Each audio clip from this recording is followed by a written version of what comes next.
Dreamscape presents The Day He Never Came Home by Andrew DeYoung. Narrated by Erin Moon. Part 1. Chapter 1. The day before he went missing, Regan's husband bought her a lake house, a surprise for her birthday. She was annoyed at first. Regan had planned the day painstakingly, booked a babysitter months in advance, reserved a table for brunch at her favorite restaurant, a couple's massage at a little spa in the mall after that. Small pleasures, but Regan was looking forward to each of them in turn. She'd been so busy with the kids lately, frenzied even. Etta was 4, Philip 1.5, and they both needed her so much, stretching the limits of her ability to give. The two of them had devoured every single moment of her free time, every ounce of her energy. John worked long hours, barely helped with the kids, and Regan hadn't done anything for herself in ages. So yeah, she was a little irritated when, kid-free for the first time in what seemed like forever, John took a wrong turn away from the brunch place and pointed the car toward Lake Minnetonka. "John," she said as he navigated the car down a twisting road, lakeside mansions rising up on one side of them, a grove of trees huddled thick on the other. "What the fuck?" "Just a little detour," he said. "You'll like it, I promise." She crossed her arms, sighing as the car reached the end of the winding lane and the Edina Realty sign came into view. This was something she and John used to do together, in the early days of their marriage. They'd go to an open house in a rich part of town, walk around some huge home pretending like they had a chance in hell of owning it, and dream together about what might be someday. But times had changed. She wasn't interested in reliving their old days, wasn't interested in dreaming. They were in their 30s now, their late 30s. They had little kids. She hadn't had an uninterrupted night's sleep in months. She didn't want to waste time walking through a house they couldn't afford. She wanted French toast, a mimosa. She wanted to close her eyes and lie face down on a table while someone put their hands on her body and made her feel good. But then, as they walked up to the house, the front door opened and a real estate agent stood inside. She knew John's name, and he knew hers, Diane. And inside, there was nothing. No other people, not even furniture. "This isn't an open house," Regan said, looking between John and the agent, her annoyance morphing through confusion to a kind of free-falling giddiness. "What's happening?" John's lips were pressed together. He looked like a little boy, one who had a secret he wanted to share, bursting with it. Then his face cracked open in a smile, and God, he was beautiful when he smiled. Regan had almost forgotten. They'd both been so busy, him with work, her with the kids, that sometimes they went days, weeks even, without really noticing each other. She couldn't remember the last time she'd looked at his face, really looked at it, and saw him looking back at her with adoration in his eyes, as he was now. "It's ours," he said. Regan felt dizzy. She put a hand to her chest, reached the other behind her to brace against a wall. John went to her, but she waved him away. She was fine. He stepped back, the smile gone, replaced by a look of concern. "Do you want it?" Regan let out an airy laugh. "Maybe I should look around a little?" They raced together from room to room, the agent making herself scarce, giving them privacy. The house was huge, 3 stories, built into a hill sloping down to the lake. A broad deck past the kitchen and dining room on the main floor, and a walkout from the bottom level to the dock, and an empty boat lift at the water's edge. "But how?" Regan asked once she'd seen it all. "I started looking a couple months ago," John said. "I wanted it to be a surprise for your birthday. Wanted to time it just right. I did everything, made the offers, set up the financing, scheduled the appraisal and the inspection. We close in an hour." "No, not that. I mean, how? How could we? I mean, can we really?" "We can," John said. "It's been a good year, Regan. A great year. I didn't want to say anything at first in case things went bad, but they haven't. It's been 2 really good quarters now, and it doesn't look like it's a fluke. I've doubled my client base, doubled my revenue. I've been making some good picks recently, and a lot of people want in. Everything I invest in goes up." Benevolence flooded Regan's body. All the late nights, the dinner times he'd spent on the phone, ignoring her while she struggled with the kids, sleeping obliviously through Philip's midnight wakings, missing play dates, working weekends. At the time, these things had enraged her, made her feel abandoned. But it was all forgiven, now that she knew what it had been for. She loved him at this moment, for working so hard, for being so good at his job. He'd made a future for them.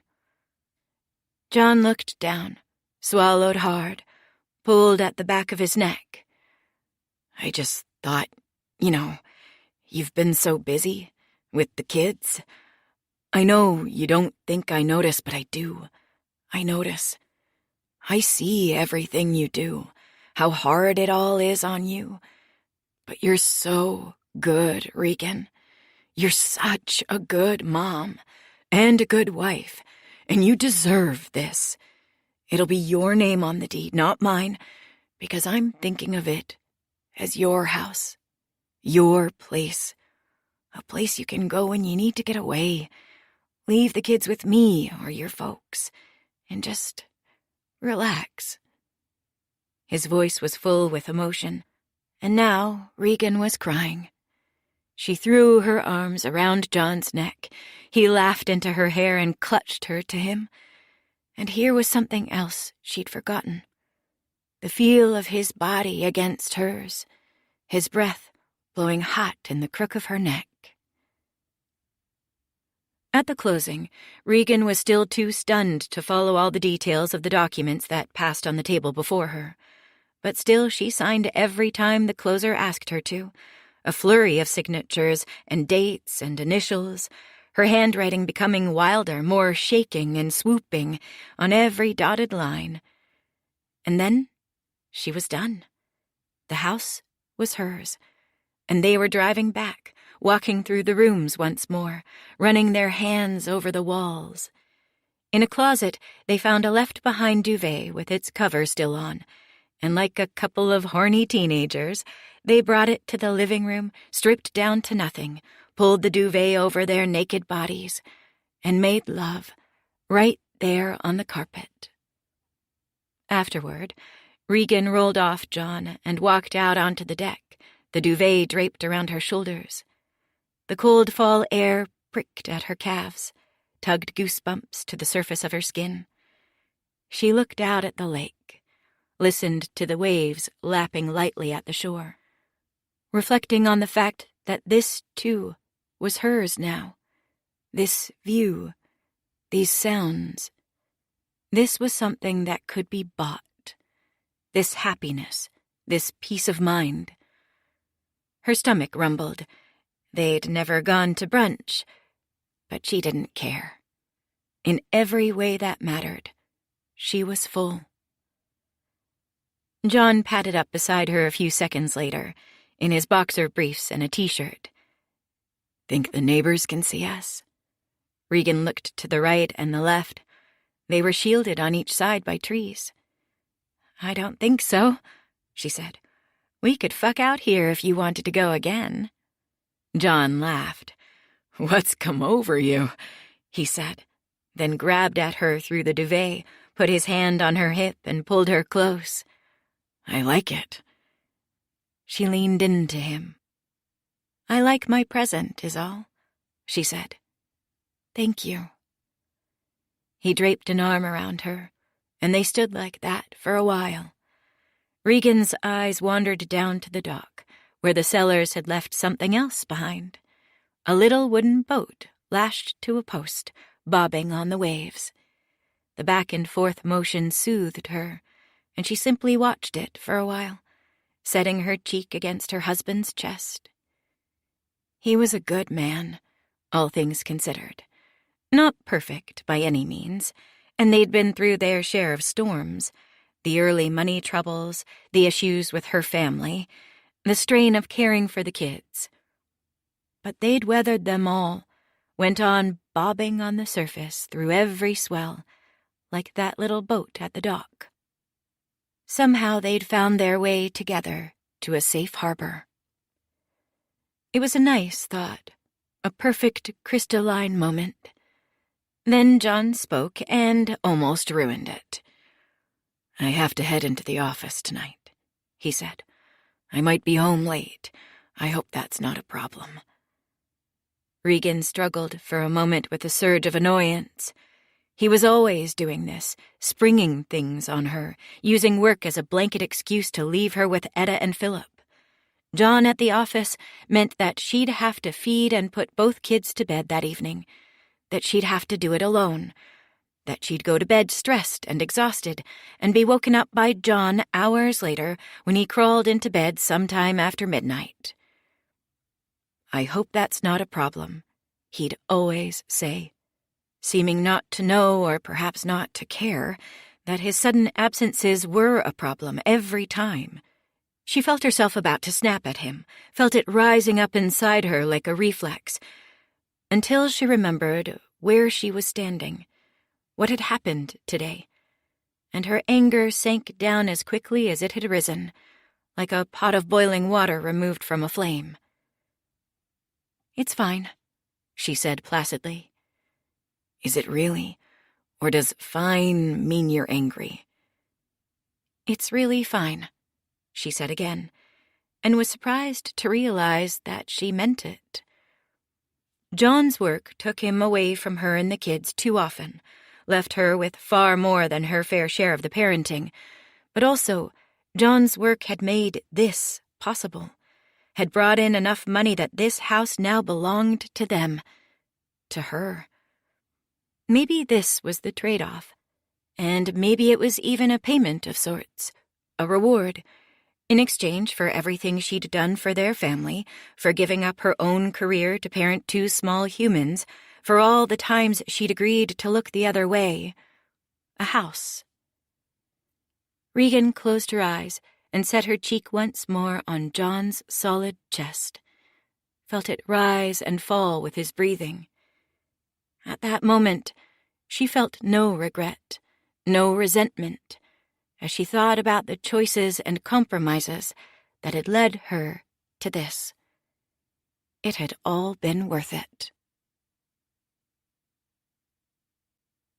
Chapter 2. Regan woke early the next morning to the voices of her children, calling to her from down the hall. "Mama! Mama!" She lifted her head from the pillow and looked to the other side of the bed to find that John was not sleeping next to her. Confused, she reached her hand over and ran it across the duvet, confirming with her hands what her eyes were already telling her. His side was completely smooth, undisturbed, and cool to the touch. She'd fallen asleep before John came home, expecting him to crawl into bed late. But now it appeared that he hadn't come home at all. She immediately imagined the possibilities, all bad. John, sleep-deprived, had crashed his car on the way home. He'd had a heart attack at the office. Or he was having an affair, holed up with a girlfriend somewhere. More likely was that he'd worked so late that coming home had become pointless. He'd curled up on the couch in his waiting room last night, and was now, this morning, changing into one of the fresh shirts he kept folded in his desk. Philip's voice came again from down the hall, more insistent now. "Mama!" If she didn't get him now, he'd be screaming for her soon. She got out of bed and went down the hall. She changed Philip's diaper in the dim light, then brought him with a sleepy-eyed Etta to the kitchen for some breakfast. As Regan waited for coffee, she grabbed for her phone and sent John a quick text. "Where are you?" The lack of question mark intended to communicate her annoyance. Regan brought the food and her coffee to the table, to Philip and Etta waiting in their seats, the older sister making faces at her younger brother, who was babbling and pounding with his fists on his high chair tray. She put the food in front of the kids. Oatmeal for Etta, mushed up banana and buttered toast cut into tiny squares for Philip. "Where's Daddy?" Etta asked, after the food was almost gone. Regan glanced at the phone. There was still no reply from John. "Work," Regan said, scraping banana from Philip's chin with the edge of a plastic spoon. "Work is boring," Etta said, poking at the congealing gray mass of oatmeal in her bowl. "Daddy is boring." "Bah, bah, bah, bah, bah," Philip babbled, spraying banana across his tray. "That's right, Philip. Boring," Etta said, her voice rising to a motherly sing-song. "Are you trying to say boring? Daddy is boring, isn't he?" "Daddy's not so bad," Regan said, feeling suddenly guilty to hear her own words, things she'd said about John before, parroted back to her from her daughter. She needed to be more careful about what she said in moments of annoyance, moments which these days were plentiful. John was gone a lot, but she still wanted the kids to think highly of their father. "Daddy bought us a house," she added. That got Etta's attention. Even Philip stopped babbling, looked at her with his mouth half open, as though he understood. "You mean this house?" Etta asked. "No, a different house," Regan said, gathering up the bowls from in front of them, giving up on breakfast. She brought the dishes to the kitchen, dropped them in the sink, then came back with 2 dampened cloths for faces and hands. "By a lake." Etta blinked, her eyes huge. "Can we go to it?" Regan smeared the damp cloth across Philip's mouth, then wrapped it around his fingers and pulled as he protested.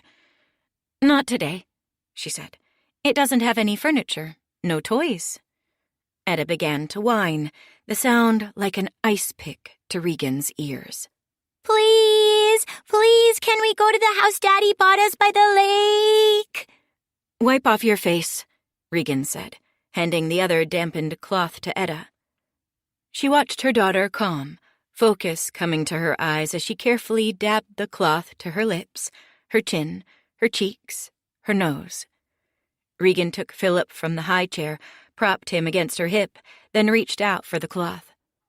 "Maybe," she said as Etta placed it in her hand, cheeks ready with scrubbing. "After naps, if you're good." But they weren't good, either of them. It turned out to be a day like any other, of screaming and crying and hitting, of stubbed toes and toys on the carpet and spilled milk on the couch cushions. Philip seemed to need her at every waking moment, and Etta compensated for the attention her brother was getting by clinging to Regan's leg, grabbing her constantly, whining for Regan to notice her. They wanted every piece of her, it seemed, until there was nothing left of her for herself, and by midday she'd practically forgotten John's absence last night, the still unanswered text. He was probably busy, in meetings with clients, and simply hadn't thought to respond to her. The madness of the morning even made it difficult for Regan to recall the events of the day before, the house, the lake, her hysterical giggles at closing, sex on the empty living room floor. Impossible to believe it could ever have been real. But it was real. and through lunch she held the house in her mind as a kind of reward, something to pull her through the screams and the messes, Philip throwing his pears, and Etta babbling through a mouthful of half-chewed macaroni and cheese. Regan closed her eyes. She was a mother, yes, and some days mother seemed like the worst and most difficult thing in the world a person could be. But she was also a woman who owned a house on Lake Minnetonka, the wife of a wealthy man, it seemed. And if they were rich, then couldn't they afford a nanny?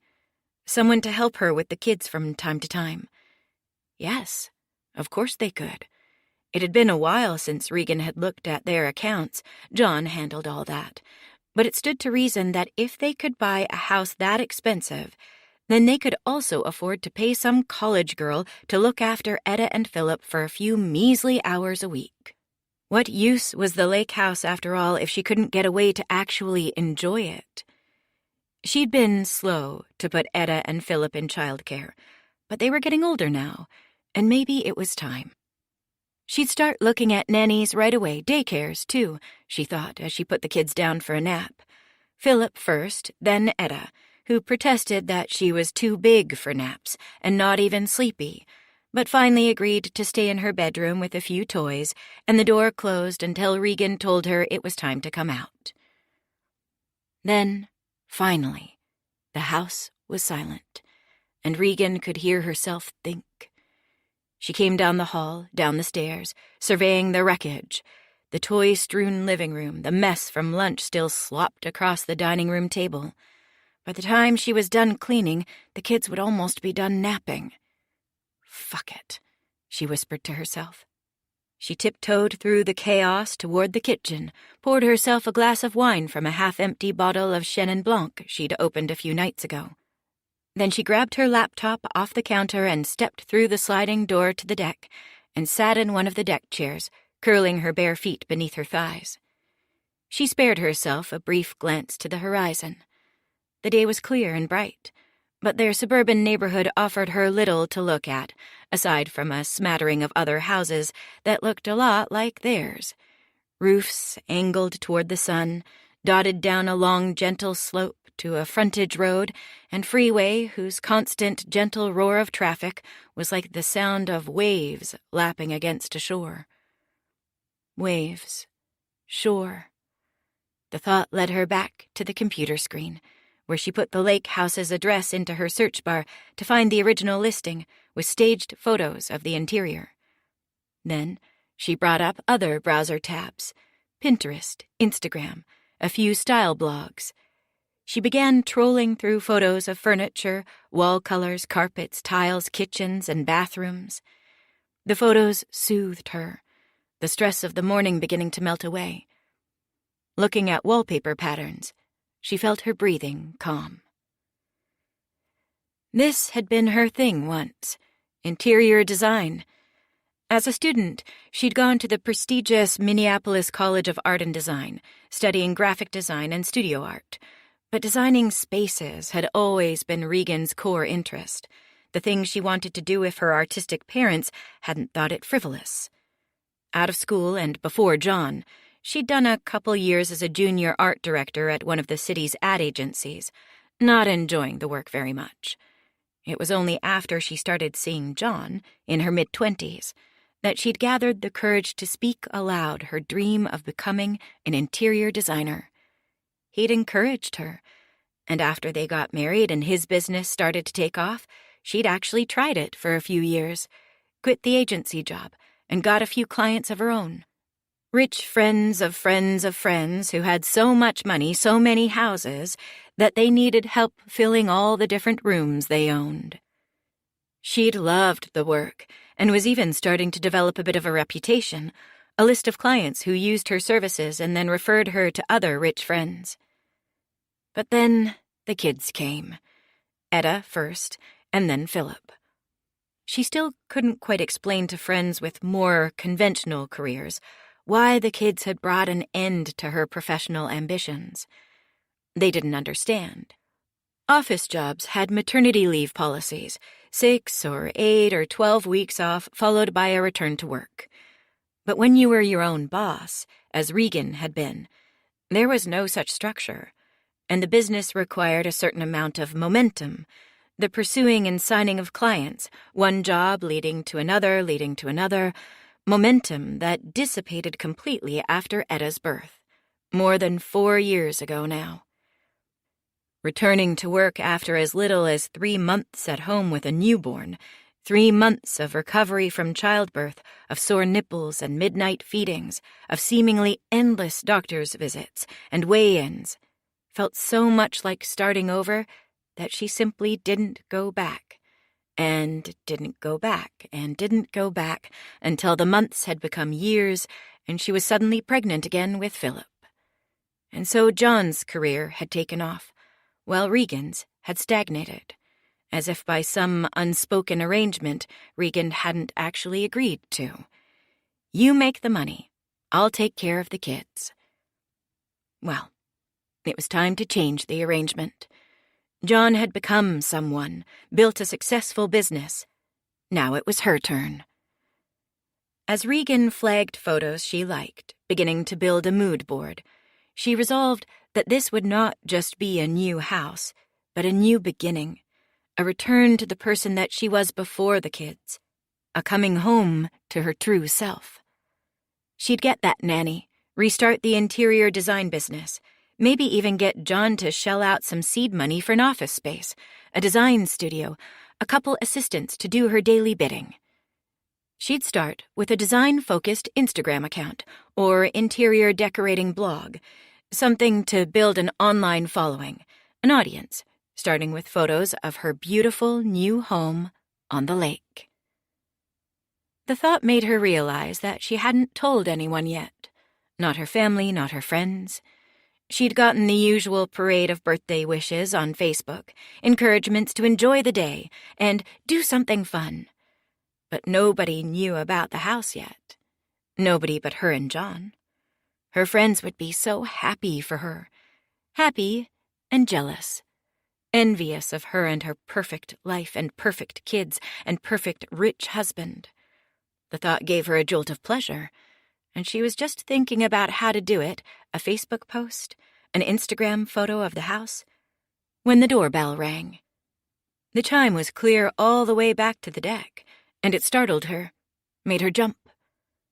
She stood, left the computer and the wine on the deck table as she went back into the house, past the mess on the dining room table, stepped carefully through the chaos of the living room, and came to the front door. She opened it. "Mrs. Peters," said the man on the stoop. "Regan Peters." He was strikingly handsome, and at first Regan smiled politely, thinking he might be a door-to-door businessman selling siding or maybe a volunteer, an activist type seeking signatures for something or other. Then she saw the yellow letters on the breast of his dark blue jacket. FBI. "Yes?" she said, clutching at the door. "I'm Agent Armstrong, with the FBI," he said, "and this is Agent Torres." He swept his arm to the side, drawing Regan's attention to a woman who stood at the bottom of the front steps, average height, impassive face, the same blue coat, same yellow letters. Past her, on the street, were a pair of black SUVs, unmarked, and a smattering of other agents leaning against the fenders or milling about on the grass, eyeing her sharply as they leaned in to mutter to each other. A couple of the agents walked around the side of her house on either side to the back, and Regan thought absurdly of the laptop and the glass of wine she'd left on the deck. They'd see it.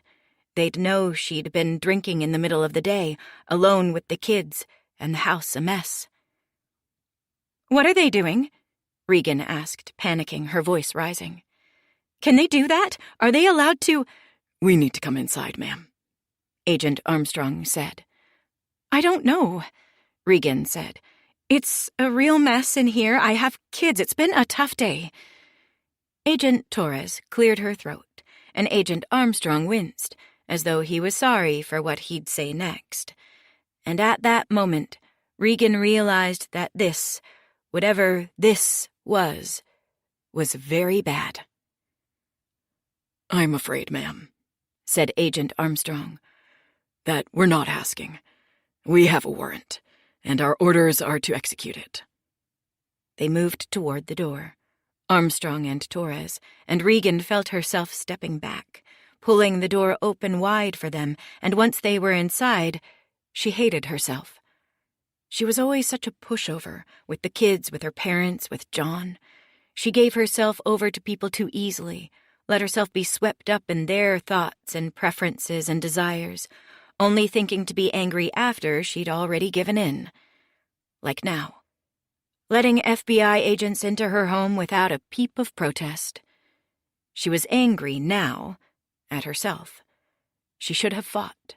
Closed the door in their faces, made them break it down if they wanted in so badly, though she supposed that would have caused a scene, caused the neighbors to notice.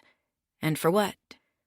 Okay, then at least she should have asked them to show some identification first, let her look at the warrant, before letting them in. She could do it now. All they were doing was standing there, surveying the wreckage of her living room, but she felt foolish, timid. The time to push would have been outside on the stoop. Is your husband home, ma'am? Agent Armstrong asked. He's not, Regan said. He's at work. He's a financial advisor. I can give you the address for his office if you want it. Agent Torres turned. There was no warmth in her eyes, no forgiveness, no mercy. He's not there, she said. We just came from his office. We raided it. There was nothing, no people, no documents. It was cleaned out completely. Regan struggled with the words, hearing them and not hearing them at the same time. Raided? She asked, picturing a SWAT team, cops in full body gear and assault weapons, taking down the door with a battering ram, things she'd seen on TV, in movies. She felt a little bit as though she was being raided now. The invasion of her home felt akin to an invasion of her own body, a similar kind of violation. The two agents who'd gone around the side of the house were now coming through the back door and stepping heavily through the kitchen. All around her, footfalls sounded heavy on the floor as more agents poured through the front door, peered down halls and up the stairs. "What's happening?" Regan asked, her voice not merely alarmed but panicky now. Her heart pounded, but the adrenaline was bringing her a kind of clarity, a sharpness of focus. "What is this? I need to see your badges. I need to see your warrant. I need someone to tell me exactly what the fuck is going on." Some wordless exchange passed between Armstrong and Torres. Messages passed back and forth with their eyes. Ultimately, Torres shrugged and moved away, and Armstrong was the one to step forward and speak. "I'm sorry to tell you this, ma'am," he said, "but we have a warrant to search your house and the surrounding premises. And another warrant." "Another one?" Regan repeated. "To do what?" "To arrest your husband for fraud." Chapter 3. What was surprising, at first, was how unsurprised she was. The words, "to arrest your husband for fraud," bringing not an immediate sense of wrongness or inner objection, but clarity, even a sort of acquiescence. It wasn't precisely that Regan had ever expected John to be arrested, though the thought that he might have cut some legal corners in his business had occurred to her once or twice over the years. More that word, fraud, summoned no feeling of disjunction in her mind when she applied it mentally to her husband. Perhaps he was a fraud. John was, after all, a man of secrets, of long absences and hidden depths. Regan knew very little about his past, had never met nor knew the name of any family member or old friend, hadn't seen a single baby picture or awkward yearbook photo of her husband. John claimed that there was very little worth knowing about him, hinting at a painful past he would rather not talk about. and Regan, in their early days together, had decided not to pry any further. She knew this was strange. Everyone had a past. Everyone had people. And it was impossible to fully understand anyone until you knew what they'd come from, what they'd survived, even what they'd escaped. But every marriage had its secret price, its unspoken agreements, and this had been theirs, hers and John's. In exchange for the life he worked long hours to give her and the kids, she'd do him the favor of never asking him about his childhood, his family, his friends, his past. Regan became aware that she'd gone a while without speaking, only a few seconds, perhaps, but still too long. The FBI agents were watching her, looking for her reaction. Their faces had taken on expressions of interested puzzlement, maybe even suspicion. Seeing their eyes on her, Regan realized how strange her reaction was. The news of John's being wanted for arrest had caused her not to lose her composure, not to burst into tears, but instead to grow calm, to tunnel inside herself, to think. "He's innocent," she said. "He didn't do it." The two FBI agents shared a look, and then Torres turned back to Regan, the side of her mouth turned up. "But we haven't told you what he did yet." Shit. Regan realized her mistake at once. All they'd told her was that they were here to arrest John for fraud. But there were different kinds of fraud, and by protesting without asking the details, Regan had implied that she knew the details of his crime, that he was guilty, and that she might be part of it. An accomplice. "I just know my husband, and I know that he could never have done anything wrong," Regan said. "Well, we have evidence that suggests otherwise," Torres said. Regan's eyes narrowed. If they had all the evidence they needed, then why were their agents swarming over her house right now? She could hear them upstairs, her footsteps creaking on the floorboards, drawers opening and closing. A door opened, and Philip started crying. "God damn it," Regan said. "He's supposed to be napping. He's only been going a half hour. He'll be a mess for the rest of the day. You see what you're doing to my family?" "I'm sorry, but our guys need to search every room," Armstrong said. "I'm sure no one meant to." But Regan was already gone, up the stairs and into Philip's room to whisk him out of the crib. She fetched Etta, too, who wasn't sleeping, only looking at a book on her big kid bed and babbling some nonsense to herself. Regan grabbed the girl by the hand and yanked her, whimpering, back down the hall and the stairs, glaring at every FBI agent she passed. Glad that both kids were crying. They should see the full impact of what they were doing, should see that they were turning a family upside down, traumatizing kids. John was the one she should have been mad at, she supposed, not the FBI agents. But he was gone, and these men were here. Men who looked a little like John, some of them, and who were currently ruining her day in real and tangible ways. So they seemed a good place for her anger to rest, for now. She brought the kids down and got them settled on the floor with toys, popped the pacifier from the floor into Philip's mouth. Etta clambered onto the couch and clung to Regan's side, afraid of the strangers in the house. Regan glared at Armstrong and Torres. "You see?" Armstrong sat in a chair across from her. "Mrs. Peters, I'm sorry this is happening, but we need you to help us right now. We need you to tell us where your husband is." "I don't know," Regan said. "If he's not at work, I don't know. Maybe he's on a client meeting somewhere. He doesn't give me his schedule." "Does he have family nearby?" Torres asked, still standing. "Anyone he might go to?" Regan closed her eyes and shook her head. "No family." Torres squinted. "What do you mean, no family?" "I mean, John's got no family. His mother and father are dead, no siblings. I've never met any cousins, aunts, uncles, nothing. John has never talked about a single living family member in all the time we've been together. No visits, no phone calls, no Christmas letters, nothing.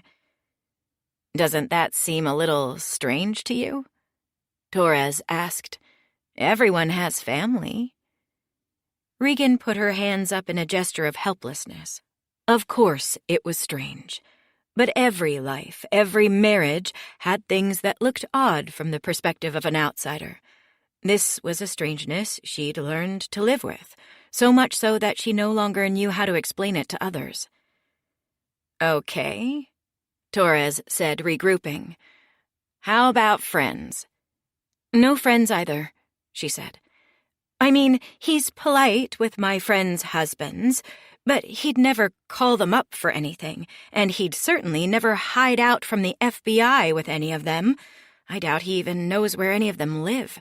He works, that's it. Long hours, he works, and he comes home, and then he goes back to work, and he comes home. Armstrong and Torres were silent, their looks communicating disbelief. She was aware, as she said it, of how it must look to them, how ridiculous this must all sound. She must have seemed colossally stupid to the FBI agents, to have married John in spite of knowing next to nothing about him, in spite of his having hidden so many pieces of who he was. Armstrong and Torres probably thought she deserved all this, her house being searched and her husband on the run. She wished she could explain herself, say something that would make them understand. Their relationship, hers and John's, wasn't really so different from any other married couples when you thought about it. What was any relationship but a careful weighing of good and bad, the strengths and flaws of a potential spouse? Who went into their wedding day knowing everything about the person they were marrying? A marriage was always a calculated risk, an investment, a long-term bet that the good would outweigh the bad, the known overpower the unknown. She hadn't known everything about John when she'd married him, it was true, but she'd known what she believed then to be the most important thing. He loved her, and would do anything, to provide a good life for her. But how could she explain any of this? She couldn't. Not now. Any time before this morning, it might have made sense. The risk she'd taken with John would have looked like it had paid off, with dividends. But not now. Not anymore. Not with FBI agents crawling over her house with a warrant for her husband's arrest. Not with a word like fraud hanging in the air. So, she stayed silent, seething under Armstrong and Torres's disapproval, her ears turning red as she began to realize what a fool she'd been all those years ago when she'd said yes to John, and every moment since as she'd been building a life with him. Armstrong leaned forward in his chair, spread out his hands. Okay, let's get a little more creative here. Does John have any favorite vacation spots or— No, Regan interrupted now, holding up a hand. I'm sorry, Agent Armstrong. I'm not going to cooperate until you tell me exactly what John has done, what you think he's done. There's a rule, isn't there? A law or some sort of constitutional thing. You can't make me testify against my own spouse or something. I'm not saying anything until you tell me what he's done. Armstrong hesitated. This is an ongoing case. We can't tell you all the details, but we can give you some broad strokes. Okay, Regan said. So tell me. Armstrong nodded at Etta, whose face was still half buried in Regan's side. You're sure you want your kids to hear this? Oh, for fuck's sake, Regan muttered. Too loud. What did you say, Mama? Etta asked. There was a tablet and headphones on the glass coffee table. Regan grabbed for it and shoved it in the girl's hands. You're going to watch something for a while, she said. You want to put on Encanto? Etta slipped on the headphones, her eyes going glassy, as Regan found the movie. Go ahead, Regan told the FBI agents after she was done. Armstrong looked at Philip, but Regan waved a dismissal. He doesn't understand anything. Just tell me. Okay, Armstrong said. Mrs. Peters, do you know what a Ponzi scheme is? Regan did know what a Ponzi scheme was, the basics, if not the specifics. She was a person in the world, after all. She remembered the names of Bernie Madoff and that other guy, the local guy, Tom Peters, who'd gone to jail for a similar crime. His name splashed all over the Minneapolis news networks for weeks. The retort, "Of course I do. Do you think I'm stupid?" was on the tip of her tongue, until she remembered the FBI agent's knowing looks when she'd unwittingly suggested a familiarity with John's crimes, and realized that it might be better for her, if she feigned some unfamiliarity now, pretended to be exactly as stupid as they seemed to think she was. She pressed her lips together and shook her head. "Not really," she said slowly. "Maybe you—" Torres was the one to explain. A Ponzi scheme is a fraud where money from one investor is used to pay off other investors, and the person perpetrating the fraud also steals money for themselves. Ponzi schemes fall apart when there's not enough new money coming in, and when that happens, the fraudster will often disappear with the cash. Your husband, John Peters, is a financial advisor. Several of his clients have accused him of refusing to give their money back when they attempted to withdraw from their funds. We've looked at client statements, and a large percentage of them appear to be falsified. And looking at you and your husband's joint financial records, you've been looking at our financial records? Regan cut in. Of course, Torres said. We have reason to believe that your husband stole his client's money. His crimes are financial, so we've been looking at your shared finances. What happens? Regan began, then swallowed and started again. What happens to... The assets you shared with your husband will be subject to possible forfeiture and seizure. That means property and financial assets.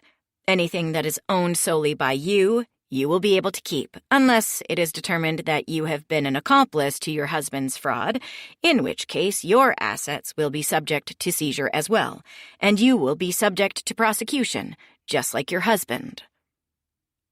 Regan was dizzy. Yellow spots floated in front of her eyes. She clutched at the couch armrest, trying to moor herself to something. It didn't help. The couch, after all, was something they owned, that they'd bought with money. It was part of the world that was slipping out from under her, disappearing into a cloud of nothingness, leaving her floating in a formless gray void. The furniture, the cars, all the clothes in her closet, the kids' toys, the money in their bank accounts. The house. The house. Oh, God.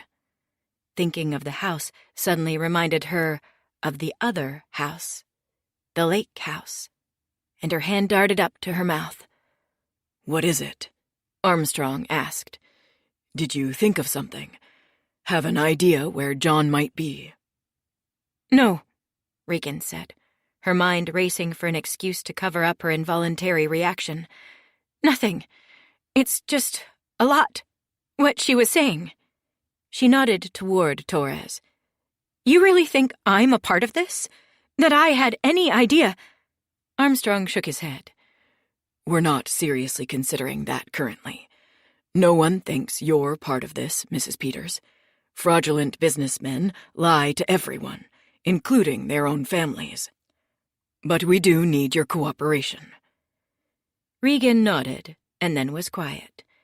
She wondered at herself, wondered why she'd lied to Armstrong just now when he'd asked if she'd thought of anything. The lake house was something the FBI should know about, something Regan should tell them. A major purchase like that, less than 24 hours before John went on the run, was suspicious. It could be evidence. But why didn't the FBI know about it already? Torres said they'd looked at all their financial records. Surely they'd have seen evidence of a home purchase. Regan thought back to the closing, all the papers she'd signed, The processes she'd set moving with her signatures. Cashier's checks took time to clear, to pull money from one account and put it into another, and surely the process of transferring a home title and deed from one owner to another wasn't instantaneous.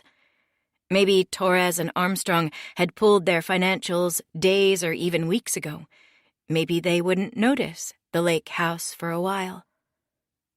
Regan should say something now. She knew she should. But every second that she kept her silence made it harder to speak up.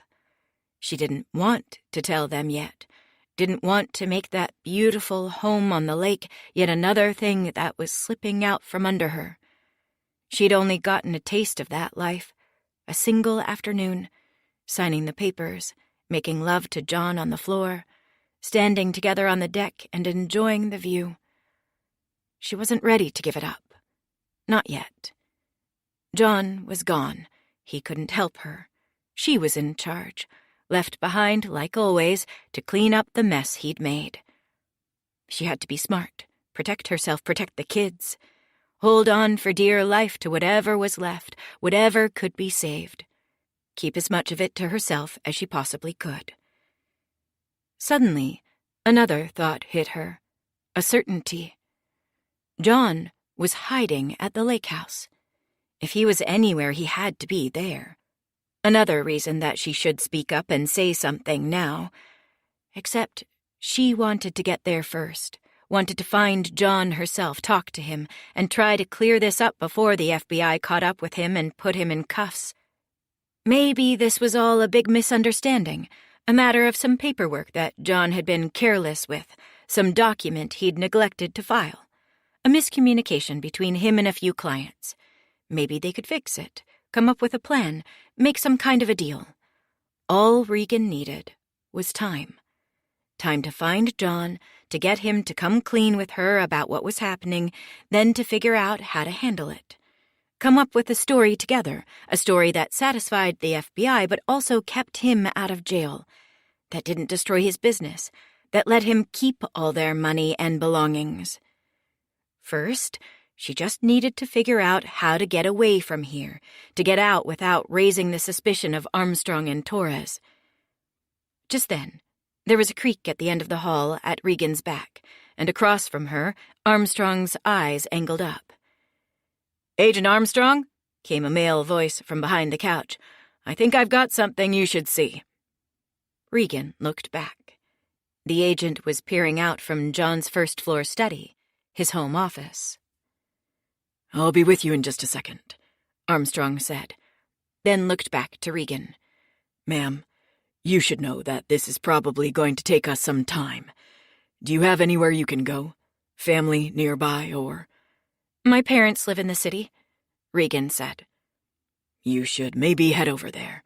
We're going to have to go over the whole house. It's upsetting for people, and usually it makes just as much sense to, clear out. Pack a bag, stay the night."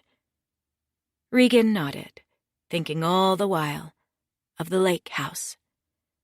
That was where she'd go. Chapter 4. Regan started packing. Gathering up clothes for the night was unexpectedly difficult, the drawers and closets full of memories. The dress Regan wore to that benefit gala years ago, feeling like a celebrity on John's tuxedoed arm. The smart gray blazer she used to don whenever she'd meet with a prospective new interior design client, the one she put on to make herself feel confident and professional when she'd first walk through someone's home and tell them how she'd transform it if she got the job. The plunging gray top she used to wear before Etta was born, for bar hopping or going to concerts. She hadn't done either of those things in years, but she couldn't bear to get rid of the top, because she still remembered how it turned John on every time she wore it, the hunger that would come to his eyes when he saw her in it, the way he'd peel it away from her skin later, when they got home. And the matching outfits she'd bought for all of them, chambray and gray denim, for last fall's family photo shoot in Minneapolis's Loring Park, with a paid photographer to capture them at their best and most smiling. A photo from the shoot hung above the mantel downstairs now, making them look every inch the perfect family. "What's wrong?" asked Torres, who'd trailed after Regan up the stairs, as though she expected Regan to run away with some key piece of incriminating evidence if she left her alone. "Nothing," Regan said. She didn't have time to be carried away by these memories or the emotions they brought with them. She began stuffing clothes into an overnight bag, barely looking at what she was packing, not even bothering to fold anything. Then she went into the kids' rooms and did the same with their clothes, packing the diaper bag so full of diapers and wipes she could barely close the zipper. Downstairs, Armstrong intercepted her at the door. "I'm going to send an agent with you," he said. "He's going to follow you to your parents' house." "Why?" she asked. "I thought you said I wasn't under investigation. What is it you think I'm going to do?" "It's not that, Mrs. Peters," Armstrong said. "It's just that John might try to make contact. It happens sometimes when people go on the run. They come back for one last look and get caught. Just until tonight. I'll pull him later." Regan suddenly wanted to cry, realizing that she couldn't go back to the lake house as she'd planned. It was impossible to deny now that she was hiding the other house from the FBI, preserving it for herself a little while longer. She thought again that she should probably say something. It still wasn't too late. She could tell them that she'd simply forgotten about it in the overwhelm of the past hour. But again, the moment passed, and she said nothing. Instead, she went wordlessly out the door, practically fleeing, the muscles of her arms burning as she lugged Philip and the bags to the minivan, tugging Etta along behind.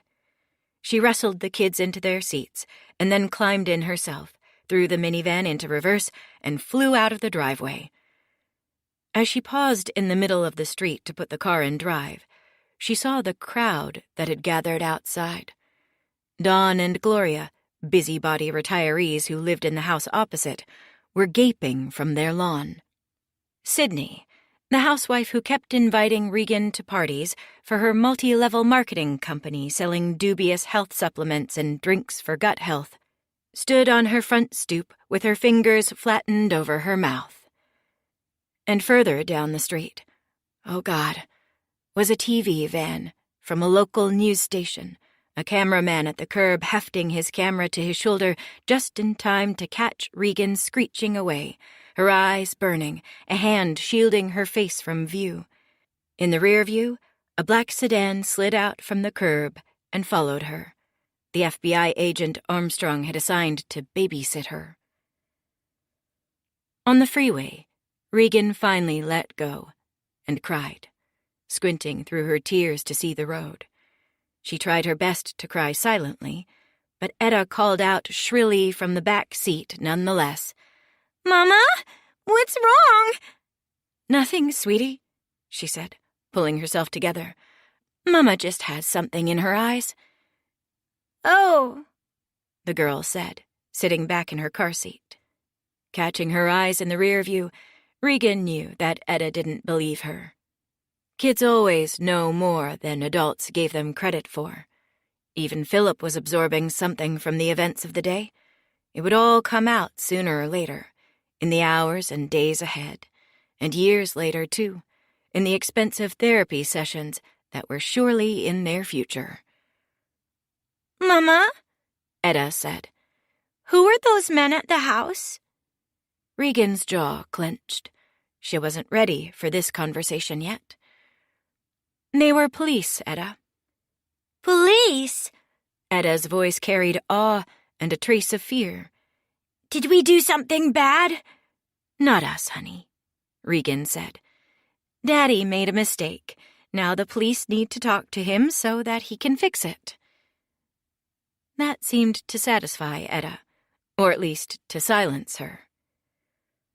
In the quiet that followed, Regan wondered if she could believe what she'd said herself, if there was any world in which her explanation could possibly be true. How big a mistake had John really made? Was it something he could fix? Something she could fix? Some errors couldn't be recovered, and her mind looped ahead to all the possible consequences of the things John was alleged to have done. Jail, divorce, public humiliation, bankruptcy, poverty. Her thoughts turned to the explanation she'd have to give her parents when she arrived at their house in Minneapolis. She hadn't really told them anything, only tapped out a text to her mother that they were on their way for an unexpected visit, that they needed to stay the night. Her mother had come back with a row of question marks, and Regan hadn't responded after that. As she drove, Regan imagined the humiliating conversation she was about to have, ran through the different ways it could go. But she couldn't come up with anything, not as she slid off the freeway into Minneapolis's historic Prospect Park neighborhood, the streets huddled dense with stately Victorian homes, not as she pulled into the gravel driveway off the alley, not even as she walked with the children up the steps into the back entry. And so, when her mother met them in the hall and demanded to know what was going on, Regan put both hands over her face and said the first thing that came to her mind, the words escaping through clenched fingers. "John's gone. He's wanted for fraud." There was a moment of silence, and when Regan peeked out between her fingers, her mother had a small smile on her face. "Of course he is." "I knew it," her mother said later, in the living room. Philip was down for a nap, and Etta was off playing somewhere with some old toys of Regan's. Regan was relieved to have the kids occupied, but for a flashing moment she wished they were close, filling the room with their play, their noise. The kids being elsewhere deprived her of a distraction, a buffer between her and her parents. More specifically, between her and her mother. "Mom, Jesus Christ," Regan said. "Could you not, just for today?" Isabel Cartwright, Regan's mother, put her hands up, the loose sleeves on her flowing linen top sliding to her elbows.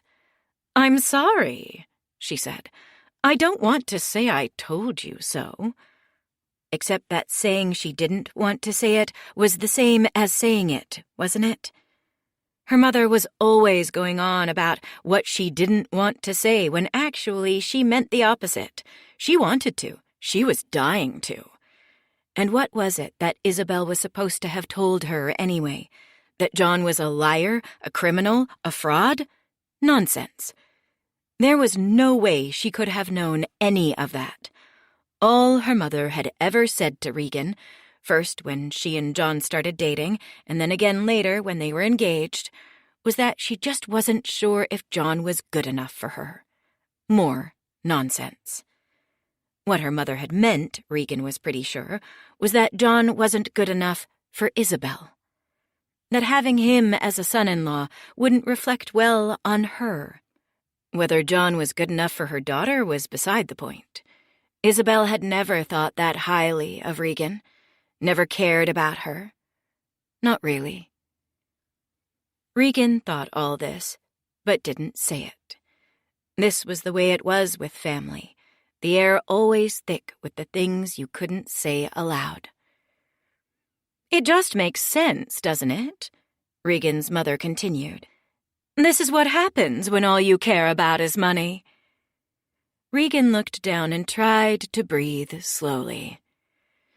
"Not everyone can be like you, Mother." "What's that supposed to mean?" her mother asked. "Like me how?" Instead of answering, Regan reached past the arm of the antique sofa she was sitting on and made a show of adjusting a doily on the side table, as if at that moment she couldn't possibly focus on anything else. The two houses, hers and her parents', were opposites in every imaginable way. The house she'd bought with John, the first house, not the lake house, was a suburban McMansion with the kind of open-concept floor plan and minimalist modern design that homeowners were always drooling over on HGTV. But her parents' house was old, a rambling bungalow built in the 1920s, designed in an arts and crafts style, with rooms the size of postage stamps. It was a beautiful old house, repaired and added to over the years, and Regan had loved it growing up, but it felt claustrophobic to her now. She wanted to escape, but there was nowhere to escape to. When she looked back up at her mother, Isabel was giving her a hard look, demanding an answer to her question. "Not everyone can be like me. How, Regan?" Regan shrugged, waved a hand. "Oh, an artist." Regan's mother seemed satisfied with that answer, but it wasn't actually what Regan had meant. Not entirely. Yes, Regan's mother was an artist, a sculptor of some minor renown, with pieces installed in museums and sculpture gardens and public spaces around the country. But Isabel had also come from money.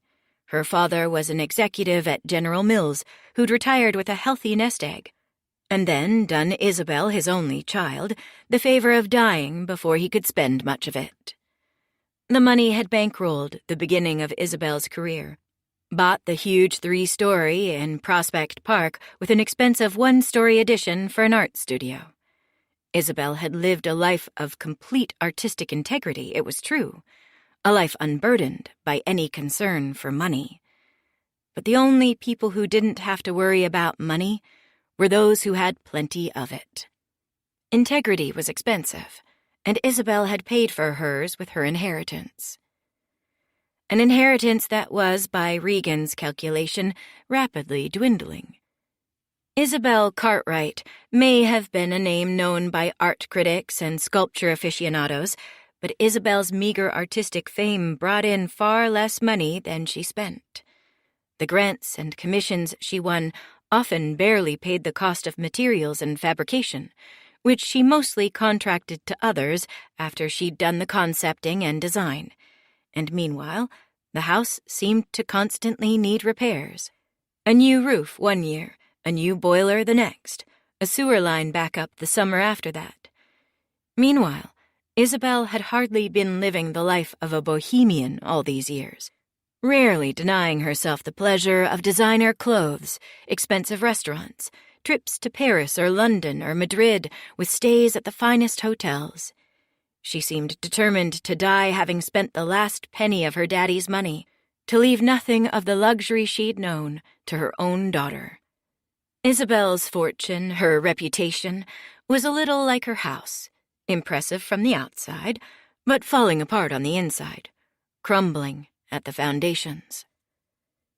Since she was a girl, Regan had known she'd have to make her own way, create her own life. This was, in part, what had led her to John. John, who, unlike Isabel, had come from nothing, had to fight for every penny he'd ever earned. Regan felt suddenly protective of him. "John worked hard," she said, blinking away sudden tears.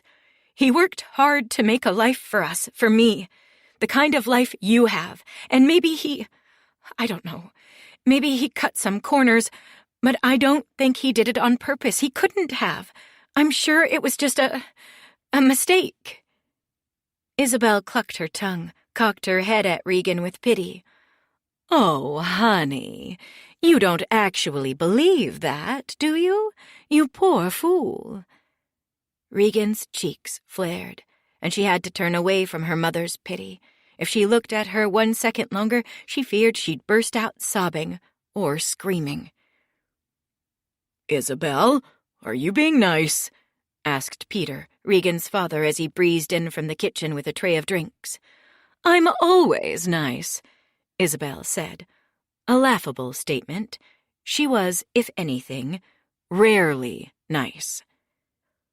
"I made sidecars," Peter announced in a sing-song voice. Regan's father was, by contrast with Isabel, so nice that he could never say a bad word to anyone, even if they deserved it. In rooms where tensions were high, he'd perform complex social contortions to make sure everyone around him was happy all the time, constantly asking if everyone was comfortable, if anyone needed anything, if there was anything he could be doing to help. Generally, his remedy was to push alcohol, which he regarded as an emotional cure-all. At the moment, he was shakily lowering the tray in front of Regan's face, revealing 3 frosted coupe glasses with liquid sloshing over the lips and down the stems. "Sweetheart?" he asked. "Want one?" Regan did want one. In fact, it was only 3 in the afternoon, but she deserved the drink. She'd had a rough day. The worst day. "Thank you, Daddy," Regan said, grabbing a half-full glass and bringing it to her lips for a desperate pull.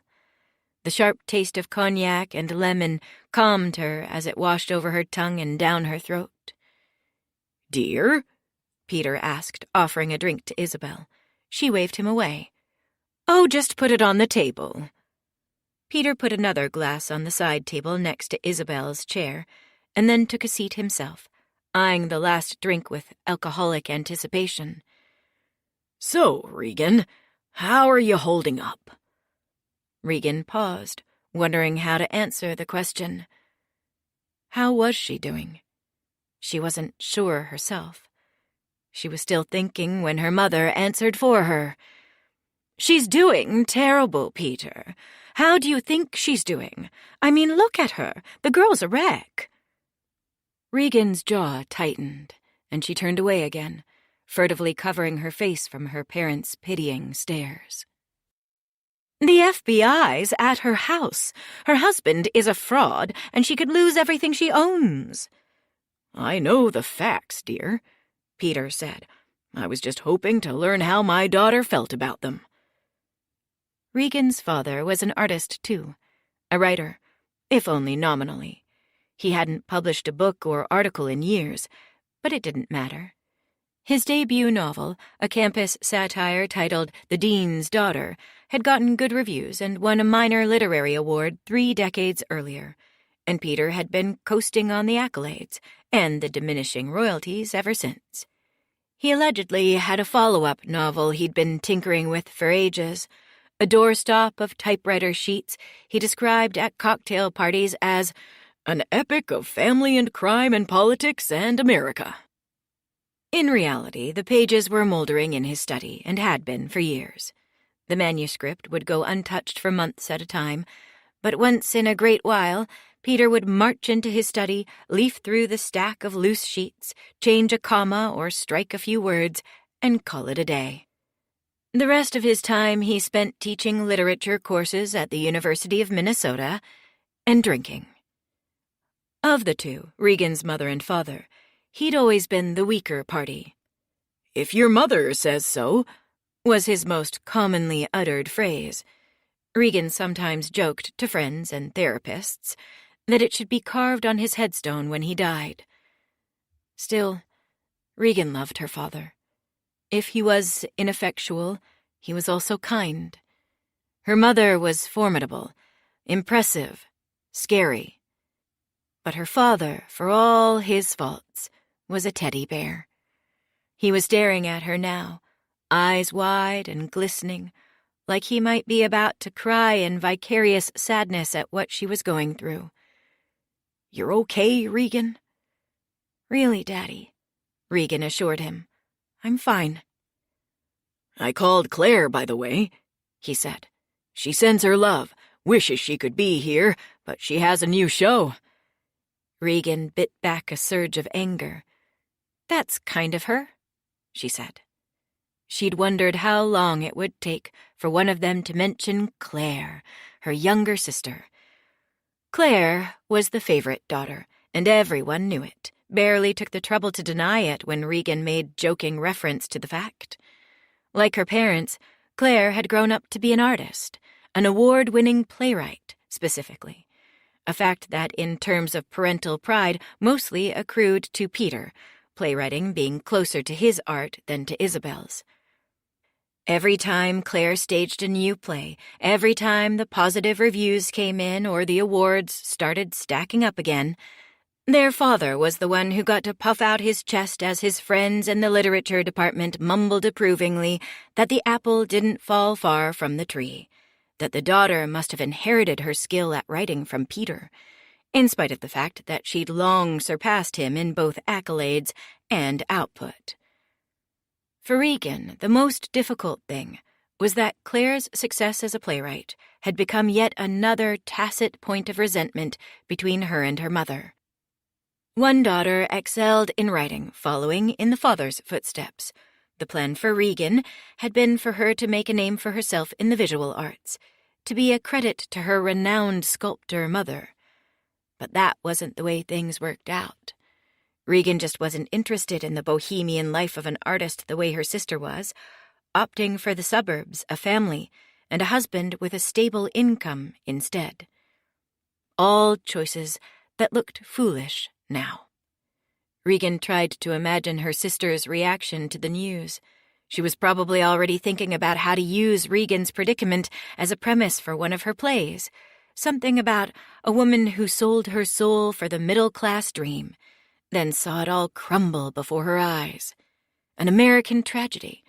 The reviews would be rapturous. Christ, Regan felt sick just thinking about it. Regan's mother ignored the mention of Claire and pulled at a curtain. "I don't see why they have to have someone lurking outside," she said, then eyed Regan. "You're not under investigation too, are you?" "I'm not," Regan said. "They told me I'm not." "Are you sure they were telling you the truth?" Isabel asked. "The police don't always tell people when they're suspects, you know. It seems like maybe they don't trust you." "Maybe I should call Ron," Peter offered, naming a family friend who practiced law. "See what he says about all this." "Ron is a personal injury attorney, Dad, and besides, the FBI's not looking at me as a suspect, okay? If I get a lawyer, it'll only make me look guilty, and I'm not guilty. I don't know anything. Whatever John's done, he kept it from me the same as he kept it from his clients." "But you must have known something," Isabel insisted. "Even if he didn't tell you anything, you had to have suspected, right? A wife knows her husband." Regan shook her head to herself as she drew the coupe glass toward her lips, struggling to keep it steady in her quivering hand. A mother always knows what to say. That was the line that was going through her mind, the kind of line that showed up in greeting cards for Mother's Day. And it was true of her mother, but in a terrible, backward sort of way. Isabel always seemed to know exactly what to say not to comfort Regan, but to make her even more miserable than she already was. Her mother had a knack for being able to put to words the thing that Regan most feared deep down, but didn't want to name aloud. And yes, of course, she should have known. She was married to John, shared a life and a house and a bed with him. She was supposed to know him better than anyone else in the world. And there were signs, weren't there? Signs that he was, if not a criminal, at least a man comfortable with lying, with hiding things, even with stealing. On some level, she had known. And even if she hadn't, as she had defensively claimed multiple times now, with the FBI and again with her parents, what did that say about her? What was worse, being complicit or being a fool? Would she rather be a victim or an accomplice? Could you go to jail for not seeing the thing that was right in front of your eyes all along? For looking the other way? Chapter 5. Regan had first met John at a corporate networking event, the kind of thing where a bunch of hungry young professionals would pack into a hotel conference room, take a plate full of cheese and crackers and a plastic cup of wine, and then simply talk, feeling each other out for opportunities to claw a little higher in the corporate world. Regan generally hated such affairs. She lacked the abilities that others seemed to have, seamlessly getting in and out of conversations with strangers, navigating the exchange of business cards, speaking the corporate language of business models, value adds, brand promises, key stakeholders. But she was there anyway. 28 years old and 6 years into a professional career as a graphic designer, Regan was looking for a change. Her job at a Minneapolis ad agency was theoretically glamorous, but she'd long since realized that it wasn't going to deliver her the kind of life she wanted. The pay was terrible, for one thing. She hadn't gotten a single promotion or anything more than a paltry cost of living raise from her entry-level salary since the day she'd started. And the work wasn't even all that interesting. The fun stuff, major campaign concepting, brand ID redesign, all went to her bosses. Male art directors who fancied themselves Playboy geniuses, modern-day Don Drapers who plastered their office walls with band posters, wore ripped jeans to work, and left early every afternoon to go to the bar. Regan, meanwhile, was grinding away at a cramped desk in a loud, open floor-plan office, working late hours on dull, thankless tasks. Social media graphics, slide decks for client presentations, email campaigns that went directly to spam. Regan was a pragmatist at heart. She had looked at her life, studied it as a problem to be solved, and made the necessary calculations years ago. Her parents were comfortable financially, but they'd inherited their money and spent far more than they made. They'd pass little of what they had on to her when they died. The only life she'd be able to enjoy was the one she made for herself.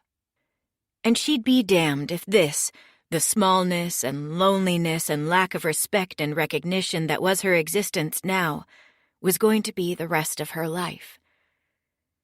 So that's how John found her, nervously sipping from a plastic cup of red wine at the edge of a hotel event space, eyeing the crowd, looking for something, even if she had no idea what that something might be. "John Peters," he'd said, walking up and offering his hand like a salesman. Regan was flustered at the brusqueness of John's approach, and she stammered a bit before introducing herself. "I'm Regan."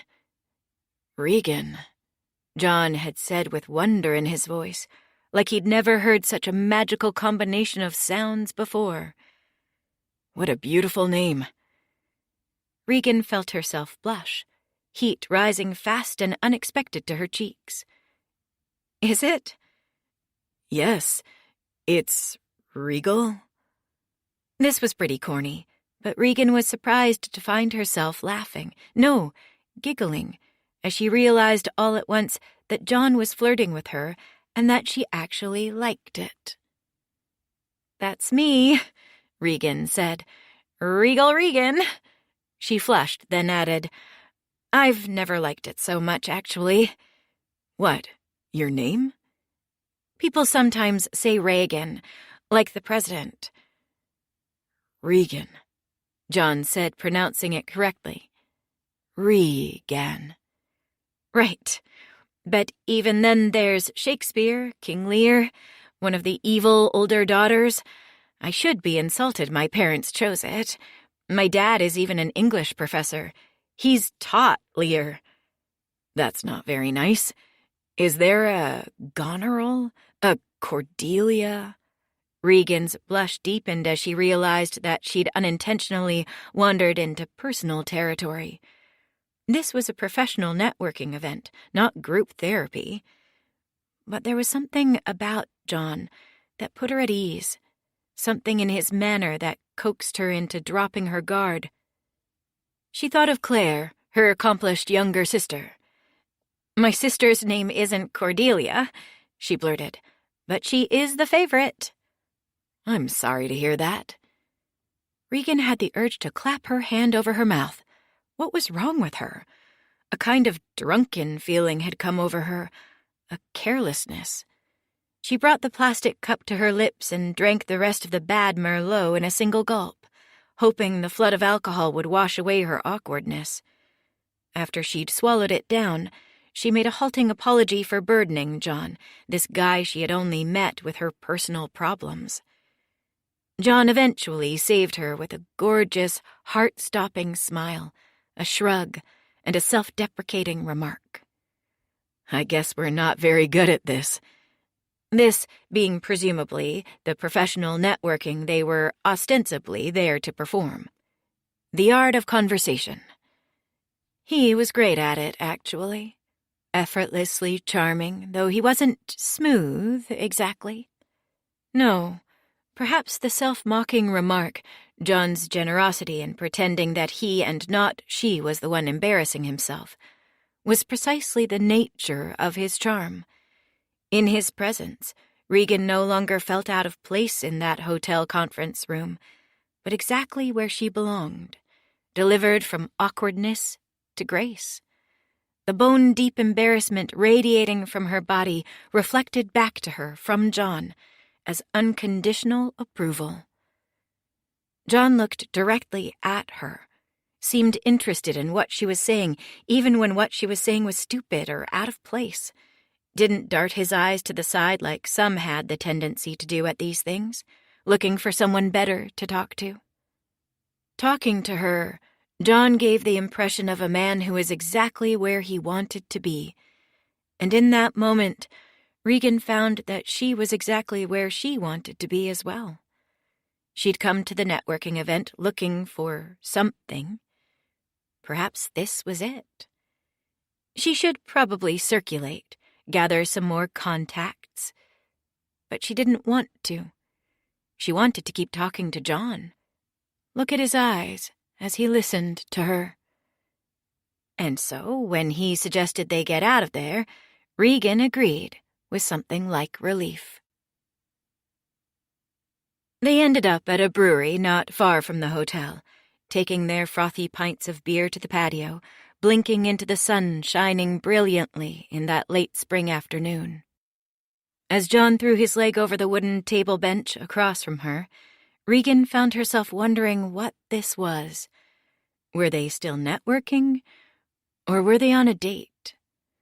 John was a financial advisor, after all, and the questions he began asking about her might have been the kinds of things an advisor would want to know about a prospective client. Her job, her life, her goals. But Regan thought she could sense a more than professional interest from John, and she found herself becoming comfortable with him, opening up, sharing more than she might even on a typical first date. Without quite intending to, she ended up telling John everything. Telling him about her dissatisfaction with her ad agency job, and about her desire to get into interior design, which she'd barely admitted even to herself. At the peak of her confessions, she shocked herself by telling him this guy she'd only barely met yet somehow already trusted with the most painful facts of her life, that her serious artist parents didn't approve of her ambitions, thought her goals for her life were frivolous, girlish, embarrassingly domestic. Regan looked down, ashamed again at sharing too much. But then she felt the weight of John's hand on hers, and she looked up to find him staring urgently into her eyes. Oh, this was definitely a date. "Is it your dream?" John asked. "I guess," Regan admitted after a pause. "You guess?" Regan sat up taller, drew her shoulders back. "It is." "Then who cares what anyone else thinks? You should be able to go after what you want." Regan was moved almost to tears herself by John's concern for her, by his encouragement. It was something she never seemed to get from anyone else in her life, not from her mother, not from her sister, certainly not from herself. It was an amazing feeling, being encouraged, feeling that there was someone in the world who truly saw you and thought that what they saw was good. She could get used to it. But what about John? What did he want? She apologized for talking so much, tried to turn the conversation toward him, but he only deflected. The thing about being a financial advisor is that it's about making other people's dreams come true, John said. So I guess that's my goal, to help other people reach their goals. The thing that makes me happy is making other people happy. Oh, he was good. He may have been young, early in his career as a financial advisor, trying to build his client base, but Regan could tell that John Peters was going to be successful at what he did. Regan leaned over the table, aware that all traces of coyness, all her reserve, had fallen away. She was openly coming on to John now, and perhaps he'd been coming on to her, selling her, all along. "What about me?" she asked. "How would you make me happy?" She watched as understanding spread across John's face, a wry smile coming to his lips. I'm sure I could think of something. Regan knew at that moment that this was far from over, that she'd make John fulfill his promise very soon, maybe even that very night. John did make Regan happy in the weeks and months that followed. In bed, he was attentive, generous, even patient, not just getting his dick in her and pounding away like so many of the other young guys she'd dated over the years, but actually taking the time to find out what she liked, exploring her body, making sure she came every time they had sex, using his fingers, his mouth. They went on dates every weekend, and there was rarely a single day that passed where she didn't get some kind of communication, a text or a phone call, from him to let her know that he was thinking about her. They never officially moved in together, but they may as well have, John spending so many nights at her one bedroom in Uptown rather than his studio in St. Paul, that he basically lived there. Regan thought about complaining, considered wondering aloud at breakfast some morning whether they were moving too fast, spending too much time together, whether John should maybe spend a few days at his place, except that it was so nice to have him around. His things barely took up any space, and he cleaned up after himself, cleaned up after Regan, too, wiping down counters, sinks, doing the laundry without being asked. Some days, she'd come home late from work at the ad agency and find John in the kitchen making dinner. Pasta, a big salad. Once a whole roast chicken with garlic roasted potatoes, a salad, and white wine. The only problem in those early days of their relationship was something that had charmed Regan in their first meeting, but which had begun to grate as time wore on.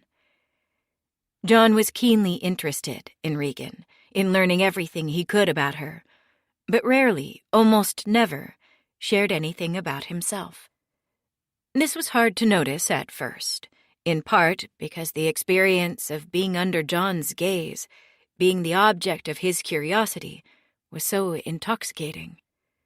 When she was with John, Regan felt herself to be interesting and important, worthy of all the attention she was receiving, a celebrity to a fan base of one.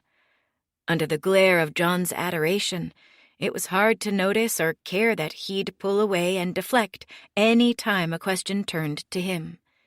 He'd dance around and turn the conversation back toward her whenever she ventured to ask about his family, where he'd grown up, if he had any siblings, or what he was like as a kid, loud or quiet, silly or serious. Not that John didn't have answers to these questions, only that the answers he gave concealed more than they revealed, and cut off further inquiry. When Regan asked where he was from, "Oh, just some shithole town up north. I've worked hard to forget it." Or when Regan asked about his parents, "They died. You don't have to be sorry. We weren't close." As time went on, 6 months, 9 months, a year, Regan became more insistent in her questions. As a kind of challenge to John, she began to expose more of herself, laying out her life in all its detail. She answered every question John had, even told him things he hadn't asked about.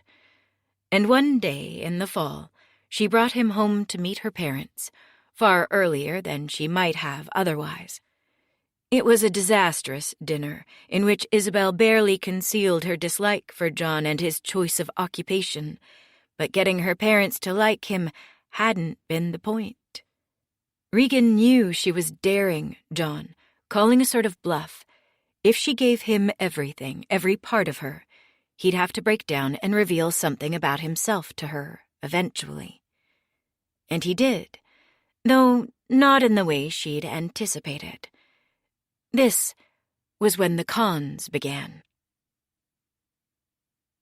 It started on a Saturday morning in spring, almost a year after they'd first met and started dating. They already had patterns by this time, as habit-bound as an elderly couple. Normally they'd sleep in late, let the sun creep into the bedroom. John would wake first and go to make the coffee, then Regan would rise later with the smell, and find him in her kitchen frying eggs or making pancakes. Slowly they'd enter the day, lazing for hours around the apartment before venturing out for a late afternoon happy hour, dinner, maybe a movie. On this day, though, John came into the bedroom and shook her from sleep with coffee in a steel tumbler. "Get up," he said. "I want to go out." Regan looked at the clock.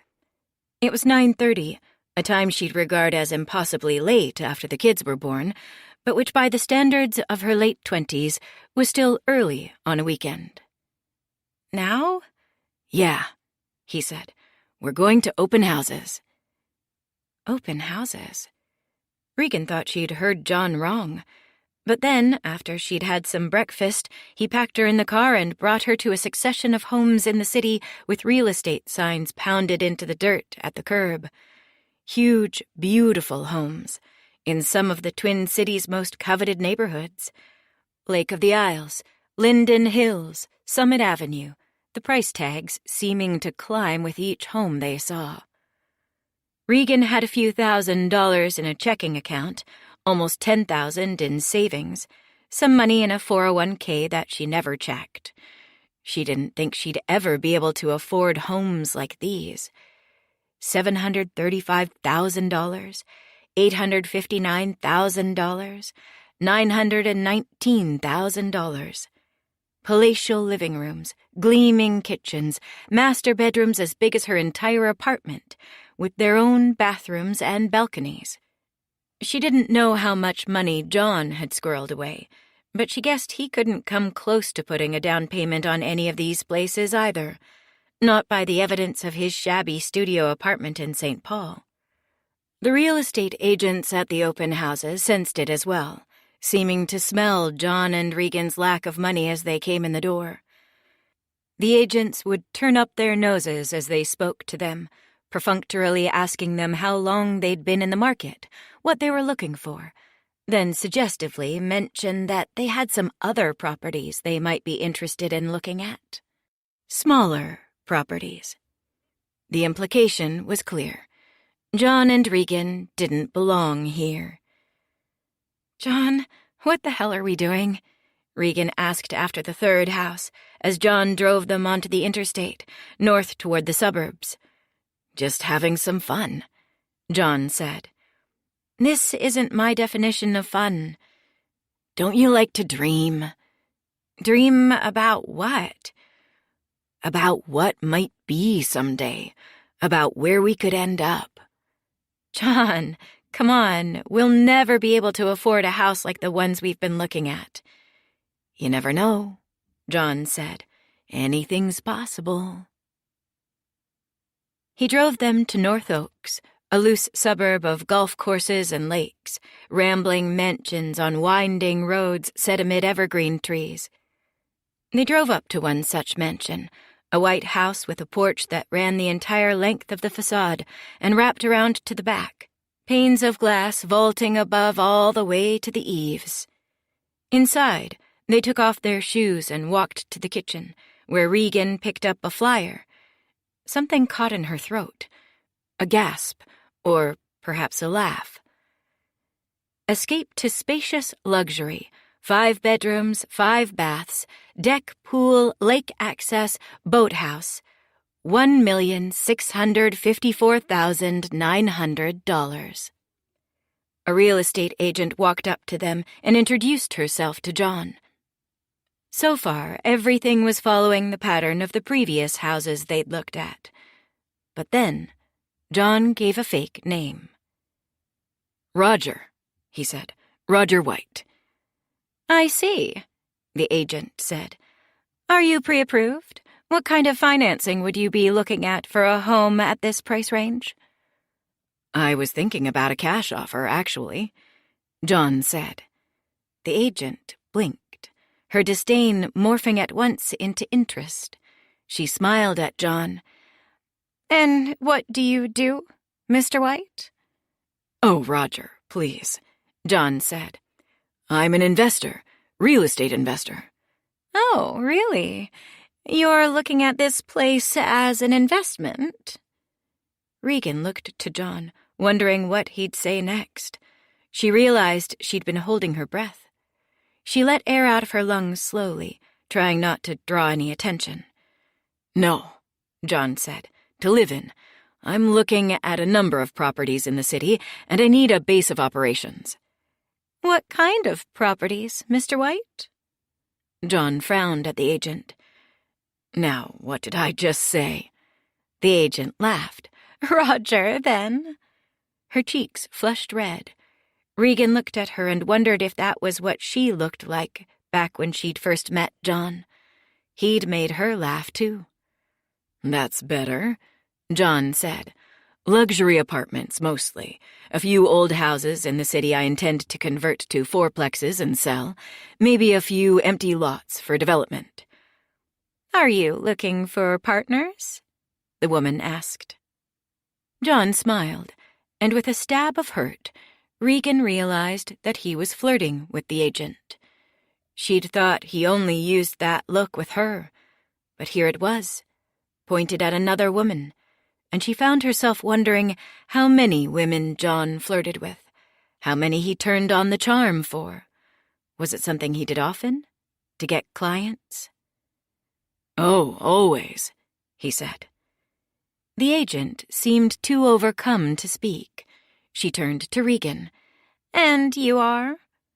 Yes, dear, John said. Introduce yourself. I'm Veronica, Regan stammered. They walked through the rest of the house, but Regan couldn't see the rooms.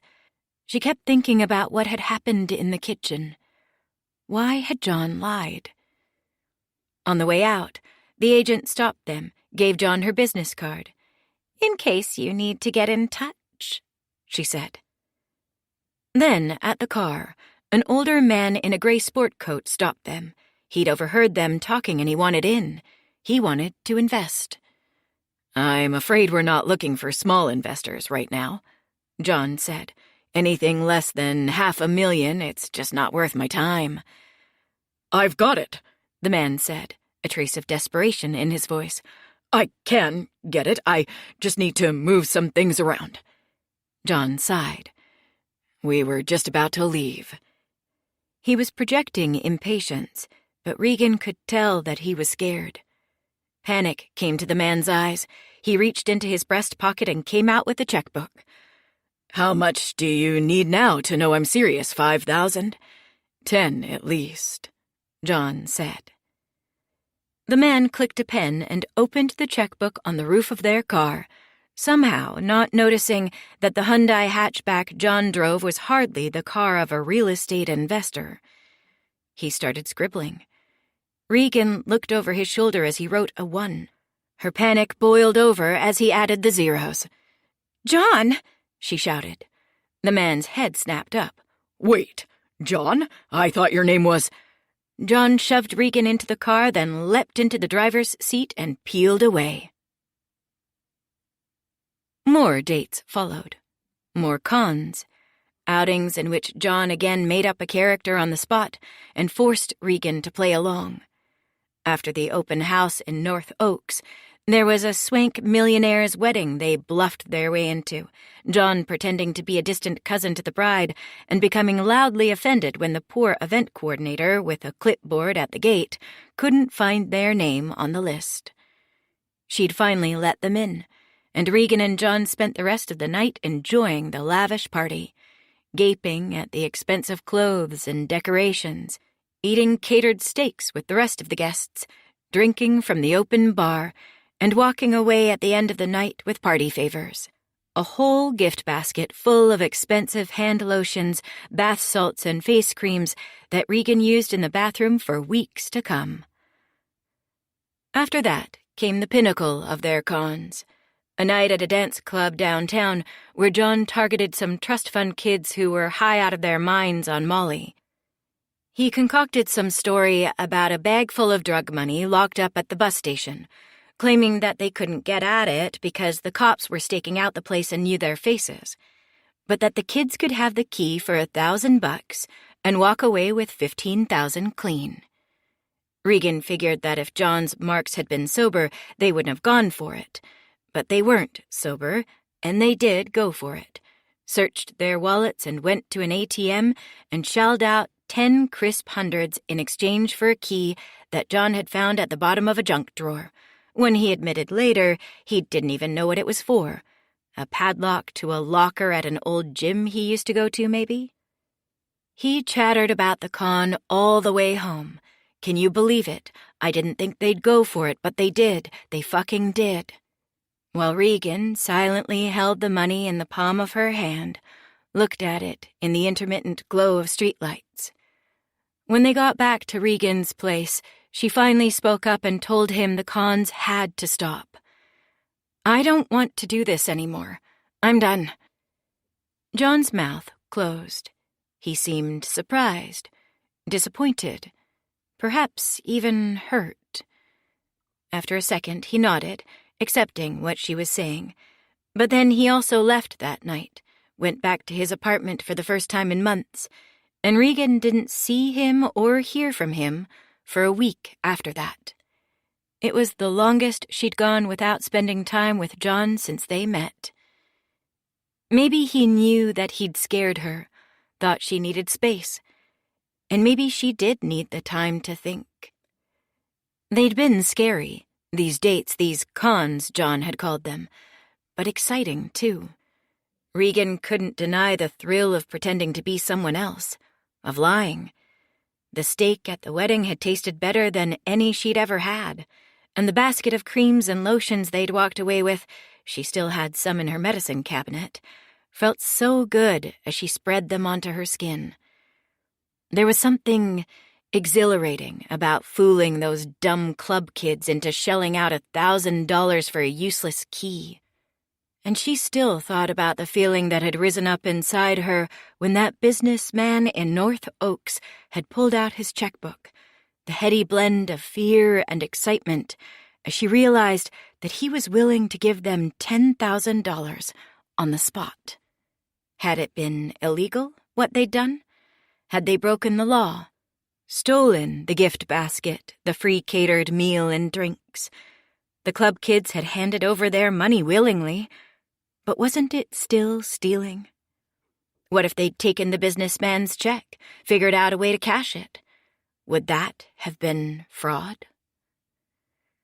The more unsettling questions had to do with what the cons revealed about John, and why he'd thought it would be fun to take her on them. Did he do this often? Did he lie to people? Lie to her? Was John Peters real? Or was she another one of his marks, like the businessman, the wedding guests, the club kids? She'd observed that when John bluffed his way into places, when he got things from other people that didn't belong to him, it was not precisely because of who he pretended to be, but rather because of the way he made others feel about themselves, who he made others believe they were. The guy in North Oaks believed he could be a high-rolling real estate investor. The club kids believed they could be the kind of people who made deals with criminals. John had made Regan believe something about herself, too. He'd made her believe that she was interesting and beautiful, that she was a person who deserved love. Perhaps he'd intended the cons as a sort of self-revelation, an answer to the questions Regan had been asking about his family, his background, his past. To these questions, John's reply was that his past didn't matter, didn't define him. He could be anyone, and so could Regan. John was a financial advisor, Regan reflected. He worked in the world of money, and money, she was coming to realize, had no memory. It wasn't burdened by the past. Money didn't care where you were born, who your parents were, the things you'd done or left undone. In John's world, the only thing that seemed to matter was the future. With his clients, his marks. He thought not about what had been, not even about what was, but about what could be. He cast grand visions and dreamed great dreams about what they could become with his help, dreams about what their money, by growing and reproducing and becoming more of itself, more money, could change them into. Regardless of the reason, Regan couldn't deny that the week without him was incredibly lonely. Without John at her apartment, her life suddenly felt emptied out, desolate. She'd become used to having him around, had started taking it for granted. In John's presence, Regan had discovered a state of grace she didn't know was possible. To be loved, truly loved and cared for, was the greatest feeling in the world. Now to be suddenly without that feeling was terrible. She wanted it back. Who cared if it was real or not? And so, Regan was relieved when she finally got a call from John at the end of that long week, asking if they could grab dinner. He'd pick her up. She waited for him in a nauseated state of nervous excitement, then leapt up from the couch to meet him at the door when he arrived. As soon as he stepped into the apartment, he sank to his knees and opened a jewelry box. "Regan," John said, "I love you. I'll be whoever you want, whoever you need me to be to make you happy. Marry me." Regan looked at the ring, the gleaming diamond jutting up from the platinum band like the pistil in the center of a flower, enclosed in the petals of the velvet jewelry box and John's sturdy hands. What he was offering her, she knew, was the opportunity to be someone new with him, to see what people they might become together. He was leading her away from the past and into the future. "Yes," she said. Chapter 6. Regan watched the FBI car parked at the curb for the rest of the evening and into the night, waiting for it to leave so she could escape to the lake house. She watched it out the window through an awkward, mostly silent dinner with her parents, watched it as she put the kids down for bed. Philip in the study, Etta in her old bedroom. "Is Daddy going to say goodnight to me, Mama?" Etta asked as she laid down her head, arms wrapped around one of Regan's old stuffed bears. A tightness came to Regan's stomach. John would often sneak in and say goodnight to the kids when he worked late. Regan didn't know how to explain to Etta that it wouldn't be happening tonight, or maybe ever again. "I don't think so, sweetheart." "He's working late?" Regan paused. She'd have to explain eventually, but not now. There'd be too many questions she didn't yet know how to answer. Maybe tears, too. She couldn't do it to the girl, not right before she went to sleep. "Something like that," Regan said. "Really, really late." Etta's eyes narrowed. "Daddy works too many times. I wish he was here." "I know, sweetheart. I wish he could be here with us, too. She began to choke on the last words and wrapped Etta in a sudden hug to hide her tears. "Good night, my girl," she whispered into Etta's ear, then gave her a kiss on the cheek and left the room. In the hallway, she leaned against the wall and took a breath, trying to calm herself, her hands balled to fists at her side. Across the hall was a small clock, its short pendulum swinging furiously back and forth, and as she looked at it, Regan thought of how nice it would be to grab it off the wall and hurl it to the ground, to break something, like a man might do when he was angry. But she couldn't, not without waking the kids and bringing her parents upstairs to see what was the matter. She heard their voices murmuring below her right now. They were probably talking about her, whispering about her. She could imagine what they were saying, her mother especially. "I do feel sorry for her, but she should never have married John in the first place. She made her bed and now she'll have to lie in it." She couldn't face them, couldn't go downstairs and join them in the living room. Instead, she leaned up against the wall and sank down to the floor of the hallway, settled there with her legs stretched out in front of her and crossed at the ankle. She dug in a pocket and pulled out her phone, thumbed it open, and went to the Facebook page for WCCO-TV, a local news affiliate. She hadn't been able to shake the sight of the news van on her street, the cameraman hoisting a camera to his shoulder as she fled. She'd missed the 6 o'clock news, could have waited until the 10 o'clock, but the only TV in the house was on the main floor, and she'd have to watch with her parents. Regan couldn't imagine the humiliation of a story about John's crimes coming on while Peter and Isabel sat next to her. She scrolled through the WCCO feed, each post providing a link to a different story, a different segment. State senators arguing about the budget at the Capitol, layoffs at a local factory, a girl raising money for the homeless with a curbside lemonade stand. And then, there it was. Twin Cities financial advisor accused of stealing clients' money. Regan heard her own pulse in her ears as the video loaded. She frantically thumbed the volume down low enough that her parents wouldn't be able to hear downstairs. On the screen, a female anchor looked gravely into the camera. A quiet neighborhood in the western suburbs was turned upside down today when FBI agents raided the house of a... The anchorwoman must have gone on talking, perhaps handing things off to a reporter at the scene. But Regan suddenly couldn't hear anything anymore, because there on the screen was her street.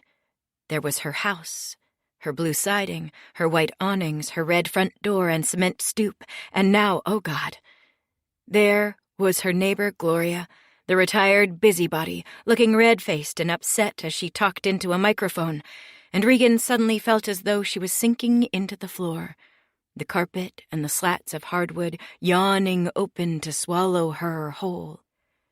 Regan had to put a hand on the floor to steady herself. The phone fell out of her other hand and clattered down. Regan blinked, gave her head a shake to push away the vertigo, and snatched up the phone again. "No idea," Gloria was saying. "They seemed like such nice people, but you never know who someone really is, I guess." They. Gloria had said they, not he. Confirming Regan's fears. John had been the one to commit a crime, but the world would hold both of them responsible. And now there was John's picture as well, the professional photo he used on the website for his business. The photo looked sinister, his smile put on and fake, his eyes empty. Maybe they'd done something to the colors before running it, sapped the photo of its vibrancy, applied some kind of filter. It was impossible to look at his face and not believe him to be a sociopath. Then the photo blinked away, and another person's face came on the screen. A woman's, middle-aged, with other people dimly visible behind her on the sidewalk in front of Regan's house. Off camera, a reporter asked who she was and what she was doing there. "My parents were clients of John Peters," the woman said. She had a round face and angry eyes set deep behind sharp cheekbones. "They invested their life savings with him for their retirement. I reported him to the authorities after my parents spent 6 months trying to get their money from him. We just found out today that he's been charged with fraud and that the thousands of dollars my parents entrusted him with are gone. I'm here today with my parents and several of John Peters' other victims because I want the Peters family to see the people whose lives they have ruined." The woman looked behind her, extended an arm, and a number of other people stepped around. An elderly couple, an old white man in a trucker hat, a young Latina woman in nurse's scrubs, and others partially cut off by the frame of the screen. Some of them held signs. The angry woman's father, mustached and wearing a Western plaid shirt, held a piece of cardboard with "Give me my money back" written in black marker. His eyes were distant, as though he didn't know where to focus, and there was a look of pained confusion on his face. Regan held a hand over her mouth as the picture changed again, and she suddenly saw herself, recorded in profile through the window of her car, holding a hand up to the side of her face as she screeched away. She looked guilty. It was impossible to look innocent while running away. "This is Mr. Peters' spouse, Regan Peters, abruptly leaving the scene earlier today. No word from the FBI yet on whether or not she was involved in this financial scheme with her husband." Regan pushed herself up and lurched to the bathroom. In the darkness, she scrambled on her knees to the toilet and lifted the seat. She waited. She'd thought she might throw up, but now that she was here, the feeling had passed, and all she did was breathe slowly into the bowl, smelling the water and the scrubbed porcelain, a smell she associated with shame, with late nights and one too many drinks. After a while, she stood up, flipped on the bathroom light, then slowly washed her hands, staring at her reflection in the mirror. Earlier on the news segment, she'd barely recognized her husband's image. Now, she hardly recognized hers. She felt as though she'd aged a decade in the last several hours. There were dark half-moons under her eyes, and her cheeks looked sunken and haggard. After she was done in the bathroom, she went back into the hall, walked to the window at the end and looked down at the street. The FBI car was gone. Finally. She checked in on the kids. Both were sleeping soundly. She crept down the back steps to the side entrance, then walked softly to her car. She felt bad about leaving the kids, cringing at the scene that would result if they woke up while she was gone. Etta and Philip screaming for her, her parents realizing that she'd snuck away like a teenager. But what difference did it make now? What was one more sin on top of everything else that had been uncovered today? The world already thought she was guilty. Let her be guilty, then. Darkness advanced across the sky as she drove. The night pulled tight overhead like a cover. Regan felt like a fugitive. She realized as she pushed through the night that she wasn't quite sure why she was going back to the house, fleeing or finding, running from or running to. Did she really expect to find John there, this late in the day? He was probably in another state by now, maybe even another country. Yet she found herself wanting to get there quickly all the same. So much had been taken away, so much seemed to be slipping away. Regan wanted to make sure that the house was something that still belonged to her, that it was still real. She made a few wrong turns as she wound through the lake roads, but finally she arrived at the house, its dark mass hulking at the end of a dead-end lane. Her headlights illuminated the brick facade as she came close. Definitely real. She hadn't imagined it. At the front door, she hesitated. feeling fear, as though John, waiting inside, might jump out of the shadows and stab her when she walked through the door. This was silly, Regan knew. But the thought of John had become so strange over the past 12 hours, and she no longer knew what to expect from him if he was indeed inside.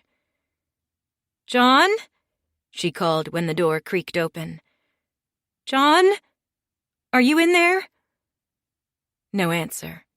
Just the small reverberation of her thin voice bouncing from bare walls, empty rooms. She walked through the house, turning on all the lights, her heart taking a little hop in her throat each time she flipped a switch to illuminate another room. But he wasn't there. The house was completely empty, in fact. Empty, but for a single object Regan didn't remember being there before. A garage door opener. The old owners had given the opener to them at closing, along with the keys, and from there it had gone into John's car. She was certain they hadn't brought it back in with them when they returned to the house to marvel at what they'd just bought and make love on the floor. The garage door opener had remained on the dashboard in John's car. And yet, here it was. Evidence that John had been here today, even if he was gone again now. Regan grabbed the opener, walked out the front door to the driveway. She pushed the button and watched the door rise, revealing John's car inside. Cautious again, she crept to the driver's window. But the car, too, was empty, unlocked, and the keys were in the ignition. This was starting to feel like a scavenger hunt. First the opener, then the car, now the keys. What did John want her to find? She scanned both front seats, then the back seat, and then she went to the trunk. Inside was a cream-colored leather travel bag with tan straps. It took Regan a moment to recognize it as something of hers, a gift from John for last year's birthday. They called it a weekender, something to throw a few changes of clothes into for a short jaunt to someplace beautiful, though John, when she'd opened it, had called it her getaway bag. "You could use it for a girls' trip sometime," he'd said, smiling, pleased with his thoughtfulness. "You know, get away from me and the kids for a bit." Regan hadn't liked it. Philip was only 6 months old at the time, still not sleeping through the night, and John was putting in long hours at the office. She couldn't imagine getting away for an afternoon, let alone for a girls' weekend with similarly busy mom friends she hadn't even seen in months. If John had really wanted to give her a gift, he'd have actually planned a getaway for her, hidden a boarding pass and a vacation rental confirmation in one of the side pockets. Instead, the empty bag had gone in the back of her closet. She hadn't used it once. It was packed full now, though, bulging and lumpy. Regan reached for the bag and gave it a heave to test its weight. She could barely lift it. Next, she eased the zipper open, holding her breath, somehow certain of what would be inside even before she saw it. Money. Piles of it. Stacks of it. The back of Regan's neck tingled, and she closed the garage door behind her, imagining a neighbor, some night owl, up late, spying on her from down the street. Then she hefted the bag out and carried it into the house. Inside, she took one look at all the windows in the kitchen, dining room, and living room, then turned off the lights and went down the hallway. A bathroom was the first room she found where she couldn't be seen from the outside. She emptied the bag out onto the tile floor, then settled herself down and began counting the money. The cash was in stacks of bills, bound with rubber bands. Most of the bills were hundreds, some 50s, nothing smaller than a 20. It took her almost an hour to count it all, unbinding the stacks, counting out the cash onto the floor, then wrapping each pile in the rubber band again and going on to the next.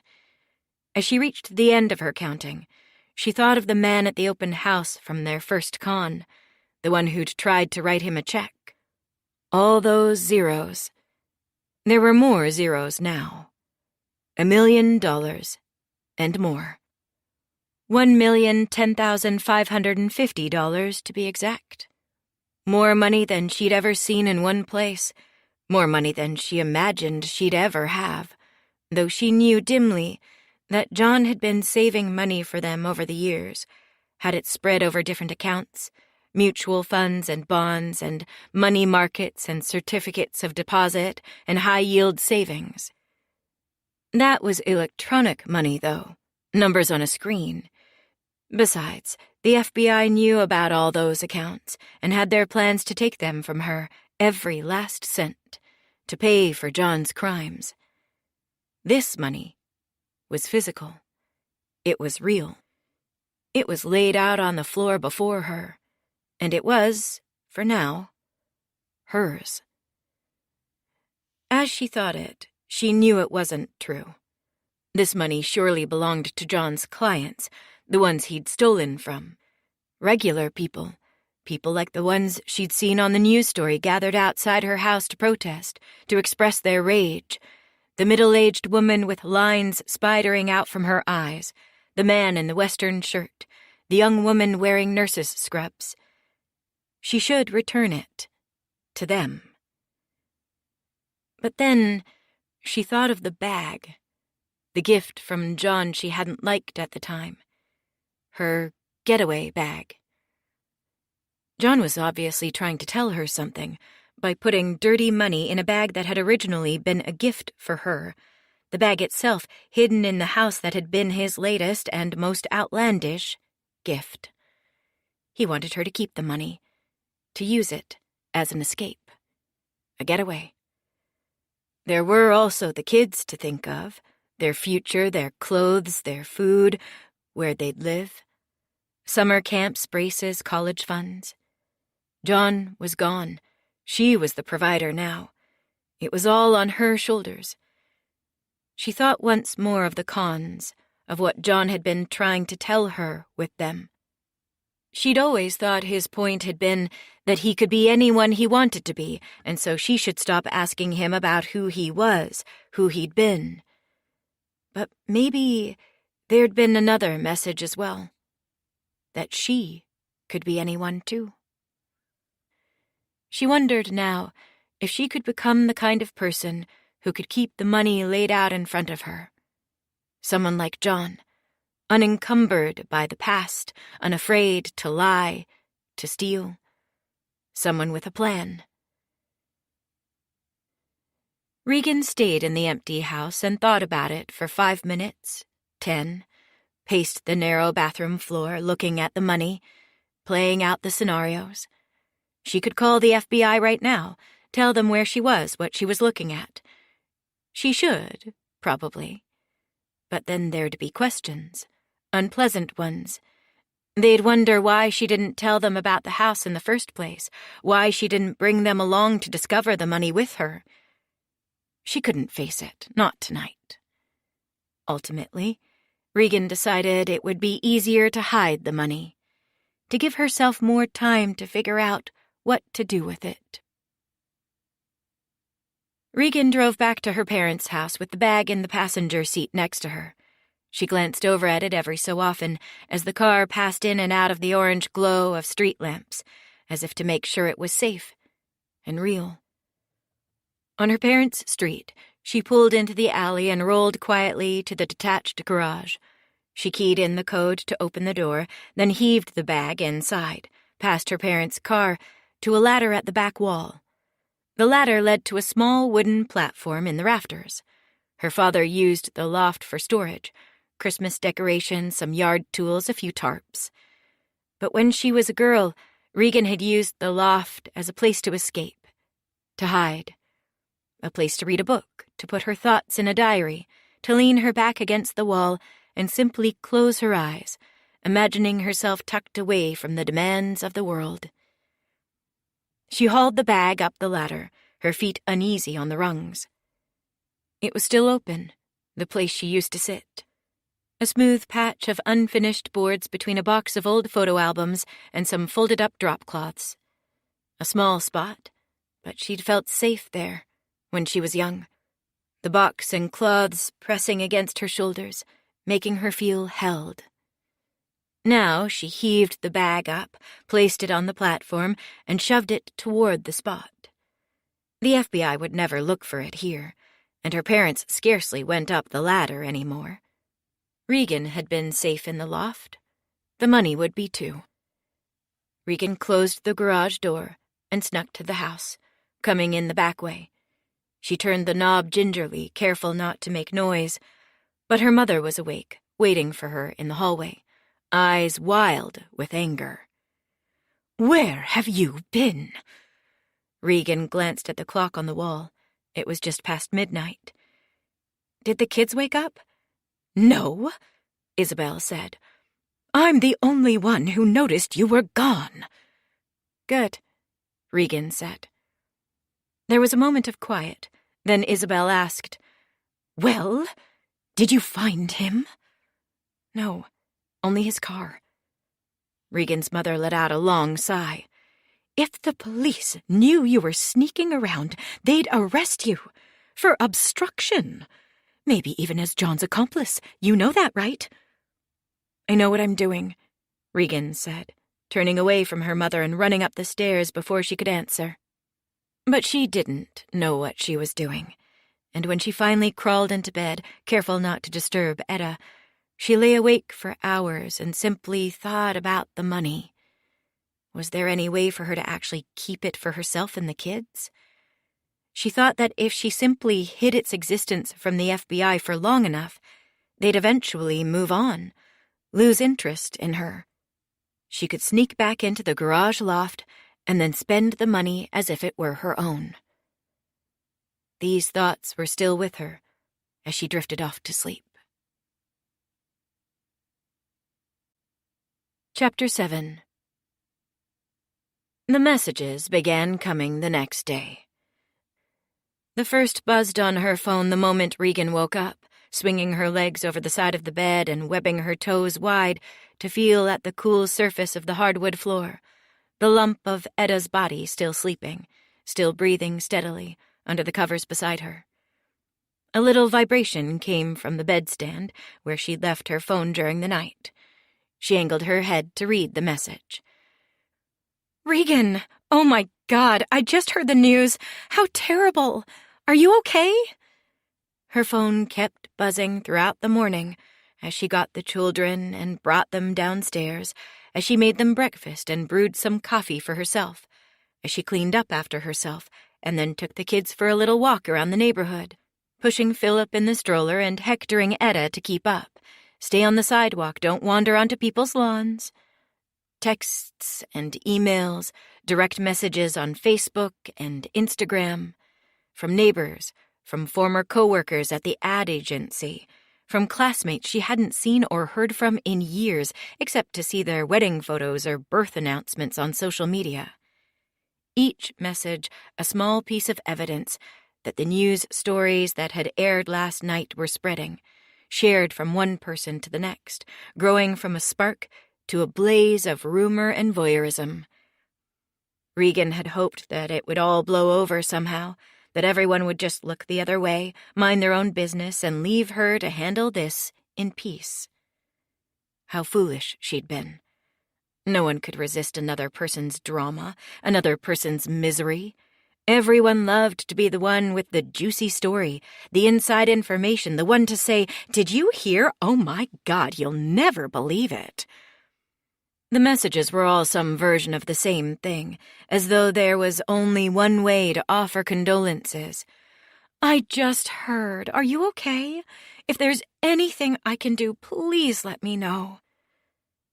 Some of them offered the services of lawyers they knew, spouses or family friends who worked in corporate law but might be able to help out with a criminal case. And one woman, someone Regan had known back in high school, even gave her the name of the divorce lawyer she'd used when her own marriage had fallen apart. "He's great," she said in her email. "A real fighter." An angry rattle rose up in Regan's throat. Who suggests a divorce lawyer to someone they haven't spoken to in years? She shoved the phone back into her pocket, kept on walking down the sidewalk, pushing the stroller a little faster over broken concrete. "Henrietta Jane?" she snapped at Etta, who'd paused a few steps back to look at a purple flower on someone's front lawn, bending over to stick her nose in its petals. "Keep up!" Etta ran to catch up, her cheeks reddened and her eyes wide at Regan's scolding. Regan immediately regretted yelling. Etta hadn't done anything wrong. Let her stop and smell flowers if she wanted to. Let her be carefree as long as she possibly could. It wasn't her fault that people were nosy and meddlesome, and maybe Regan should have been thinking about hiring a divorce lawyer. She hadn't thought about it until just then, reading her old classmate's email. But her marriage was over, wasn't it?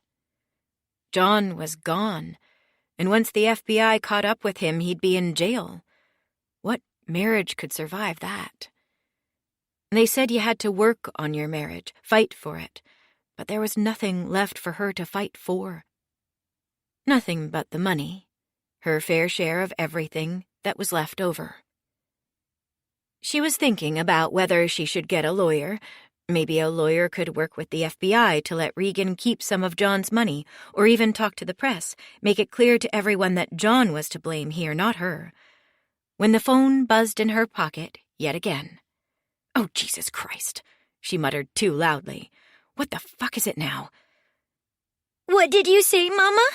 Etta asked, her voice high and fearful. "Did I do something bad?" "No, baby, it's okay, don't worry." Regan looked at her phone and saw a message from an unknown number. No text. Just a picture.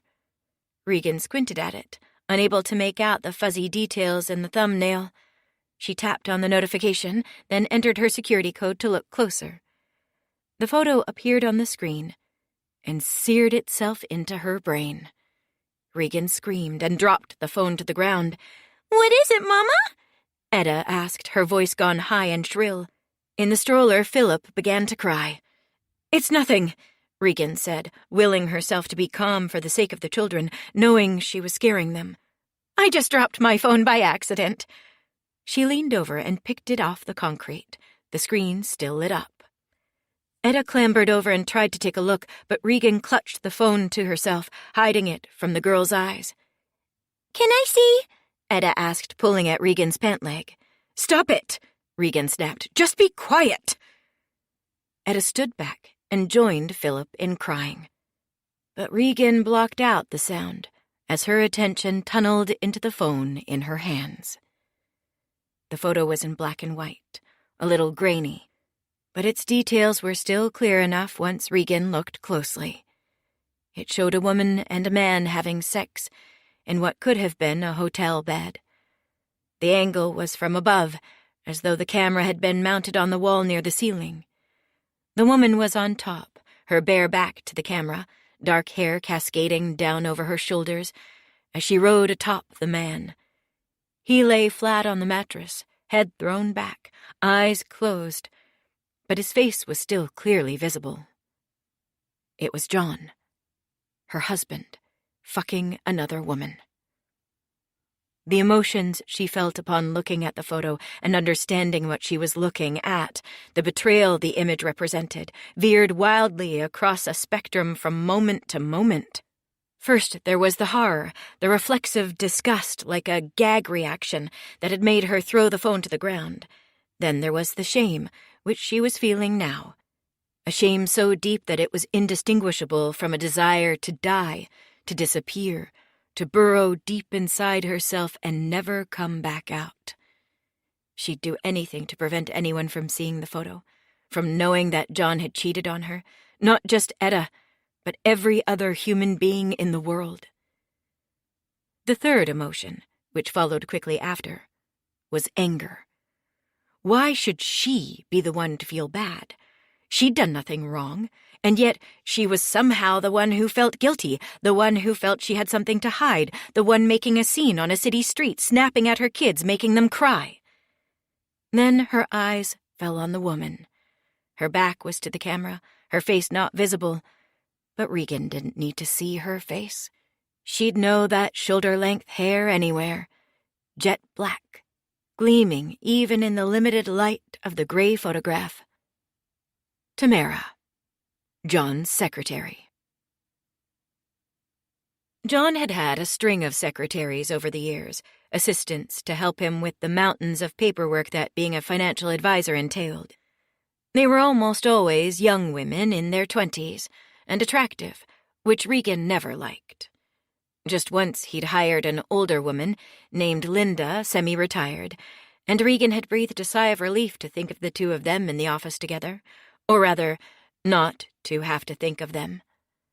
Linda was a grandmother. She'd shared pictures of her grandkids with Regan the first time they met. John could work as late as he wanted, and nothing would ever happen with her. But before even a year had passed, Linda's semi-retirement had become actual retirement, and John had hired Tamara next. She was 24, black hair that shimmered in light, smoky gray eyes, a perfect body. She was friendly enough, bubbly even, smiling too widely when Regan would walk into the office with the kids, falling into a sing-song voice with Etta, offering Regan coffee while she waited for John to get off the phone. She'd even had them over for dinner once, right after John had hired her. She must have read some article, something about the importance of building a good relationship with your boss. She lived in a 2-story townhome along the river in a hip part of the city, a neighborhood with lots of bars and restaurants. John and Regan got a sitter for Etta. There was only her then, though Philip wouldn't be too far behind. The dinner was awkward. Halting conversation under the light of a dangling pendant lamp. John was Tamara's boss, but she seemed to spend most of the night trying to impress Regan, constantly refilling her wine glass, asking her questions about the baby, about her home, about her work, acting all impressed when Regan told her about the defunct interior design business. "That's so great," Tamara had chirped. "You should definitely start that up again." "I've got no time," Regan said. She was a little buzzed from all the wine. She'd probably had more than half a bottle, while John and Tamara had barely finished a glass between them. "Tell your boss to come home more. Then maybe I could get the business up again. Until then, I'm too busy being a mom." Tamara gave John a panicked glance and then darted her eyes back at Regan, her plastered-on smile barely dimming. "There's daycare, isn't there?" Regan felt John tense in the chair next to hers. They'd been arguing about daycare recently. John thought it would be easiest to send Etta 5 days a week, but Regan thought she was still too young and insisted that so many days of her baby in someone else's arms, wouldn't be necessary if John spent less time in the office. None of this was Tamara's business, though, and Regan acted as if nothing was wrong. "Maybe when Etta's a little older," she said. "I hope so," Tamara said, the worry in her eyes easing now that Regan had let her off the hook for her misstep. "It's such a shame when talented women drop out of the workforce. I bet you could do a lot with this space, couldn't you? I bet you could give me a lot of decorating tips." Regan had smiled wanly, accepting the compliment, even though Tamara didn't know anything about her work, had never seen photos of a space she'd designed, and had no way of knowing if she was truly good at it or not.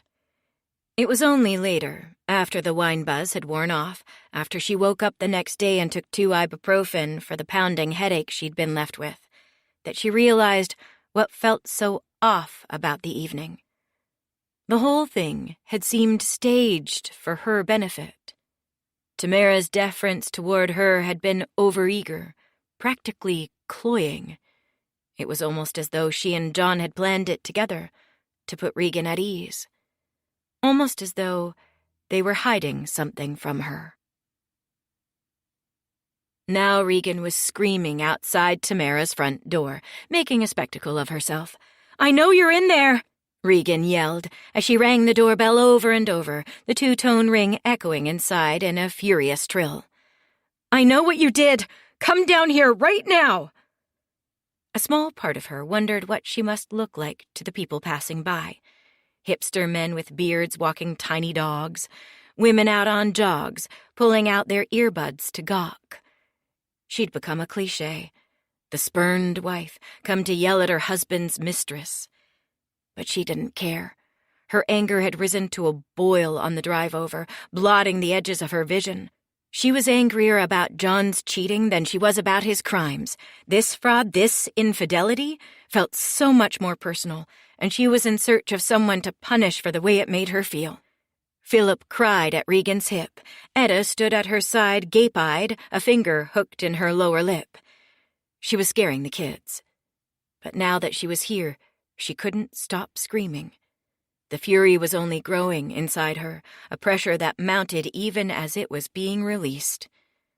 "Tamara Gray!" Regan shouted, pausing in her doorbell ring to put a hand under Philip's butt, hoist him higher at her side. "Tamara Gray lives here!" Maybe that would get her to the door, the prospect of being embarrassed in front of her neighbors, called out by name among people she had to live with. Regan switched from the doorbell to the door, clenching her fingers to pound at it. She hit at the door only once, and then stopped short when the door drifted open on her fist.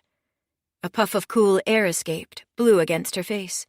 The front hallway was dark. "Tamara?" Regan called into the house, all her anger suddenly turning to something like fear. She crept into the house, peeked around a corner. There was a small living room to the right, also dark. Up the stairs, a dim yellow light reached down the hall. "What are we doing in here, Mama?" Etta asked. "This isn't our house." Regan crouched, deposited Philip on the floor next to Etta. "Stay here," she said. "Stay with your brother. I have to check something." "I want to come with you," Etta said. Regan shook her head. She didn't know why, but she had the feeling that whatever was at the top of those stairs might be something she didn't want her children to see. Regan had the sudden premonition that she might find John up there, that he'd run away to his mistress, and that she'd now walk in on them in the act, repeating the scene from the photo on her phone. Absurd, since the house was quiet. But Regan had a bad feeling all the same. "I won't leave you," Regan said. "I'll just be upstairs." She turned and began to creep up the steps. Etta hovered close behind her, drifting after her mother in spite of everything Regan had just told her, and Regan held back an arm, willing her to be still. At the top of the stairs, she looked down the hall, found the light streaming through the doorway to a bedroom. She made her way toward the doorway tentatively, inching along the opposite wall. "What is it, Mama?" Etta asked from the bottom of the stairs. "What's up there?" Regan saw the stain on the carpet first. Bright red, seeping into the off-white plush, almost reaching to the hallway. She saw the body next, lying face down in the center of the red puddle. A deep gash in the back of the head, a flash of white skull visible beneath strands of black hair. Tamara had taken her shirt off, the black of a bra strap cutting across the pale expanse of her back. She must have been getting dressed to go out when someone hit her from behind. Clothes were laid across the bed, still on their hangers. The face wasn't visible, but the body was unmistakably Tamara. Regan sucked in air and blew it out as hard as she could, like she had back when she was in labor with Philip and with Etta before that. You learned how to breathe through pain when you were a mother, learned how to bite back a scream, to hide what you were feeling. It was part of the training. "Mama?" Etta demanded. "What is it?" "Nothing, sweetheart," Regan called down. "It's nothing. Just stay where you are." Chapter 8. "Here's what I'm wondering," Agent Armstrong said. "I'm wondering why you were there in the first place." Regan was back at her parents' house, staring dully ahead in the living room, gnawing at a cuticle. She scarcely remembered how she'd gotten there, the things she'd done after finding the body. It all seemed like a bad dream, her body sleepwalking through the motions, somehow knowing exactly what to do. Getting the kids back to the car, calling the police, waiting. The cops had barely asked her any questions, just took a basic statement, her name and contact information, then let her go. Maybe they'd taken pity on her. She was with her kids, after all, and Philip had begun to scream, tired and hungry, absolutely at the end of his rope. And Etta, poor Etta, peed her pants and started crying too, drenched in humiliation. Regan had driven them back to her parents' house in a daze, then let her mom instincts take over, changing Etta's clothes and Philip's sopping diaper, brushing off Isabel's frantic questions about where they'd been, what had happened. Then she'd called the FBI. Mrs. Peters, Armstrong prodded now. Do you have an explanation? I told you already, Regan said calmly. I was just checking up on her. Tamara was John's secretary. I just wanted to see how she was doing with all this. Is that against the law? Checking on a friend? Armstrong sighed. He turned to Torres, who'd been silent through Armstrong's initial questions. Icily calm. Regan, Torres said now, and Regan noted the difference between the way the two agents were talking to her. Armstrong was using her last name, still calling her Mrs. Peters, but Torres had begun to call her by her first name, like Torres was a friend, calling Regan out, pleading with her to drop the bullshit. We know that's not true, Torres continued. The police have questioned the victim's neighbors. They say you were pounding on the door, screaming at her to come out. So what was that all about? Regan crossed her legs and looked out the window. She still didn't quite know what she was doing, but the past 2 hours had clarified some things. Tamara's murder meant that the mess with John was worse than she'd thought, more dangerous. People could die because of it. She and the kids might be in danger. She needed help. She needed protection. She needed the FBI on her side. But there was also the money. Enough money to get her and the kids through this mess, if she could figure out how to keep it. She turned back to Armstrong and Torres. She'd made a decision. She'd tell the truth. Some of it. Okay, she said. You're right. I didn't go to Tamara's place to check on her. Armstrong let out a breath. Thank you. Now we're getting somewhere. Why, then? Regan's phone was on the coffee table. She reached for it, tapped her way to the photo, then held out the phone toward the FBI agents. They squinted at the screen. Holy shit, Armstrong said, his professional composure cracking for the first time since Regan had met him. That's John. Regan nodded as the phone slid from her hand into Armstrong's. And Tamara. Torres moved close to Armstrong, looked over his shoulder. Blackmail? Armstrong shook his head. No, a threat. What do you mean? Regan asked, her voice rising. Whoever sent this to you, they wanted you to find Tamara's body, Armstrong said. They knew you'd see the picture and go to her house and find her there dead. They led you right to her, to let you know what they were capable of, to let you know they could kill.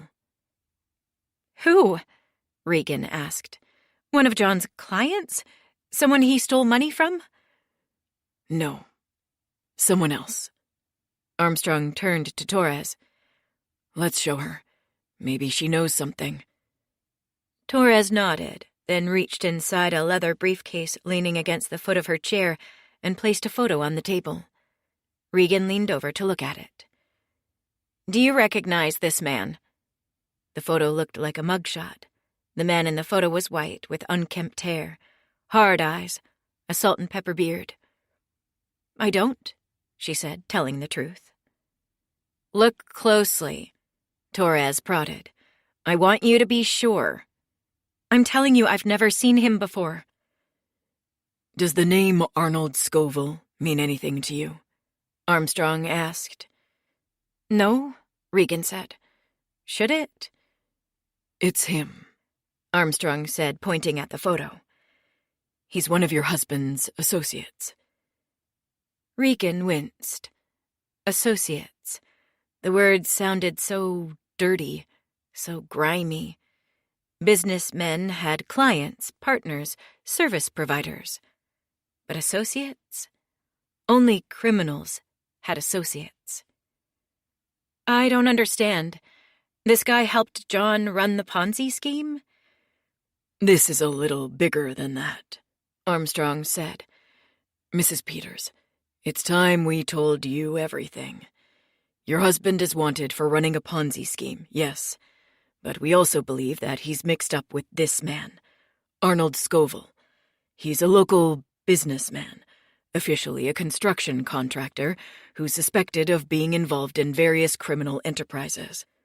Identity theft scams, illegal loans, armed robbery, drug trafficking. Stop, Regan said, holding out a hand. What could John have to do with any of this? Well, an illegal enterprise like this, organized crime, it creates a lot of money that has to be accounted for, and we believe that your husband was laundering it for Scoville, cleaning it so it looked legit and couldn't be tracked to any criminal activity. How do you know? Torres stepped in. Because Tamara Gray told us. Regan's mouth clicked shut, the gears turning in her head. So that's why Tamara had been murdered. Regan had thought it might be a disgruntled client, someone who'd lost money in John's scheme, killing the secretary because he couldn't find the boss. But now she knew. Tamara had been killed because she talked to the FBI. Maybe, the thought made her sick, brought a nauseous heat to the back of her throat. John had even been the one to kill her. She shook her head, pushing the thought away. She couldn't go there. She couldn't believe John capable of killing. He may have been a liar, may have been a fraud, but he wasn't that kind of man. Not a murderer. Regan, Agent Torres continued, we really need to know what you know about Arnold Scoville. This is serious. Someone has died. But I told you, Regan said. I don't know anything. She gestured toward the photo, still on the table. I've never seen this man's face before. I've never heard his name. Torres squinted at Regan, seeming to take a moment to decide something for herself. I don't believe you. Regan breathed out with exasperation, unsure of what to say. I don't know what to tell you. I can't win. Nothing I do is right to you. Armstrong stepped in.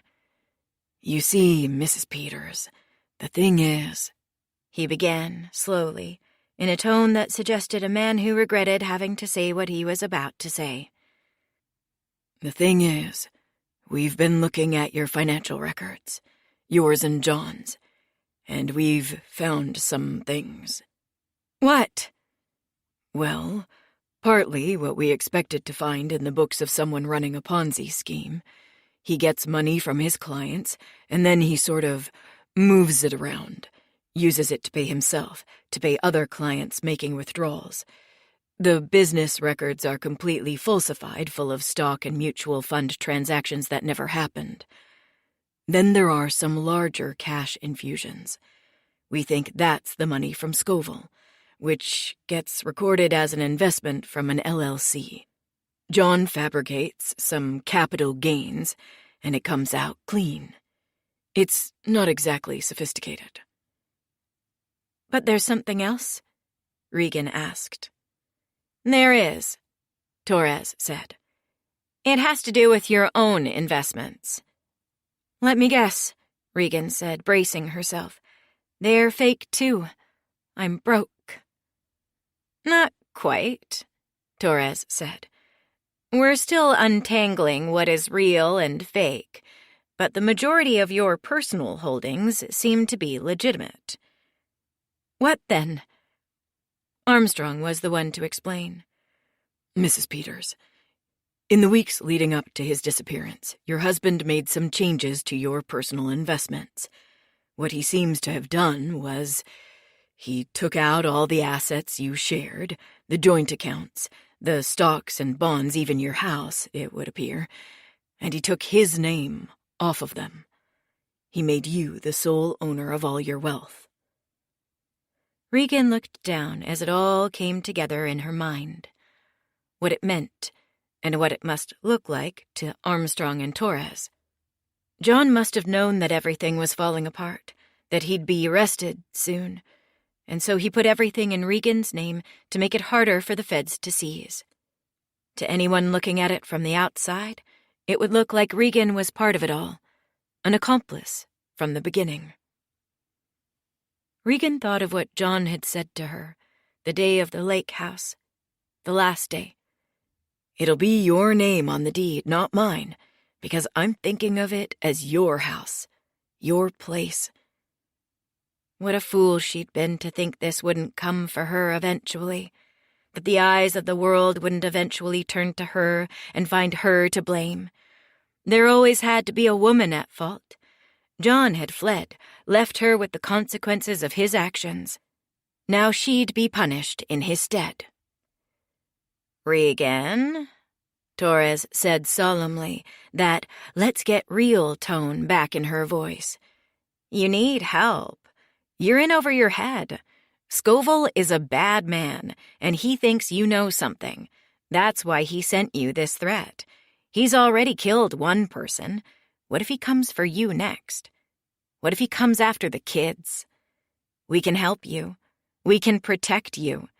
We can even arrange for you to be able to keep some of your assets, the house, some of the money. We can do that for you. But you have to tell us what you know. It's not you we're after. Even John isn't our primary target. Scoville's the one we want." Regan was silent, thinking. Armstrong and Torres were offering her a deal, an exchange. If Regan helped them get this Scoville guy, they'd go easy on her. Maybe they'd even let her keep some of her money, the money John had put in her name. The only problem was that she didn't have anything to offer them, nothing to cut a deal with.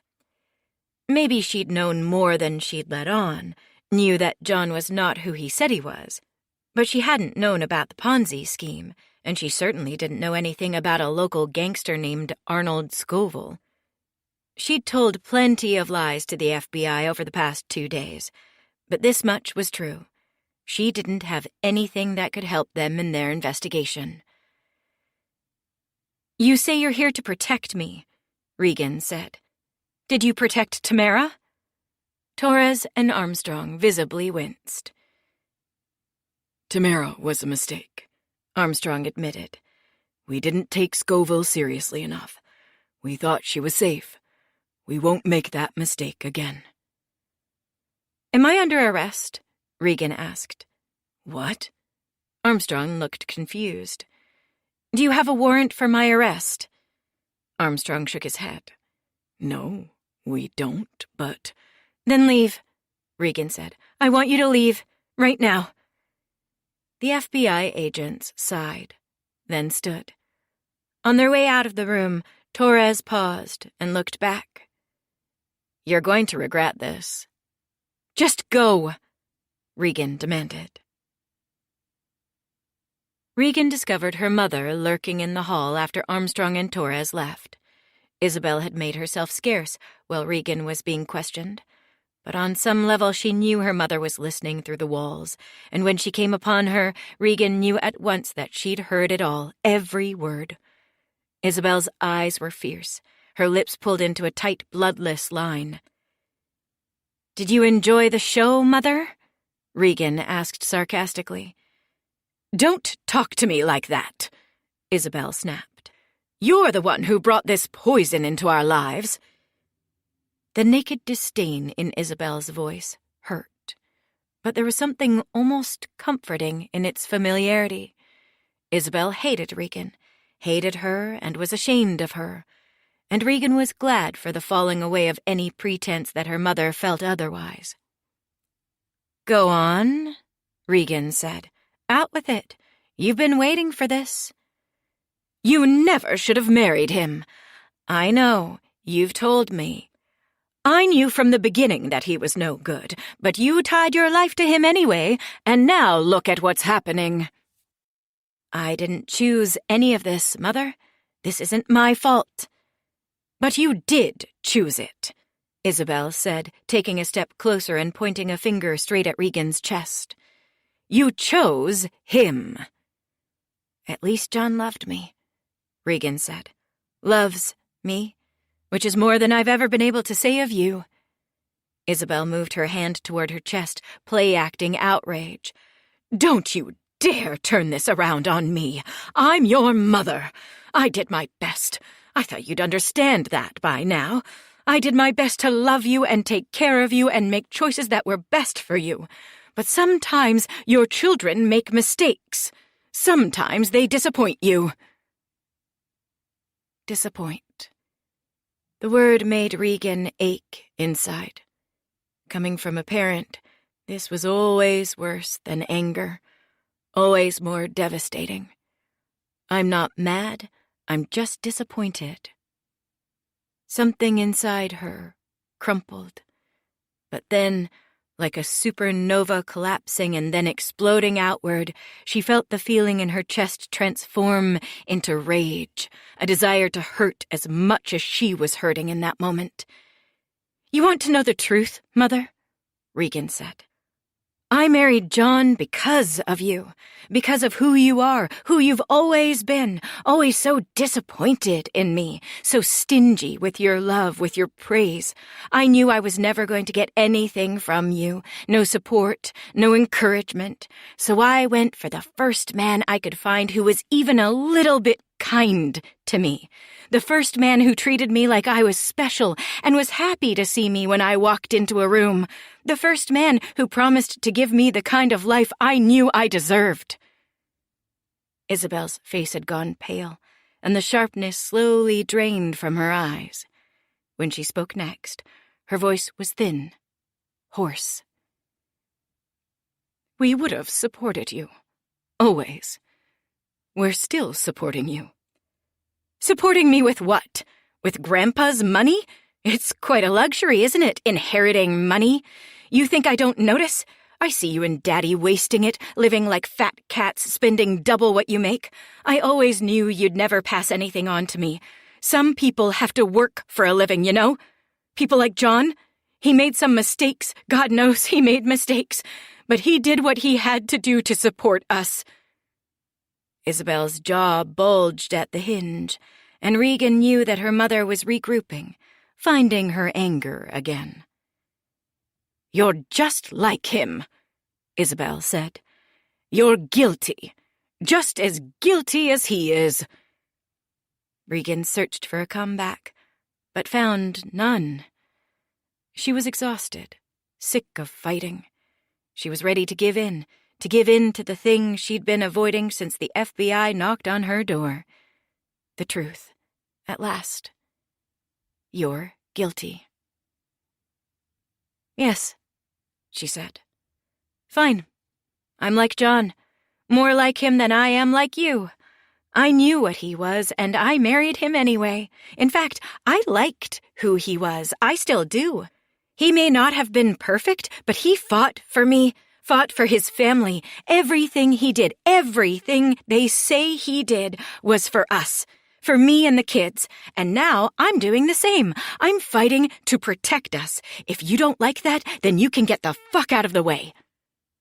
As Regan spoke, Isabel grew very still. Regan knew there was a storm brewing underneath, just barely held at bay. The effort must have been tremendous. "Maybe you should go," she said. "Back to your house. If you really feel this way about me, about my help, my advice, it's probably best for you to go back where you belong." Regan thought of the news, the crowd that had gathered around her house, John's victims come to protest and make a scene.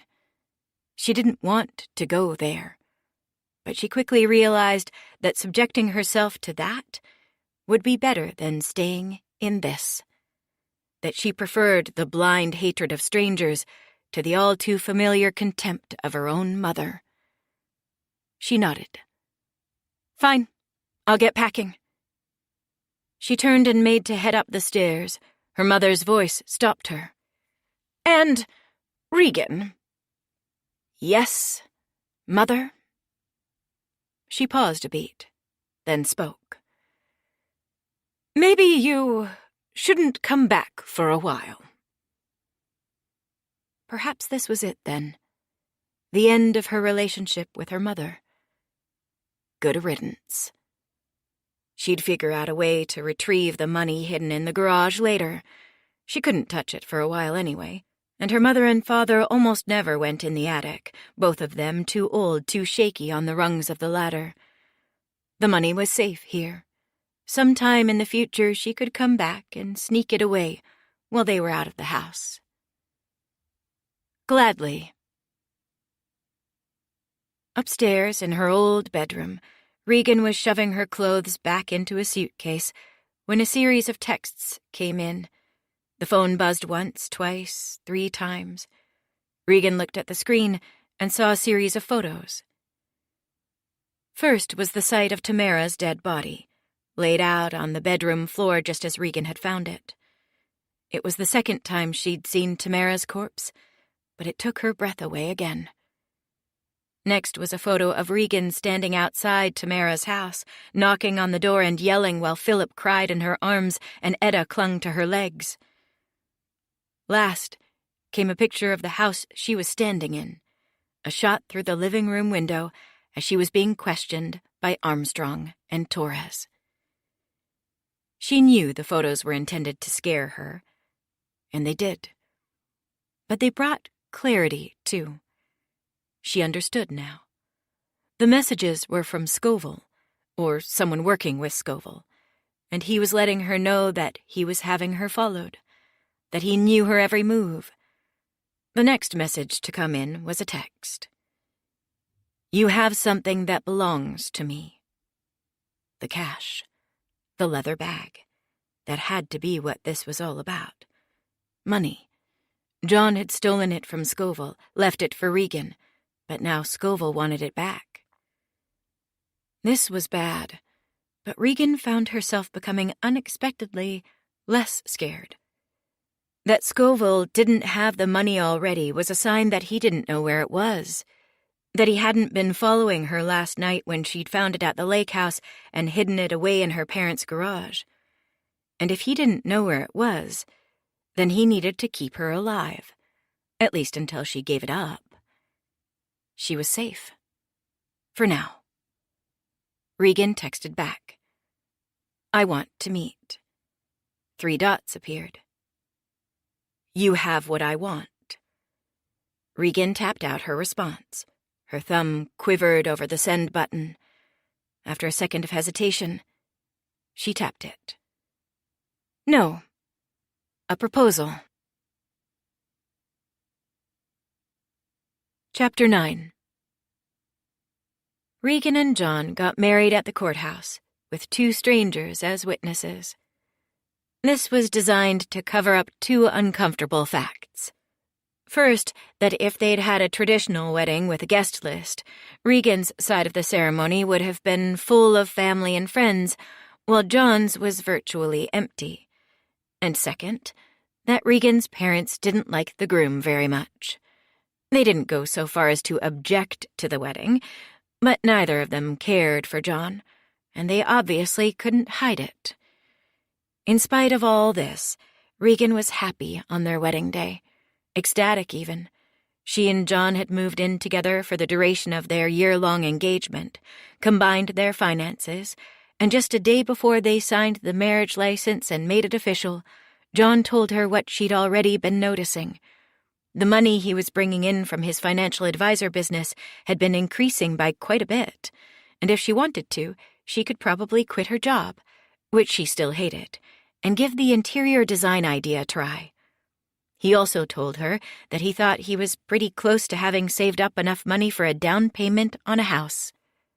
These two facts filled Regan with confidence about the future of their marriage. There had been moments during the engagement when she wondered if she had made the right decision. John hadn't changed. He was as mysterious and reticent to talk about himself as ever. This was simply who he was, and Regan had come to accept it. But his financial successes, his income growing and quickly dwarfing hers, confirmed for her that the trade-off she'd made was the right one. Of what consequence was a mysterious past compared to a bright and comfortable future? The first few years of their marriage were happy, carefree ones. Regan's interior design business was slow to start, clients difficult to find, but she began to see some success, one small job leading to another, and another after that.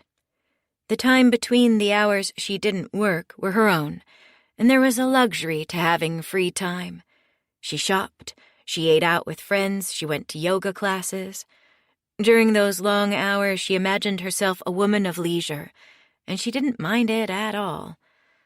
John's long hours at the office began to increase as his business heated up, but Regan didn't mind being alone, and when John did come home, she had his undivided attention, there being no one else in his life except for her.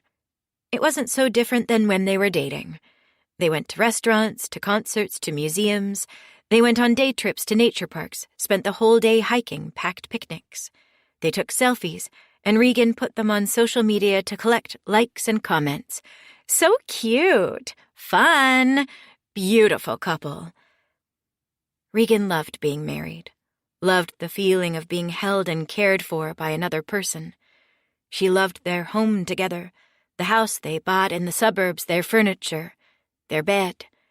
She loved waiting for John to come home at night, the jostling of the mattress when he crawled into bed, then rolling to him and asking him to stay awake a little longer, to put his hands on her body, to make her feel good. Above all, she loved having a husband.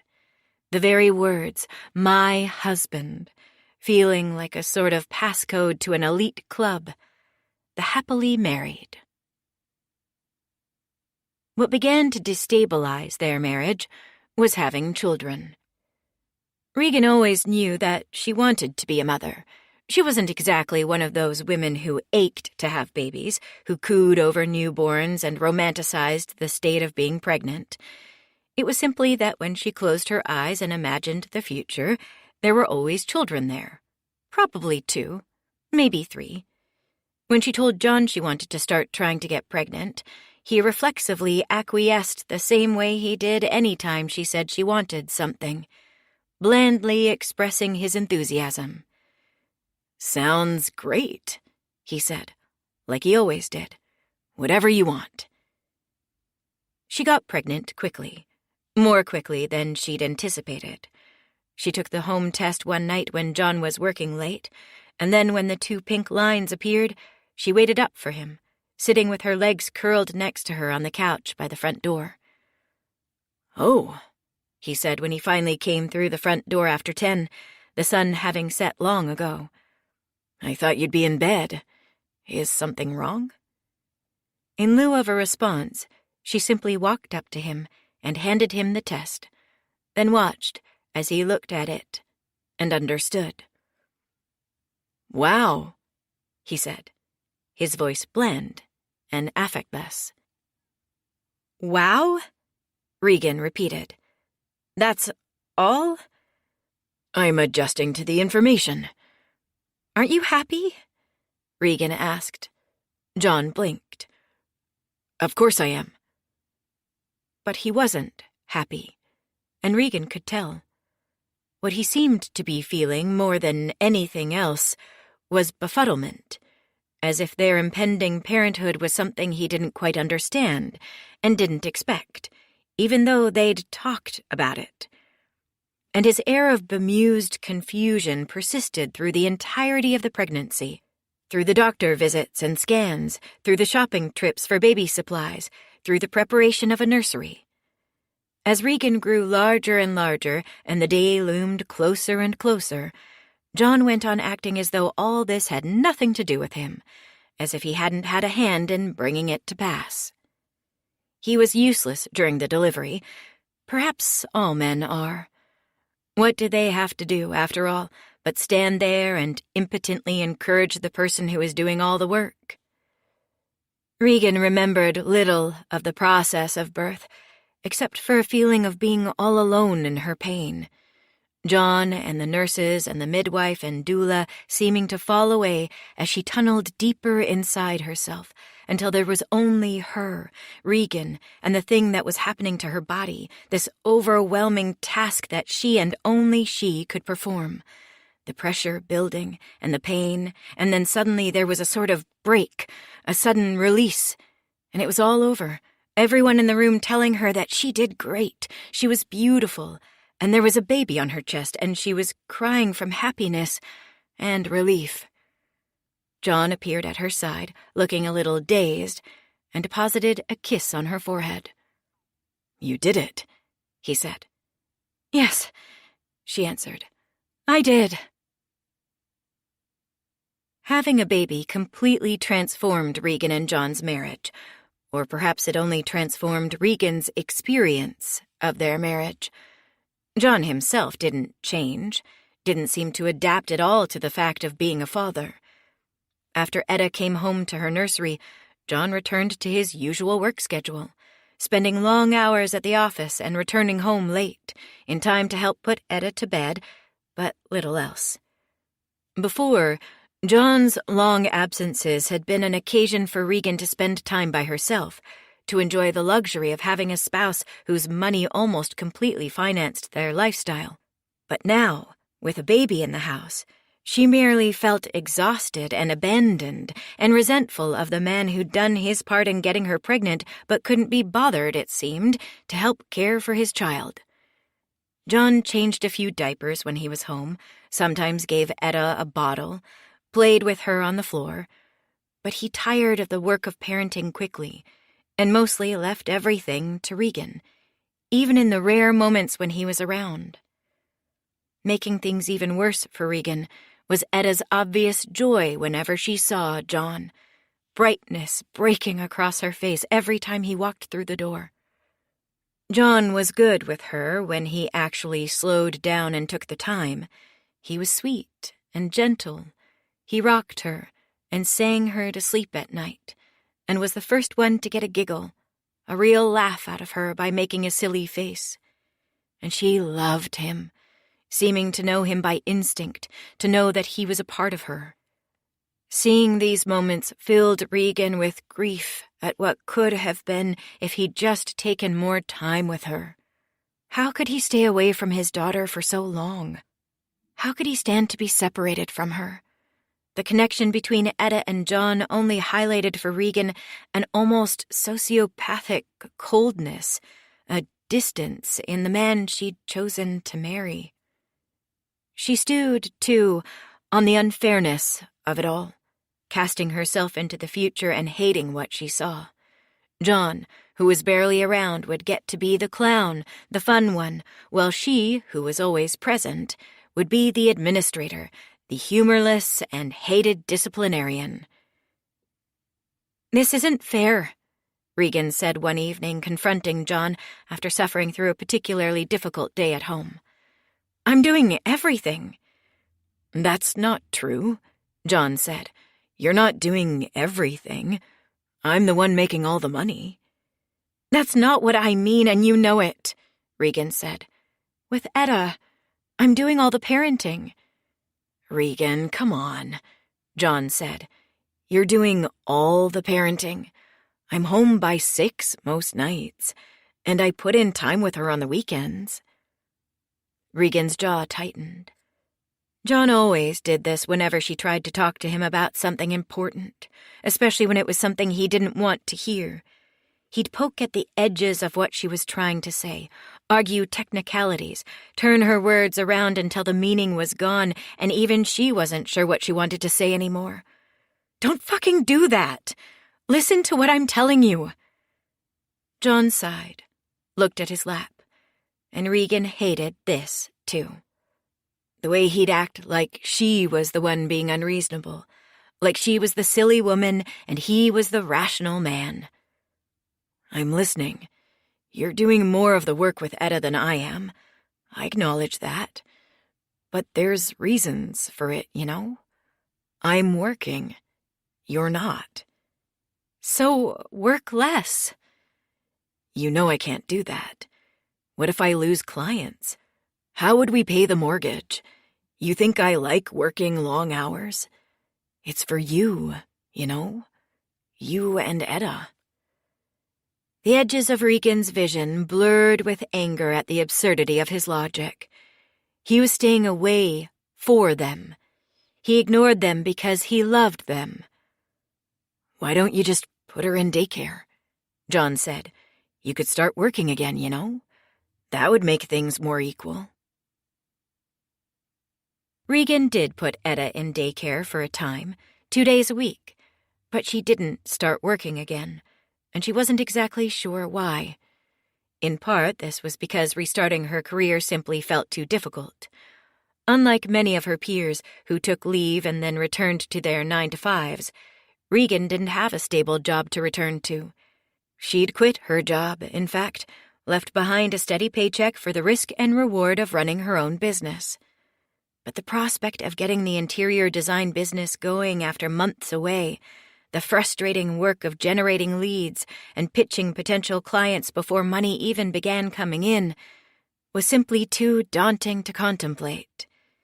Even on the days when Etta was away, she felt so exhausted, so emptied out by the work of being a mother, that all she could seem to do was sit, read a book, watch some TV, maybe clean up a bit around the house before it was suddenly time to pick the girl up again. Eventually, it got to be humiliating, sending Etta to daycare twice a week but not managing to do anything productive with the time she was away. At least, nothing John would recognize as productive. "Why are we spending all this money on daycare if you're not bringing anything in?" John asked one day. "I thought the point was for you to start working again." Regan could have killed him in that moment. He thought it was so easy. Send the baby away, get back to your life. He didn't understand what it felt like, carrying another being inside you, being taken over by concern for them and their well-being. Thinking of Etta all the time, even when she was gone, especially then. She couldn't explain it to him. John had no trouble forgetting about both of them, Regan and Etta, when he went away. Regan quietly pulled Etta out of daycare. She could have done the opposite, sent Etta to be taken care of 5 days a week instead of just 2, but she didn't want to do that. It felt too much like letting John win, assenting to his logic of loving more by being together less. John seemed to think that the problem was not that he wasn't involved enough, but that Regan was too involved, that she cared too much, that she could be a better parent by being more neglectful, more like him. She couldn't allow this absurd argument to prevail. Regan remembered what it felt like to have a mother who cared more for herself than for her daughter, remembered what it was like to know she'd always come second to her parents' ambitions. That wasn't what she wanted for her daughter, even if, in her more honest moments, she knew that her mother's creative fulfillment was what she wanted for herself. The problem was John. If he was home more, maybe did 4-day weeks to give her a bit more time to herself, then she could have it all, motherhood and a career. But he wasn't, and so Regan's unhappiness at home, as Etta grew to be 1 and then a very terrible 2, was a sort of chess piece in an ongoing battle between her and John, something she held strategically against him, hoping he'd notice and finally change.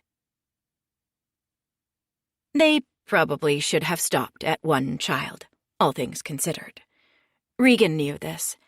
They were at an impasse, she and John, he too busy at work to give Regan the support she needed, she never able to find the time to be everything she wanted to be for her daughter, and to claw some pieces of herself back. But the impasse was temporary. Everyone said this. The early years were the worst. Things would get better when Etta went to school, and Regan had 5 days to herself. Having another baby was objectively foolish, Regan knew. It would only start the clock over again at 0, prolong the amount of time it would take for her to return to her own professional ambitions, her own life. But here again, there was her imagination to contend with, the future she'd always pictured for herself. A house, a husband, 2 kids. That had always been the dream. Maybe it wasn't smart or practical, but she was haunted by regret. Not the regret she was feeling now, but the regret she feared feeling in 10 or 15 or 20 years, when she looked back and realized that her family was incomplete, that she should have had that second baby when she had the chance. And so she did it all again. Pressed John, obtained his wan acquiescence, conceived quickly, and went once more through the ordeal of pregnancy and birth. A boy this time, Philip, and he looked so much like John, the resemblance between father and son almost shocking in its uncanniness, that she thought things would be different this time.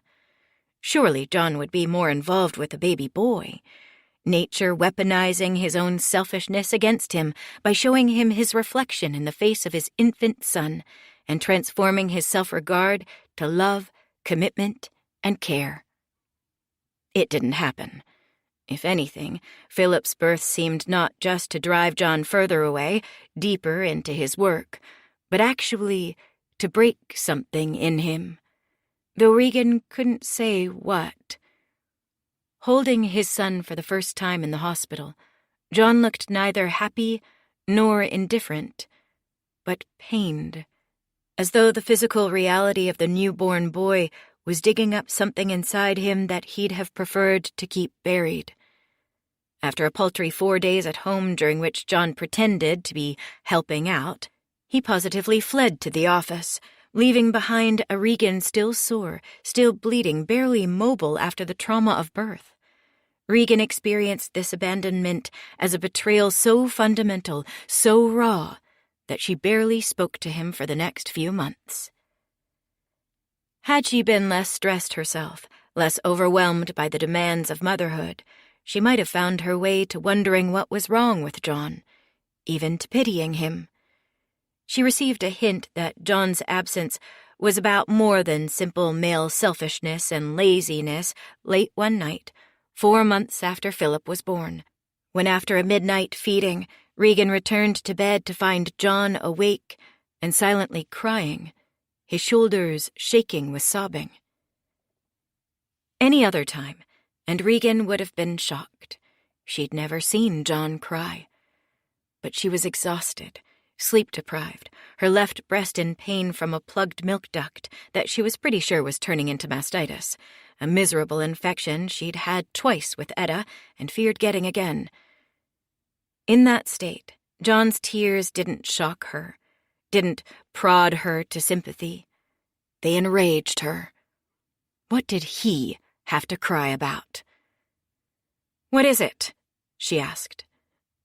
"I can't do it," John sniveled. "I can't. I'm not who you think I am. I'm a fraud." In the darkness, Regan rolled her eyes. She didn't have the time or the patience to deal with this. Philip cried all day, and Etta had become clingy since her younger brother's birth, needing Regan's constant affirmation of the security of her mother's love. She couldn't deal with 3 whining babies. "Suck it up," Regan said. "Every parent thinks they're a fraud. Get in line. Besides, what are you even doing? I'm the one doing all the work here." Regan closed her eyes. Gradually, she heard John's tears subside next to her, and she was able to go back to sleep. When she woke again, it was, of course, to the sound of the baby crying. "I'm a fraud." Regan had scarcely noticed the word when John first used it. If she thought about it at all in that moment, she figured he was probably talking about a form of parental imposter syndrome, the feeling most parents have of not being at all equipped to care for the tiny creatures that suddenly come into their lives. Maybe, uncharitably, she assumed in her sleep-addled state that he was offering up an excuse for his lack of engagement, his absences, his incompetence. He didn't think he was a good dad. That was why he didn't try, why he ran away instead of engaging. Perhaps he even hoped she'd comfort him, solace him for abandoning her. But as the days wore on, she came back to the word over and over again. Fraud. Fraud. Fraud. Was that really what he had said, or had she dreamed it? She'd close her eyes, nursing Philip, bouncing him to sleep next to his bassinet, and try to call up the memory. Each time the sentences came back to her the same. I'm not who you think I am. I'm a fraud. Then she opened her eyes, thinking of everything that had given her pause about John from the beginning. His mysterious past, his refusal to talk about himself, his complete lack of family, of old friends, of photos, his long absences, the money that came in every month from a source and a business she didn't fully understand. Suddenly, John's late-night tears seemed less to her like the result of imposter syndrome or even like a play for her sympathy, her forgiveness. No, John was confessing to her. So much of a marriage is built on trust, Regan realized. There were whole parts of a spouse, a life partner that you never got to see. What they did with their days, who they spoke to, where they went, what they said, and who they were during the hours when they were away. The contents of their mind, of their past. So much that was simply taken on blind faith, never verified, never checked up on. One simply took it for granted that they were who they said they were. But what if they weren't? Soon after, Regan visited John's office during the day. She didn't tell him she was coming. Brought the kids because they were always with her, and she didn't want to go through the trouble of getting a sitter. Besides, they provided her with a nice cover story, even to herself. They were simply a family surprising their father and husband at work. Certainly not spying on him. No, not that. Never. John's office, Greenleaf Financial Consulting, was located in a nondescript office building with reflective windows on a corner of land where two freeways crossed. It sat on a platform of dirt overlooking an on-ramp, with barely any trees nearby to shield it from the beating sun.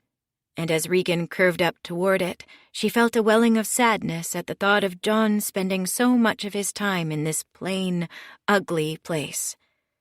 How pathetic it was that he preferred passing his days and many of his evenings in this shabby building, instead of with his family.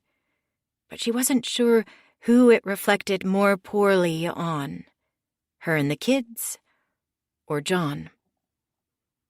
When she arrived inside, he wasn't there, only Tamara, chirpily greeting them at the front desk. "Regan," she said breathily, and came around the desk to give her a kiss on the cheek. "What are you doing here?" "Just thought I'd give the kids an outing. Surprise John at work." Tamara pressed her lips together and cocked her head in an "isn't that sweet" look. "What a great idea! But I'm afraid he's out on a client meeting." "I see," Regan said. She felt foolish in front of Tamara, ridiculously encumbered. She was pushing a stroller, one that carried both Etta in front and Philip's baby carrier in back, and a diaper bag was slung over her shoulder. The strap slipped down her shoulder and she pulled it back up, thinking about why she'd come here. It wasn't really to see John. "I was wondering," Regan said, "if I could see the books for the business." Tamara's blank smile dimmed into confusion. "The books?" "Right, the records. John and I talk about the business sometimes. I was just hoping I could check on something." She didn't know what she was expecting. She wasn't sure she'd be able to understand the business's books, even if Tamara showed them to her.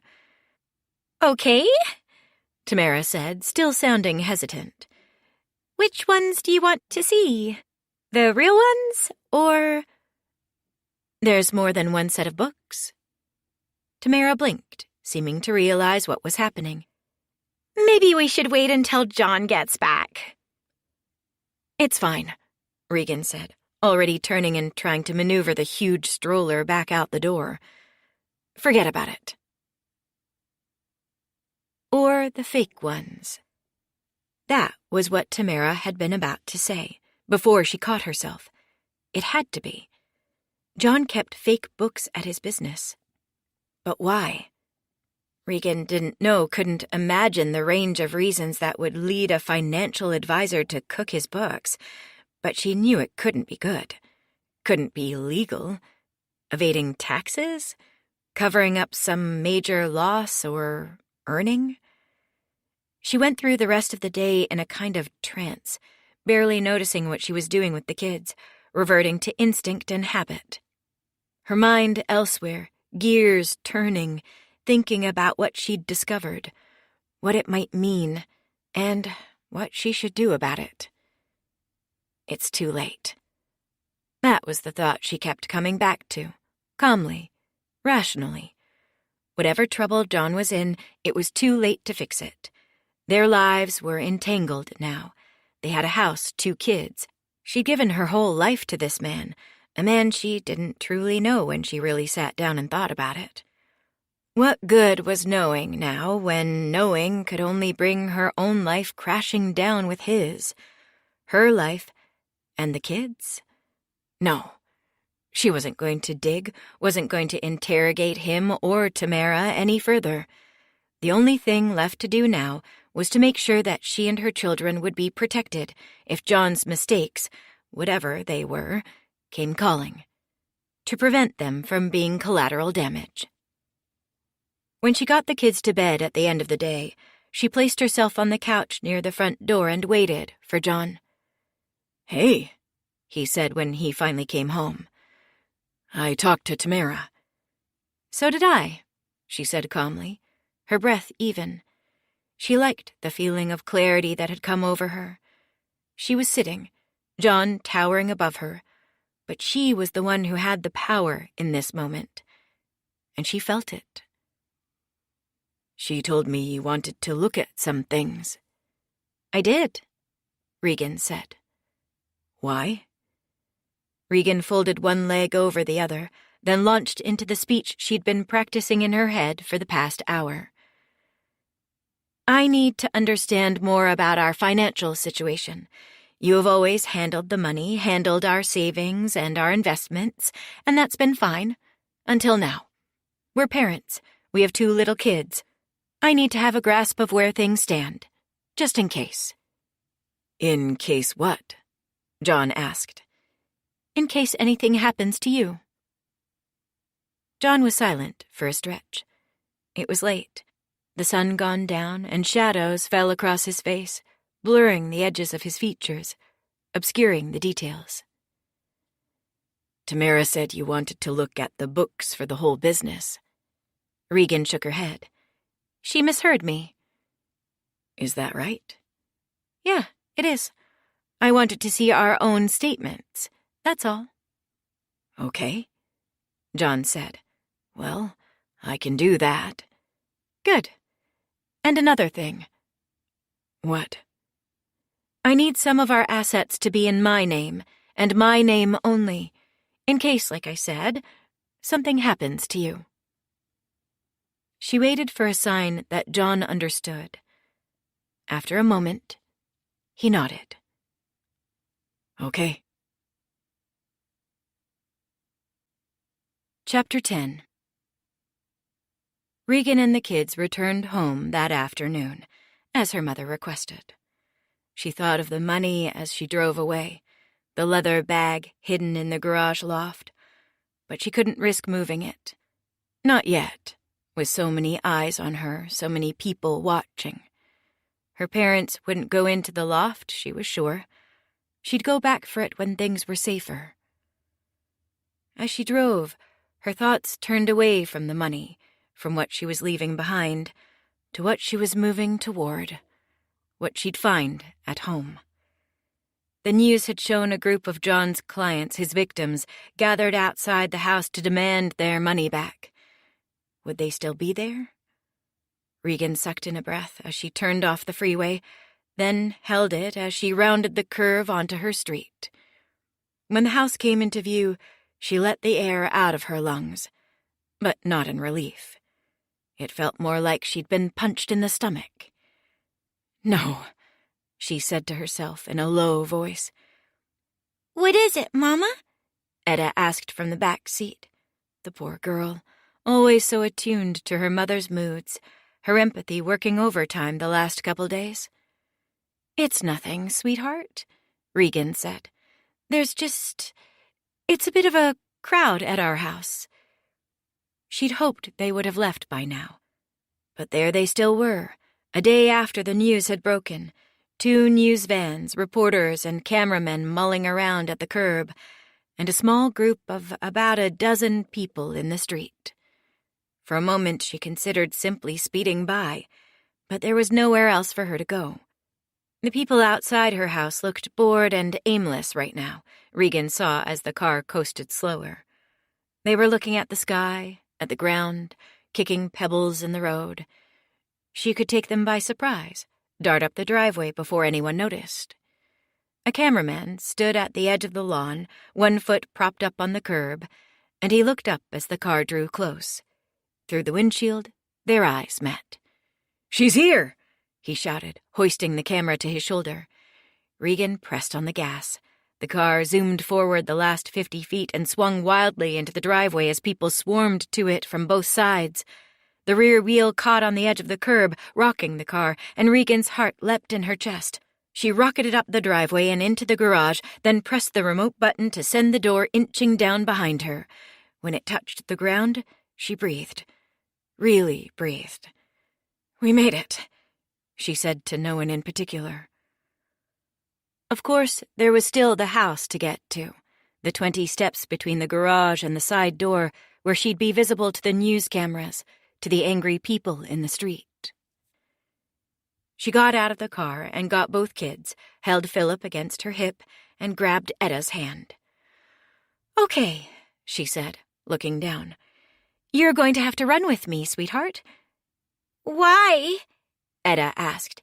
Are they going to hurt us? Regan squeezed the girl's hand. "No, sweetie. It's sort of a game. We don't want them to see us. All right?" Etta nodded. All right. Philip sucked on his fingers. And then they were out the door, back into the bright light of morning, squinting against it, and everyone was shouting, "Regan! Regan, look here! Where's your husband, Regan? Regan, where's the money?" Regan dashed to the side door, fumbled with the key, and then finally, they were inside. The air inside the house had that stale, musty smell it always got when they were gone for more than a day, and there was a slight stink of rotting garbage coming from the kitchen. Philip clambered down and toddled away, almost immediately finding a plastic truck on the living room floor. Etta stayed close. Why are those people yelling? "They're angry," Regan said. "Someone took their money." Etta thought about that for a second. Did we take their money? "No, sweetheart," Regan said, the decision coming to her all at once. She'd have to explain sooner or later, and now was as good a time as any. "Daddy did." Oh, Etta said, absorbing the information. why are they yelling at us if Daddy did it? Regan sank to one knee on the kitchen tile and held Etta by the shoulders. "It's not fair," she said. "It's not fair that people are mad at us for something that Daddy did. But they just have to be mad at someone, and Daddy's not here. They're mad at us because we're here for them to be mad at. You understand?" Etta blinked, her eyes huge, her lashes long and curled like a doll's. "Daddy shouldn't have done that," she said. "He should come back and say he's sorry." Something in the girl's words pulled at Regan, plucked her to attention. There was clarity in what Etta was saying, in the simple moral judgment of a child. John had done something wrong. He should apologize. It gave her an idea. Regan had been planning on the way over, mapping out her moves as she drove the miles back to the house, or perhaps even before that. Regan wondered how long. Since finding Tamara's body? Since the FBI first came to her door? Earlier, even? When she'd gotten married, perhaps. When she first knew John wasn't who he said he was. Either way, her first move was clear. She had to deal with the crowd outside, with the public. She had to make herself innocent in their eyes, get them on her side. As if summoned by her thinking of them, there came a sharp knock on the door. "Who is that, Mama?" Etta asked, her voice rising. "Is it the angry people? Do they want to come in and yell at us some more?" Philip went on playing obliviously on the floor, banging the plastic truck on the carpet, drool running down his chin. At the door, the pounding went on. The shouting. A woman's voice. "I know you're in there. Come out and answer for what you've done." A resolve began to form in Regan's mind. She thought of Etta's words. Daddy shouldn't have done that. He should come back and say he's sorry. Clarity. And here, too, in the rage of the woman on the other side of the door, was clarity. She was right. They did deserve an explanation. They all did. Regan, too. They were all victims. Regan stepped forward, and before she knew quite what she was doing, she grabbed the knob and whipped the door open. Air from outside whooshed into the house. The woman on the other side looked stunned, her fist still raised in the air, ready to pound a door that was no longer in front of her. "Yes," Regan said. "Here I am. I'm ready to hear what you have to say to me. I want to hear it." The woman let her fist drop to her side. She licked her lips. She looked as though she hadn't been quite prepared for Regan to actually answer the door, didn't know how to start now that it was open. Behind her, on the sidewalk, stood the reporters and the cameramen. They'd come up the walk when Regan had opened the door and now huddled close on the lawn, microphones out, ready to capture whatever would happen next. Further back on the sidewalk and the street were the others, John's other victims, some old, some young, some angry and suspicious with their arms crossed, others looking sad and bereft, confused, as though they didn't know how they'd gotten here. Regan looked once more to the woman. She looked young, late 20s, maybe early 30s. Her hair was brown, swooping across her forehead and cropped at the ears. She wore a white t-shirt and an unbuttoned blue denim jacket. Her eyes were sharp on Regan's face, but cautious, too, as though she sensed a trap. She'd fallen back a few feet, stepped down off the stoop, and was looking up at Regan from a lower level. "Go ahead," Regan said. "I'm listening." "My name is Ana Herrera," the woman said. "My parents are David and Marta. They're regular people, not rich. They worked hard for everything they had. My father worked as a car mechanic. My mother cleaned houses and worked as a part-time bookkeeper. They put me through school, through college. All they wanted was a good life for me and a little left over for themselves so they could retire and not be a burden." The words sounded rehearsed to Regan's ears. Ana Herrera had been practicing, working on her statement for the cameras. "My parents gave money to your husband because he told them he could turn their little bit of money into a lot of money. Over 5 years, they gave him $75,000, their whole life savings. Your husband told them that he turned this money into more than $500,000. He sent them statements in the mail that told them this, with charts and graphs showing how their money had grown. But it was all a lie. Not only is there no $500,000 for my parents' retirement, your husband has refused to even give them the $75,000 they gave him at the beginning. Now my father—" The woman, Anna, looked down, her voice cracking. Regan stepped outside and went down the stoop to her, held her by the forearms and propped her up. Anna's eyes lifted. There were tears there. "Go on," Regan said, conscious of the camera lenses pointed at them, the hush that had come to the air. Everyone was listening. "My father is so ashamed," Anna said, a sob in her voice barely held at bay. "Your husband has made him a fool. And last night he tried to end his own life. My mother doesn't sleep well. She takes pills at night. He swallowed a whole bottle of her pills, and that's why my parents aren't here today. They're at the hospital. My father is so angry with himself that he wants to... Anna stopped, unable to go on, and Regan pulled at her arms, pulled her close, and the other woman didn't resist. They fell into each other. Regan put her arms around Anna's shoulders, felt the rough denim of the woman's jacket against her hands. Anna didn't return the embrace, only sobbed against Regan's chest, her body quaking. "Shh," Regan whispered. "It's going to be okay." This was something she knew how to do, to listen, to comfort, to be a mother. After a few seconds, Regan withdrew from the embrace and softly turned Anna around, faced her toward the cameras so that they were standing side by side. Regan marveled at herself as she slipped an arm around Anna's shoulder, wondering how she knew to do this, wondering at the sudden calm that came over her as she opened her mouth and began to speak, projecting her voice for the microphones. "My husband has hurt people," she said. "He's hurt his clients.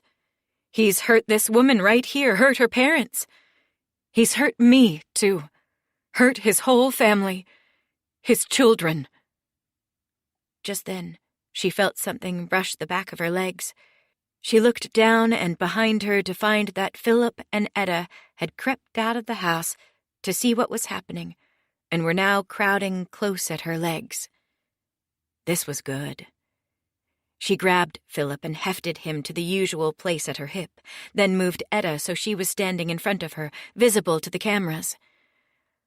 "I stand with John's victims. I stand with the victims because I am a victim too. My children are victims. John lied to you, and he lied to us. John stole from you, he stole from us. My own life savings is gone. The police will take it from us as punishment for John's crimes. All our possessions, including the house we stand in front of, could be gone in a heartbeat.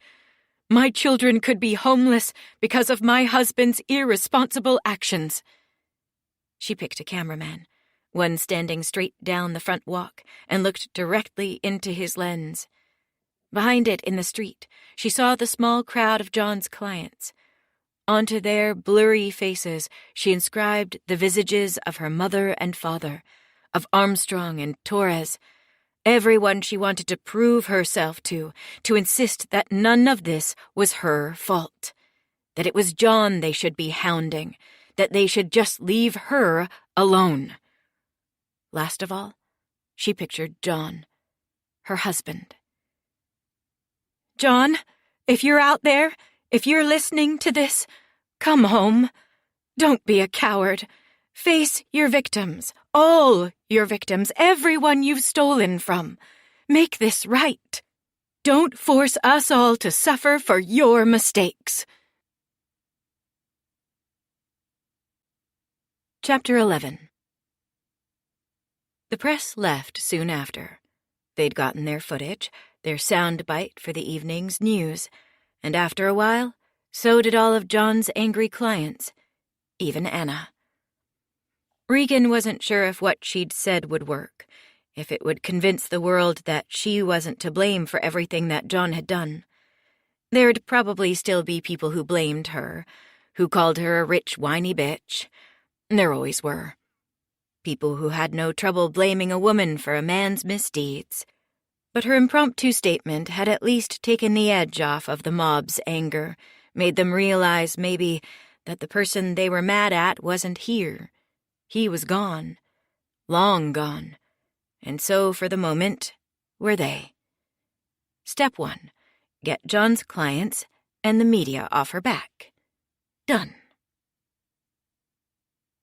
Step 2 of Regan's plan came the next day, the day she'd set to meet with Scoville. She'd lined up a babysitter for midday, a college girl named Audrey she'd used for some extra help around the house with Etta when Philip had been an infant. The girl knew about everything that had happened. Regan had heard it in her voice over the phone, the way it turned up too high when she realized who was calling. But Regan didn't care. She was desperate. She'd already subjected her children to stumbling on a murder scene. She couldn't bring them along to a meeting with a criminal, too. Regan left shortly after Audrey came. A strange feeling came over her as she gathered up her keys and purse, as she gave kisses to Etta and Philip's foreheads. Before all this, the only time she ever got a sitter was when she was going out, either alone or on a date with John, taking a break from parenting to be a real person for a few minutes. And now, again, as she left the house and climbed into her car without having to strap anyone into a car seat, the feeling that came over her was one of freedom, as though she was fleeing her responsibilities for a drink with a friend or a midday movie. The strange, carefree feeling persisted as she made her way south toward the place she'd picked for their meeting. Minnehaha Park, a green space in Minneapolis with trails, a playground, lots of picnic space, and a waterfall. There were almost always people there, enough that she'd feel safe with this man who'd threatened her, but not so many that they'd be conspicuous, and the roar of the falls would make it impossible for others to eavesdrop on their conversation. Regan pulled up in a lot at the edge of the park, paid the modest fee, then jogged down toward the falls. She walked past a pavilion and made her way toward a footbridge crossing the creek just above the falls. Her gut plunged just a little when she saw Scoville waiting there, hunched over, his forearms against the rails. Then she took a deep breath and blew it out. She called this meeting. She was in control. She could do this.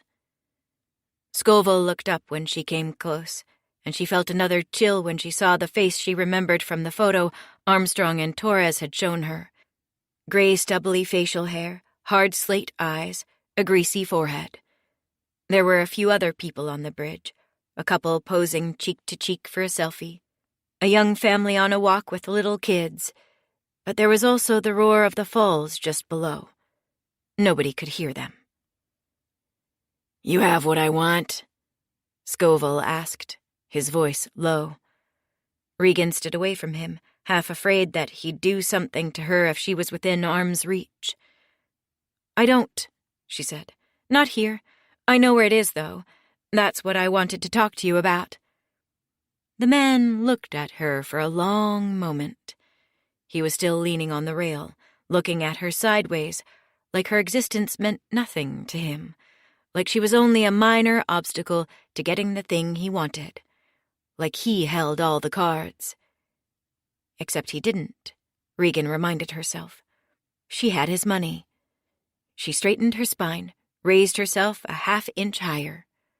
Standing that way, the man hunched Regan erect. She was taller than him. He was vulnerable, even, standing like that, leaning over the edge. She could attack him, throw herself at him, maybe even heave him into the water before he knew what hit him. She wouldn't. But she could. It made her feel powerful, thinking like this, like a criminal, someone desperate enough to do anything.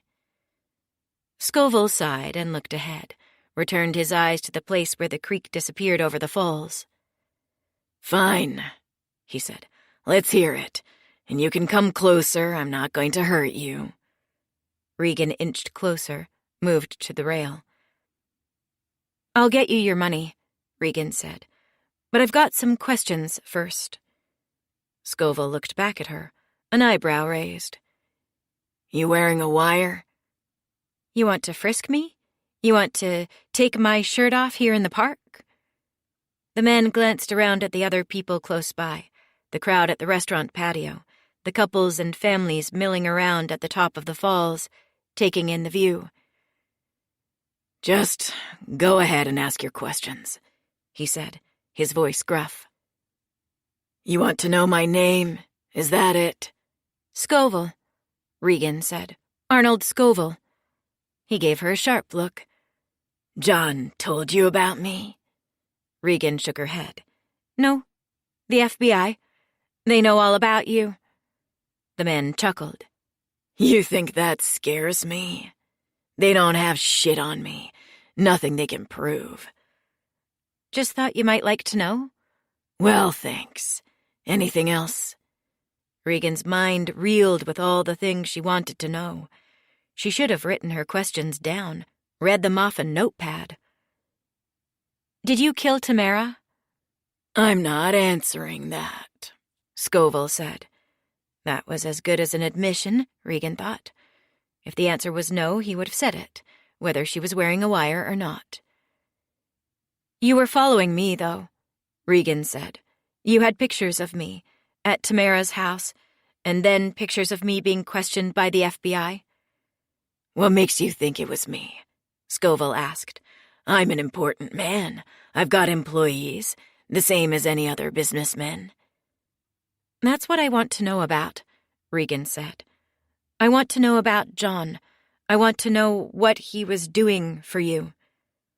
"Look," Scoville said, "this is going to be a frustrating conversation for you." Regan sighed, squinted out over the falls. The brilliant midday sunshine combined with the mist to make rainbows at the edge of her field of vision. "How about this?" she said. "I'll just tell you what I think." "You can talk all you want," Scoville said. "I don't know what you're trying to accomplish." "Just listen," Regan said. "John was laundering money for you, right? I know he was. He was already running a fraudulent investment scheme, moving imaginary amounts of money through his clients' accounts. It would have been hard for him to add you to his client rolls. You make money from, I don't know, whatever illegal thing it is you do. You hand it over to John. He logs an investment in his books, manufactures a false gain or dividend, then you walk away with the money clean as a capital gain. Am I close?" Scoville spread his hands on the rail, made a show of examining his fingernails. "Just keep yapping," he said. "You're so intent on it." "Okay," Regan said, taking the non-denial as confirmation that what she was saying was true. "So, the $1 million.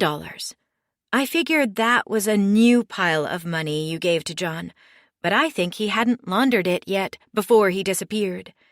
And you figured he ran off with it, had some scheme to keep it all for himself, which is why you came after me. And maybe Tamara? Because you thought that she was in on it somehow?" Scoville turned around, switched from leaning forward on the rail to leaning backward. He regarded her with something like respect. "Look," he said, "you've got guts, I'll give you that. Coming here without any of my money, trying to ask all these questions. You're smart. I can see why John liked you." Regan bristled. She didn't want to hear John's name, not now, and not from this man. "But what's this all building to?" Scoville asked. "What's the point of this?" "I told you I had a proposal, didn't I? Do you want to hear it or not?" He sniffed out a sarcastic laugh. I have a feeling I'm going to, whether I want to or not. Say what you have to say. I have things to do today. Regan licked her lips. Okay. Well, if I'm right about any of this, you have a problem, don't you? You've got more than $1 million of dirty money. Scoville pointed at Regan without lifting his elbow from the rail, a bend of the wrist. You've got it, actually. That's the first problem I'm trying to fix. Okay, yeah, I have it. But once I get it to you, you still have to clean it before you can do anything with it, right? And John, the guy who was doing your money laundering, he's long gone. In the wind, disappeared. His business is finished. The FBI has his books. So how are you going to clean your money now? Scoville sucked at his teeth, glanced away. We'll find someone. Yeah, you will, Regan said, her pulse quickening as she walked up to her pitch. You're looking at her. Scoville's eyes snapped back to her. The fuck you say? Regan suddenly felt jittery. Her heart was going wild in her chest. An uncontrollable energy vibrated through her limbs. Her fingers fluttered. She had to move. Let's walk, Regan said. She turned around and walked away without waiting for Scoville to push himself off the rail. She meandered off the bridge and around the stone wall overlooking the falls, waiting for the sound of Scoville's footfalls. They came seconds later, heavy, pounding against the pavement. He was running to keep up with her. Where the fuck do you think you're going? Just listen to me, Regan said. Before I had the kids, I had a business of my own, interior design, fixing up people's houses, making them look nice. It wasn't a huge business, but I did pretty well for myself. Had some decent clients, some pretty major jobs. I stopped doing it when the kids came along, quit to let John focus on his work. But now that John's career is over, I'll need to start it up again. Interior design, Scoville said. You've got to be fucking kidding me. That's not going to... Just shut up for a second, Regan said. Jesus Christ, do men ever just let women talk? You know how much money gets thrown around on an interior design job? Tons. There's my design fee, for starters, but that only scratches the surface. Once the client has a design they like, there's all the subcontracting to think about. If you can get in on the build side, the construction contractor, for one, if there's a renovation involved. You're in construction, aren't you? I mean, that's your cover. That's what the FBI said. So you should know how complicated these jobs can be. Electric, plumbing, permits, the inspections, the materials, the tile and the paneling and the rugs and furniture and finishings, deliveries, installation, dozens of financial transactions, dozens of opportunities to tweak the invoices, pass dirty cash into the job, and have it come out clean. They went on walking. Scoville didn't say anything for a few steps. That alone told Regan she'd given him something to think about. She'd shut him up for a second. How much money? Depending on the job, Regan said. For a rich client, a big reno, maybe 100,000, maybe more. And if we go in together on an actual space, a design studio where I can sell furniture, drum up clients, even more. It would be a lot safer for you, too. Harder for the feds to find anything going on. John's business, that was a dirty business even without your money passing through it. He was running a Ponzi scheme. It was bound to come down on your head eventually. With me, you'd never get found out, because aside from the money laundering, it would be legit, 100% clean. Another long silence. Into the void rushed the sounds of a bright Minneapolis Saturday. Children shouting, people laughing, bike bells, birds chirping. And all around, the rush of water, the roar still of the falls, the mist cool on Regan's face. Let's say I find this proposal. Let's say I find it interesting, Scoville said. Why should I trust you?" "Why did you trust John?" "Because he was already dirty," Scoville said, "and because I had something on him." Regan's stomach clenched. The photo. Of course. Scoville had shown it to her as a threat, to lead her to Tamara and show her what he was capable of. But before that, the photo was blackmail, Scoville's leverage over John. "If you don't cooperate, I can ruin your marriage." "Maybe you can trust me because John screwed me over too," Regan said. "He left you with a pile of money you can't do anything with, and he left me without a livelihood, without a future. The FBI's going to take most of my money, I know they are.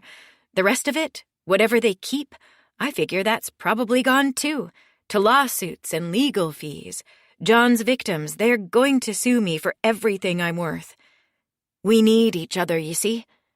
You need me to clean your money, and I need you to help me relaunch my business, get it off the ground, so I can keep my house and feed my kids even after this thing that John's done burns my whole life to the ground." Scoville didn't say anything for a while. He did that, Regan had noticed. Let silences draw out. Made her wonder what he was thinking as she waited for what he'd say next. Finally, he laughed. A real laugh, slightly cruel, perhaps, but with real amusement in it. "God damn, lady," he said, and Regan felt a whir of anger. "Don't call me lady, asshole." But she kept her tongue. "I have to admit," Scoville continued, "I'm impressed. John was a scheming son of a bitch, but you put him to shame. Maybe we should have been working with you from the beginning." "I'll take it as a compliment," Regan said. "Now, let me tell you something," Scoville said. He drew up to a stone wall overlooking the falls, a jagged gorge, and the thread of the creek below as it continued on from the plunge of the falls to feed into the Mississippi River. He pointed to the bridge they had been standing on. "You see that guy over there? The one in the red cap?" Regan saw him, a young guy whose face was not quite visible under the shade of his hat brim. "He's one of mine. I had him come along with me to keep an eye on things. Make sure you didn't bring any cops with you. And back there," Scoville continued, pointing in the other direction toward the pavilion. "By the trees, dark hair, sunglasses, black polo shirt, see him?" She did. Heavy-set, threatening, leaning cross-armed against a tree. "He's with me too," Scoville said. "Why are you telling me this?" Regan said. "You want to enter into a business partnership with me? Well then, we need to put all our cards on the table. You need to know, you try to fuck with me, I can fuck with you too." "I know," Regan said. "You've made that abundantly clear." "Well, consider this a reminder then," Scoville said. "John forgot, and look at him now." "I'll remember." "Okay then," Scoville said. "So, how do we do this? How quickly can you start?" "I've got past clients," Regan said. "I could use them for referrals, maybe get a job in 2 weeks, and I can start moving the money after that." She wasn't exactly sure that she could pull this off. She'd been out of the business for a while, and she wasn't sure if she'd be able to get a big client this quickly, let alone several of them, enough to move Scoville's $1 million. Besides which, she wasn't sure if the FBI would even let her move the money around, the legitimate money, to start the business again in the first place. She'd have to get a lawyer to argue on her behalf that she should be allowed to start earning money for herself, make an income, since John was gone. But all those details could wait. For now, all that mattered was convincing Scoville, closing this deal, and then getting back home to Etta and Philip safe. "And I'll need to see results," Scoville said. to know you're serious about this." "What kind of results?" Scoville thought for a second. "Half. In a month." 500,000, Regan said. For a moment, she felt dizzy. She'd made big promises only moments before, but now that Scoville was going for it, she wasn't sure if she could pull it off. She wouldn't just have to land one client, then. She'd have to land a few, and big ones. "Okay, I'll make it happen." "And don't forget," Scoville said. He made 2 fingers into a claw, pointed them at his open eyes, then at her. "We'll be watching." Chapter 12. In the car, Regan pounded the wheel with the heel of her hand, a sudden giddiness coming over her. She felt the way she used to feel back when she was working, when she'd sold a big client on her services, closed a big job. Effervescent, a little lightheaded, and momentarily invincible. Her phone rang, and she punched the button, took the call on speaker as she drove. "Is this Regan Peters?" A man's voice. "Yes, this is she. Who is this?" "I'm your neighbor," the man said. "Your new neighbor." "Oh, did you just move in?" "What? No, I didn't just move in. You did." "Huh?" "I'm your neighbor at the lake." "The lake house, of course." "I'm sorry," said the man on the other end of the line. "Maybe I have the wrong number. Is this the Regan Peters who just recently bought a home at—" "Yes," Regan cut in. "That's me. I'm sorry, it's been a hectic few days. My brain doesn't work so well sometimes." "I know the feeling." "You were saying?" "Well, I suppose I should introduce myself. I'm Steve Larson. My wife and I have a house across the lake from you. And, well, this is about your boat." "My boat?" Regan asked. "I didn't know we had a—" "Just a little rowboat.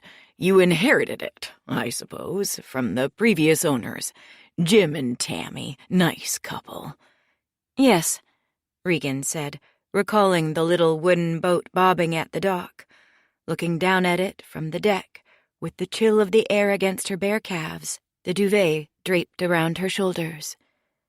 "Yes, okay, what about it?" "It got loose is what's happening," said Steve Larson, "and it drifted over to our side of the lake somehow, and I figure you probably wanted it back on your side of the lake." "Okay," Regan said, glancing at the clock, thinking of the babysitter and getting back to the kids. "Okay, I'll come, but the thing is, I've got kids, you see, little kids, and I really need to get back to them." "Oh, heavens," Steve Larson said. "I've been there. I have kids of my own, you know, grown now." "That's nice," Regan said, her impatience growing. She wanted to get off the phone, start turning her attention to the million things she had to do. Get back to the kids, pay the sitter, then relaunch her defunct interior design business and start laundering $1 million in dirty cash. She didn't have time for this, for some dumb problem with a shitty little rowboat. "Thing is," Steve Larson began. "What?"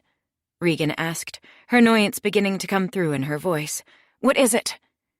"Well, the boat's been over here, bumping up against my rocks for going on 3 days now," he said, "ever since your husband was over here fussing with it." Things seemed to slow. Regan pulled the car to the side of the road, stopped, cars honking as they whooshed past her. "Wait, what did you say?" Regan asked. "My husband?" "Shoot," said Steve Larson. I'm sorry. I'm so old. I forget that people don't always do things the way we did back when I met my Gloria. Your partner." "It's not that," Regan interrupted. "I'm married. I am. It's just, you saw him? You saw my husband." "Well, I guess I assumed it was him. It was after dark. I was getting ready to go to bed, and then I glanced out the window across the lake and saw a man at the end of the dock, fussing with that rowboat. I figured, well, that must be the new neighbor. I should go over and say hello tomorrow. Then I went off to bed and didn't think anything more about it. I don't know what he was doing with the boat. Seemed like a weird time to be taking it out. But he must have left it loose by accident, because the next morning it was bobbing on our side of the lake without anyone in it." 3 nights ago, you said?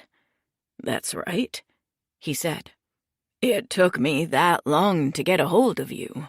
I had to track down the listing agent first, and then explain the issue, and then get your number, and—" Regan did the calculations as the man babbled on. 3 nights ago. That was after John had bought her the lake house, said he had to go to the office, then never came home. The night before the FBI came looking to arrest him. "I'll be there in half an hour," she said. A slick frame house built into a slope, glass windows reaching all the way to the peak of the roof. A stand of trees below that, a pile of rocks leading to the shore. And then the boat, so absurdly buoyant that it seemed to bob on the waves without even touching the water. Every so often, there was the sound of the hull bumping against a rock. She'd have thought the planed boards would have cracked apart by now, started letting in water, but the boat stayed strong. "What do we do?"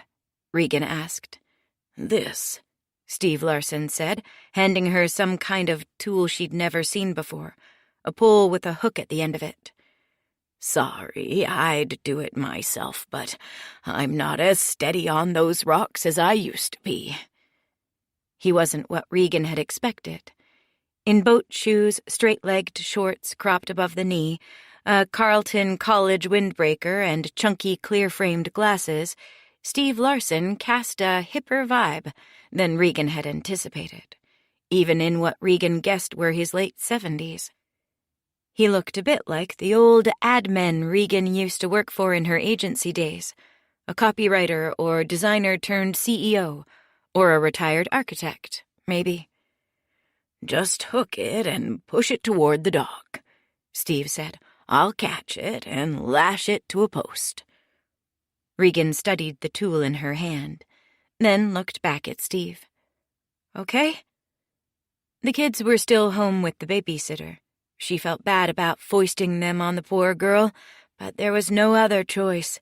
She'd called on the way over, let Audrey know that she'd be a little longer than she planned, that she'd pay extra double, even.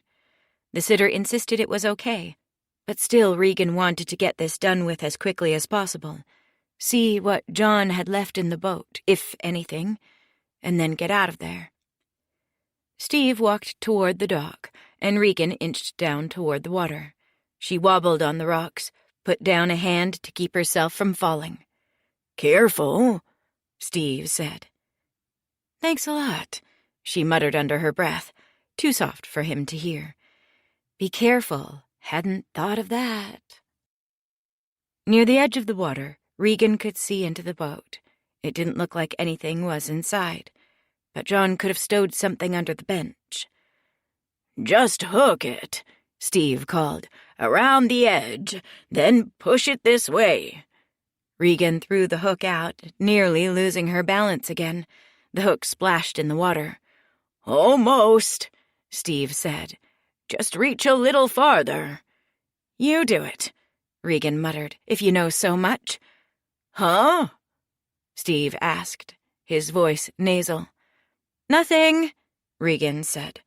"Just waiting for it to come back in." Some low waves were coming in. They carried the boat back toward the shore. Regan waited until it was close, waited for the sound of the hull knocking against the rocks again. Then she threw the hook out once more, flung her arm out as far as it could reach without losing the rod. "There you go," Steve shouted. "Now bring it this way." Keeping the hook looped around the edge of the boat, Regan walked carefully along the rocks toward the dock, then gave the hook a shove. The vessel wobbled on the waves, riding the light momentum Regan had given it toward the dock.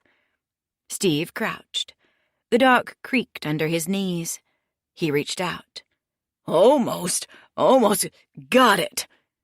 Regan climbed back up the bank as Steve worked with a length of rope, looping it around the cleats at the boat's side and one of the posts of the dock. "Is there anything in there?" Regan asked as she stepped onto the dock. "I don't see anything," Steve said. "Just the oars." "Under the benches?" "Nope," Steve said. "Were you expecting something?" Regan didn't know what to say. What had John been doing with the boat, then, if not hiding something there? "Hang on," Regan said. "What's that?" She pointed. There was a smear of something brownish-red on the whale. Dried liquid, and a bit of matter. Something globby and knotted. Steve hissed in a breath. "Looks like—" He didn't finish, but he didn't need to. Blood. It looked like blood. An hour later, Regan was across the lake in the empty house, waiting while the police dragged the lake. Regan stood at the sliding glass door, watching divers fall backward off a police boat, while 2 more officers watched from the shore, muttering to each other and leaning against the hood of a cruiser parked on the grass. Regan glanced down at her phone, thumbed the screen bright, and looked at the time. She thought again of the kids, of the babysitter, still at the house more than an hour after Regan had said she'd be home. She should really get back, but the cops had told her to wait until someone could come and take her statement. She was expecting Armstrong and Torres any minute now, with their questions, their suspicions. She needed to find someone else to sit with the kids, but she only had one option, and she was dreading the phone call. She stabbed at the phone, hit the name on the screen like she was attacking it, then held her breath as it rang. "Regan," came the voice on the other end, cold, withdrawn. Her mother. "What is it?" "I'm sorry," Regan began, immediately hating herself for apologizing when it was Isabel who should have been saying sorry to her. "I wouldn't be calling if it wasn't important." "Yes?" "I need someone to go to the house and sit with the kids," Regan said. "They're with a sitter, but I need to let her go and I'm stuck somewhere. It's John. They think they may have found him. Found his... Silence on the other end of the line. Isabel was going to make her say it. "His body." Finally, her mother's voice came back, hushed, softened. "Regan, oh my God." "Yeah," Regan said, her voice catching. She cleared her throat. "So if you could just head over to the house and let the sitter go. I'm not sure when I'll be back, and I know this is so inconvenient, but it's fine," her mother cut in. "Don't worry about it. I'll be with them as long as you need." Regan breathed out, a tightness in her unwinding. She felt tears rising to her eyes, blinked them back. Isabel would never apologize to her, Regan knew. Never own up to all the ways her coldness, her subtle disapproval and withholding of love had unmade Regan psychologically, damaged her since childhood. Regan knew not to expect that from her.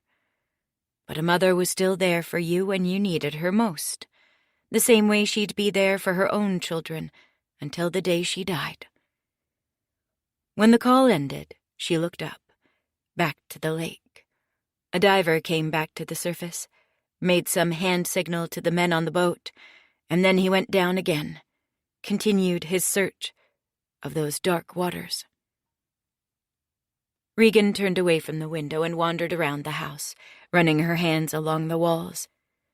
Here was the kitchen, with the huge center island where she'd imagined making elaborate meals.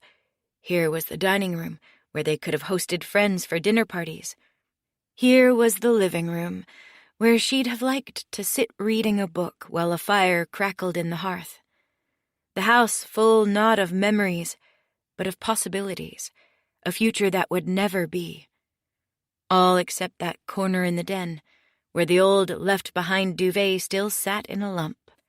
The spot on the floor where she and John had fucked like horny kids after the closing. Their last time ever. Now, they'd never make love again. And Regan would never be as happy, as hopeful about the future as she'd been in that moment. The doorbell rang, and she walked to answer it. It was Agent Torres.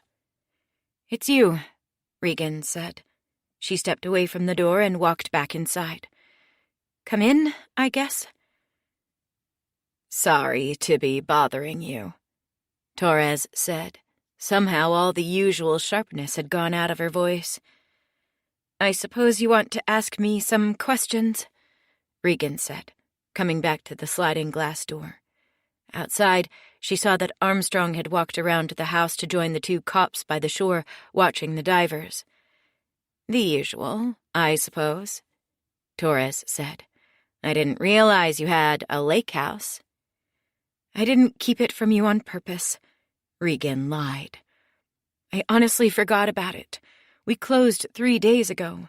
John hadn't even told me about it until that day, and when all this mess happened, it was like it just got knocked out of my head.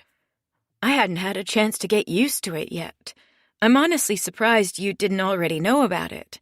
Haven't you been looking at all our assets?" "Looks like John paid in cash, so there was no mortgage application, and since you hadn't closed yet," Torres said. "Ah." "It's in your name, isn't it?" Torres asked. "Like the rest of your assets."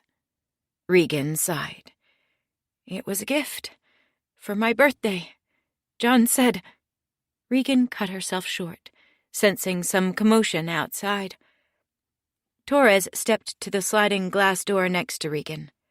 At first, Regan looked to her, but then she saw that Torres was staring intently through the glass. Regan followed her gaze. "What is it?" Regan's heart sped up.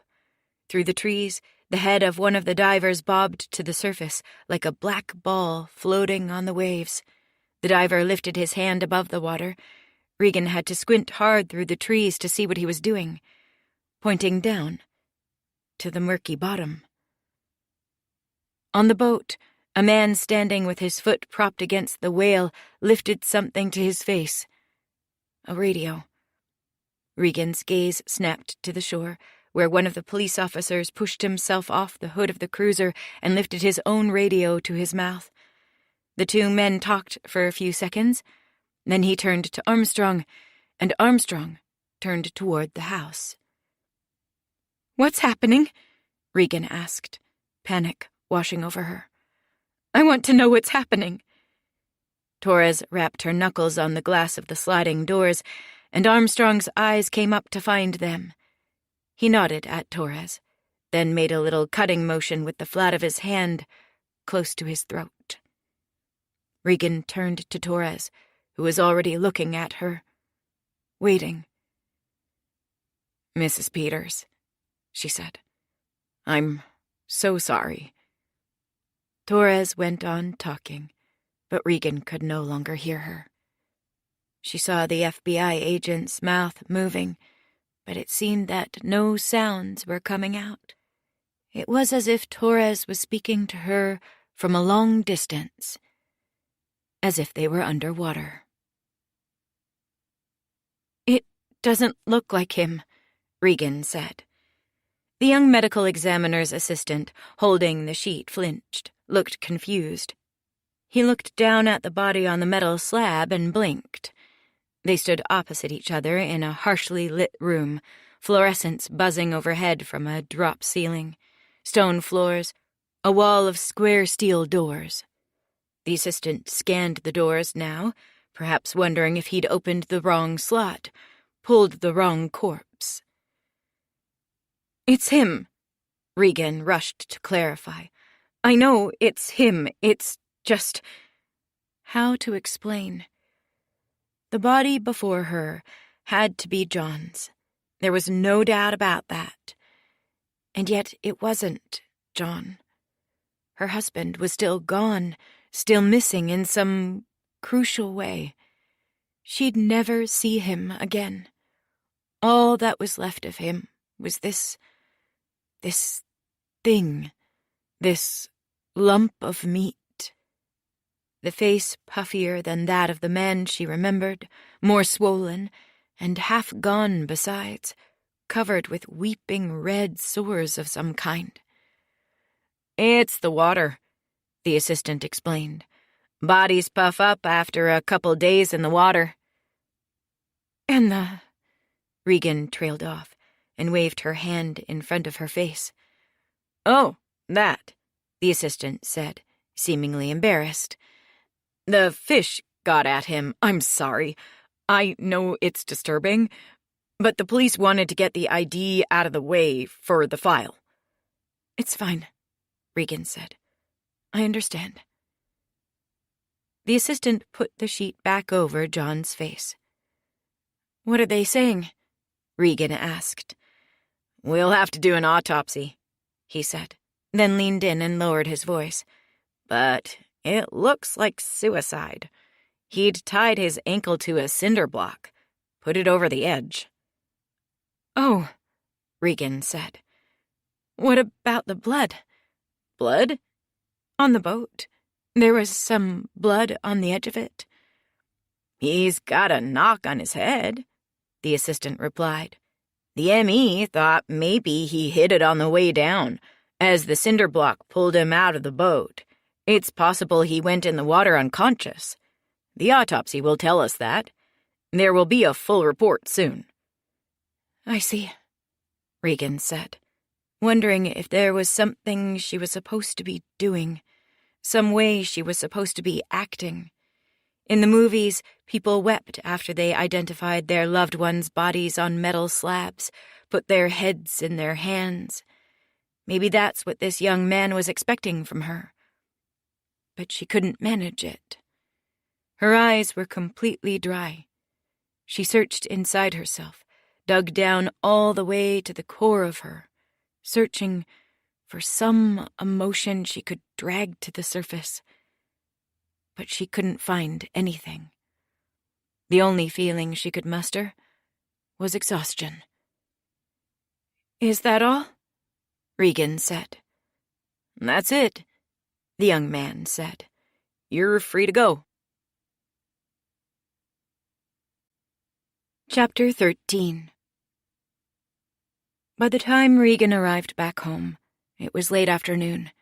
She opened the door to find Philip and Etta playing on the carpet with their toys, her mother on the couch above them, with her legs folded up next to her. Isabel rose at once when she saw Regan. "Is it?" she began, then cut herself off and began again. "Is he—" Regan nodded, and Isabel crossed the room to her. "Regan," she said, "I'm so sorry." Regan received her mother's hug, but didn't return it. Isabel held her stiffly for a moment, then withdrew. "Do you want to talk?" Isabel asked. "Not really," Regan said. "Not right now." She declined to speak the sentence her mind added. "Not with you."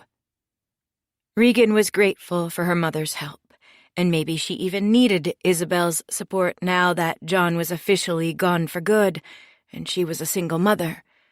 But she was determined not to let her mother back into her life so easily, Not without boundaries, not without being able to set her own terms. She was done putting everyone else first. It was time to think about herself for a change. "I guess I'll go then," Isabel said. Silence descended. Regan glanced toward the children, who'd paused in their play and were looking up at their mother and grandmother, seeming to sense something in the air. "Did you tell them anything?" Regan asked in a low voice. "No," Isabel said. "I didn't know what to say." Regan sighed. "I'll talk to them." Isabel left, and the children went on staring at Regan. Regan sat in a chair in the living room and stared out the front window. She thought about what she had to say to the children, thought about how to tell it to them.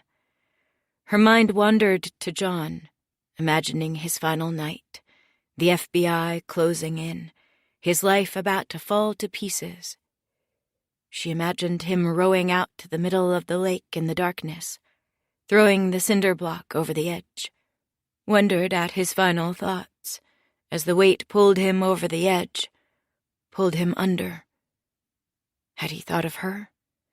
Of the children? Had there been a fleeting moment of regret as the water rushed into his lungs, a split second when he wanted to take it all back and return to them? How could she explain any of this to the children when she couldn't understand it herself? "What's wrong, Mama?" Etta asked. Regan blinked, and suddenly she realized she was crying. Philip toddled up and grabbed Regan by the legs, put his chin on her knees, and looked up at her. "Mama, okay?" Regan sank to her knees and wrapped both children in her arms. "I'm going to be okay," she said. "Mama's just thinking about something." Etta blinked, her eyes cartoonishly huge with vulnerability. "Thinking about what?" "About Daddy," Regan said. "Thinking that you're mad at him?" "No," Regan said, surprised to realize that, for once, it was the truth. She wasn't mad at John, not in this moment. "Thinking about how nice he could be sometimes, how he tried his best to make a nice life for all of us. He wasn't perfect, but he tried. He tried to make us happy, didn't he?" Regan's voice faltered, and suddenly she was actually weeping, and the children threw themselves at her, completely terrified. "Is he coming back soon?" Etta asked. "No," Regan said. "He's not." "Because he doesn't like us anymore?" "No," Regan said, her heart seeming to pull apart in her chest. "Sweetie, no, that's not it." "Why then?" Regan gathered a breath, held it, then spoke, said the thing she had to say. "He died, sweetie. Your dad can't come home because he's not alive anymore." Etta's face crumpled. She started bawling, and Philip followed, and again Regan gathered them in her arms, cried with them on the floor. They stayed like that for a long time. She passed the rest of the day in a stupor, but once she'd finally gotten the kids to bed in the evening, a feeling of urgency came over her. She still had things to do, a plan to execute. She went to the kitchen, found Agent Armstrong's card in a drawer, then called him. "Hello?" "It's me," she said. "It's Regan Peters." "Mrs. Peters," Armstrong said. She heard rustling, the click of a lamp, and she knew she'd caught him after hours, perhaps at his hotel room, unwinding at the end of a long day. "I need to talk." "Now?" "Yes," Regan said. Please come as quickly as you can. Alone. No Torres." There was a silence on the other end of the line. Regan could almost feel him wanting to ask her why, but then he didn't. "Okay," he said, then hung up. After the phone went dead, Regan busied herself like a woman preparing for a dinner date. She tidied up the living room and dining rooms, wiped down the table and counters, swept the floors, picked up the toys. Upstairs, she put on slippers and comfortable pants, stripped down to her camisole, and slipped a shawl sweater over her shoulders. She fluffed up her hair in the mirror, patted her cheeks, put on sheer lip gloss. She was pouring herself a glass of Cabernet Sauvignon when Armstrong came to the front door. "Agent Armstrong," she said with a slight note of surprise, as though she hadn't been the one to call him. "I was just pouring myself a drink. Do you want anything?" Armstrong stepped into the house. Regan was pleased to notice that he'd showered and shaved before coming over, his cheeks clean of stubble, a slight scent of lavender clinging to his skin. "I don't think so," Armstrong said. "We're not really supposed to accept gifts." "It's not a gift," Regan said. "It's a drink. You'd be doing me a personal favor. My husband was found dead today." Armstrong winced. "I know, and I'm sorry." Regan walked to the hutch in the hallway, opened the door, and grabbed at the stem of an empty glass. "You'll have some, then?" Armstrong shrugged, sighed. "Fine. A small glass. It's late." "You said." Regan put the glass on the coffee table, gave a generous pour. Armstrong would never know the glasses were huge globes, obscuring how much liquid they held, and a person never really knew how much they were drinking when they were drinking it. She handed him the glass by the stem, their fingers brushing, as he moved to cradle the goblet. Armstrong put his lips to the wine, took the tiniest of sips, then let the glass fall against his chest. "I was sorry not to be there with you, you know," he said. "Beware." "At the coroner's," Armstrong said, "identifying the body. You were all alone, I heard. I didn't want that. It's just this case. It's sprawling, keeps us busy, the whole team, scattered." "Hither and yon," Regan said, returning to her seat by the window, crossing one leg over the other. She held the wine glass between her two hands, but didn't drink. Armstrong probably wouldn't notice if she didn't drink. "That's what my dad always used to say, hither and yon. He's a writer, so he's given to floral language." Armstrong was in the midst of another sip, a larger one this time. He lowered his glass, clicking his tongue on the back of his teeth as he swallowed the wine down. "Florid, you mean?" Regan smiled placidly. A man couldn't resist correcting a woman. It didn't matter who the man was. "I'm sure you're right," Regan said. "So, what was it that scattered you hither and yon? That's making the case sprawl." "Oh, I don't know if I could." "It's about Scoville, isn't it? You don't care about John anymore now that he's dead. You want his associates now, whoever he was mixed up with." Armstrong took yet another drink of wine, then held it in his mouth, grimacing. He seemed to like it a lot for a guy who protested at first, which was good, because it had cost Regan more than $50 at Haskell's, and she wanted to get her money's worth. "It's really nothing you have any reason to know about," Armstrong said. "But yes, actually, now that you mention it, your husband was tied up in a large criminal network, and we're trying to untangle it." "Any arrests?"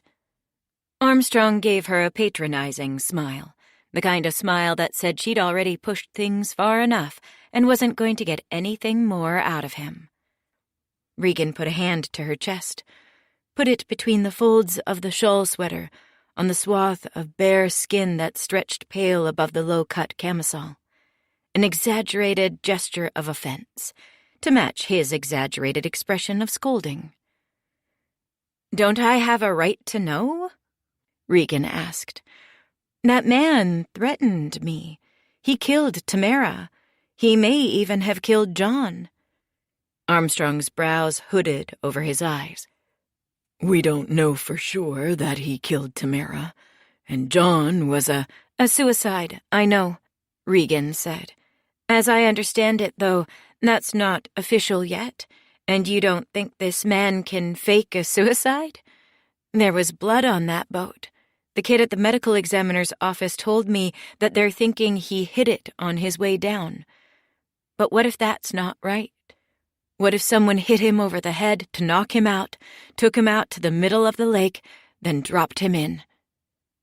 Armstrong thought about that for a few seconds, trailing his fingers around the lip of the wine glass.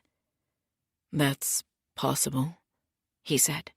He looked down, practically put his chin on his chest, and sighed. "Okay, you've got a point. So no arrests yet." "That's what I wanted to talk to you about," Regan said. "What? The fact that we haven't arrested anybody yet?" "No," Regan said. "The fact that I can help you arrest somebody." "How would you do that? Last time we talked, you told us you didn't know anything." Regan explained her plan. It was identical in every way to the plan she'd proposed to Scoville, with one key difference. She'd wear a wire and try to get Scoville on tape admitting to his crimes. Armstrong listened. "What's in it for you?" he asked when she was done.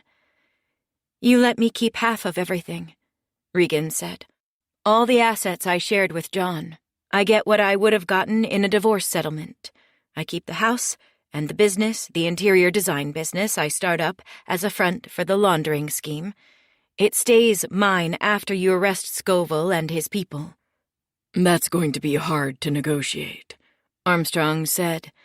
"I don't have the power to make that kind of deal." "Who does?" Armstrong shrugged. "My bosses, guys at Justice, federal prosecutors." "Talk to them, then," Regan said. "Tell them I want to make a deal. They can negotiate the details with my lawyer." "You got a lawyer?" Regan shook her head. "Haven't gotten around to it yet, but I will." Armstrong looked at her for a long moment. Then he burst out laughing. "You're something else, Regan Peters. Your husband was not a smart man to step out on you like he did. He should have kept you close. I would have." Regan narrowed her eyes. "I'm not sure what you're saying. Is that a compliment?" "It is." "Well then, that's how I'll take it." Armstrong set the glass of wine on the coffee table, then leaned back on the couch and laced his fingers behind his head. "Let me ask you this," he said. "Why did you want only me to come here tonight? Why not Torres?" Regan felt her lips pulling into an expression of distaste, and she lifted the wine glass to her lips to cover it. "She's not on my side," Regan said. "Neither am I, technically," Armstrong said. "I'm on the side of justice, of figuring out what's really happening here, whether that's good for you or not." Regan bristled, wondering if Armstrong had fallen to insulting her on purpose. She decided to ignore it. "It really means something to you, doesn't it?" she asked. "What?" "Justice." Armstrong looked away and made a pained face, as though he was embarrassed to be caught believing in something. "It does," he admitted. "And can you often find it?" Regan asked.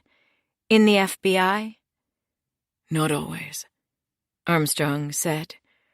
"Sometimes law enforcement is the last place you'd look for justice. You know that, if you pay any attention." "I do," Regan said. She may have been a suburban housewife, but she watched the news, cared about things in the world, the same as anyone else.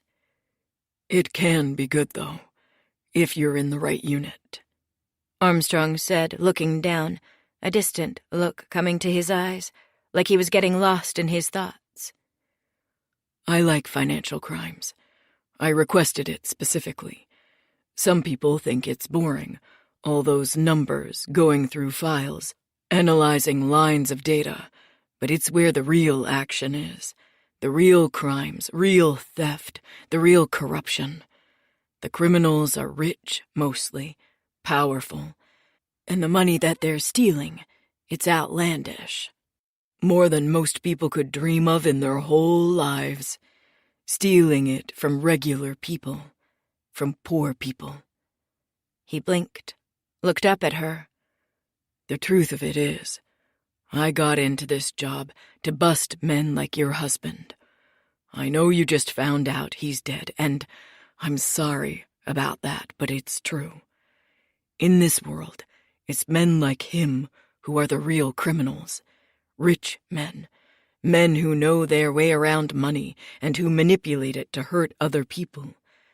Whether it was your fault or not, Regan, you lived with that kind of crime. You lived in it. He lifted up a hand to encompass everything they were sitting in, the house, the furniture. Then he let the hand drop back to his lap. So, no, I'm not on your side, Regan. Regan blinked, her eyes suddenly feeling hot. You are, though, Regan said. Armstrong let out a sigh through his nose. Halfway through, it turned into a disbelieving laugh. He shook his head. You say you're not on my side with your words, Regan pressed on. But then I see the way you look at me, the way you treat me. My mother taught me to be polite. Regan shook her head. No, it's more than that. You're kind, Agent Armstrong. And you don't hate me as much as you might claim otherwise. We're on the same side, you can see that. John was a criminal, yes, the exact kind of criminal you joined the Bureau to catch, okay. And I'm one of his victims. I am. He lied to me. He drew me in, made me love him. He built our lives around his lies and made me a part of them. He conned me, made me a mark. That's the kind of victim I am. And now I'm trying. You see? I'm trying to make it right. To get my soul back. You see that, don't you? Armstrong's eyes grew wide as Regan spoke, and she realized she'd begun to cry again.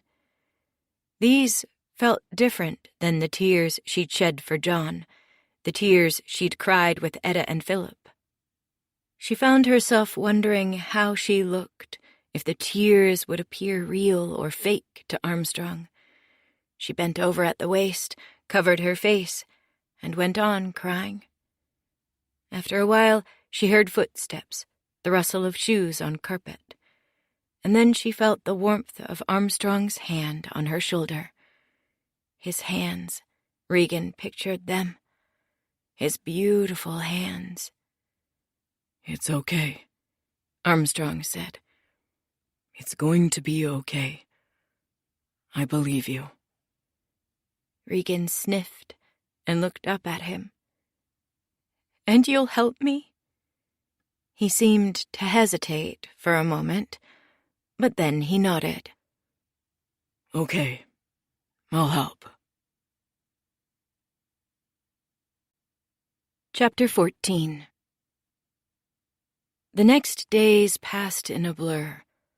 Out of guilt or pity, Regan didn't care which, her mother went on taking the kids for stretches of time. But even without Etta and Philip around, Regan still felt frenzied, beleaguered, beset by responsibilities and troubles. She'd made promises to Scoville, promises to Armstrong. Now she also had to deliver. She had a month to launch a business, get a few high-paying clients, and start moving huge amounts of cash. She built a simple website, paid a fee, used a template. Made a list of every client she'd ever had before the kids were born, every connection she could exploit, and then called them one by one for references. "I don't know anyone who's looking to have anything done that quickly," most of them said. "But Regan, didn't I hear something about your husband? Something about some financial problems?" John's death was on the news. The police ruled it a suicide, as the medical examiner's assistant had predicted. Some said, in man-on-the-street interviews and the comment sections of Star Tribune and Pioneer Press articles, that John had taken the coward's way out, ending his life rather than facing his victims. The ruling of suicide also caused problems for Regan, a fact she discovered when she called their insurance agent to make a claim on the life-term policy she and John had taken out years before. $500,000. "It's a little complicated, Regan," the insurance agent said on the phone. His name was Chris, a soft-spoken guy who talked in their first meeting years ago of the importance of protecting your future and going with someone you can trust. Now he was going to fuck Regan over. She knew it by his voice. "Complicated?" Regan said. "How?" "Well, here's the thing," Chris said. "You're insured for $500,000 on John's death. That's true. But, and I really hate to be telling you this in the middle of your bereavement and all that, but there are some stipulations on cause of death. The policy doesn't pay out for suicide, and according to the death certificate I'm looking at here..." Regan closed her eyes. "Why is that a rule? I don't understand. We bought the insurance, paid all the premiums on time, and now he's dead. I have bills to pay, a funeral, a burial, not to mention the kids. They no longer have a father to provide for them, the lost income alone. This is why we bought the life insurance. You sold it to us." Chris clicked his tongue. "I understand that, Regan. I really do. But you have to understand it from the company's standpoint. They don't want to be in the position of encouraging people to kill themselves, you see? I mean, you can imagine a person gets in financial trouble, they worry about their ability to provide for their family, maybe they get depressed, and they've got this life insurance. It could seem tempting to just end it all, right? It's really a sort of fraud, if you think about it." Fraud. That word again. She wondered how long it would be before she'd never have to hear it again. "You're not going to pay." "I'm sorry. It's out of my hands." Regan only wanted the money to offset everything that the feds would take from her in the prosecution. There wouldn't actually be a funeral. Regan couldn't bear it, cringed to even imagine it. At first, she figured that nobody would show up even if she did have a funeral. John didn't really have any friends, and he had no family to speak of. But then she realized the truth. Everyone would show up. Everyone she'd ever known, from close friends to slight acquaintances, forgotten classmates from high school, elementary school, maybe even preschool, her childhood pediatrician, the Lutheran pastor who'd baptized her as a baby, her kindergarten teacher. They'd show up because of the news stories, because of the spectacle. They'd come to gawk, to look at the wreckage of her life, like rubberneckers inching past the site of a car crash. No. There wouldn't be a funeral, not even a burial. She'd burn John's body, put the ashes in the cheapest urn they had, the whole thing costing her less than $500. She didn't tell anyone about the death, didn't put any announcement on Facebook or Instagram, but the messages came anyway. The condolences, texts, direct messages, cards, flowers. It had been on the news, after all, the whole sordid story. "Sorry for your loss," the messages said, "thinking of you in this time of sadness." But Regan didn't know if she was sad, didn't even know if she was supposed to be. She and John had been together 7 years, married for 5. They'd had children together, bought a house, built a life. But he was also, it turned out, a bad man. A liar, a con artist, a fraud. Did you grieve a man like that? Did you cry for his death? Or did you only mourn what he'd done to you, the sad joke he'd made of your existence, and celebrate the fact that he was gone? Regan probably should have gone to therapy to talk about it, and one day she even did some research, looked at some local grief counselors online. But then she shook her head, closed the laptop, put it away. A therapist would only tell her something like, "There's no right way to grieve," or "Feel your feelings." Why pay for something like that? She didn't want to feel her feelings. She wanted to be done with them as quickly as possible, wanted to rush through this horrible chapter of her life and get on to the next thing. She got a lawyer to help her cut a deal with the feds and figure out the money side of things. Nobody special, just a business card she'd picked up somewhere, a middle-aged guy named Bill, with a receding hairline and a paunch that had a tendency to bulge out between the unbuttoned halves of a navy sport coat. He began by working with the FBI to get his hands on all the financial records they'd subpoenaed for their investigation.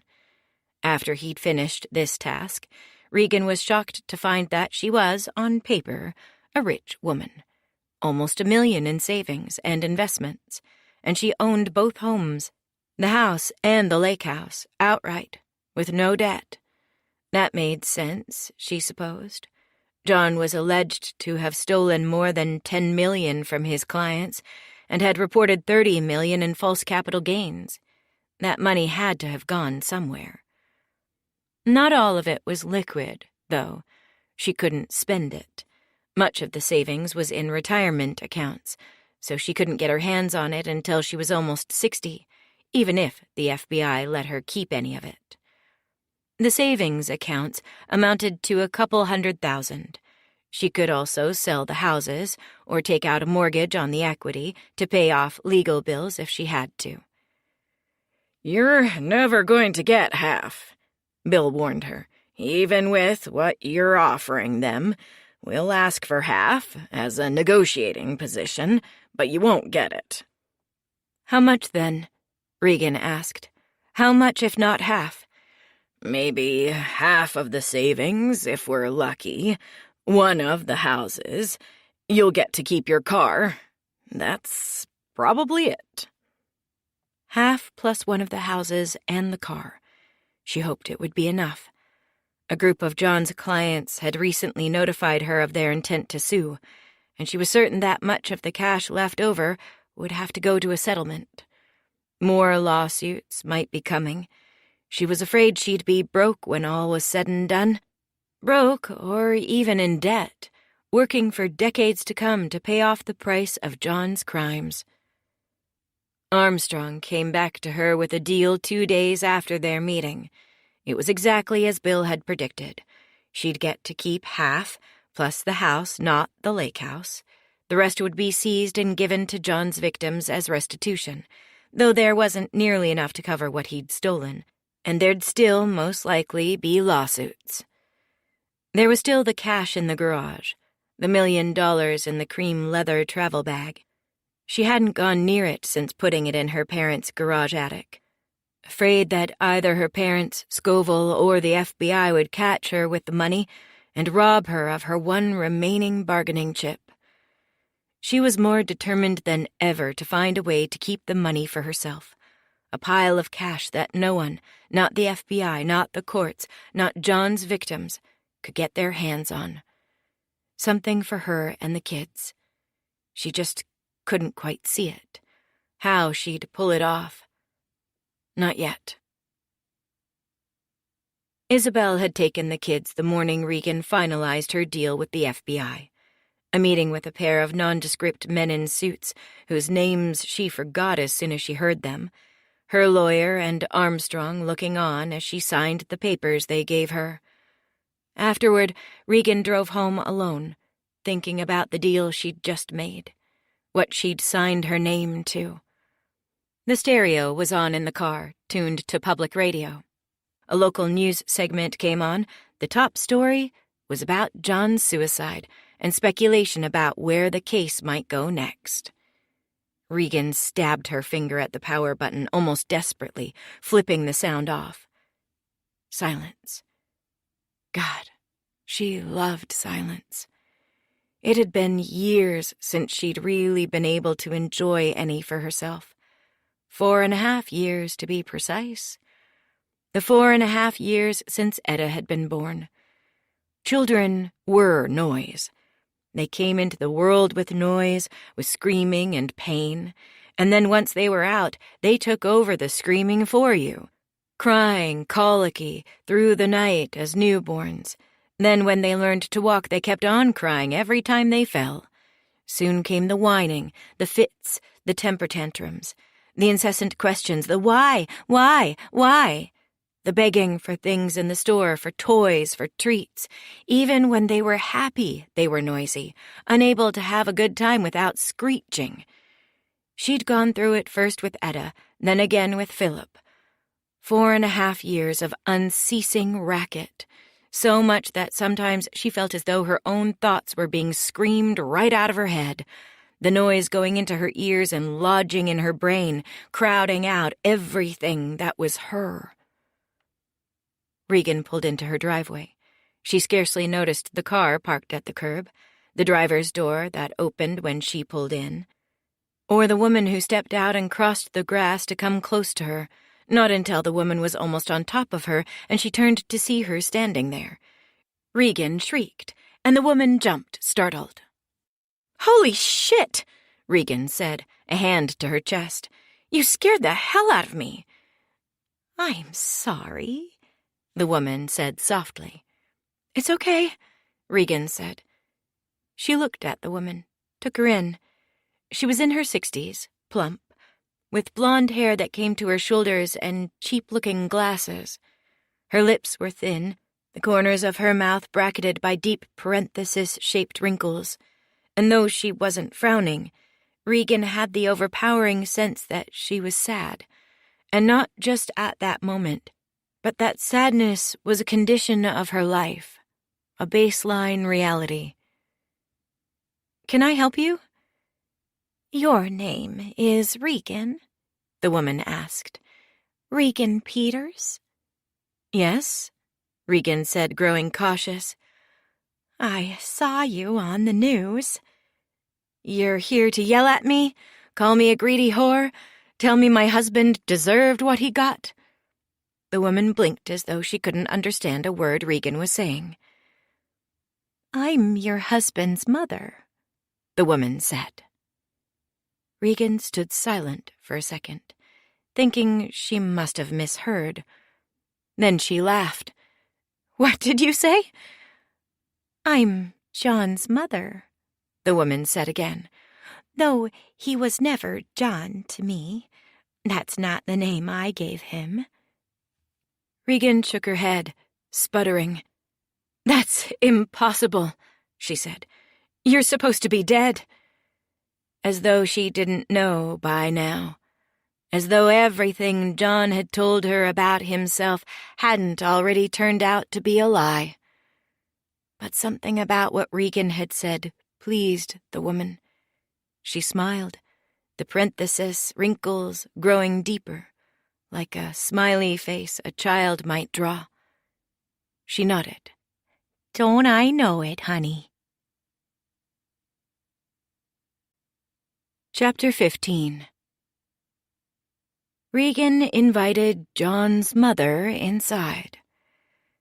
"Make yourself comfortable," Regan said. She glanced at the clock. It was still early, 10 in the morning. "Can I get you something to drink? Coffee? Tea?" "Tea would be nice, honey," the woman said.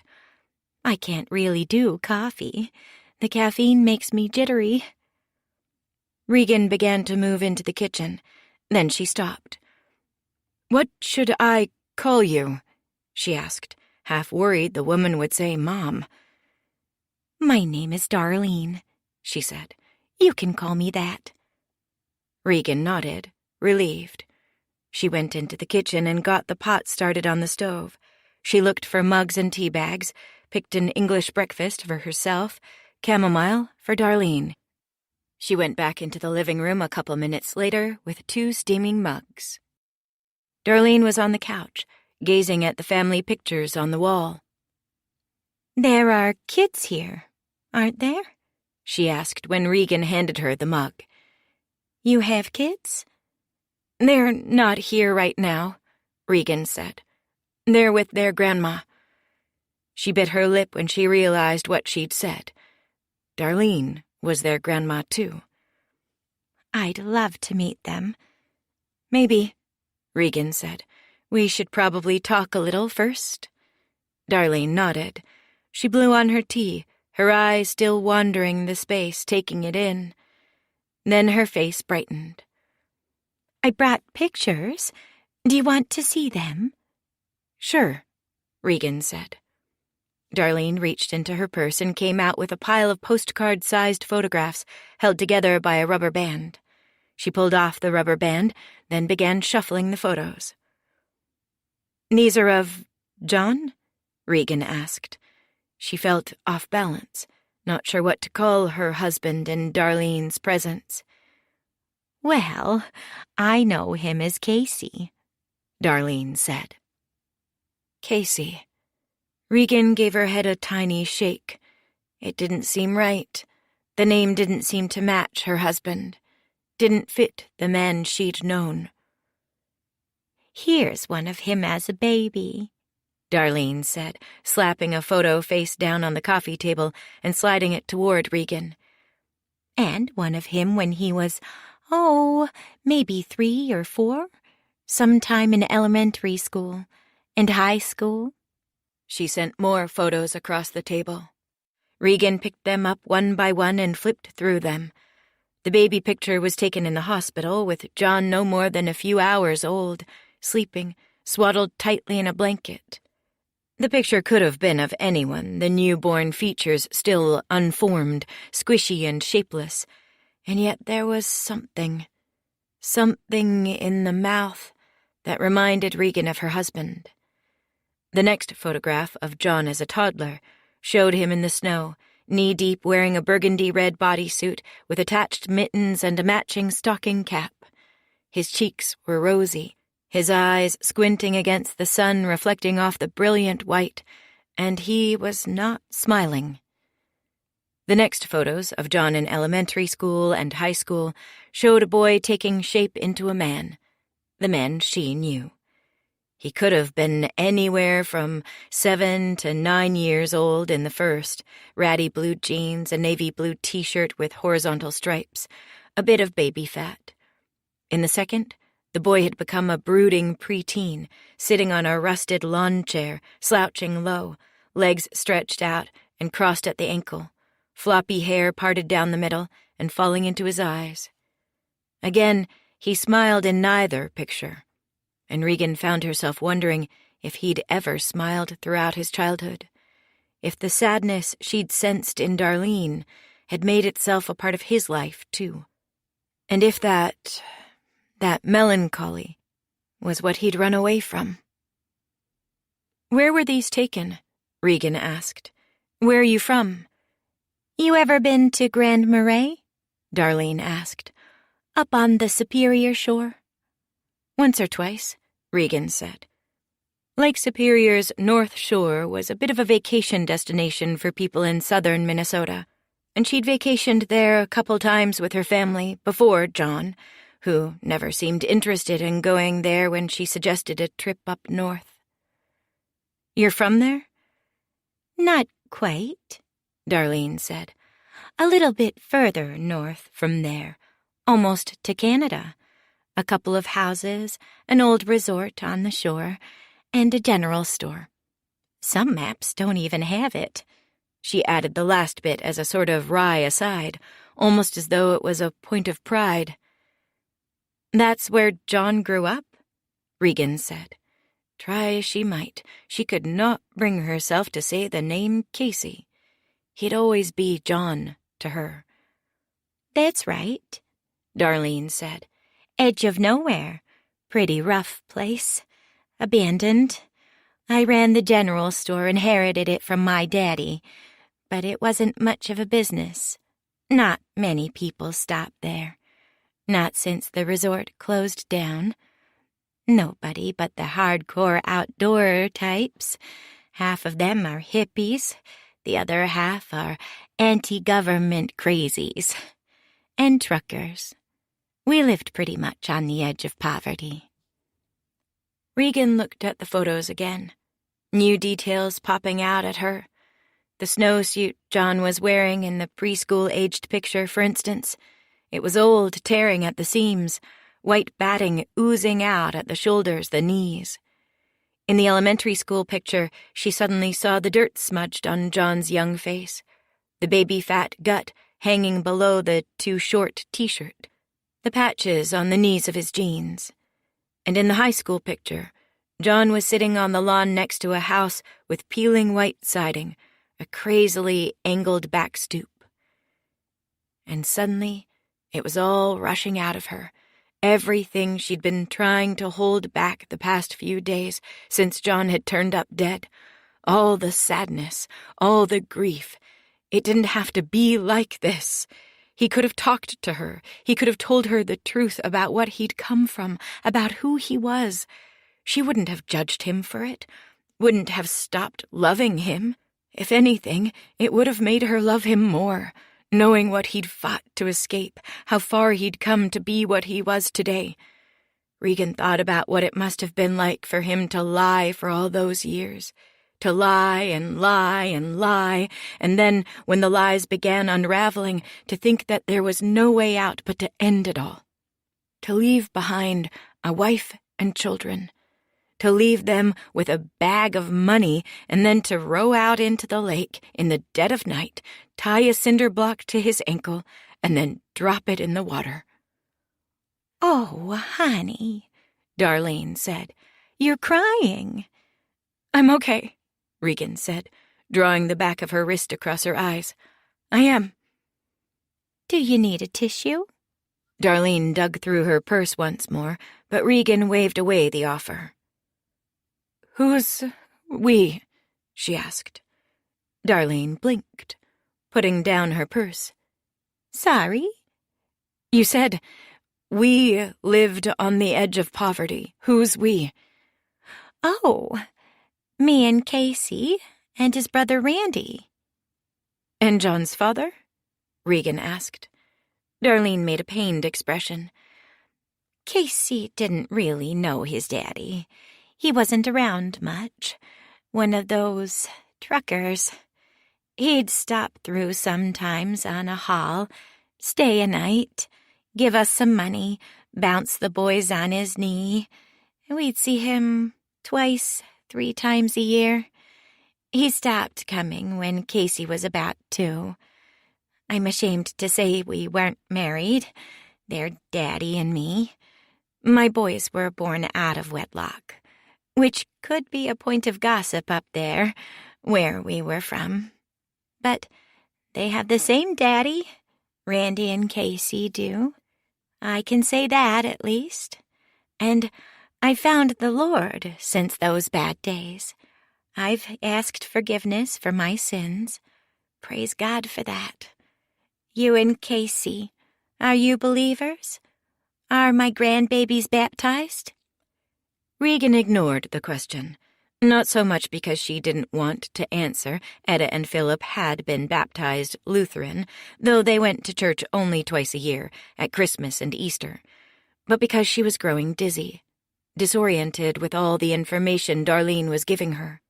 What she now knew of John's life felt like little more than points on a blank piece of paper. She knew that he had been a boy named Casey, growing up impoverished in the middle of nowhere, that he'd shown up in her life as a struggling young financial advisor named John Peters. But she couldn't gather these bits of data into a coherent story, couldn't draw an arc between these dots that had led to the man she'd known. "When did he leave?" Regan asked.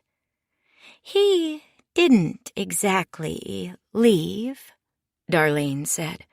"Well, he did, but it wasn't a send-off with a big tearful goodbye or anything. He just sort of disappeared. It's a bit of a story, actually." "I'm listening," Regan said. Darlene was quiet before she began, settling herself where she sat. She set down her purse by her feet, then reached for the steaming mug on the coffee table. She grabbed at the paper tab of the tea bag, lifted the bag in and out of the water a couple times, then set it on the saucer Regan had brought out with the mugs. Darlene brought the tea to her chest and settled back against the cushions, sank deep into them. "The thing you have to understand about my boys," she began, "is that they were as different as night and day. They had the same daddy, and they looked a lot alike. They looked like brothers. But in terms of how they acted, who they were deep down, they couldn't have been more different. Casey was a pleaser, the kind of kid who always liked to be on good terms with everybody, who'd get real upset if he thought that anyone was angry with him. He followed all the rules, made sure that whatever he did, it was just right, just what people wanted him to be doing. Whether that was me or his teachers at school, he almost never misbehaved. But oh, if he ever did something wrong, it would suddenly be, I'm sorry, I'm sorry, I'm sorry, don't be mad at me," crying and crying until you were the one apologizing to him just to get the poor kid to stop beating himself up. I never had to punish Casey, never had to whoop him, never had to send him to his room, because he always punished himself. "And your other son?" Regan asked. "Randy?" "Randy was my wild one," Darlene said. "Always pushing the limits. Anything I said, he did the opposite. Little things at first, kid things, not eating his supper, not doing his chores, getting into things he wasn't supposed to be in, breaking things. But then, when he was about 8 or 9 years old, it started to be more serious with Randy. I barely saw him anymore. He'd disappear from the house for days. I wouldn't even know where he was sleeping. And then someone would drag him into the store by the scruff of his neck, tell me they caught him doing something or other, stealing, usually. A trucker, a tourist, a hiker, or a camper, going through their stuff looking for money, for valuables, things he could sell. A lot of the time he got caught, and without much law enforcement up there, the people he was trying to steal from would just take care of things themselves. Bring him in to me sometimes, or rough him up a little themselves. Try to teach him a lesson." "They'd beat up a child?" Regan asked. "It's a lot of rough folks who end up there, like I said. People with old-fashioned ways of handling things. Besides, a lot of what I'm talking about, he was getting to be not so much of a child anymore. It was hard for me to keep track of Randy, like I said, but I'd hear rumors. Gas stations or liquor stores a ways down south getting robbed, houses broken into, and I'd wonder, maybe that's Randy. He'd come back sometimes, every couple of weeks or so every month, and he'd sometimes bring stuff with him. Money, or things, lamps, watches, pieces of jewelry. He'd tell me to sell them second-hand, or pawn them the next time I got down as far as Duluth. I am a little ashamed to say I took them. I needed the help, needed the money to keep from going hungry, to keep feeding Casey, to keep the heat on. It gets plenty cold up there, you know. I had my reasons, but I'm still not proud of it. It's another thing I've had to ask forgiveness for. From the Lord. Supporting Randy's sins like that. Letting him stray. God, help me, I've made some mistakes. She lifted a hand, raised her eyes to the ceiling. And John's disappearance? Regan asked, prodding Darlene on. Yes, Darlene said, her gaze dropping again. I don't know everything about that night. Nobody does, really.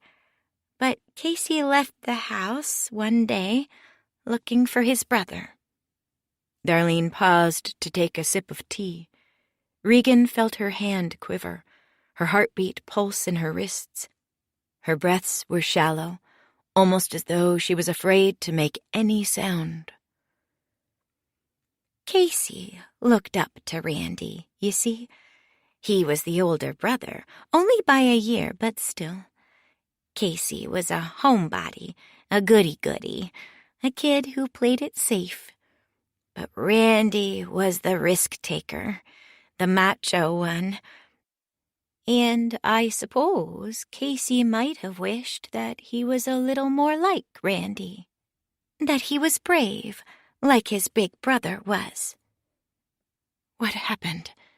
Regan asked, her voice barely above a whisper. It seems that Randy got it in his head to stick up a store, Darlene said. A little place along the highway catering to tourists, gifts and camping supplies and, smoked fish and whatnot. You know, the kind of everything but the kitchen sink store you get in a tourist area.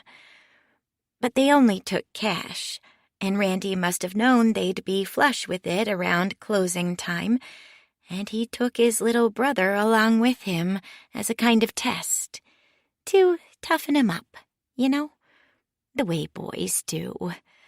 Randy was 18. Casey was 17. Boys, still. Darlene shook her head, heaved the kind of sigh that Regan recognized, a sigh of motherly disappointment, of a woman who just can't believe what her children have done, that they could be so stupid. Randy had a gun, Darlene said. And I guess it went off. Nobody knows how. The shop owner, he had a gun. A sawed-off he kept under the front register, but he didn't go for it. It was still strapped to the underside of the counter when the cops showed up. He died? Regan asked in a hush. Darlene closed her eyes. Yes, an old man. Just a harmless old man who'd owned that business for years. A family man. Bled out before the police even came, before they could get an ambulance to him. And then what? Regan asked. How did Casey disappear? There was an accident, Darlene said. A car accident. They found Randy in the driver's seat 15 miles away. He'd gone too fast, lost control, flipped the car. But Casey wasn't there. When Randy got pulled up for it, went to court for the crime. What the prosecutors tried to say was that he'd killed Casey, actually. Tried to make it into a double murder. Their theory was that Casey threatened to tell what Randy had done, and then Randy shot him, dumped his body in the woods, maybe even buried it, then flipped the car in the getaway. But they couldn't make it stick. They couldn't find a body. So Randy went up for killing the old man, and that was it. Did they list Casey as a missing person? Regan asked. I suppose maybe they did, Darlene said. but nobody seemed to look for him too hard. I think everyone thought he was dead somewhere. Besides, who cares about some poor kid from out of nowhere? And I didn't have any money to hire a private investigator. Some people suggested it, some of my friends, but I couldn't afford it. I could barely afford to keep myself alive, what with Randy and Casey no longer bringing in any money. Casey earned money too? Regan asked. She noted with a bit of surprise that she'd fallen into calling him by his real name, Casey, instead of John. He worked part-time at a resort about a half-hour down the shore, Darlene said. Odd jobs, cleaning up, doing little repairs. It wasn't much money, not as much as Randy brought in. Crime pays better than honest work, it turns out. Regan sniffed. Maybe it did. If so, it was a lesson John had learned a little too well. Randy got out recently, actually, Darlene said. About a year ago, on parole. She set down her tea and began riffling through photos again. I wish I'd brought a picture of him. These are all of Casey. I figured those were the ones you'd want to see. And the kids, those grandbabies, I thought they'd want to see their daddy as a boy. I still wouldn't mind meeting them, you know. Oh, wait, here's one. A picture of Randy. Darlene flipped it down onto the table, pushed it across with her index finger. It's of both of them, actually. Randy and Casey. From a time when we all got down to Duluth. I brought them to J.C. Penney's, did one of those photo shoots. I saved for months for the shots and for the boys' outfits. I think they turned out nice. Regan reached for the photograph. It was larger than the others, portrait-sized. She guessed the boys were around 8 or 9.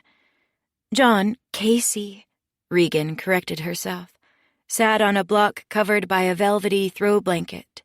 He wore a sweater that looked like it might have been hand-knit, a white button-down poking above the neckline, a ring of grime around the collar.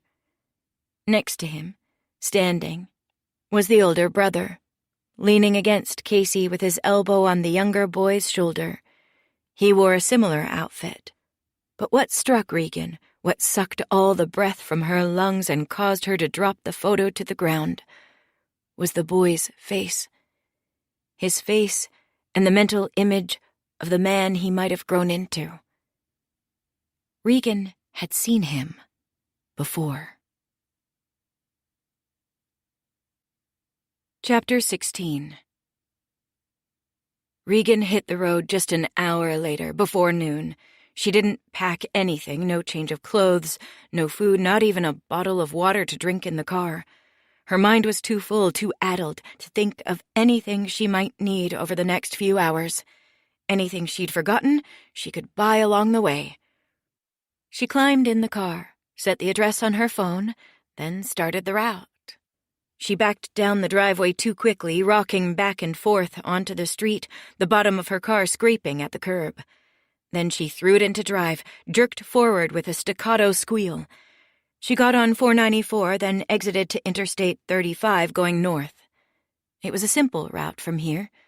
I-35 to Duluth, then on to State Highway 61, skirting Lake Superior's northern shore across rugged terrain until she reached an unnamed clutch of houses and a couple stores just a few miles from Canada. The tiny, unmapped outpost where Casey, had grown up. She called her mother from the car. "Can you take the kids overnight?" "What's that, dear?" "I need you to keep the kids overnight." "Well, I suppose. Though I'm not sure we have—" "Thanks," Regan said, stabbing the call silent with her finger and then turning off the phone. She didn't notice the white repair van a few car lengths behind her. Didn't notice that it had been parked a few houses down from hers. That it had been following her since she'd left. That it was keeping pace with her now. She was too busy thinking. Thinking about what she'd do when she got where she was going. What she'd say. Thinking about everything Darlene had told her. "What's wrong?" the older woman, Regan's mother-in-law, had asked after Regan dropped the photo to the floor. "You said Randy got out of jail?" Regan said. "A year ago? Where did he go after that? Did he come here to the city?" "No, he's living on some land my daddy owned. It's mine now, I guess. Has been for years, but I always think of it as my daddy's land. I'd sell it, but I don't think anyone would want it. It's not really worth anything. Randy's there in a little cabin, almost a shack, really. I wanted him to live with me, but he's gone a little reclusive since he got out." "Does he go anywhere?" Regan said. "Is it possible he came here without you knowing?" "I passed the cabin maybe 2 weeks ago," Darlene said. "Randy's truck was gone. He might have gone somewhere, but it was back again yesterday when I went to tell him that I might have found Casey, that I saw someone who looked just like him on a news story from down in the cities. He wouldn't answer the door, though. Like I said, he's a bit of a—" "What's the address?" Regan cut in. Darlene squinted at Regan, but told her how to find the cabin anyway, wrote some directions on a pad Regan slid across the coffee table. "Do you have somewhere to stay?" Regan asked when she had what she wanted. "I got a hotel," Darlene said. "I've got some things to do," Regan said. "I hate to hurry you out the door, but—" It felt urgent to get the woman out of her house. Regan could hardly wait for her to leave. She burst to her feet, unable to sit still any longer. It was suddenly clear what she had to do, where she had to go. This was it, the confrontation she'd been destined for ever since the FBI showed up on her doorstep to tell her the truth about her husband. It had all been leading to this. The answers she'd been seeking, who John was, what he'd done, what had really happened on the lake and on a dark abandoned road 2 decades ago. These answers weren't here in the city. They were out there, in the woods, in the wilderness. "I was hoping I'd get to meet those grandbabies of mine," Darlene said, annoyed. "I didn't even know I had grandbabies until a couple days ago." Regan went to the front door, opened it, waited for Darlene to stand. "You will," Regan said. "I'll set something up. I'll call you." Darlene sighed, gathered up her photographs, and heaved herself to her feet. Now Regan was driving, alternating between too fast and too slow, both wanting to get there as quickly as possible and afraid of getting pulled over. The buildings thinned as she drove north, shopping malls and big box stores replaced by sprawling car dealerships, trucking lots, warehouses. And then she was free of the city completely, in the midst of trees that clustered so thickly around the 2-lane road she was on that she couldn't see the interstate lanes heading the other way. The names of the towns attested to the growing ruggedness of the landscape. Pine City, Askov and Finlayson, Moose Lake, Otter Creek. And then the interstate veered, slid through a long flat expanse, and the trees opened, and the ground dropped out to reveal the long slope of Duluth in front of her. Houses clustered up on the hill, the docks and shipyards, and piled mountains of ore and coal down below. Regan stayed on the interstate through the city, took it all the way to its unceremonious end, where the sleek 4 lanes terminated in a stoplight. She skirted the big lake, the rocks and water visible between mansions of different eras, Victorian, craftsman, contemporary. Soon she was on the next road, State Highway 61, which hugged the lake's shore all the way to Canada. Regan pictured a map, remembered how Superior always looked like a wolf's head to her. She was on the nose right now. She'd drive up between the wolf's eyes to the middle of its forehead. She had 2 hours yet to go. The landscape grew still more sparse, more rugged. Forests, rock formations. Here and there along the highway there were resorts, cabins, lodges, gift shops selling snow globes, agates, smoked fish. The road twisted, tunneled here and there through salmon-colored rock. The views were breathtaking. She went through 2 harbors, past Gooseberry Falls, Split Rock, Temperance River. In Grand Marais, she stopped for gas, a bottle of water, a protein bar, and a banana. Then she kept going. She was maybe 15 minutes away from the turnoff in the directions Darlene had given her when she rounded a curve and an object leapt out in the lower right corner of her vision. A large rock, maybe about the size of a person's head, at the side of the road. Regan swerved, but it was too late. Her right front wheel caught the rock, bringing a thundering crack. The impact shook the whole vehicle. The car continued rolling down the road, but it was juddering dangerously. Regan's stomach sank. She slowed to 40, then 30, then 20, but still the car shimmied, parts clanking and scraping around somewhere beneath her feet. She pulled off into a scenic overlook. They were everywhere on this road. Overlooks, historical markers, lake access points. The car rolled into a gravel parking lot with spaces marked off by boulders. Past the parking area was a shelter, a square brown kiosk with placards warped by rain, and a little stone path through the pine trees to a rocky shore. Regan got out and came around to look at the tire. Flat, as she'd feared. The rim had gone concave on one side, where it had hit the rock. She'd need to pay for a new one. There could be something wrong with the axle, too. The terrible scraping sound had to have come from more than just a shredded tire. Regan looked at the sky. It was still light out, but it wouldn't be for too much longer, an hour, maybe 2. She couldn't drive the car, but she was too far away from any town to walk. It would get cold soon. She pulled her thin jacket close, feeling the frigid wind off the lake cutting right through the fleece. She checked her phone. No bars. "Shit," she said. Then there came the low groan of an engine, of wheels crunching gravel, and Regan looked up. A black sedan rolled toward her.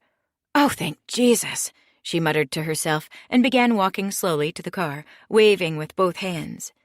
The driver's door opened, and Agent Armstrong climbed out. Regan froze. He came toward her, leaving his door hanging open behind him. "What's going on, Regan?" he asked. "Why are we all the way out here?" "I can explain." "You can explain," Armstrong said. He drew in a breath, looked off toward the lake, where the horizon disappeared in a gray haze. He dropped his head and gave it a shake. "You always have an explanation, don't you?" "I came here to find something," Regan said. "You mean the Canadian border?" Armstrong said. "We're about 30 minutes from it, aren't we? Looks to me like you're making a run for it." "Without my kids? Come on. You know I wouldn't do that." "I don't think I know you very well at all. You lied to me, Regan. You made me stick my neck out for you, and now you're making me look like an idiot." "Just listen. Could you listen? John grew up around here. Really, the truth about him, it's here." Armstrong put up a hand. Enough. I'm done listening to you. Giving me wine, pouring out your sob story. You manipulated me. I didn't manipulate you. I'm telling you the truth. I've always told you the truth. Save it. Armstrong spat. I'm bringing you in. Whatever you came here to find, it'll have to wait. Armstrong dug his cell phone from his pocket and turned it on. What are you doing? Regan asked. I just have to check in with my superiors. Let them know where we are, when we'll be back in the city. He dialed, put the phone to his ear, then pulled it away and looked at the screen again, squinting. There's no coverage here, Regan said. I was going to call AAA, but... Armstrong put up a finger to silence her and walked away, lifting up his phone to find a signal. Wait here, he called back, wandering off the gravel and into the grass toward the lake. Regan stood where she was, watched Armstrong walk 10, 20, then more than 30 feet away. She heard him muttering, cursing the bad reception. Eventually, her eyes wandered to his car. Why was it that these FBI guys always drove black cars, black SUVs, black sedans? The door was still hanging open, she noted. Her eyes sharpened. Armstrong had come out of the car fast, rushing to catch up with her. The car was still running. Her mind drifted up the road, to the remote cabin Darlene had told her about. She was so close. Armstrong would be furious at her when he caught up with her, but he was furious at her now. No matter what she did, she was in trouble. She'd have to talk herself out of something either way, and she'd come this far. She might as well try to make it the last few miles, see what revelations lay waiting for her. She at least had to try. She gave one more glance at Armstrong. His back was turned, the phone to his ear. Then she bolted. The gravel slid under the soles of her shoes, and she almost went to her knees, but she managed to keep her feet. Halfway to the door, she heard Armstrong shout, heard his footsteps begin to pound on the grass, but she kept going. She was almost there. She threw herself into the driver's seat and pulled the door closed. A fraction of a second later, Armstrong was there, his palms slamming on the glass. She scrambled for the lock as he went for the door handle. The locks thudded on just a moment before he got his hand under the latch and pulled up. "Fuck!" he yelled, pounding on the glass. Regan glanced around her, then saw the car's key fob in the cup holder next to her. He'd left it behind, just as she'd hoped. "Regan!" Armstrong said, his voice muffled. "Don't do this. Be smart, Regan. Don't make it worse for yourself." She backed the car into the lot, gravel crunching under the tires. Armstrong advanced, keeping himself in front of the front bumper, waving his arms, preventing her from moving forward and getting out of the parking lot. Instead, she gunned it even further in reverse, to the back entrance of the parking lot, then threw the car into drive and turned sharply to the left, exiting the lot through the entrance before Armstrong could run to reach her. She saw him in the rear view as she pulled onto the highway, running toward the road, then slowing as she gained speed. He stood and watched her go. Then the road curved, brought the car around the other side of a rock face, and the next time she looked in the mirror, Armstrong was gone. She was alone again. She'd left her phone in her car, which meant no more GPS, but she remembered the directions that Darlene had given her. She passed slowly through the outpost John had grown up in. Darlene had been right. It wasn't much to look at. A couple warehouses and squat commercial buildings, a half-dozen ramshackle houses, each either neglected or abandoned. One house had a square little shop attached in a single-story wing, a gas pump outside. That must have been the general store. John's house. Or Casey's. He'd never lived there as John. John had been the man he'd created to get out of this place. A mile out of town, she made a turn onto an unmarked gravel road. She drove for a while, trees so close on either side that there were times she feared the road would simply disappear, and she'd be driving in the forest, unable to find her way out. But then the trees opened up into a little open space, and she saw it. The cabin. It was a shack, really. A brown rectangle slapped together and elevated off the ground on cinder blocks. Angles not quite right, sagging in the middle. 3 crooked steps leading up to a scratched white door. Outside the shack was a truck so rusted Regan couldn't say with any certainty what its original color had been. She pulled Armstrong's black sedan up next to the truck, then got out of the car, taking the keys with her. She paused for a second, considering whether this was a good idea, whether she should just get back in the car and drive away, face the consequences with Armstrong, never know the truth. Then she walked up the steps and knocked 3 times on the door. "Hello? Is anyone home?" No answer, not even movement. She knocked again. "It's me, Regan. Oh, just answer the door. Just talk to me. I know you're in there." She waited, listened. After a couple seconds' silence, she heard something. A rustle, creaking footsteps, a hand on the doorknob. The door opened, and there he was, alive. "Hello, John," she said. Part 2. Chapter 17. People always said they looked like twins. Travelers would come off the road, tourists looking for gifts for the folks back home, truckers looking for coffee or caffeine pills to keep them awake on a long midnight haul, campers or hikers looking for replacement supplies, a lantern or a compass or a pocket knife. They'd scan the general store's shelves, looking disappointed by the paltry selection, and then sometimes their eyes would fall on the boys, Randy and Casey.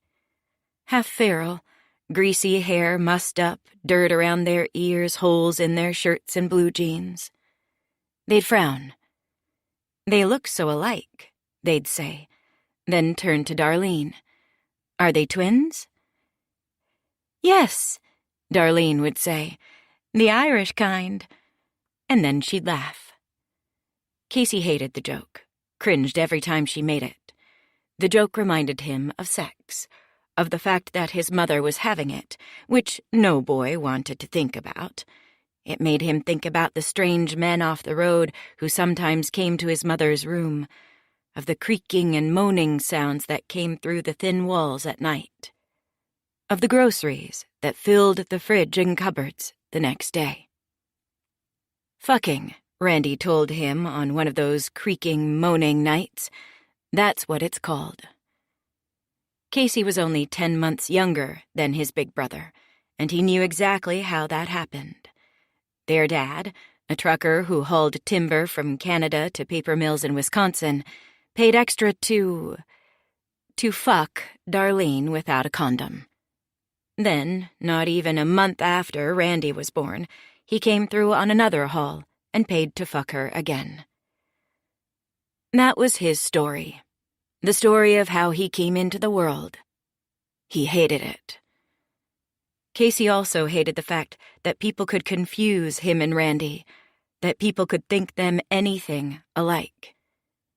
Casey was quiet, thoughtful, even, he thought and his teachers said, special. He liked to read, to draw, to ponder, imagine, and dream. Randy was the opposite. Brash where Casey was shy, rough where Casey was soft.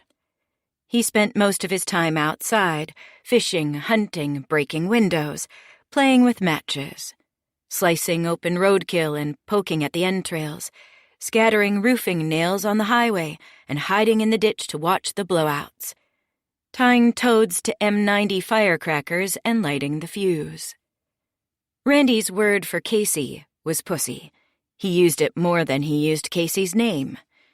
Randy got into even rougher activities as he grew, fighting and stealing and getting blackout drunk, even as Casey threw himself into school, into books, hitching rides to the community library, where he'd spend hours at a time just sitting, reading, surfing the internet. Anything to keep from going home. But because he and Randy looked so much alike, it was as though Casey had a shadow self roaming around in the wilderness outside, a doppelganger, sowing chaos while wearing a face that looked almost identical to his own. Casey felt at times as though he was in two places at once, and when years later Randy got out of prison and tracked him down in the city, seeing his face felt like looking through a portal to an alternate reality. The person Casey might have been if he hadn't gotten away, hadn't climbed out of that truck and disappeared into the night. Casey had spent most of his life trying to get away from Randy, adopting names and identities to put as much distance between them as he could. But now, here he was again.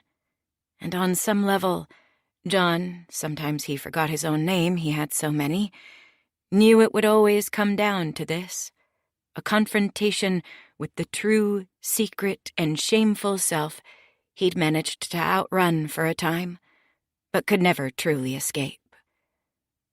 But now, he was getting ahead of himself. Chapter 18.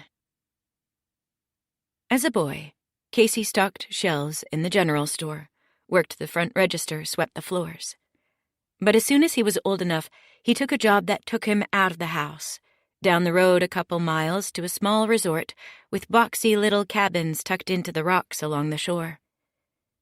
In the summers, Casey would walk to work each day, his shoes crunching in the gravel of the highway shoulder, trucks whipping by just 5 feet away. At the resort, he'd cut the grass. He'd chop firewood and tie bundles together with orange twine for guests to buy. He'd cut brush, clean cabins, scrub the bottoms of the rental canoes and kayaks. The owner paid him in cash, less than minimum wage, but since they paid him under the table, they weren't withholding any taxes either, so he came out ahead. This is what they told him. He didn't spend any of the money. Instead, he stashed it, wrapped it with a rubber band, and tucked it in a rust-pocked coffee can he kept under his bed. He'd count it sometimes at night, taking pleasure in the feel of the edges of the bills against his fingertips, the numbers counting up above 500. It was his getting away money. Someday he'd use it to leave this place, start a new life somewhere else. Casey observed the guests, watched them as they drove in with their gleaming unrusted cars and parked on the asphalt pads next to their cabins. The license plates mostly said Minnesota, but sometimes he saw other states too. Casey wondered at their lives, made up stories for them. The men were gruff and confident, the women tanned, the children, if they had them, loud and scrubbed so clean they were almost pink. They weren't rich, probably, but they had money, more money than Casey or anyone he'd ever known. They'd have thought his coffee can stash paltry. After a few days, a week, or a long holiday weekend, they'd leave, drive away to the lives that were waiting for them back home, while Casey stayed, worked, and kept saving. Once, a guest noticed him, a girl. It happened while he was washing the dock, scrubbing it slippery with a bowl of soapy water and a hard-bristled push broom. He was just finishing up, preparing to start up the power washer to rinse the suds off the slats, when he sensed a presence behind him. He turned and saw her.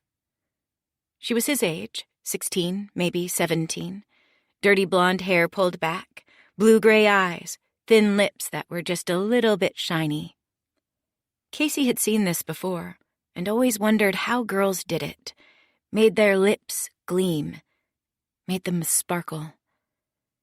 She wore a baggy hooded sweatshirt that hung around her waist, shorts so short Casey thought at first she wasn't wearing any pants.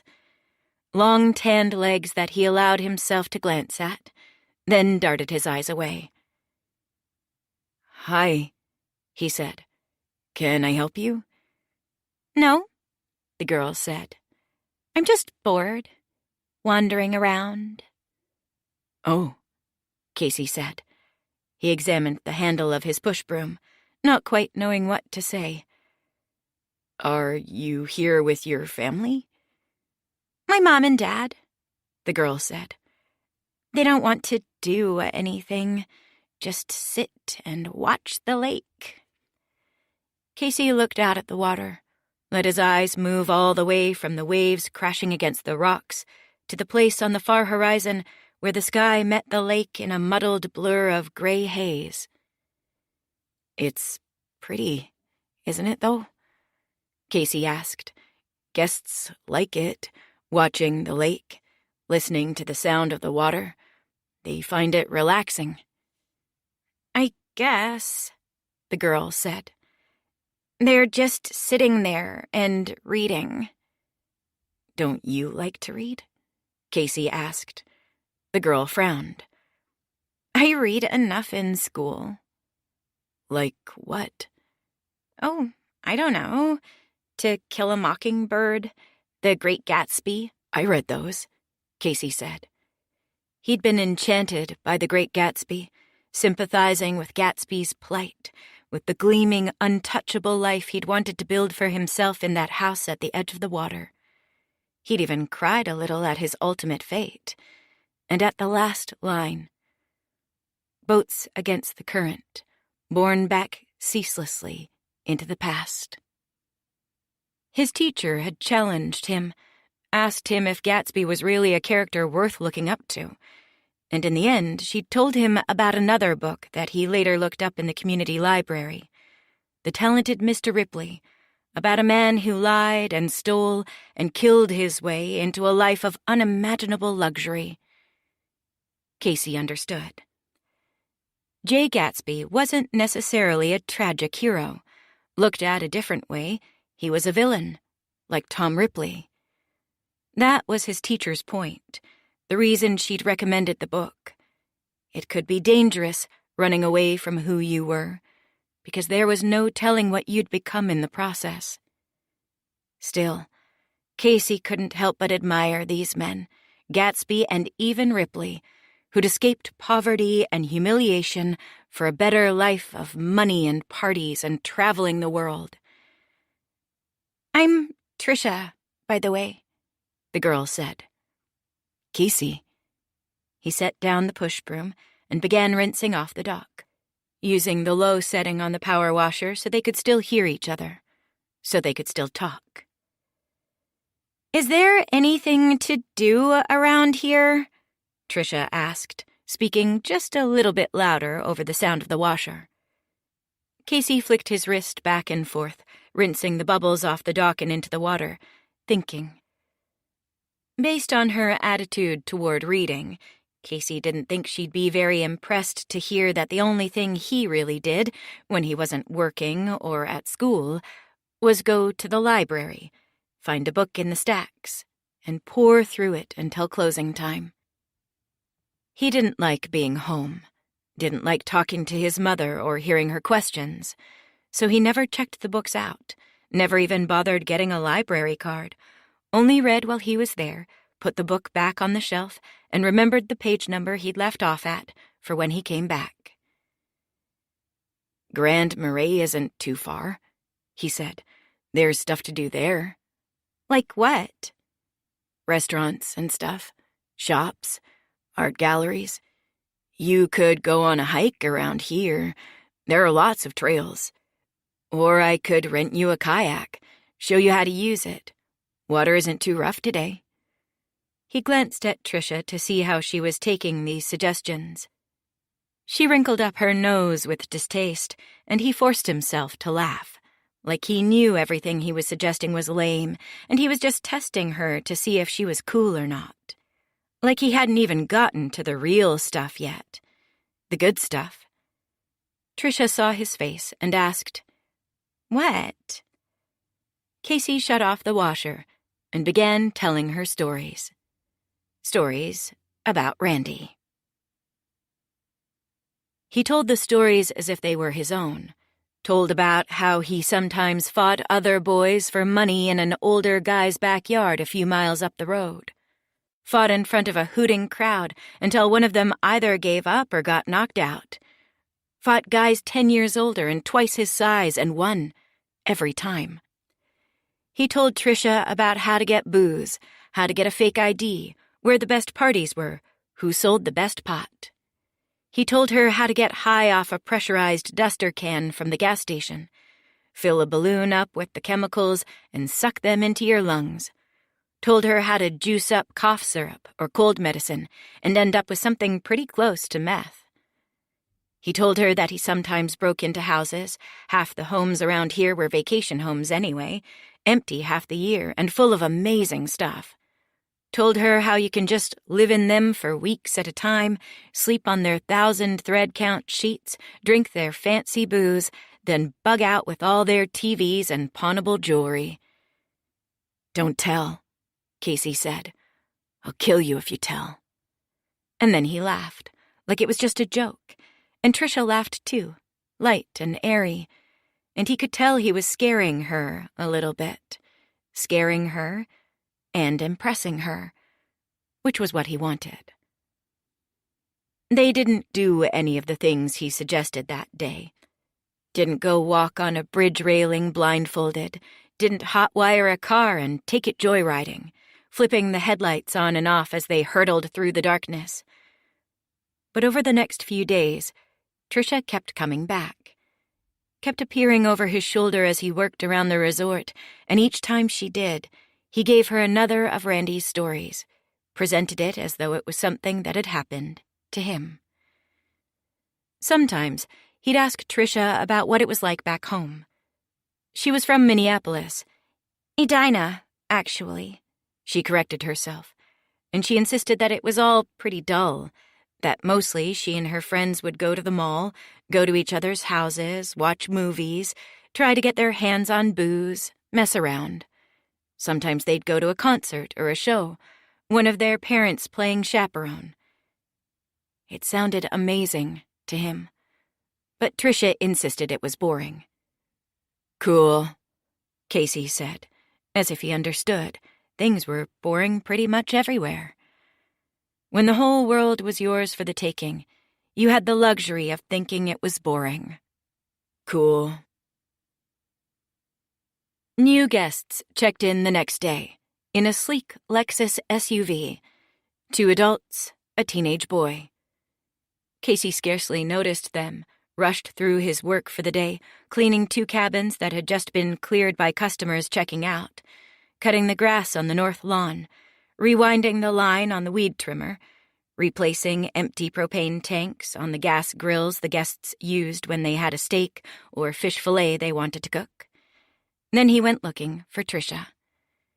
He encountered her dad instead, sitting on the deck outside their cabin with a laptop and a clear glass, a finger of brown liquid sloshing around in the bottom.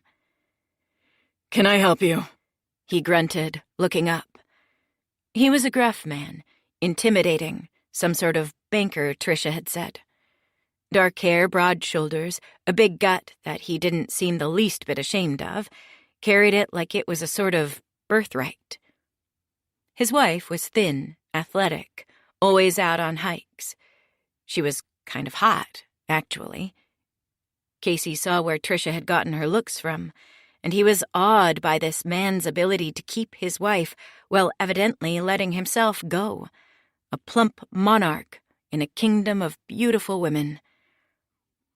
"I was looking for Tricia," Casey said. He and Tricia's father hadn't spoken before. Casey had only overheard the man speaking to the owner, his boss, demanding this and that amenity for their cabin. "What do you want with Tricia?" the man asked, narrowing his eyes. "She asked me a question," Casey said, "about some trails. I found a map for her." The man sat back in his chair. "You just missed her. She went off with that boy who just checked in. Paul, I think his name was." He turned back to his computer. He was probably answering work emails, Casey thought. An important man. He lifted a finger without looking up from his screen and gestured vaguely toward the woods. That way. Casey walked, skirted the rocks leading down to the shore, then made for the trees. He didn't have to go very far. They'd only barely walked out of sight of the cabins. Tricia was on her back, the boy on top of her, kissing her. His hand slid up the inside of those long, tanned legs, right to the top of her inner thigh.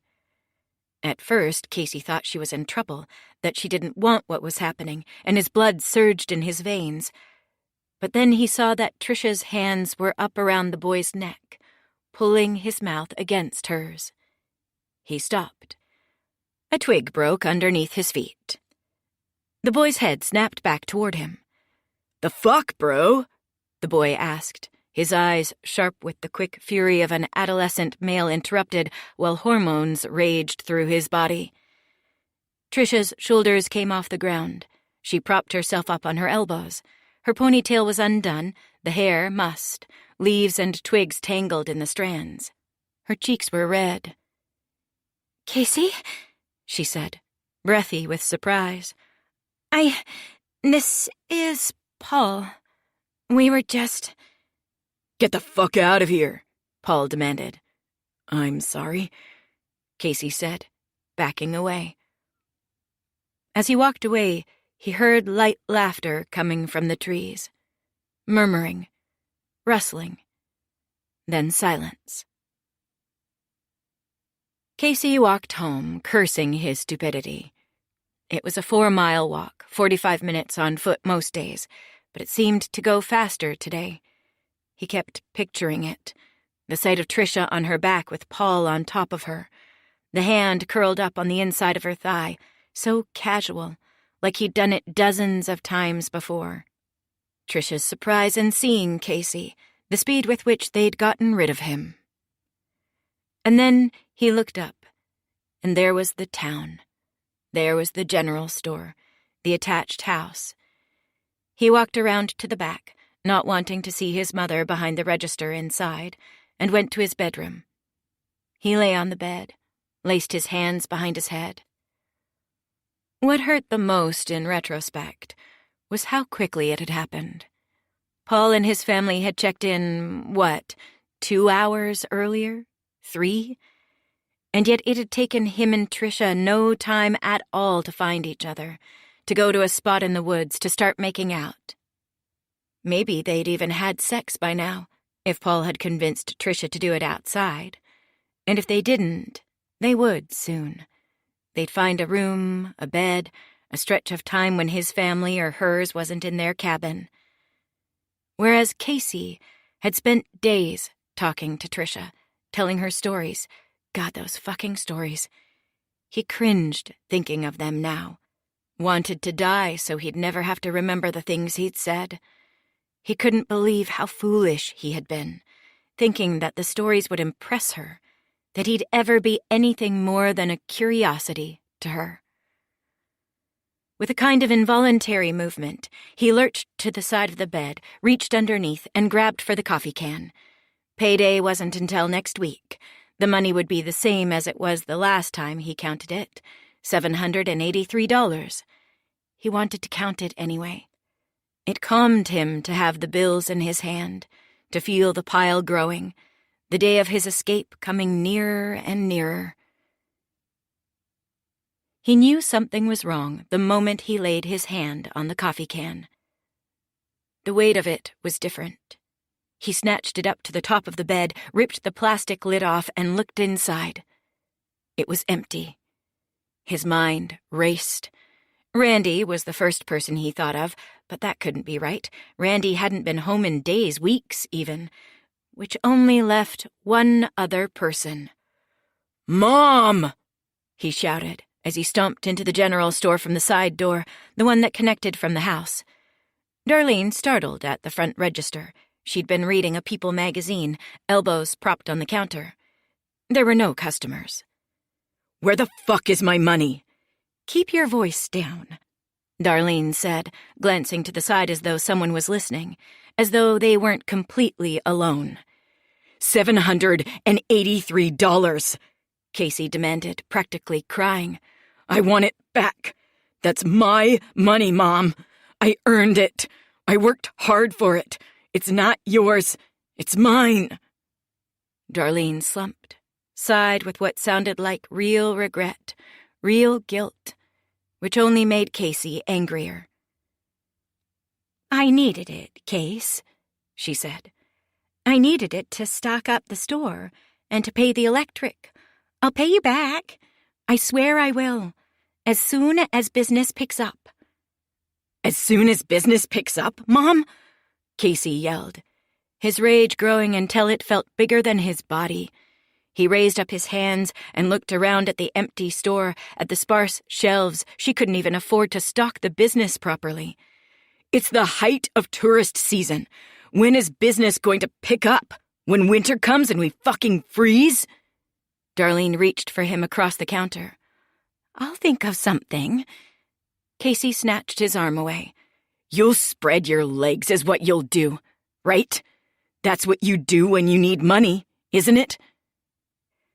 Darlene's mouth went thin as she pressed her lips together.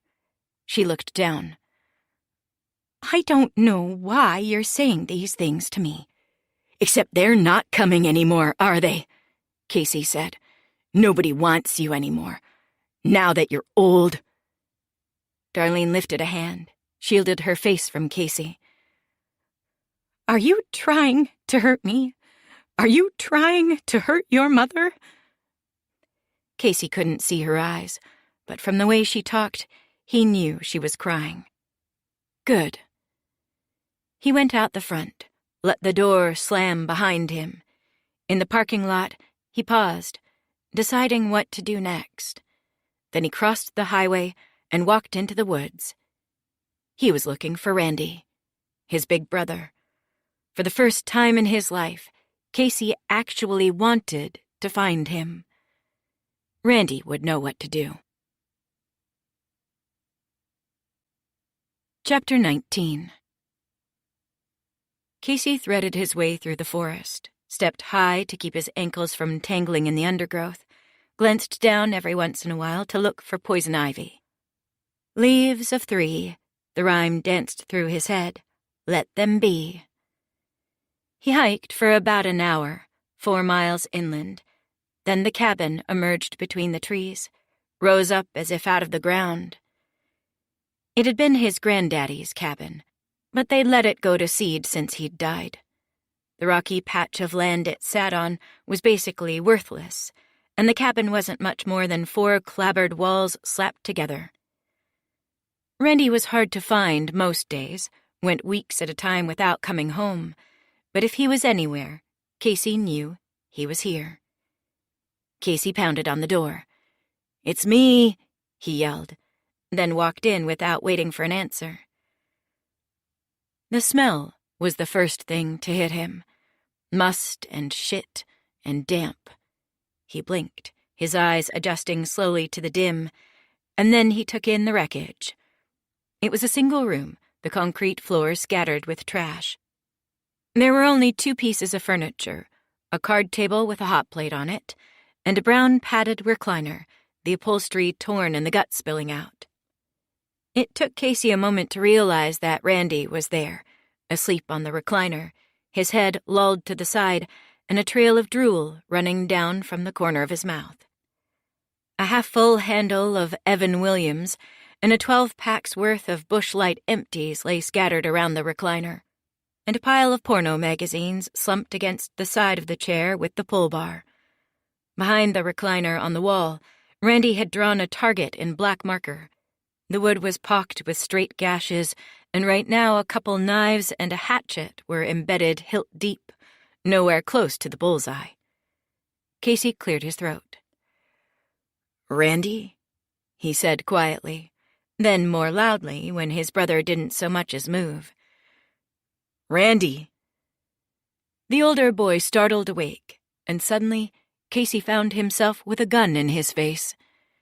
"Who is it?" Randy demanded of the darkness. "Who the fuck is it?" Casey's arms shot up, and he squinched his eyes shut, certain that he was about to be shot through the forehead. His legs shook, and his bladder felt loose. Good thing he'd taken a piss in the woods just before coming upon the cabin. "It's me!" Casey screamed. "It's Casey! Don't shoot!" There was silence. No gunshot. Casey was still alive. He cautiously opened his eyes, saw his brother blinking, rubbing the sleep from his eyes with the heel of the hand that held the pistol. "Casey," Randy said. "God damn, you scared the ever-loving shit out of me." "I'm sorry," Casey said. "You can't sneak up on people like that," Randy said. "You could get yourself shot." "You sleep with a gun?" Casey asked. "Aren't you afraid of shooting yourself?" Randy grunted and rocked himself out of the chair. He set the gun on the table and then walked over to the corner of the room and pulled the elastic waist of his shorts down, leaned a hand against the wall, and began to piss into a white plastic bucket. Casey turned away and put the back of his wrist over his nose and mouth, gagging at the smell that Randy's cascading urine was bringing up from the bottom of the bucket. Randy hucked up something from the back of his throat and spit it into the bucket as he shook himself off, finished up. "What are you doing here?" he asked, turning around. "Mom stole my money," Casey said. "Shit. The money you make at that little resort place? How much?" "More than 700. Randy was quiet. His muscles twitched. The way the light was falling, his face wasn't visible, but his chest and arms were. A walking torso. An embodied threat of violence. "That bitch," he said at last. "And," Casey added, then trailed off. "What?" Randy asked. Casey told him about what had happened at the resort. Trisha and the rich boy. Randy walked over to the table and grabbed for the gun he'd been sleeping with. He grabbed something else with his other hand, tossed it toward Casey. "Heads up," he said. Casey barely caught it. Something hard and smooth and cold. Another handgun. "What's this for?" Casey asked. "We're going shooting." Casey was afraid Randy actually wanted to go out and kill someone. Their mother, maybe, or the rich kid, Paul. But he only meant target practice. He led Casey outside, walked around to the back of the cabin by an old fallen tree trunk. They set up the empty beer cans on top of it and tried to shoot them from 100 feet away. "So your first mistake," Randy said between clips, "was in going for a girl like that." "I know," Casey said. "A rich girl, a city girl," Randy continued. "She's never going to go for a shit-ass country kid. Not even one who's a brainy little pussy boy like you are." He slammed another clip in his handgun, a Glock 9mm. "You gonna shoot?" Randy asked. Casey shook his head. "No, you go." Randy lifted his hand, cigarette hanging from his lips, and fired off at least a dozen rounds. 4 empty beer cans disappeared from the limb, flew into the air, and dropped somewhere in the woods. Randy loosed the clip to the ground, then he turned back to Casey, took a long drag on his cigarette, then flicked it in the dirt as he exhaled the smoke through his nose. "See, the problem is, fancy girls like that, they like to be with their own kind, and they know you're not one of them. They can smell it on you. What you need, if you ever want a girl like that, is you gotta become one of them, a rich, fancy city kid. Until you do that, they're always going to smell it on you. Country poor. That shit's hard to shake, you know?" "I know," Casey said. "That's what the money was for." "What?" Randy said. "The 700 Mom stole?" 783, actually. "Whatever," Randy said. "It doesn't matter. That's nothing. Shit money. You really want to get out of here? Make it so girls like Trisha will drop their panties for you? You need to stop being a bitch, doing bitch work, getting bitch money. What did you have in mind? Randy sucked at his teeth, looked off into the distance. There's a store up the shore a ways, Randy said. A tourist trap kind of place. They sell smoked fish. No joke. It's just a shitty little smokehouse. But don't laugh. They clean up during peak season. And they don't take credit cards, see? Cash only. I've been keeping an eye on the place a few weeks. And I swear they've got to clear 700, 1,000 in a single day. Bring the money to the bank once a week, so the rest of the time, it's just sitting there, piling up in the safe. And here's the thing. They make the bank run tonight. Tomorrow, they start over again at 0. Tonight's the night when they've got the most cash in the building. How much? Casey asked. I don't know exactly. 5,000, maybe more. 5,000, 2,500 for each of them. So, how come you haven't done it already? Casey asked. You've hit plenty of places before. Randy grimaced. It's a little busy around there is the problem. Lots of cars, people passing by even at closing time. If we hit it, it needs to be fast. You see? Casey blinked, shook his head. I'm not really. I need a driver, Randy said. A driver, Casey repeated. Yeah, someone who's ready to hit the pedal as soon as I jump in. Casey was quiet for a long moment, marveling at how quickly it had come to this, how quickly his mind had adapted. He felt like a different person than who he'd been that morning. What's more, it didn't even scare him. What he was contemplating, what Randy was laying out for him, didn't seem outlandish. On the contrary, it seemed necessary, logical, even right. Okay, Casey said. I can do that.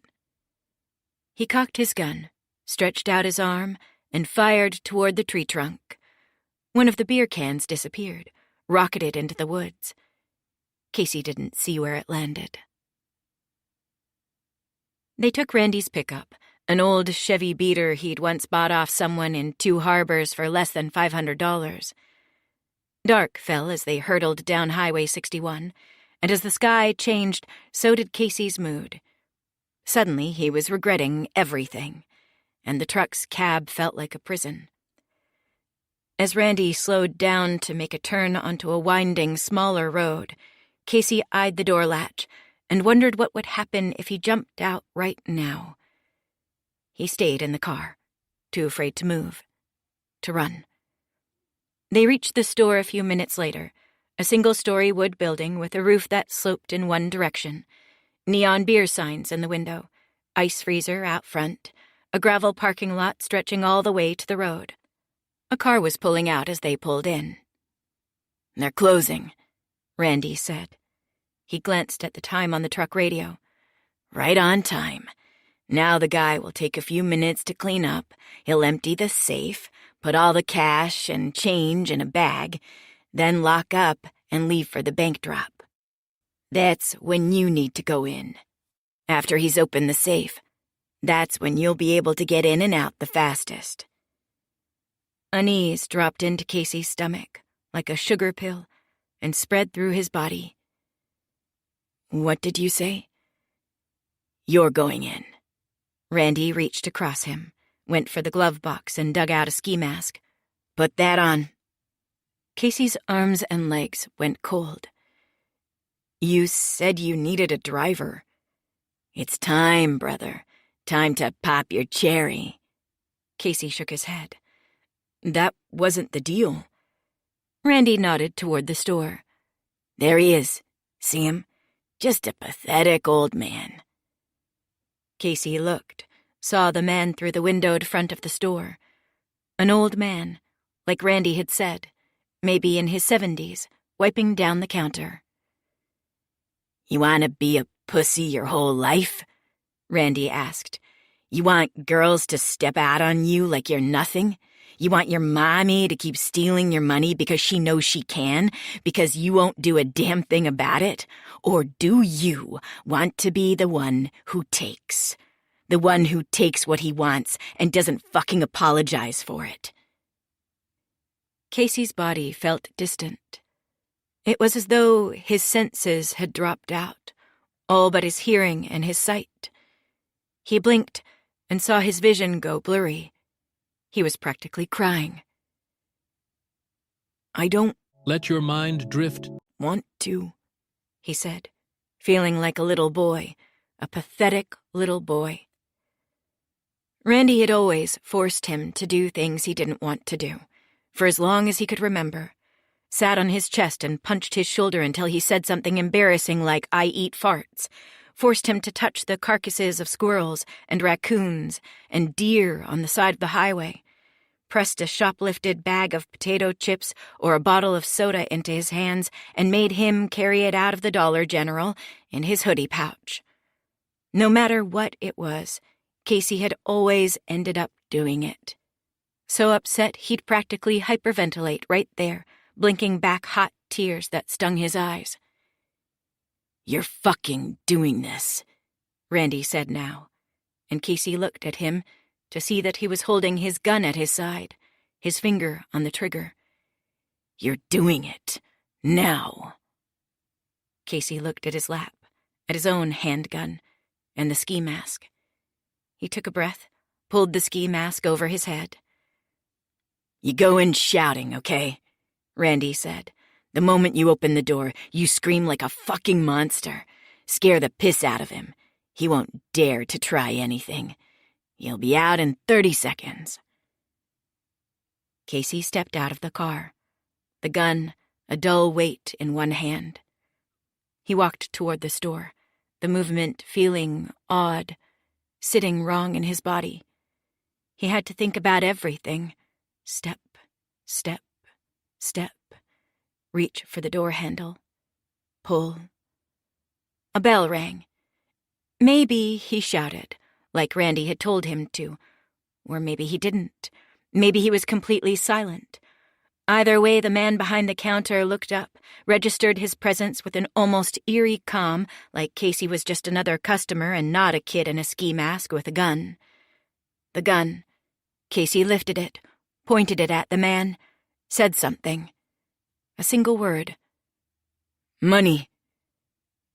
The old man was still for a second.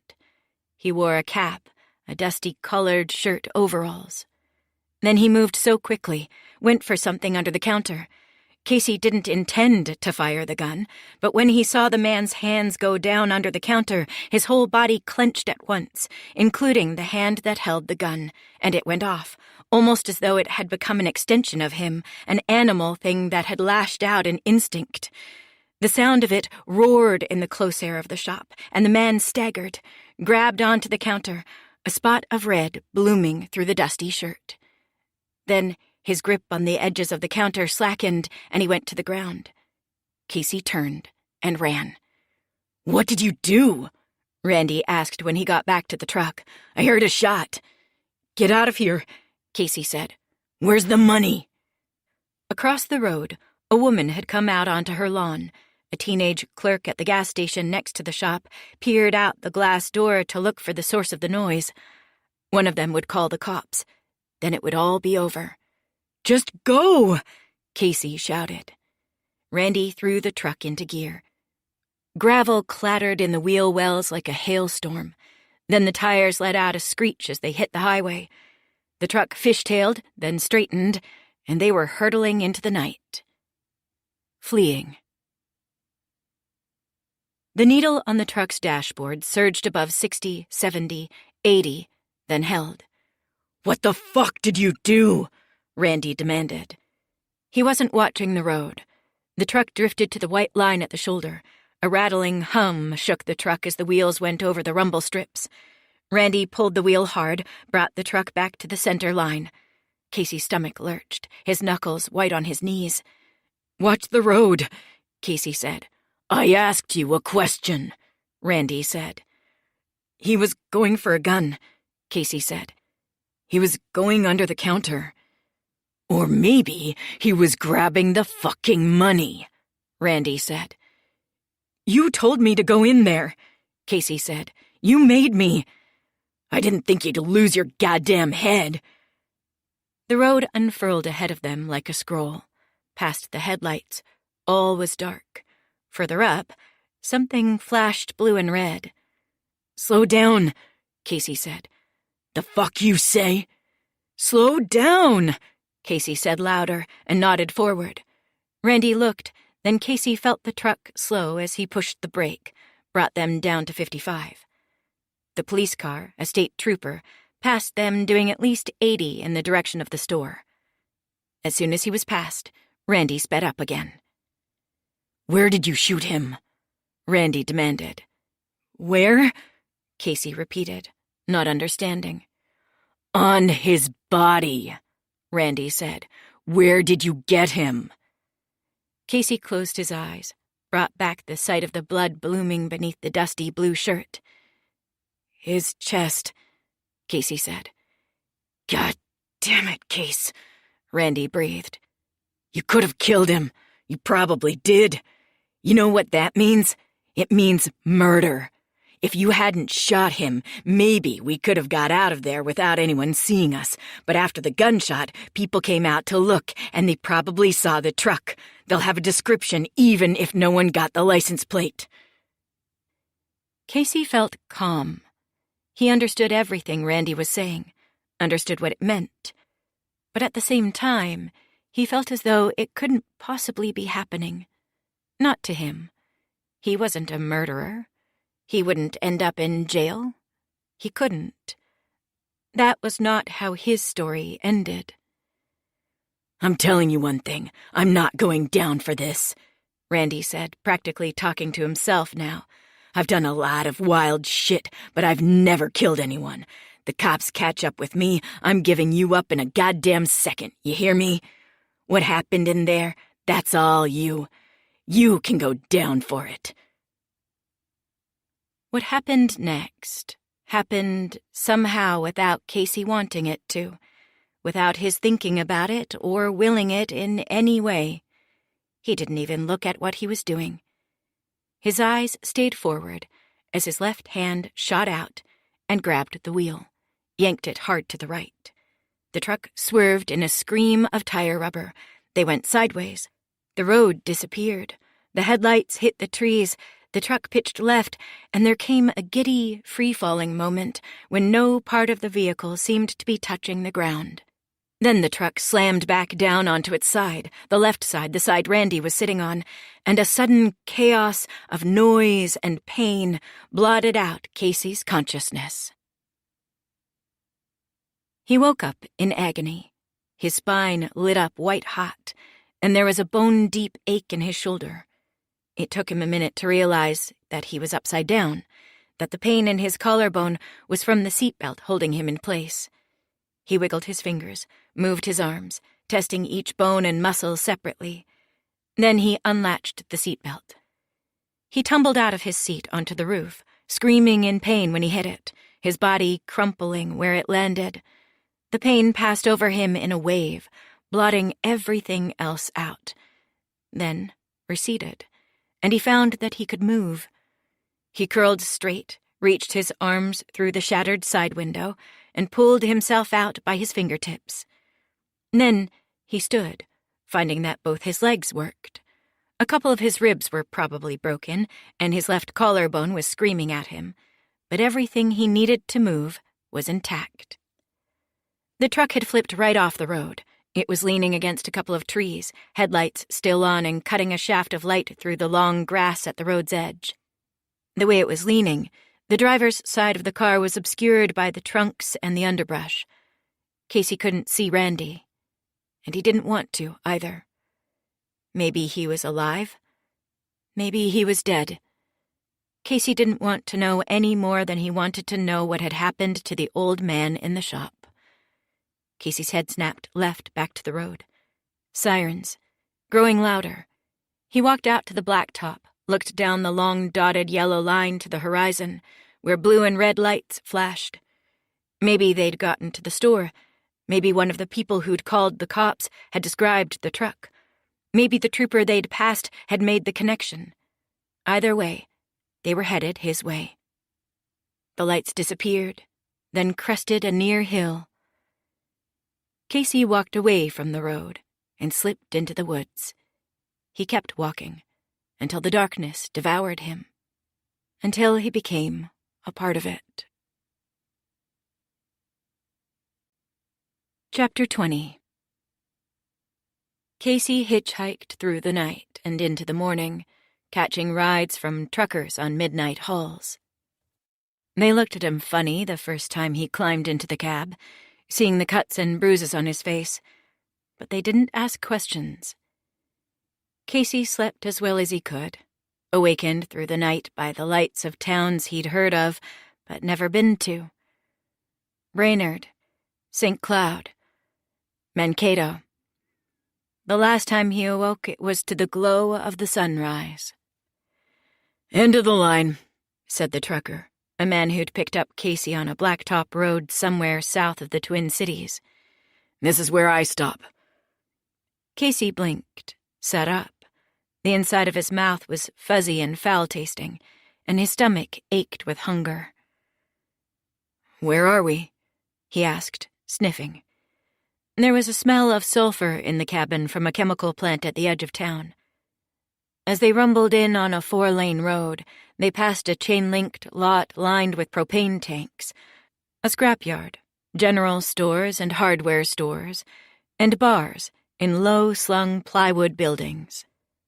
The road curved, and the trucker pulled into the driveway of a big machine plant. "This is Wyndham," the trucker said. Casey'd never gotten his name. "Minnesota?" "Yup. Iowa's about a half-hour farther that way." "Where are you going after you unload?" "Home," the trucker said. "In St. James, it's up the road." Casey blinked, thinking about what to do next. Through the windshield, the morning sun was coming down gray and harsh. The darkness had been kind, made Casey believe that he could actually escape somewhere, let himself be swallowed by all that blackness. But the light showed this to be a foolish delusion. Outside, a man had come out of the plant and was waving the truck in. Past the machine plant lot, across the border of a chain-link fence, small houses lay spaced far apart. The land was flat here. It was farm country. Nowhere to hide. "Could I maybe come with?" Casey began, but the trucker cut him off. "Sorry," he said. "This is as far as we come together. I picked you up because you obviously needed to get away from something. Someone beat you up pretty bad, I see." Casey looked away, pointed his face in the other direction. The men didn't need to know that these marks were from a car crash, not a fight, and from a car crash he'd caused. That he'd shot a man, maybe killed his own brother. No one ever needed to know. "I got you away from whoever did that to you," the man continued. "But that's all I can do. I've got a wife, kids of my own. Our house is small. No, I can't take you in. Here on out, you're on your own. Okay?" Casey nodded, still not meeting the man's eyes. He opened the door and climbed down. "Town's that way," the man said, pointing. "There's a grocery store, McDonald's, gas stations, more highway, too, if you want to keep hitching." "Thank you," Casey said, and began walking. The grocery store wasn't open. The McDonald's was. People just passed the windows unwrapping breakfast sandwiches and taking the plastic tops off cups of coffee to let them cool. He caught a whiff of hash browns, of potatoes, and hot fryer oil. But he kept walking. He didn't have any money. Not 24 hours ago, he'd had more than $700 to his name. He'd even briefly had a line on thousands from the smokehouse. But now, He had nothing. The clothes on his back, a body that ached. That was all. He crossed the street to a gas station. There was no one by the pumps, just a dark blue truck parked at a careless angle just outside the front doors. He walked inside. Just past the doors, a man stood speaking to a young woman behind the counter. The man must have been telling a joke as Casey opened the door, because the young woman had her head thrown back, laughing, brown curls dangling down. They went quiet when the bell rang. They looked at him. Casey saw in their faces how bad he looked. The man nodded at him gravely, but the young woman made no greeting, only lifted her fingers to her mouth, pressed them flat against her lips. Casey turned away and went to the back, looking for a bathroom. He used the toilet, washed his hands, checked himself in the mirror. His cheeks and forehead were covered in little cuts from all the broken glass. Both his eyes were puffy and encircled in blackened half-moons. He hadn't hit his face, he thought, but perhaps the accident had rattled his body hard enough to burst blood vessels. There'd be more marks under his clothes, he knew. More bruises. He wiped the water off his hands, dropped the paper towel into the trash, then walked back out. The man and the young woman were still at the front, talking in low voices. Casey walked the aisles, keeping away from their eyes, looking at the food on the shelves. Doritos and Slim Jims and Funyuns, little sleeves of salted nuts, butter crackers with cheese, snack cakes. All of it so cheap, 99 cents, a couple bucks at most. But he couldn't afford any of it. He wandered to the front to smell the hot food, breakfast sandwiches under heat lamps. He felt eyes on him. "Do you need help, kid?" the man asked. "You don't look so hot."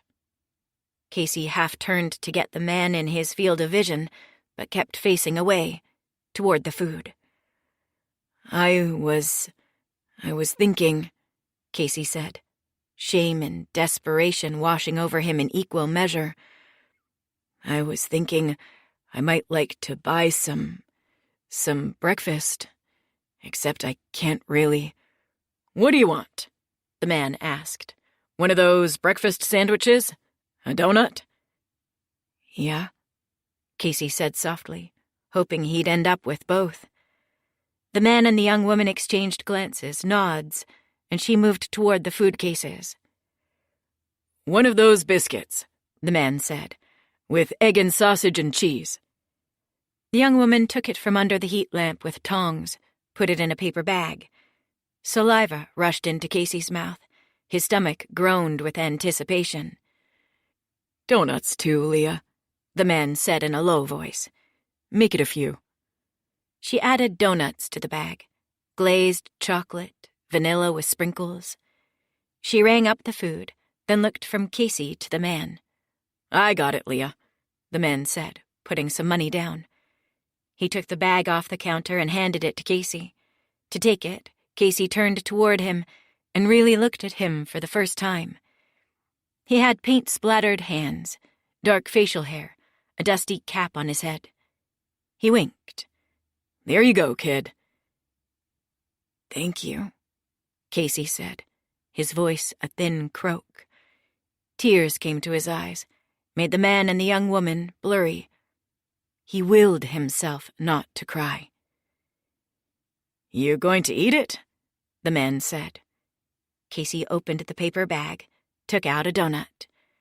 "Nah," the man said. "You gotta eat the sandwich first. It'll get cold."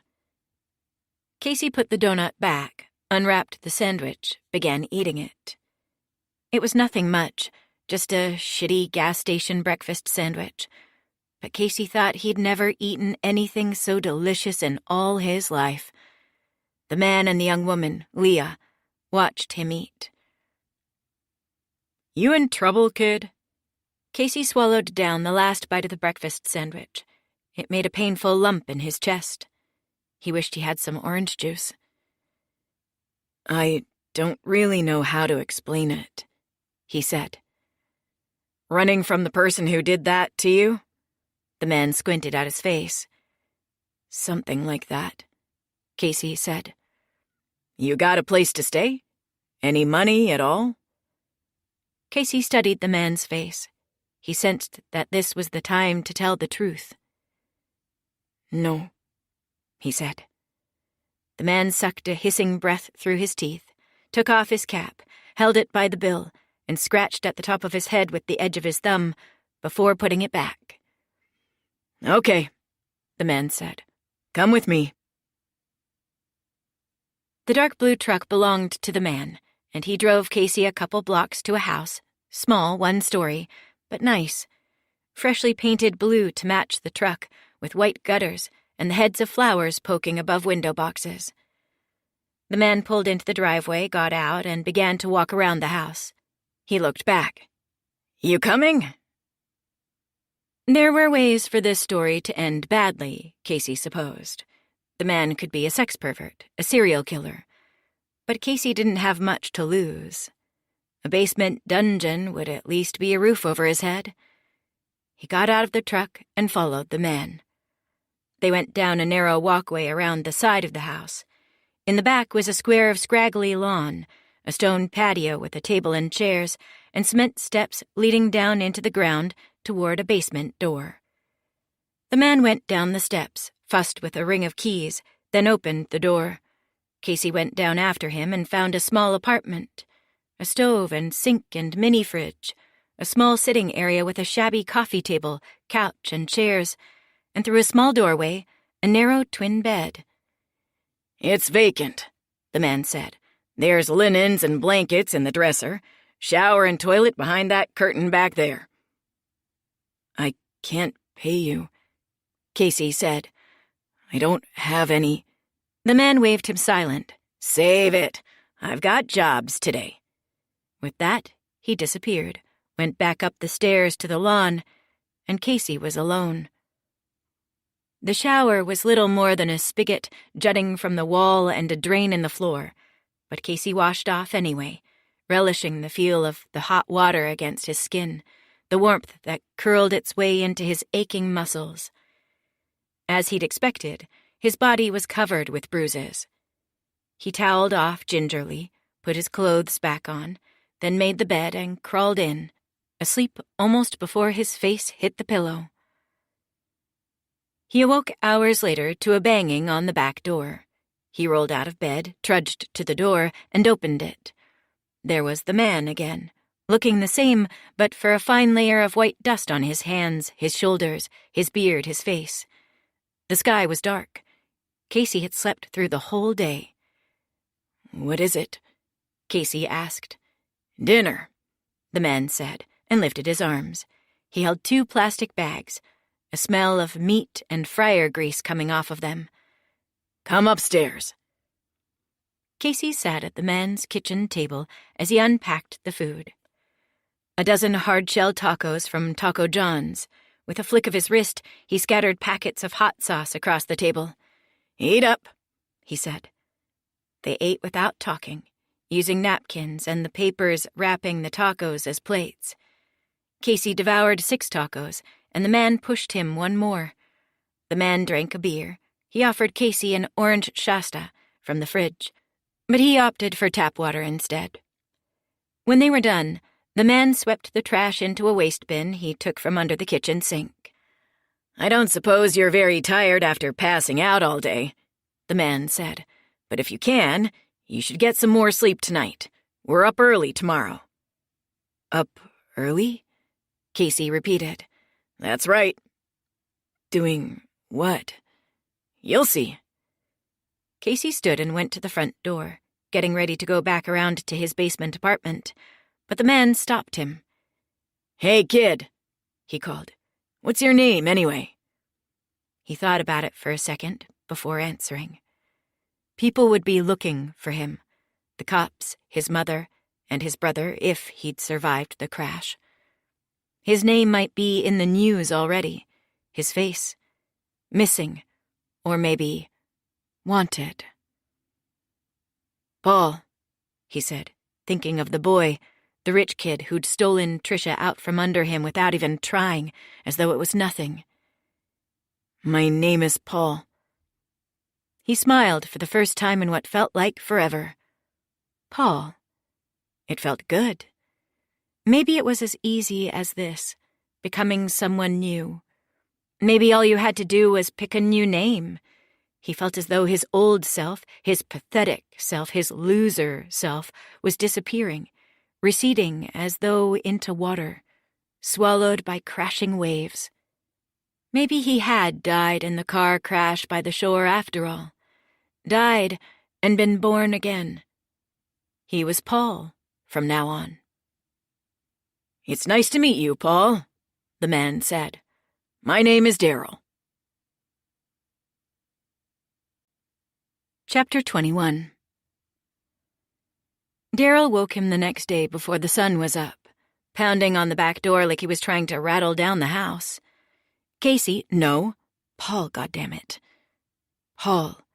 His name was Paul now, he reminded himself as he padded out of bed. He'd have to practice, since the other one, the boy with the other name, was dead and gone forever. Paul answered the door, bleary-eyed. What? Time to get up, Daryl said. The moon was at his back, still the brightest thing in the sky. He threw Paul some clothes. Paul caught them, held them against his chest. Got some clothes for you. They're mine, old stuff, but they still ought to be good. Good enough for working. Working? Still got that job from yesterday. Going to need a hand to finish it up. What kind of job?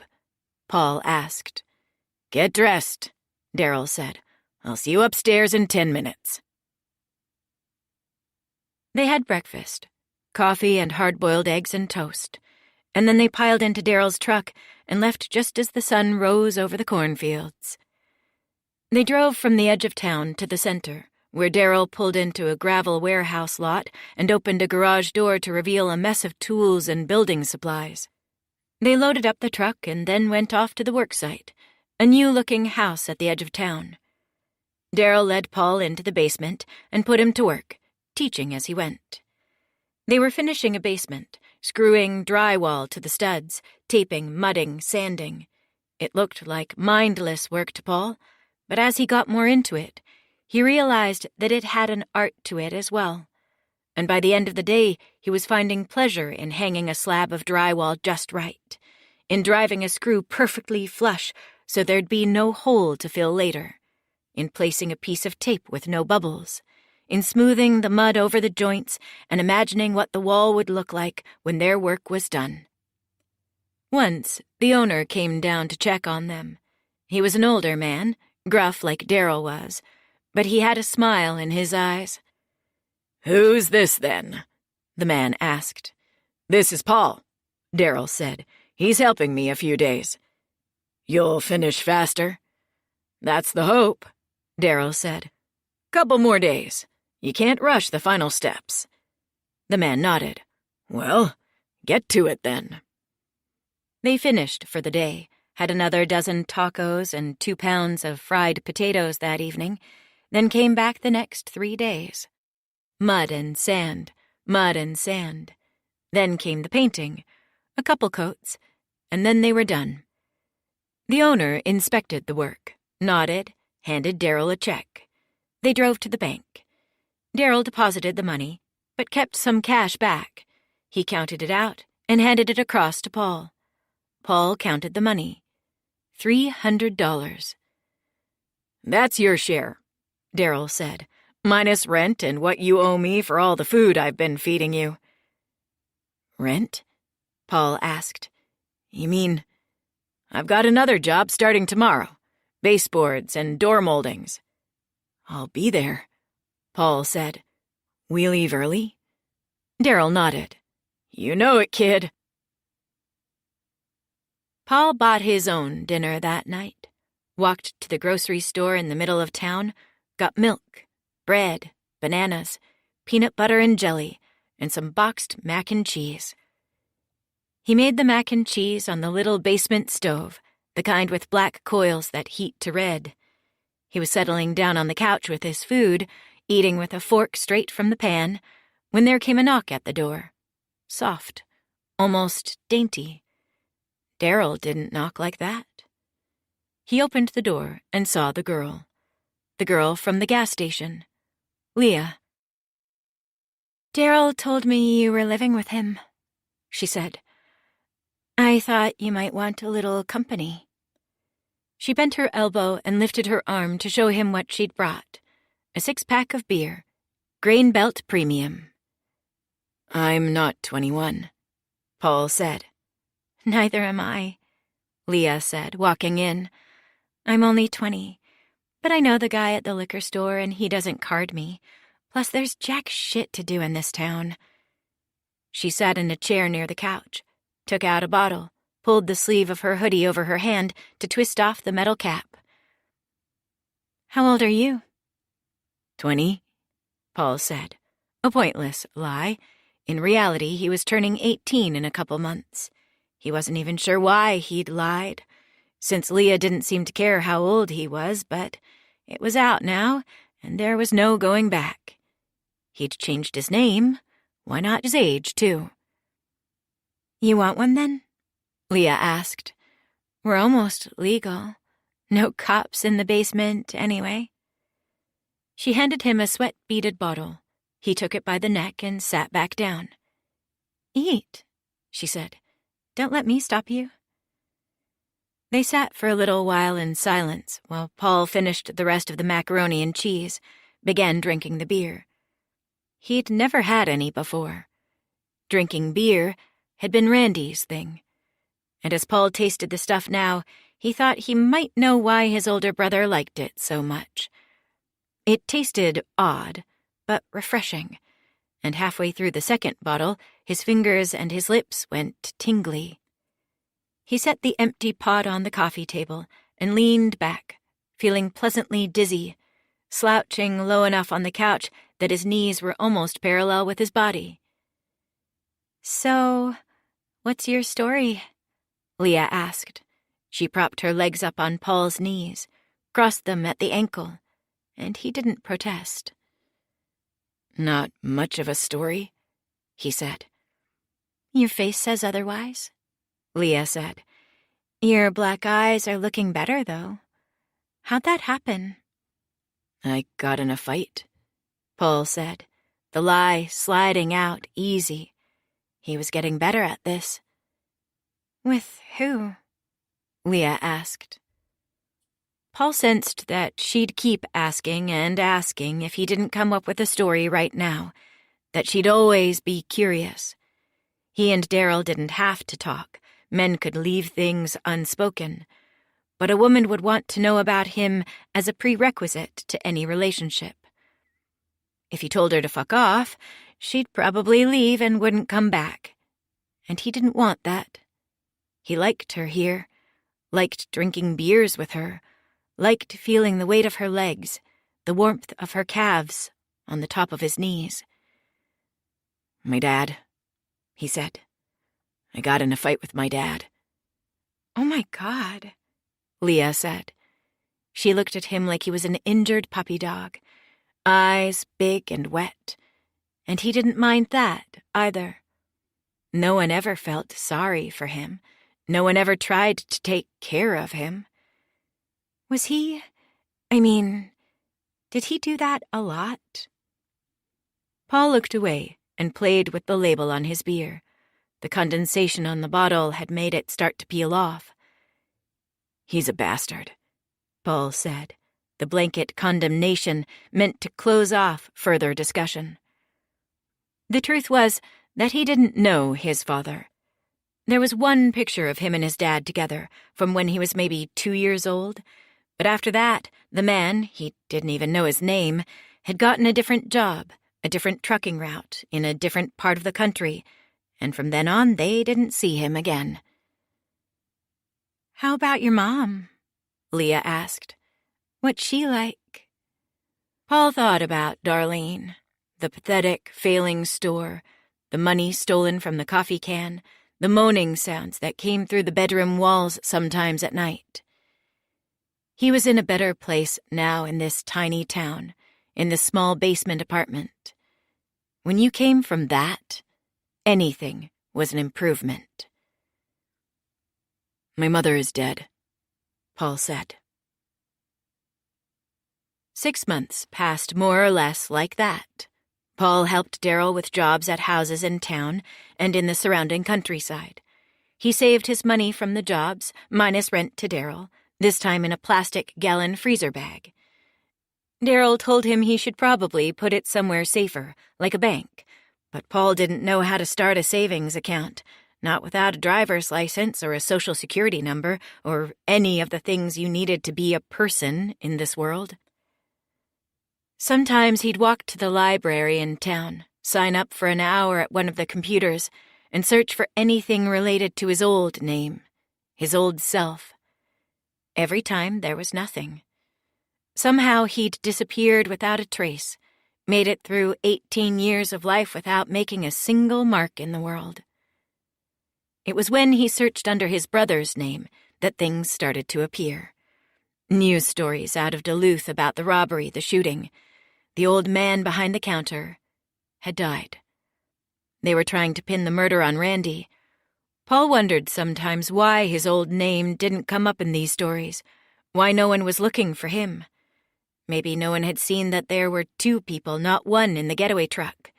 Maybe Randy was trying to tell the cops that his brother was the one who'd done it, but they all thought it was bullshit. Maybe even his mother thought he'd simply run away to start his own life. She was probably too busy just trying to survive to look for him. He was almost 18, after all, an adult in the eyes of the law. Maybe she was even glad that he was gone. One less mouth to feed. Leah kept visiting at night, after her shifts at the Speedway ended, and they started having sex pretty quickly, the 3rd or 4th time she came by. It was Paul's first time, but he lied and said he'd been with other girls before. If he was supposed to be 20 years old, which Leah still believed, it was too embarrassing to be a virgin. Soon they were a couple, of sorts, though they never went out, never went to restaurants or to movies, or did any of the other things that couples did. They only sat in the basement of Daryl's house, talking languidly over beers or day-old donuts Leah brought from the gas station. They went to bed when they ran out of conversation. That usually happened fast. Not much happened to them. They didn't have much to talk about. It wasn't much of a life, Paul realized, this thing he'd run away to. But it was better than what he'd left behind. And it was enough. For now. Chapter 22. The events that eventually drove Paul away from Wyndham and into another life, a third life, as a husband, father, and crooked financial advisor in the Twin Cities, began when Daryl landed a job in the spring, a couple miles outside of town. It was a huge house, being built from the ground up, at the top of what passed in that flat part of the state for a hill, with a view of gently swelling crop fields stretching for miles. The owner was a man in his 50s, with dark hair and nice clothes, who stalked around the grounds with the imperious ease that came from having more money than he could spend. He had an army of workers piecing together the house, landscapers smoothing and grading, planting shrubs and rolling out sod, electricians installing wires and outlets, plumbers putting in pipes and sinks and toilets, heating and cooling guys putting in the vents and pushing thick, downy slabs of insulation between the studs. Last came Daryl and Paul and a few other guys they'd pulled together for the job, rushing in to finish each room with drywall and paint and baseboards after the guts had been laid in the walls. There were, Paul counted, 6 bedrooms, 3 full bathrooms, an office, a game room, and a basement den with a massive flat screen laid into the wall behind a pocket door that slid back like a curtain at a vaudeville show or an old-timey movie theater. They worked on the house for 2 weeks, the last crew to leave. The owner would pop his head in every now and then to check on their progress, ask them how it was going. Daryl would always do the talking. He was in charge of the relationship with the client, while Paul's job was to keep his head down and do the work with the rest of the grunts. But Paul couldn't help staring at the man every time he showed himself. Look at his tanned, lightly weathered face, observe the ease with which he took command of every space he entered, and wonder at what he'd done to get all this for himself. He'd seen mansions before, of course. There were rich people on the North Shore, folks who took the money they'd made from other places and took it to the edge of the water to build their castles. But he'd never been inside one before. He'd never seen one up close. He understood now why Randy had sometimes broken into the rich people's vacation homes, squatted in them. Just being close to that kind of luxury made you feel a certain way. Like anything was possible. Like you could be good, too, if you had all this. If you could only find a way to get some of it, even a slice of it, for yourself. Paul stayed quiet throughout the job, let Daryl do all the talking, until the last day. Paul waited by the truck as he watched the owner pay up, cut Daryl the last check. Then the man walked with Daryl to the truck, shook his hand. Paul stayed outside as Daryl climbed in. He stepped close to the man and offered his hand, too. The man blinked with surprise, but grabbed Paul's hand and pumped it. "Son," he said, "thanks for the work." "It's a beautiful house," Paul said. "Yes, it is," the man said, turning to look at it. "I've worked hard for it. I believe I've earned it." "What do you do, anyway?" Paul asked. The man turned back to him. There was a crooked smile on his face. He reached into a back pocket, came out with a sleek metal case. He opened it and slid out a business card, put it into Paul's hand. Donald Bell, founder, Bell Financial Partners. "What does that mean?" Paul asked. "I take people's money," the man, Donald Bell, told him, "and turn it into more money." Paul found the office on Main Street. It was a small storefront with a red awning and the name of the business etched on the front window. He'd passed it dozens of times before without noticing it, paying more attention to the other businesses, the Ben Franklin General Store, the hardware store, the bakery. But now he saw other small, nondescript offices just like it. A State Farm insurance agency, another for farmers' insurance. Robert Oden Accounting Services. Johnson Mortgage. Birch and Holloway, attorneys at law. Paul wandered past the doorways and wondered if a rich man sat inside each of them. A man with enough money in the bank to build a mansion from the ground up. A man whose life was warm and spacious and easy. Paul walked through the door marked Bell Financial Partners. A bell dinged above his head, just like at the hardware store, and when he looked back down, there he was, Donald Bell. He stood at a doorway with a cup of coffee in one hand. The walls of the office were done up in shabby wood paneling, but the desk was broad and dark, oak finished with stain and lacquer and polished to a shine. Bell crossed to it and sat down, setting his coffee on a brass coaster. "You're the kid from the house," Bell said. "You were part of the drywall crew." "I have money," Paul said. He walked forward, took the envelope from his coat pocket, and put it on the top of the desk. "That's $2,500, everything I've saved." "What do you want me to do with it?" "You told me that you turn people's money into more money," Paul said. "What can you do with that?" Bell shrugged. "Double it, maybe," he said, grinning. "Then double that. 5,000, then 10,000. You give me enough time, add some more dollars to it, and I could make you a millionaire." "How?" "The miracle of compounding interest, son," Bell said. You invest in assets, they increase in value, you have more money than you did when you started. Okay, Paul said. I want that. Do that. Bell was still for a moment, his mouth held in something like a sneer. He turned, went for a drawer, came out with a sheaf of papers that he handed across the desktop. Fill those out, Bell said. Paul picked them up, glanced through them. There was a questionnaire about something called investment risk tolerance, about short-term financial goals, about preferred portfolio asset mix. More forms below that asked for legal name, date of birth, mailing address, social security number. Account numbers, routing numbers, things Paul didn't have. Take them home with you, Bell suggested. Bring them back when you're done.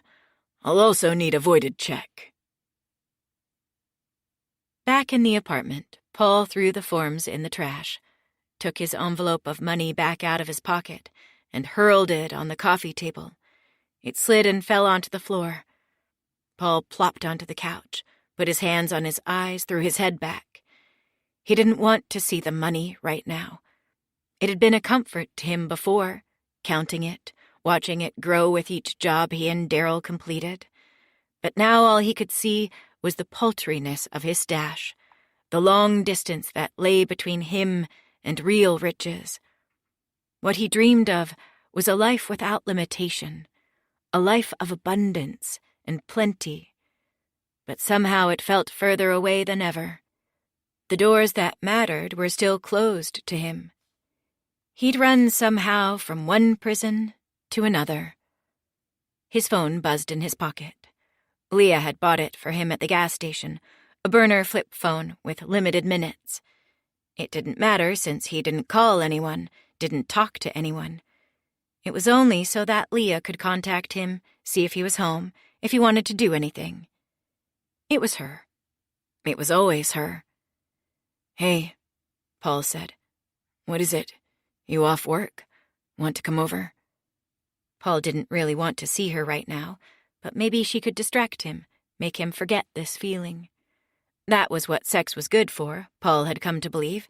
It made you feel a different way for a little while. Made you forget who you were, until it was over and then you remembered again.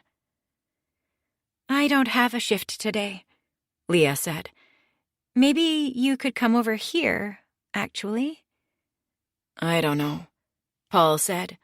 Leah lived with her parents, and Paul had worked hard not to know them, to be such a marginal presence in their lives, a shadow at the edge of their peripheral vision, that they wouldn't want to be introduced to him or know anything about him. "My parents are gone," Leah said. "Just come over. I want to talk to you." The ceiling creaked under the weight of Daryl's footsteps. He could hear the dull murmur of the upstairs television. The walls were like cardboard. Daryl could probably hear them when they talked, even when they fucked. Maybe Leah's place wouldn't be so bad, this once. "Okay," he said. "I'll be there in the next 10 minutes. Leah and her parents lived in a white house a few blocks over from Daryl. A stone birdbath lay askew on the grass out front, with wilting hydrangeas clustering around the front stoop. Paul knocked on the front door and heard Leah's voice shouting from within. The front door was open. He found her in the living room, sitting on the couch with her feet in socks curled up around her.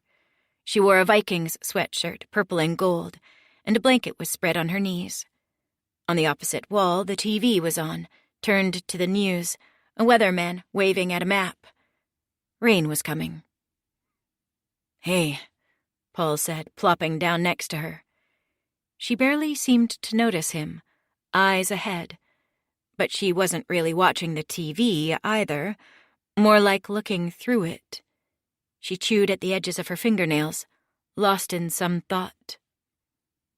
Paul's eyes wandered back to the screen. The weatherman was gone, and the picture had gone back to the anchorman and anchorwoman at the desk, setting up a news story. The picture flipped again, showed a landscape Paul recognized. Trees, rocks, water, the North Shore. And now there was a street Paul recognized, in Grand Marais. There was the county courthouse. Paul's body tensed, his senses sharpening to a point. The TV was old, not even a flat screen, and the volume was low, but the picture seemed crisp and hyper-real to Paul, and he could hear every word spoken. A robbery gone wrong, a murder, and now a possible case of mistaken identity, a reporter's voice said over the establishing shots. That's only scratching the surface of this case that has shocked a community here on Minnesota's North Shore and stumped authorities here in Cook County. The picture switched again, and Paul's stomach dropped out. On the screen was a picture of Randy, a mugshot. His face was battered, cut up from the crash, but he'd survived. It all began with the arrest of Randy Whitaker 6 months ago. Whitaker was accused of shooting and killing a store clerk in a failed robbery. He was picked up by police after fleeing the scene and losing control of his vehicle. Whitaker was known to authorities, and they were certain they had their man. But now that the case has come to trial, Whitaker and his court-appointed defense attorney say that it wasn't Randy who killed the clerk, but his brother Casey. Now, a photo of Casey came up on the screen, a school photo in which he was smiling against a matte glamour-shot background. Paul glanced at Leah, but somehow she wasn't noticing what was on the screen, still looking through it with glazed eyes, her mind on something else.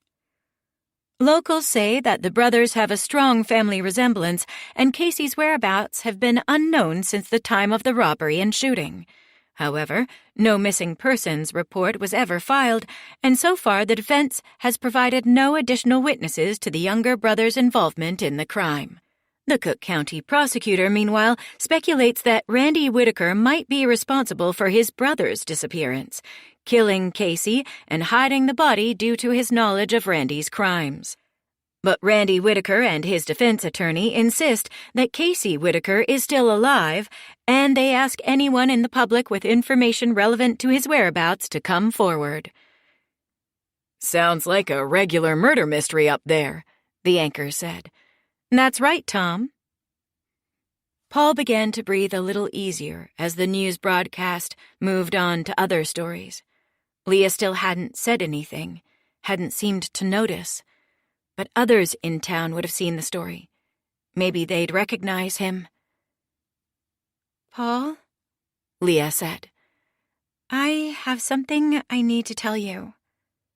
What is it? Paul said, only half listening. He was thinking about getting out of there, going back to the apartment, throwing some things in a bag and leaving. He was wondering if he could get his hands on a car, if the used dealership on the south end of town would take cash and let him drive something off the lot without a title transfer, when Leah's voice broke through again. I'm pregnant. Paul was back at his apartment, throwing his few possessions into a pair of pillowcases, when Daryl appeared at the door. Paul froze. You're leaving, Daryl said. Paul breathed out. This was one of the things he liked most about Daryl. He never asked questions, never made Paul explain anything. The most important things Daryl just seemed to know, was content to leave unsaid. I want to thank you, Paul said, squaring up to Daryl, for putting me up, for the work, the cheap rent. He put out his hand, and Daryl accepted it. Where are you going to go? Daryl asked. I don't know, Paul said. Anywhere but here. You need a plan, Daryl said. That's the plan. Daryl half sighed, half laughed. That's not a plan. It's the best one I got. Daryl was silent a moment, pulling at the back of his neck with a hand. Then he let the hand drop, pulled up straight, and spoke. Paul, he said. What? You think I don't notice things, Daryl said. But I do. I'm not stupid. I don't know what you're talking about. Paul turned back to the bed, went on stuffing things into the pillowcases.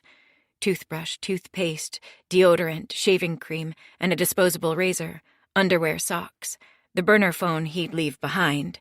He wanted no link with this place. No link with Leah. He should have never started anything with her. I notice things plenty. Like, I've never seen you show a driver's license. Never seen you carry a wallet. Paul paused and listened. I notice, Daryl went on, how you don't open a savings account at the bank even though it would be a hell of a lot safer than putting your money in a damn freezer bag. Paul gathered the folds of the pillowcase in his 2 hands, tested the weight. It wasn't much. Everything he owned, and it weighed less than a couple sacks of potatoes. Paul isn't even your real name, is it? Paul closed his eyes, a quiver in his breath as he drew air in and out of his lungs slowly, deliberately. Daryl had been watching TV when Paul left for Leah's. He must have seen the story, made the connection. Are you going to turn me in? No? Paul turned back to him. What then? Son, Daryl said, and it almost took the breath out of Paul to hear him say it. Son, like he might actually mean something to the older man, like he'd finally found someone who cared about him, who gave a shit about whether he lived or died. If you want to be someone, he said, then you're going to have to be someone. You understand what I'm telling you? Paul paused, then nodded. I think so. What do you suggest? I know a guy, Daryl said. A guy? Yeah, from when I did time. You were in prison? It was a long time ago, Daryl said. I did some dumb things when I was a kid. I wouldn't recommend it. Anything you can do to stay out of jail, you do it. You hear? Paul drew himself up straight, nodded. And this guy, he gives people new identities, papers, birth certificate, social security, driver's license. He can give you a whole new life. But my past, the thing I'm running from, what do I? You'll lay low for a while, Daryl said. You'll keep your head down until it blows over. You'll forget it ever happened. Forgetting. Paul didn't know if it was possible to forget everything that had happened to him. But if his life could forget him, if the people he'd known before this moment simply failed to recall his existence, never came looking for him, that might be enough. The only one he'd be sad to leave behind was standing in front of him. Will I ever see you again? No, Daryl said without flinching, and at first it hurt Paul's feelings a little. Maybe he didn't mean as much to Daryl as Daryl meant to him. But then he understood. Daryl would never see Paul again, not because he didn't care, but because he did. Because Paul's life turning into anything good depended on his leaving all this behind and never looking back. Okay, he said.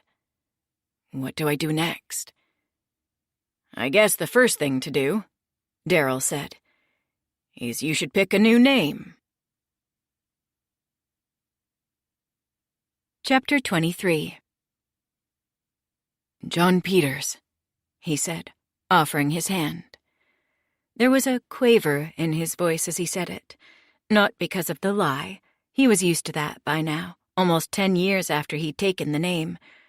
He'd lived so long as John Peters that he could go days or even weeks without thinking of the people he'd been before this. Their names like shadowy talismans from a dimly remembered dream. Most days it didn't even feel like a lie anymore. Didn't feel like something he had to pretend was true. He was John. It was his name. As simple as that. He'd even started to feel safe in his assumed identity, had stopped fearing that his past would somehow catch up with him. The familiar face in the crowd, the police officer tapping on his apartment door. Safe enough, secure enough, that he'd returned to Minnesota after years of staying away. Shit jobs and sleeping in a car in Wisconsin, slightly less shit jobs, and an efficiency apartment in Michigan, night school and financial advisor certification classes in Illinois. He wondered sometimes why he didn't run farther. New York, California, even Mexico. But locations had a sort of gravitational pull to them. Maybe you could only orbit the place that had made you, never really leave it. Now he was back in an even closer orbit. Minneapolis, 6 hours by car away from the place where he'd grown up. So far, he hadn't seen anybody he'd known. Nobody had recognized him. He'd changed so much, and he felt safe enough to assume they never would. So no, if there was a shake in his voice, it wasn't because he was lying about the name he was giving. It was because the woman he was introducing himself to was so stunningly beautiful, and he'd spent the last 5 minutes watching her from the other side of a hotel conference room, trying to gather the courage to speak to her. She looked at his hand a split second before accepting it in hers, grasping it with her fingers. Her other hand held a wide-mouthed plastic cup of red wine, a square napkin folded at its base. "I'm Regan," she said, then withdrew her hand. Her tone was cool, but John was enchanted. "Regan, what a beautiful name." She blinked. "Is it?" "Yes," John blurted. "It's regal." He flushed, hearing the rhyme, only one letter's difference. But then she laughed, a delighted laugh, not a cruel one, and John relaxed. "That's me," she said. "Regal Regan." She seemed to be trying to play off his awkward compliment, but John thought she did have a queen-like air about her, something in the cast of her spine, the way she held her shoulders, the red-brown hair cascading perfectly over her temples and curving underneath her chin, slate-blue eyes whose color reminded him of the sky after a rain, red lips, full, and just a little bit pouted. It looked to John like a face that should appear in oil paintings in museums or on the faces of coins and paper currency.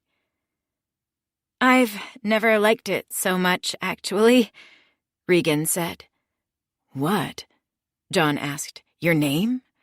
He couldn't imagine that she could dislike anything about herself. He found it offensive.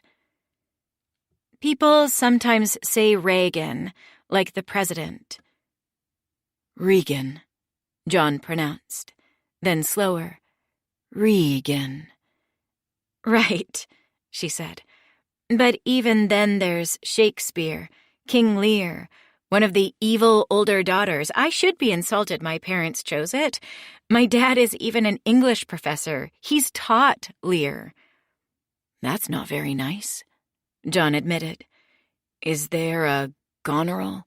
A Cordelia?" Regan gave him a sharp glance, and John drew in a breath, wondering if he'd overstepped. "You know the play?" John let his silence be the answer to that. He'd read it years ago, in the library. A previous name, a previous life. "My sister's name isn't Cordelia," Regan said, "but she is the favorite." "I'm sorry to hear that," John said. Regan gave a shrug and bolted the wine from her cup.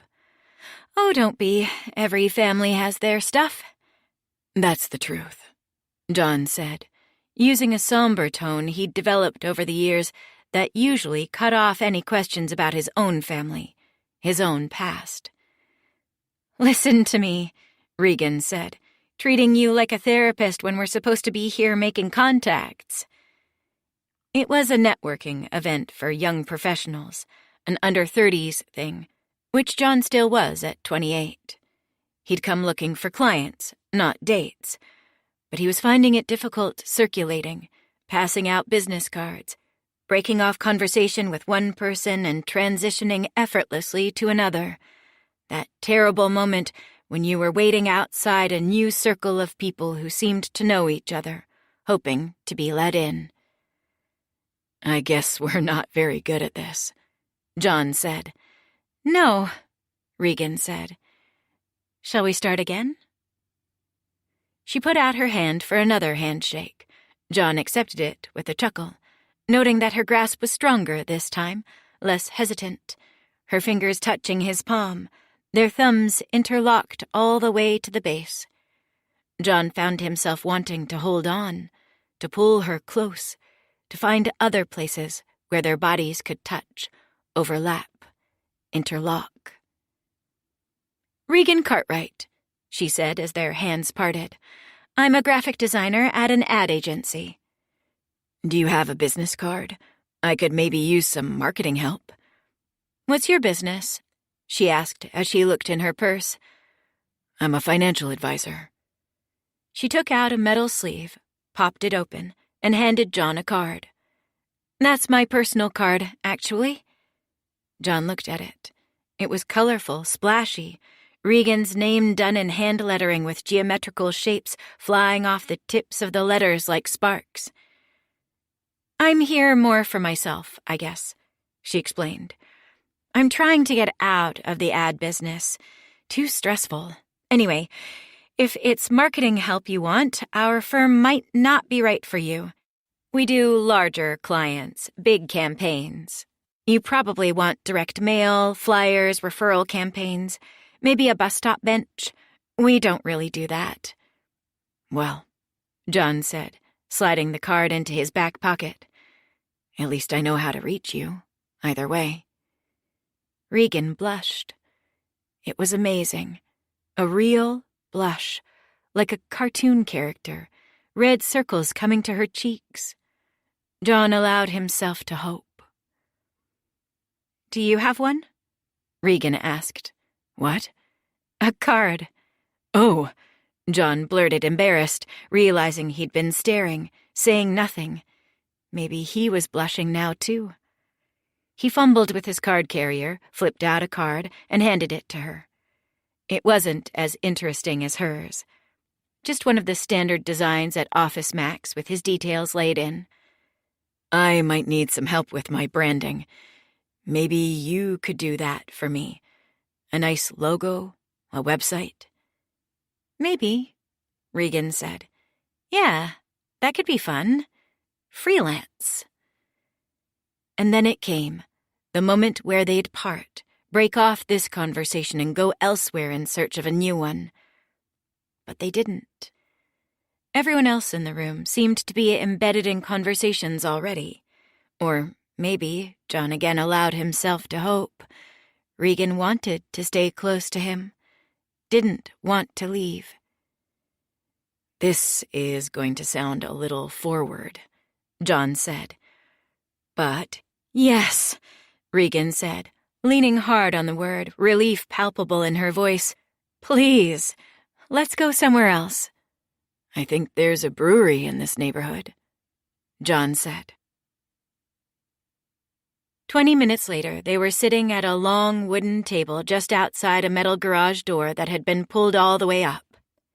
Inside was a curving bar with bearded men pulling at tap handles, can lights hanging from the ceiling, exposed brick. On the gravel outside, John sat in front of a pint of IPA with a foamy head that stuck to the sides of the glass as he drank it slowly down to the bottom. Regan had gone for the blonde. John had paid over her objections. And now she sat hunched over the glass, elbows on the table. She'd pulled her shoulders up and curved them inward in that delicate way that women sometimes did. You cold? John asked. I have a jacket in the car. No, Regan said, looking up over the tops of the warehouse roofs to squint into the sky. It's beautiful out. It was late April, an unreliable month in Minnesota, but that year it had tilted into an early spring, sun and unreasonably warm temperatures blasting away the snow and plucking a shocking green up from the dirt. Everywhere, people seemed to be emerging into the light, pale and squinting, delighted but a little terrified, like animals surprised to be woken from winter sleep. John barely noticed the weather, though. He was too busy looking at Regan, her hair, her lips, those dainty shoulders angled inward, and especially, right now, her neck, long and thin and smooth. He searched for something to say. If he didn't talk, then all he'd be able to do was stare, and he'd freak Regan out. "I'm glad we came here," he said. "I hate those networking things." "Didn't you say you were a financial advisor?" Regan asked. "I thought guys like you were good at talking to people." John looked down at his beer, gave the glass a little swirl, bringing back a little foam. "Yeah, I'm supposed to be. I'm still pretty new at it, trying to build my client base." "Maybe you should go back. I'm not much of a prospect. I don't have much money to invest." "No?" "My parents do, but not me." John cocked his head. He always thought that having rich parents meant that you were rich. Apparently not. He recalled the hint of sadness when Regan had mentioned her family, the passing comment about her sister being the favorite, and knew not to pursue it any further. "Well, it's not about having a lot of money.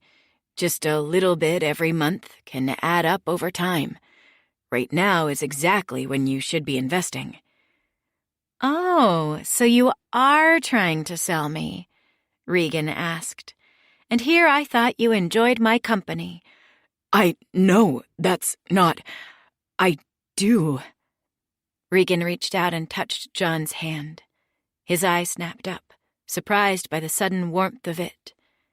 "John," she said, "relax. I'm just teasing you." He breathed out and smiled. Regan took back her hand, but he could still feel the place where she'd touched him. "What about you?" John asked. "I don't know. What about me?" "Well, back there you told me that you're trying to get out of the ad business. Tell me about that. What are you looking for?"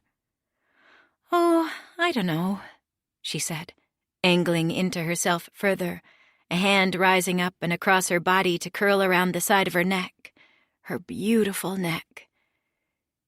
"You sure about that?" John asked. "It's silly." He shook his head. "I bet it's not. Come on, tell me." "Well, so I do graphic design, right? Web, print, branding. But what I'd really like to do is interior design." John didn't understand all the build-up, didn't understand what could possibly be embarrassing about that. But on the other side of the table, Regan clapped her hand over her eyes, then peeked at John for his reaction. "Is that stupid? You think it's stupid." John shook his head, honestly bewildered. "No. Why would I think it's stupid?" "My parents think it's stupid." "They do?" "They're serious artists, both of them. Well, my mom more than my dad." "I thought you said he was an English prof." "He wrote a novel a bunch of years ago, an important one." "I see," John said. "And they think interior design is—" "Frivolous," Regan said. "They're not exactly huge fans of the ad work, selling my talents for corporations or whatever, but interior design is I don't know what they think exactly." She looked off, thinking, girly, domestic. Now John was the one to reach across the table and touch her. Just a couple fingertips, brushing against her elbow. Her gaze snapped back to him, surprise in her eyes, but he left his hand where it was. "Stop," he said. "Don't do that to yourself." "You don't think it's true?" John withdrew his hand. "Is it your dream?" Regan pressed her lips together, tilted her head back and forth, sighed through her nose. "I guess." "You guess." It is. Then who cares what anyone else thinks? You should be able to go after what you want. She took a dainty sip of beer, the tiniest pull. At this rate, he'd have 2 before she'd even drunk half of hers. Then set the glass off to the side and leaned forward, suddenly animated, talking with her hands. It's really a very serious craft when you think about it, Regan said. A lot of people think of it as just decorating, but it's so much more than that. It's form and it's function and it's experience, you know? You're designing an experience for someone, the experience of their home. It's really an intimate thing. I bet you'd be really good at it. You think? Regan smiled. She laughed and gave him another touch on the arm, a joking slap, but soft enough to feel almost like a caress. They kept finding excuses to touch each other, he noted. You're sweet. You don't know enough about my design style to know if I'd be good or not. But you're sweet. John didn't know what to say to that. The only things that came to mind were, you're beautiful, or you're amazing, or I think I might love you. But he was afraid to say any of that, so instead he took his glass off the tabletop and drank the rest of the beer down to the dregs. God, I can't believe how much I've been talking about myself, Regan said. You must be so annoyed with me. Not in the slightest, John said. You're interesting. I like hearing you talk. Regan blushed and looked down at her beer. God, that blush again. It killed him every time. Okay, but what about you? I've told you about my goals. Do you have any? Being a financial advisor, is that your dream in life? John grimaced. Sort of. Not very compelling, John. He thought for a second. What did he want? Then he came across it, sitting like a kind of hidden treasure in his mind, the perfect way to explain, the perfect pitch. Well, the thing about being a financial advisor is that it's about making other people's dreams come true. So I guess that's my goal, to help other people reach their goals. The thing that makes me happy is making other people happy. Was that true? John wasn't sure, but he thought it sounded good. Across the table, the pitch had brought Regan up short, sent her into quiet consideration. Huh, Regan said. That's good. I like that. Well, I'm glad, John said. I guess I'll use it the next time I'm talking to a prospective client. Regan laughed, then tilted her head to the side and regarded him coyly, her hand dangling over her beer glass, fingers lightly touching the rim.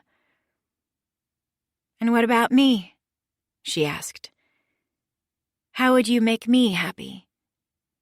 John smiled, understanding that they were not talking about financial investments. I'm sure I could think of something. Chapter 24.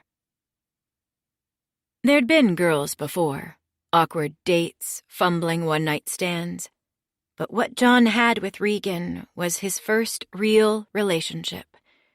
His first since, well, he didn't like to think of her name, didn't like to remember what he'd done to her. And maybe that's what this thing with Regan was. Penance. He treated Regan well, worked hard to be good to her. He bought flowers, devised elaborate dates, went broke paying for everything. Met her friends, surprised her at work with lunch dates, cleaned up his apartment, and cooked her fancy meals over candlelight. And he listened. Such a simple thing. And yet it was the thing most guys simply failed to do. Listening, John discovered, was an aphrodisiac. It was foreplay. It turned Regan on and made her love him more and more each day. And so John became a detective, an interviewer, a scientist specializing in the study of her. Call it Reganology. All through their dates, he'd simply ask questions, let silences stretch out waiting for her answers and elaborations, drawing her further and further outside of herself. He'd turn his head to the side as she talked, look intently at her face, make little murmurs, little sounds of reaction to show he was paying attention. When she turned the questions back at him, he'd mumble and stutter. He'd deflect.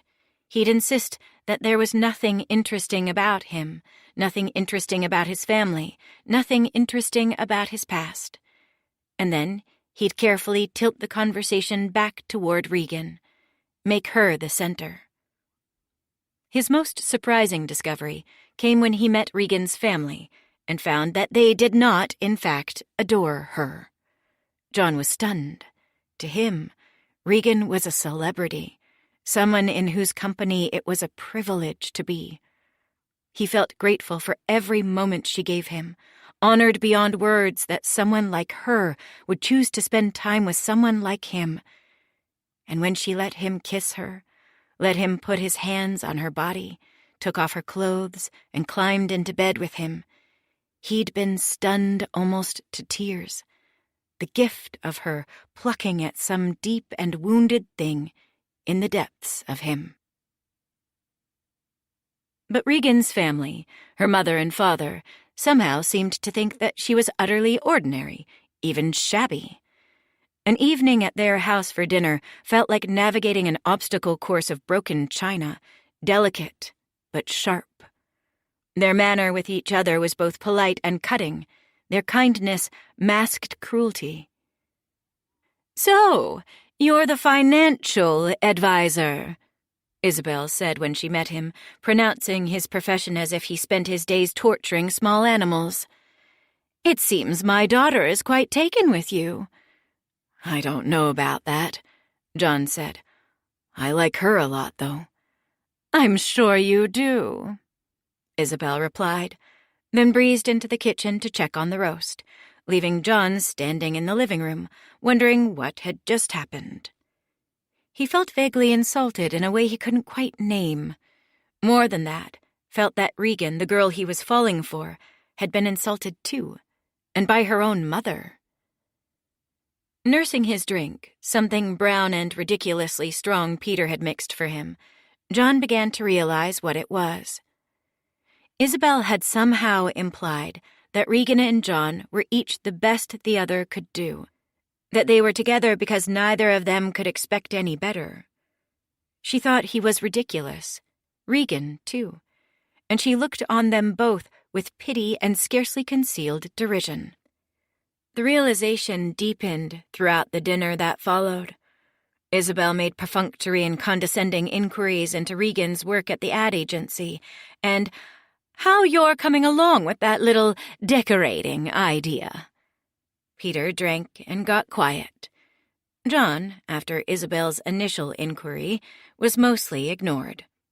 The conversation became most lively, the brightest and most effortlessly joyful, when it turned to Claire, the absent sister, who was young, barely out of college, and a couple terms into an MFA program in New York, but already an up-and-coming playwright with plays in production and commissions coming in.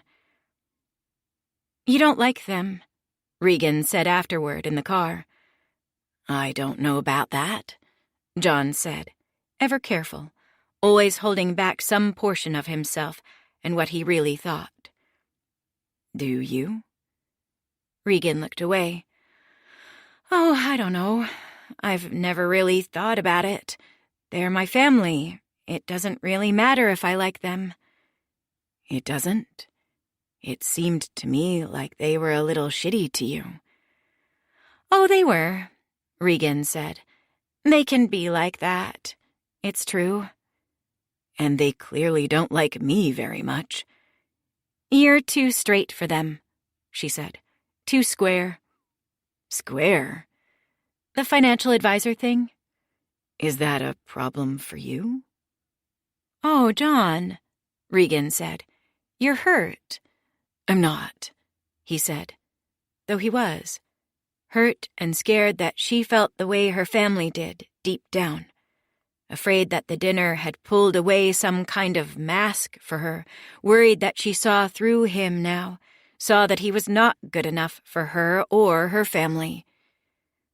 Look, my family, all they understand is art commissions and foundation grants and cocktail parties and being important and admired by the right people.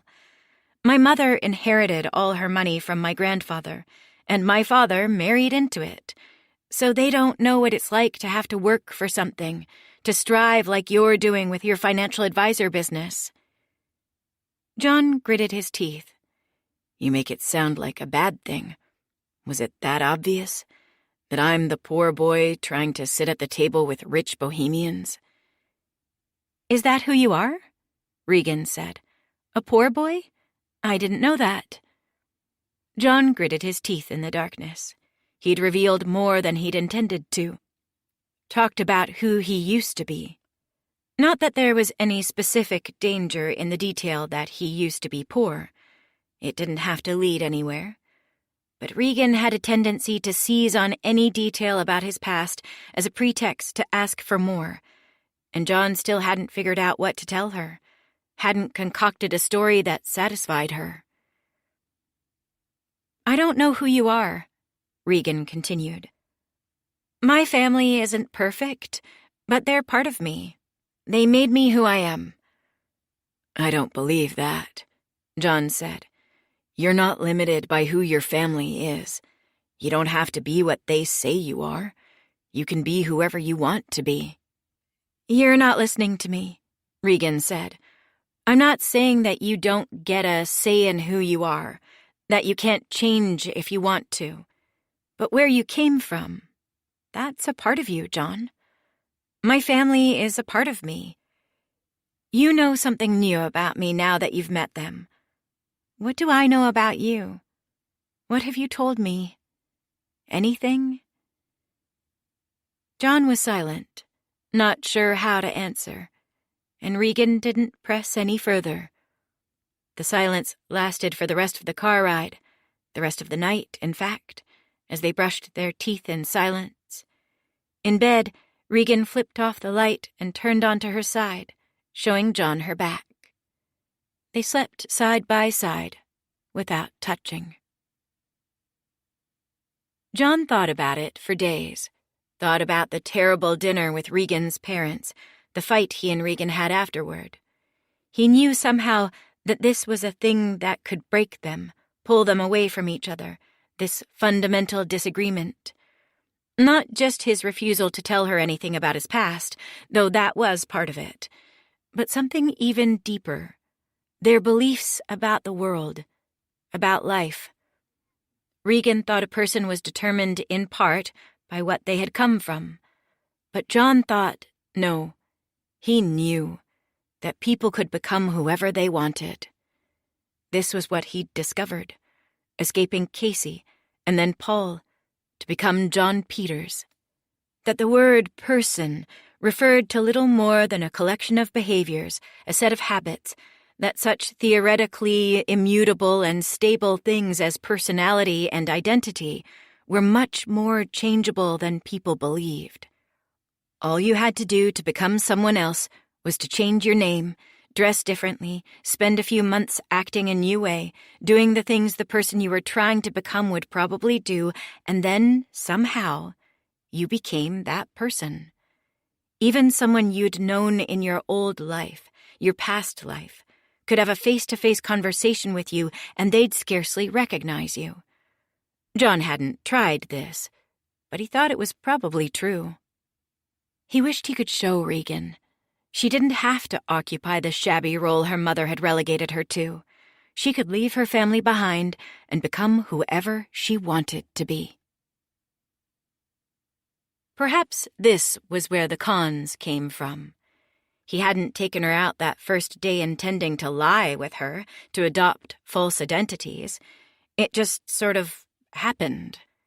Initially, he'd only brought her to a series of real estate open houses on an autumn Saturday to dream with her about what might be someday, to draw her into the future with him by leading her to imagine living together in a huge home, maybe even to impress her by the size of his ambition. But things didn't go the way he'd planned. Walking into these expensive houses only made John feel small. The large price tags on the flyers so much more than he could ever imagine affording. The real estate agents seeming to see immediately that he wasn't a real prospect, only a pretender. Rather than impressing Regan, he felt certain that he was diminishing himself in her eyes, that she could see right through him to the poor boy underneath, through the transparent shell of John, all the way down to Casey. At the last home they saw, a true mansion on the water in North Oaks, he felt like the help wandering into the clubhouse. The real estate agent stationed by the huge kitchen island wore pumps and pearls, and several of the older men touring the property with their tanned fit wives had on sport coats with cufflinks. Seconds after they walked in the door, John almost grabbed Regan by the hand and whispered to her that he wanted to leave, but the real estate agent intercepted them before they could flee. "Welcome," she said. "And you are?" John saw the unfriendly look in her eyes, heard her suspicious tone, and suddenly felt himself becoming angry. He thrust out his hand. "Roger," he said, feeling Regan's body pull taut next to him at hearing the fake name. "Roger White." "I see," the agent said. "Are you pre-approved? What kind of financing would you be looking at for a home at this price range?" "I was thinking about a cash offer, actually." The lie was so absurd that he figured she'd call him on it right then and there, perhaps kick them out of the house. Who could believe that he was the kind of person who had millions of dollars lying around? But to his surprise, he saw the agent's entire attitude toward him change, the visible transformation from derision to admiration spreading through her face, the way she held her shoulders, her entire body as she inclined subtly toward him. "And what do you do, Mr. White?" John improvised, spun a story about being a real estate investor. He didn't know anything about it, but he'd seen some online videos of people who recommended it as a way to get rich, buying one property and then another and another after that, renting them out until you were wealthy enough to retire early. Making everything up as he went along, he said something about needing a base of operations while he acquired some properties in the city, luxury apartments and empty lots for new construction. And to his shock, the real estate agent seemed to buy all of it. Seemed even, at the end, to be flirting with him a little bit. "Are you looking for investors?" she asked, curling a finger underneath her chin. "Oh, always," John said, playing along. Then the agent turned to Regan. "And you are?"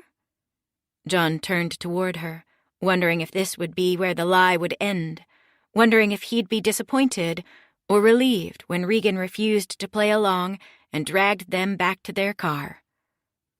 But to his surprise, she smiled and with supreme confidence extended her hand and gave her own fake name. "I'm Veronica." The agent took them through the house then, mostly talking to Regan, to Veronica, explaining the different features, drawing their attention to different design elements of different rooms. Regan leaned into the part of the wife or girlfriend of the rich man, asking questions, wondering aloud about this repair, that renovation, moving this wall over here, upgrading the kitchen with new appliances. The agent enthusiastically agreed with everything Regan suggested, probably smelling a sale, and John marveled at how natural she was at this, at the life wealth made possible. She was born to be the kind of woman people catered to, the woman in the room whose needs everyone else served. While Regan talked to the real estate agent, the other men at the open house, the sport coat wearers in their 40s and 50s, asked John questions about his business. They'd been listening while he'd been spinning his lie in the kitchen, and now they were interested. "What neighborhoods are you looking at?" one man asked, stopping John in the dining room. John rattled off a list of what he thought of as Minneapolis's cool neighborhoods, the places he wished he could afford to live. Uptown, North Loop, Warehouse District. Existing properties or new build? Another man asked, cutting in from the edge of the room. John turned, mystified to have somehow drawn so much attention. Had he been talking that loud?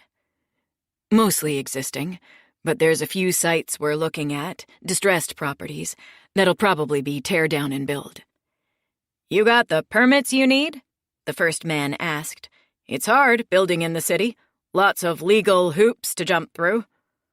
Somehow these men had each detached from their wives, and John himself had lost sight of Regan. She was off somewhere, talking curtains or bathroom fixtures with the listing agent.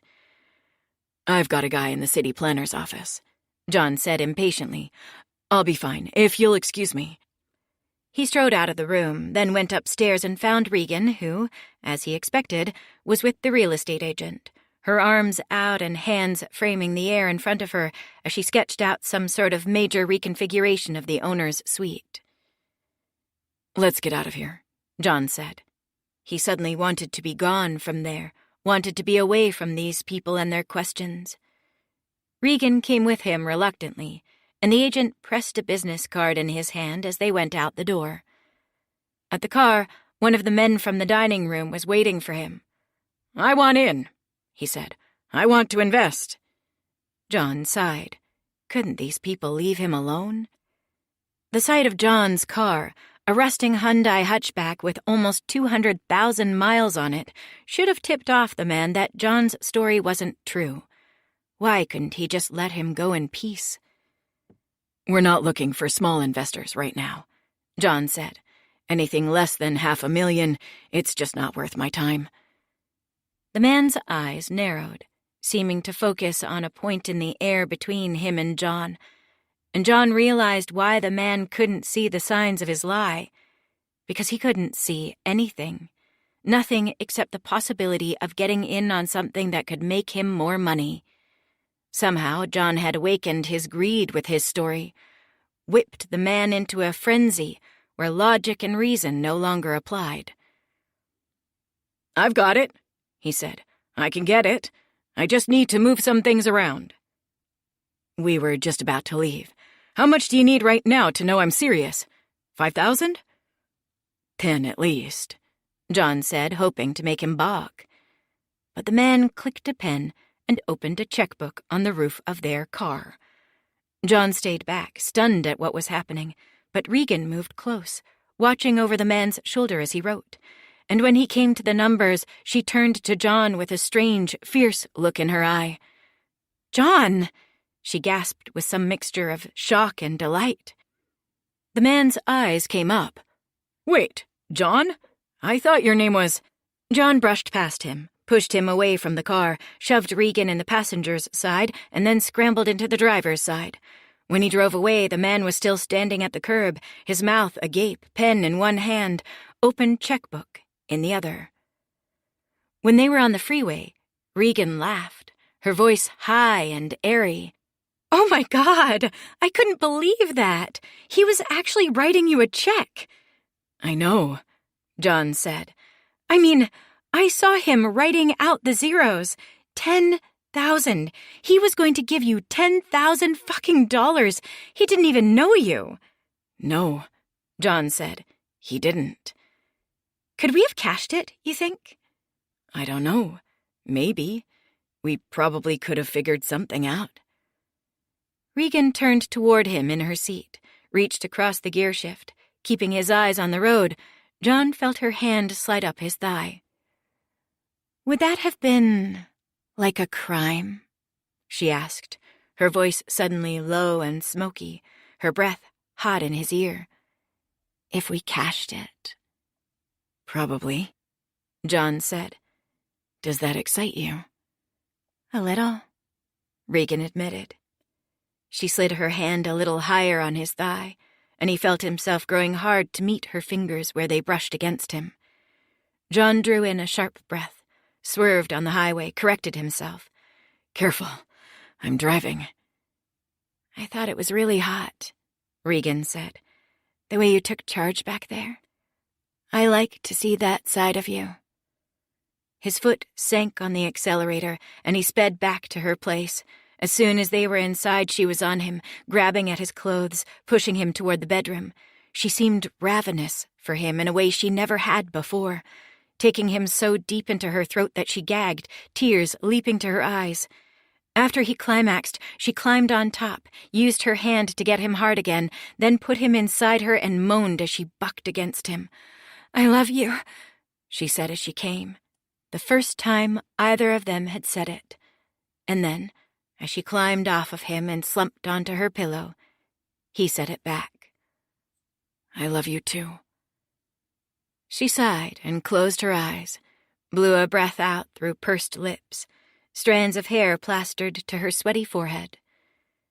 John simply watched her, realizing the magnitude of everything he still didn't know about her, the things that were still, and would always be, a mystery. More cons followed, crashing a rich couple's wedding by the river in downtown Minneapolis. They went as Roger and Veronica again, got them a free steak dinner and access to an open bar. But Regan seemed nervous the whole night, and when they went home that night, they didn't have sex, just went to bed. Thinking back and realizing that it was perhaps the money that had so turned Regan on the last time, the check with all the zeros, John speculated that the problem with the wedding was that it was too safe, too boring, not enough like a real con. And so, for the next con, he brought them to a club and concocted a whole story for a pair of high-as-hell club kids. He and Regan were high-end drug dealers who'd just made a big score, but the money was stuck at a storage locker at the bus stop. He didn't even know if they had storage lockers. And the police were casing the place, knew their faces. 15 grand just sitting there. But if someone the cops didn't know would go in and pick up the money, they could get it out without anyone knowing. The catch was that they just couldn't trust a stranger to retrieve the money. What if they ran off with it? So in exchange for the locker key, just some random padlock key John had found lying around, they'd need some money, just as insurance. A bit of incentive for the retriever of the money to come back and split it, or a consolation in case they still bolted. Of course, there was no money, no locker, but the kids bought it, went to the ATM for $1,000 and shelled it out, a wad of bills, as John put the key on the table. As he and Regan left the club, John realized he hadn't even given them a locker number. In the car, he couldn't hide his excitement. Can you believe it? I didn't think they'd go for it. The girl seemed suspicious for like a second, but then they fucking did, both of them. God, my heart was going so fast when he was giving me the money. Regan was silent in the passenger's seat next to him, holding the money in her hand, just looking at it. What is it? John asked. Are you all right? I'm fine, Regan said. It's just... What? When they realize what really happened, what then? Did you see how high they were? They won't even remember what we look like. We're never seeing them again. It's ours. Regan smiled at him, and John felt something stirring in his chest. He'd made her happy. Back at Regan's apartment, John was the one to make the first move, the one to reach for her. She accepted his touch, opened herself to him, drew him toward her on the bed. You didn't give a name this time, she whispered in his ear. What? You didn't give them a fake name. Casey, John said without thinking, as he slid his hand up her leg, past the folds of her skirt, to the soft flesh of her thigh. My name is Casey. Regan blinked, and her breath caught in her throat, the name seeming to pass through her head without catching anywhere. She clutched at his arm, her fingernails clawing into his skin, bringing pain. I'm a poor boy, John said, exploring with his fingers, pushing past lace to the wetness beneath. trying to be good enough for you. Yes, Regan said, gasping. Yes. I did something terrible, John went on. Years ago, I committed a crime, and now I'm running from it. You're the only one who can save me, the only one who can save me from these things I've— Stop, Regan said, her eyes wide open and alarmed, her body suddenly gone stiff beneath John's hands. She pushed him away, nudging his forearm until his fingers came out of her. She scooted up on the bed, crept away from him, drew her knees toward her chest. I'm sorry. Did I say something wrong? I didn't like that, Regan said. I'm nobody's savior, John. It was just a joke, John said. Just a story. You know, a poor boy trying to make it with a rich girl. I thought it could be like, I don't know, role-playing. I know what you were trying to do. I just— She slid away to the other side of the bed and sat with her back to him. I don't want to do this anymore. I'm done. John gulped, felt the hurt spread through him as he realized belatedly what had just happened. The way she'd recoiled after he told her the truth about himself. Maybe, he began. Regan looked back at him. Maybe what? Maybe I should go. Regan nodded, accepting it. John left her in the bedroom and found his keys on the kitchen counter. That night, he went back to his apartment and slept there, alone, for the first time in months. Chapter 25. You're the only one who can save me. The phrase came back to John many times in the long, lonely days that followed. An echo. Each time he heard it, played it back in his mind, he closed his eyes and groaned, humiliated that he'd said such a thing out loud to Regan. The fact that it was true made it worse. Worse because the truth about him was what had made Regan pull away from him, and also because this same truth was what bound him to Regan, what made it impossible for him to leave her. It pushed him toward her even as speaking it aloud seemed to push her away. She was the only one who could save him. John couldn't quite say why this was true, but it was. Ever since he'd first laid eyes on her, he'd sensed it.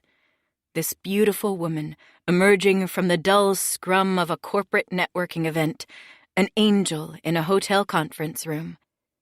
Something in his soul had fixated on her in that moment, had oriented itself toward her as the one thing he lacked, the one thing that was keeping him from wholeness. Though in his mind he knew there were other women in the world, other relationships that might make him happy, John couldn't reason his heart out of its obsession, its primal want. He'd applied himself to the study of Regan so diligently that he no longer knew how to be interested in anyone else. Only by being with her, he felt, could he finally shake loose the shame that hounded him wherever he went, the grime of sin and poverty and Casey, poor, pathetic, loser Casey, that clung to him everywhere he went. Only by convincing Regan that he was good enough for her could he finally be good. If John could make her love him, make her happy, then he felt he'd know that he himself was someone worthy of love and happiness. But maybe she couldn't love the real him, couldn't love Casey. She'd made that clear by the way she'd pulled away from his absurd role-playing confession, the story he'd half-jokingly whispered in her ear when his fingers were inside her. Fine. If that was the price of Regan's love, it was a price he was willing to pay. He'd be whoever she wanted. But who did she want him to be? And how could he turn himself into that thing? He thought, reflecting back on the open house in North Oaks, that who Regan wanted him to be was who he'd been, temporarily, in that lakeside mansion, The man who was in control, who convinced others to give him things, even if it came at the cost of lying. And she'd been excited, too, by the older man's willingness to write John a check for thousands of dollars, excited, John thought at the time, by how close they'd come to committing a crime. But there was crime, and then there was crime. Crime that felt like crime and crime that didn't. There were thieves and con men in the world, but there were also respectable businessmen who fleeced their marks in socially acceptable ways, who got rich and also got off scot-free. Regan, John thought, wanted him to be that kind of man, the kind of man whose crimes, ethical lapses, momentary compromises with morality, were indistinguishable from the legitimate work of the world: finance, sales, and politics. Maybe what had turned her on was her momentary vision of him as a man who could get her everything she wanted: money, freedom from her parents, and a gleaming, spotless life at the water's edge. If it took some corner-cutting to get there, well, maybe she didn't want to know about that. This thinking led John back to his business, the financial consulting business, which could, theoretically, make him a rich man, and Regan a rich wife if he succeeded at it. But he wasn't succeeding at it. His client list was building too slowly. Some of the people he reached out to didn't get back to him. Others agreed to meet with him, but then he'd never heard from them again. And even those who agreed to become his clients generally didn't have that much to invest, a couple $100 a month, most of them, put right into a mix of mutual funds with modest returns. Even after taking his fees, John was barely making enough to pay for his little one-bedroom apartment, for food and electricity and health insurance and all the dates with Regan. Somehow, each month he ended up behind, overdrawing his checking account, putting expenses on a rotation of credit cards, his debt a little worse every day. About 6 months into dating Regan, he thought about getting a side job, but quickly rejected the idea. A job would give him even less time than he already had to build his client base, and if Regan ever found out that he was delivering pizzas or driving an Uber on the side, she'd know that he was not a successful financial manager, that he was failing. This was his greatest fear, greater even than the fear of his past coming to light, the fear of being seen as a failure, as someone who couldn't make money. John wanted Regan back, even wanted to marry her someday, but how could he marry her? How could he give her a family if he couldn't provide for her? From the day they'd met, he'd made promises to her, promises that he could somehow make her dreams come true. But he couldn't, not yet. And every time he was reminded of that fact, a credit card denied, a text message from his bank telling him in angry capital letters that he had insufficient funds, an icy terror knifed its way all the way to his bones, and he became once more the poor backwoods boy who walked in on a pair of rich kids making out in the trees, who had his whole pitiful life savings wiped away in a single day. The boy who could never be anything more than nothing, no matter how many new selves he created. He was thinking about all this still on a bright and sultry August afternoon.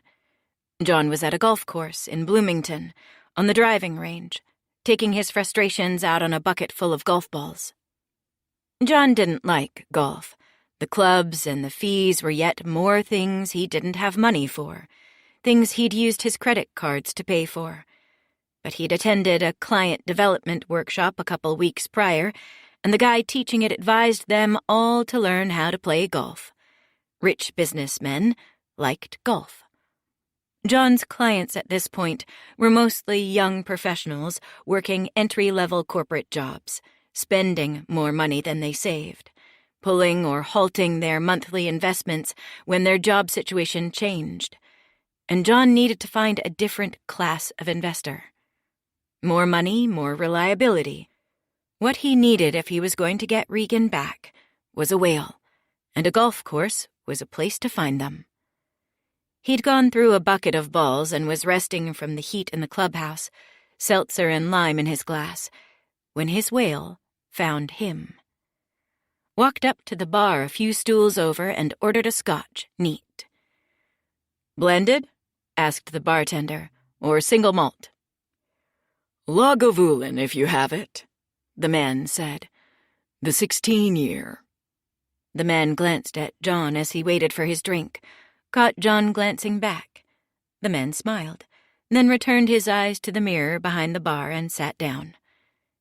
He had dark hair, glasses, khaki shorts, a black polo, and a large gut that he carried with comfort, like he was entitled to a bit of extra weight. "I saw you at the driving range," the man said. "I was a couple slots behind you." John grimaced. "I'm terrible," he said, which was true. His shots always seemed to veer off in strange directions, never taking the predictable, beautiful arc he expected. Watching the white orb curve left or right after it left the head of his club, John would get the sinking feeling he felt every time he looked at the growth chart on a mutual fund he'd picked for one of his clients, and failed to see the steady up and up and up he'd promised. "You just need to fix your grip," the man said. "And your follow-through. Beginners swing at the ball. The pros swing through it." "As simple as that?" The man smiled. "There might be a little more to it." He offered his hand, and John took it. "Tim Hansen." In lieu of offering his name, John gave Tim Hansen a business card, sliding it across the bar top with his index finger. "Financial advisor," Tim said, then looked back up at John out of the corner of his eye. "And you're learning to golf. Can I ask why?" "Thought I needed a hobby," John said. "No, you didn't," Tim said. "You hate it. You're learning to play because you need clients. That it?" John hissed air through his teeth and gulped down the rest of his club soda. The ice cubes clinked at the bottom of the glass with a wedge of lime, brown at the edges. "My swing must be even worse than I thought, and here I thought I was getting better." Tim Hansen laughed. "I think it's smart. You're thinking about your future. You'll get better. But don't get too good. You'll get more clients if you let your prospects win." John smiled. "I'll remember that." Hansen climbed off his stool and came closer, sat right next to John. "What are you drinking?" he asked. "You need another one of those?" "This? It's just club soda and lime." Hansen slapped his hand on the bar top, and the bartender came within seconds. "Brandon, could you get this kid one of what I'm having?" The bartender nodded. "Right away, Mr. Hansen." "I don't know," John said. "It's, 3 in the afternoon? I probably shouldn't." "Take the free drink, son," Hansen said. "This is the good stuff. If you're going to get into golf, you should get into scotch, too. You're in the business of making people money, aren't you? Well, then you gotta think rich.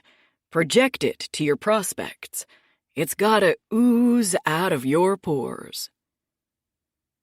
The glass appeared in front of John, 2 fingers of brown liquid at the bottom of a tumbler. "Drink up," Hansen insisted. "Go slow." John grabbed the tumbler and lifted it to his lips. He took a careful sip. What followed was a complicated flavor of caramel and smoke and some other element he couldn't quite place. It was his first time drinking scotch, and the most he could say was that he didn't hate it. "How about that?" Hansen asked. "I'll need to think about it." He felt dumb immediately after saying this, but apparently Hansen liked it, because he nodded. "Well said. A good scotch deserves to be pondered." A long silence stretched out as the older man took a long pull of his drink and held it in his mouth, breathing slowly through his nose as he swallowed it down. "So tell me," he said, leaning close, breath sour with an alcohol funk. "What's your investment theory?" John had no answer for this. He didn't realize that an investment theory was something he needed to have. But the man was waiting, looking at him expectantly, and so John opened his mouth and said the first thing that came to his mind. "I take people's money," he said, "and I turn it into more money." It was what the financial advisor in Wyndham, the one with the huge new house, had told him years before, and as soon as he said it, John feared he had blown it with Hansen, blown whatever this was, whatever was happening right now.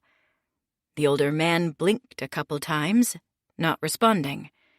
Then he arched back on his stool, threw back his head, and laughed. It boomed throughout the half-empty bar, people at the round tables looking up from their salads and club sandwiches to see who could be making that noise. But Tim didn't seem to care. He might as well have owned the place. He reached out and slapped the bar with his hand as he came back toward John, came in too close, and spoke directly to his face. "That's a good one. I like that. So, when you're picking investments for your clients, what do you focus on? You go big, or you do little pussy shit?" John didn't know for sure what Tim Hansen was talking about, but he had an idea. This was the part of the conversation when most financial advisors would talk about the importance of understanding risk tolerances, of diversification, of having a balanced portfolio. But John knew that wasn't what this man wanted to hear. "I go big," John said. "If my clients are into it, I go big." "Glad to hear it, son. So, what are we talking about? Stocks, mostly?" "Stocks," John said. "Bonds, money markets, currency arbitrage, precious metals, cryptocurrency. Whatever my clients have the stomach for, I'll do it to make them money." This was patently false. At that point, 100% of John's client base was in relatively conservative mutual funds, at his urging. But he could tell that Tim Hansen wanted someone with a bit of swagger. He sensed a whale, and he didn't want the conversation to end. "Okay," Hansen said. "Okay. Now let me tell you a little bit about me." Tim Hansen was a rich man. He referred to himself this way completely unselfconsciously.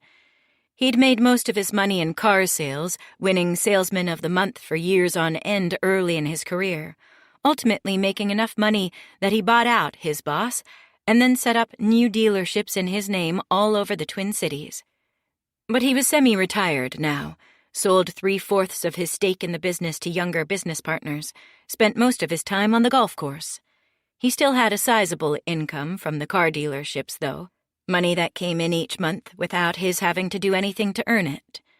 He was getting bored, John sensed. "I've got financial advisors already," Hansen said, "but they don't seem to work too hard for me. They take my money, move it around, and I suppose I should be happy with them. They're not losing money, though they take plenty in fees. It's just that they're happy getting 4-5% returns each year, and they tell me I should be too. They say that at my age, I should have a low-risk investment portfolio." "Pussy shit," John offered. Hansen snapped his fingers. "Exactly right." "So, what do you want?" John asked. "What's your goal? Cars, houses, a trust for your kids or grandkids?" "I've got all that," Hansen said. "I've got everything I want." "What then?" John asked. "What's wrong with modest returns if you've got enough money already?" Hansen bared his teeth, angrily aspirating a long pull of the scotch, his third pour on his palate. He swallowed it down with a wince. "I should probably be content," he said, "but it goes against the way I'm wired. I came up working my ass off for more sales, more commissions, more revenue, more market share. Now I'm out of the business and everybody's telling me to take it easy, enjoy the spoils. But I can't. I don't know what to do if I'm not pushing." "You like to watch the numbers go up," John said, thinking of years ago how it felt to count out the money he was saving, the meager stack of bills growing in that rusted-out old coffee can.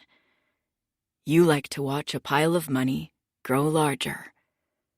Hansen surprised John by actually slapping him on the back, grabbing him by the scruff of his neck and pulling him close, shaking him with excitement. "That's it," Hansen said, releasing him. "That's fucking it."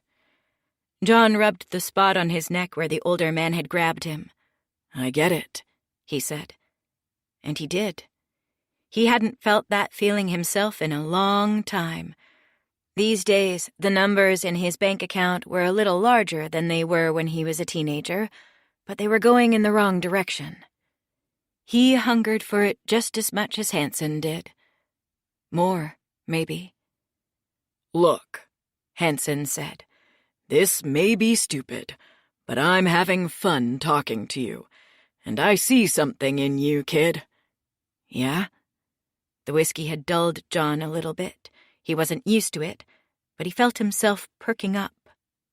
Hansen was definitely a whale. Maybe he was even a whale John could harpoon.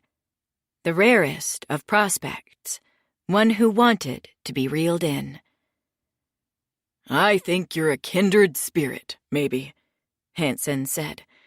"You could be successful in your chosen business, like I was, if you do what I did." "Which was?" "Never be content. Always push those numbers up and up and up, and when you think they can't go any higher, push them a little further still." "I'm trying," John said. "You don't try," Hansen said. "You fucking do it." "I will," John said. And then, sensing that the older man was egging him on, that he was a salesman expecting to get sold, was in fact begging for it, he added, "Maybe I can start with some of your money." Chapter 26. They talked through the details right there at the bar. Hansen would give John 50 grand, then see what he could do with it in a week.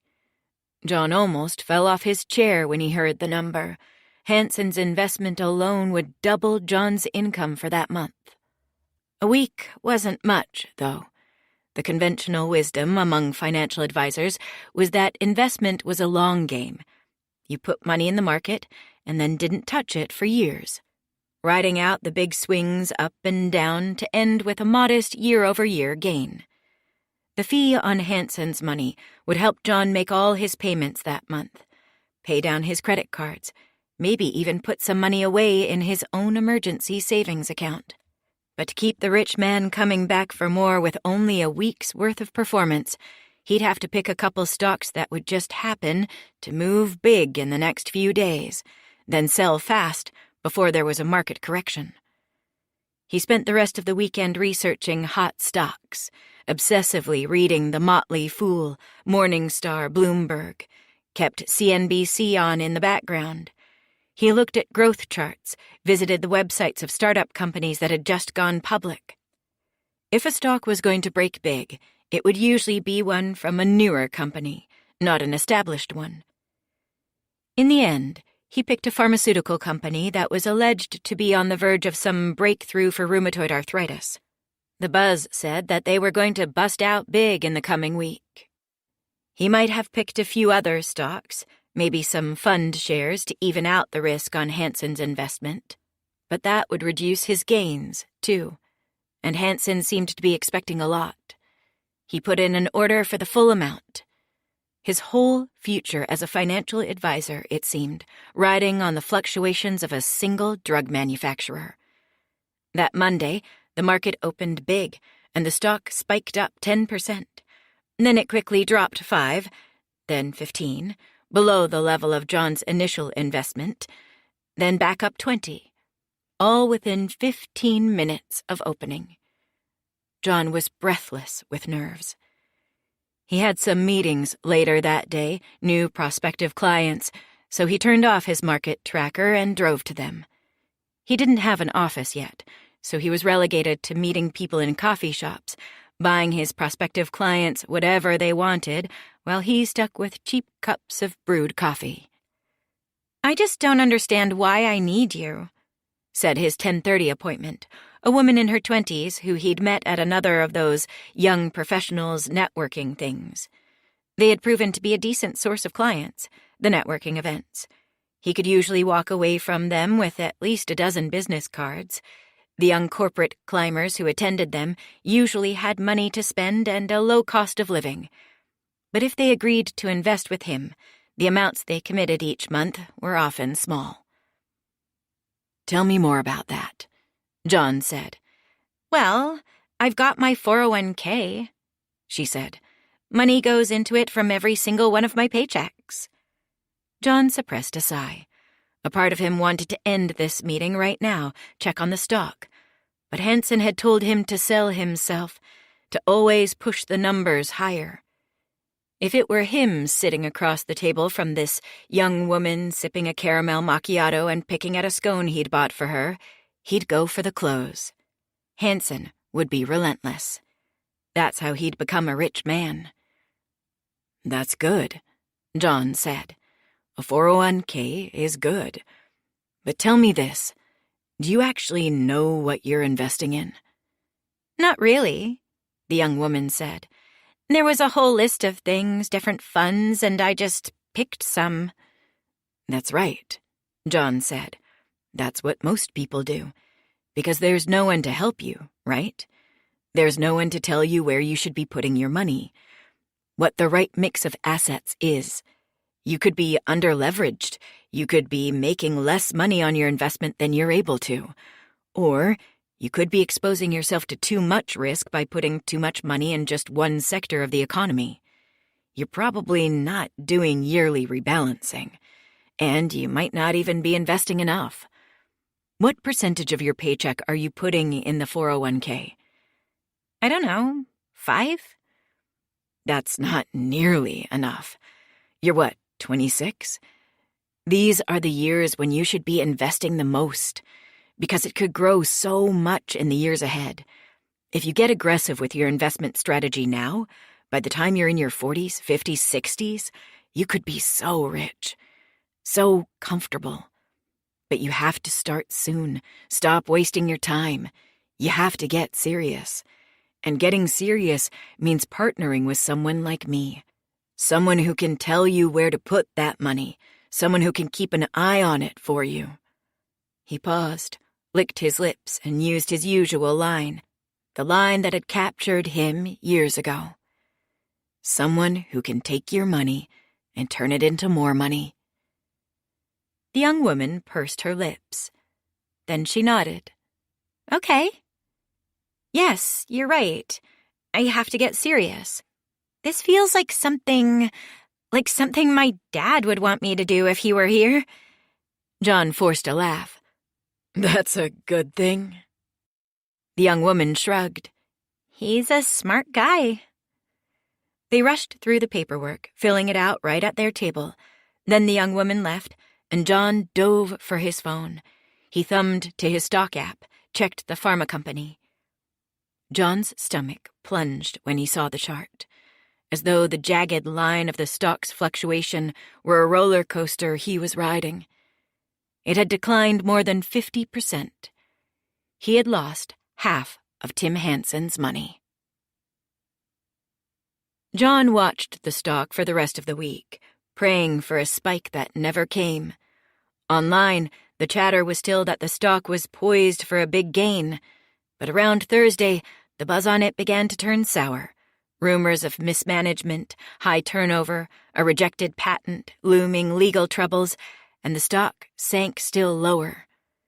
John pulled out Hanson's money and socked it in some low-yield bonds, a full retreat. But it was too late to matter much. He'd turned Hanson's $50,000 into just a little over $10,000.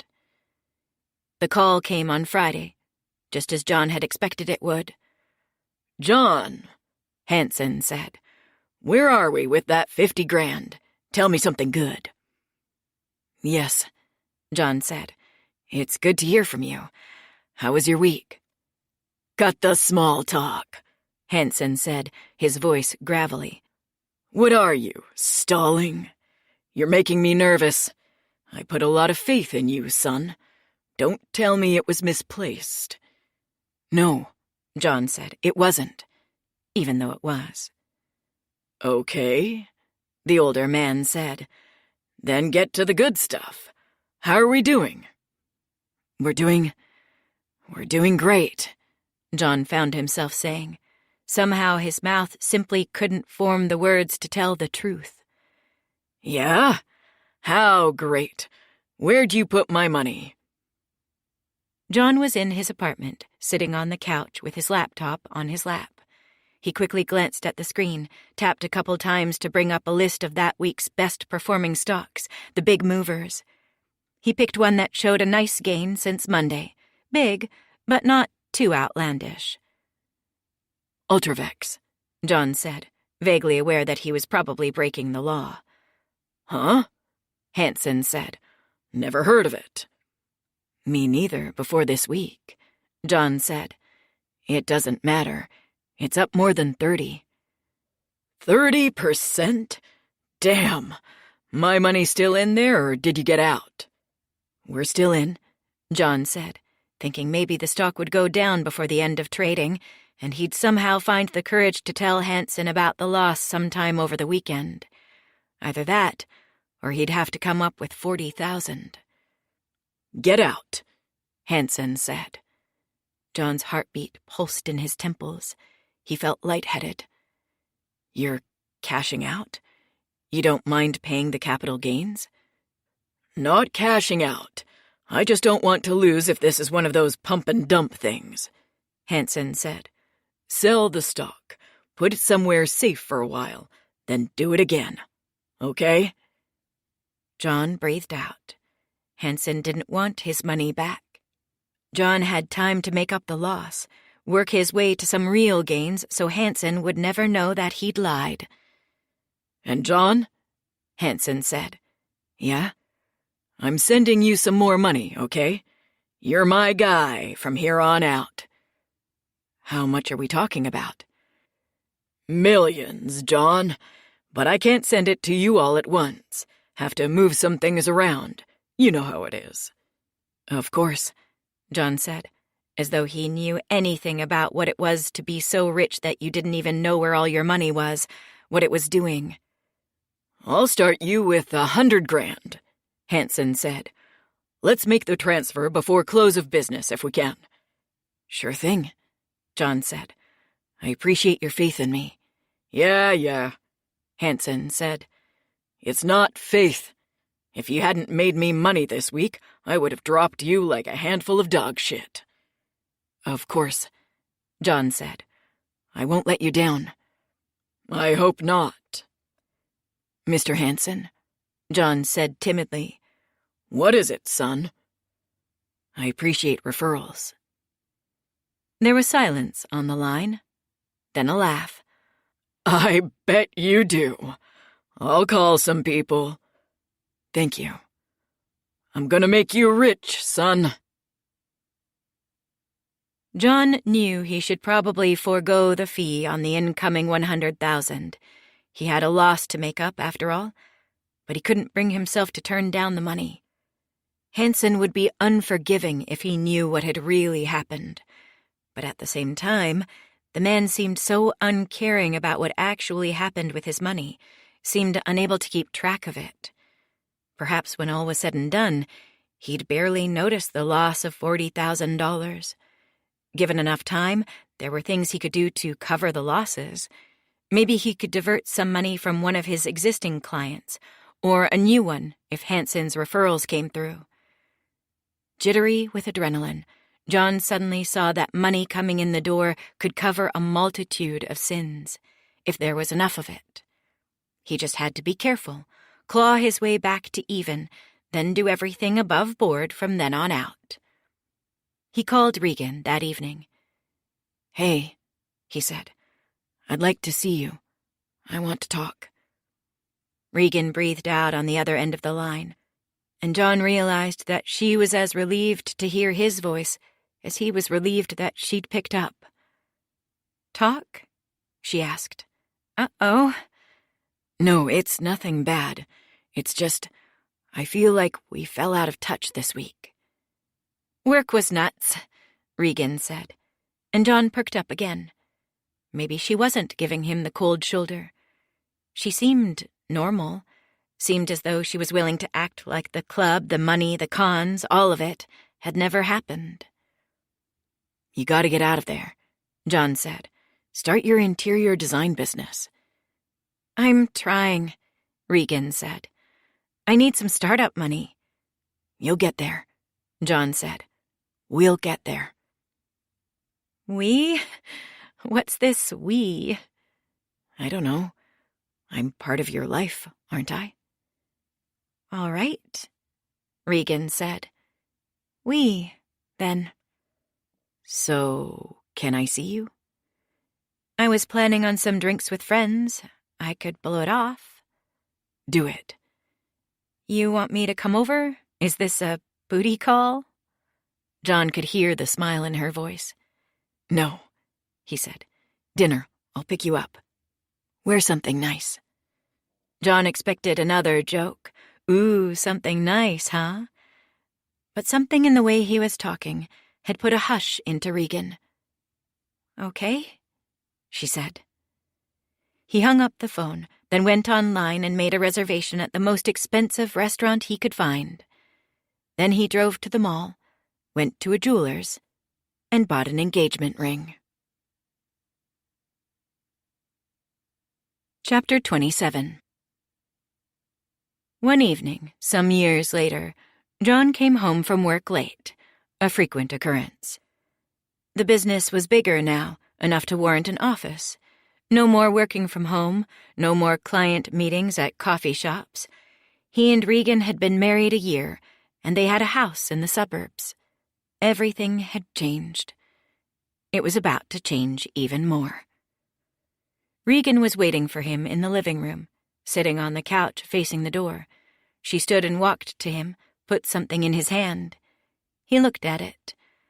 The plastic object was something he'd never held before, but he'd seen enough commercials to recognize it, after a beat, as a pregnancy test.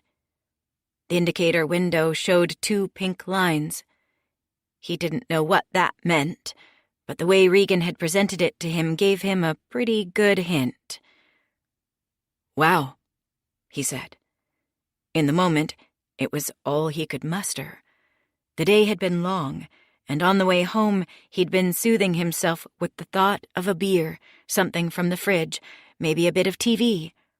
Not this ambush as soon as he walked through the door. "Wow? That's all?" "I'm adjusting to the information."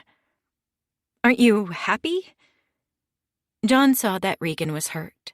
He stopped himself, actively tried to reorient himself to the situation.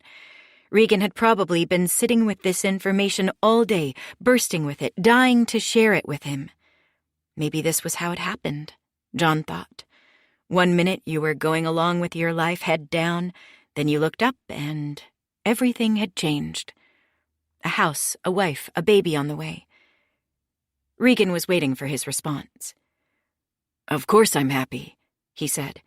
He smiled, barked out a laugh. Then he closed the distance between them, wrapped her up in a hug. It seemed like the thing to do. In movies, people were always tearfully celebrating when they found out that they were having a baby, the news drawing joy from someplace deep within them. But John merely felt self-conscious, like his reaction was being watched, not just by Regan, but by someone else.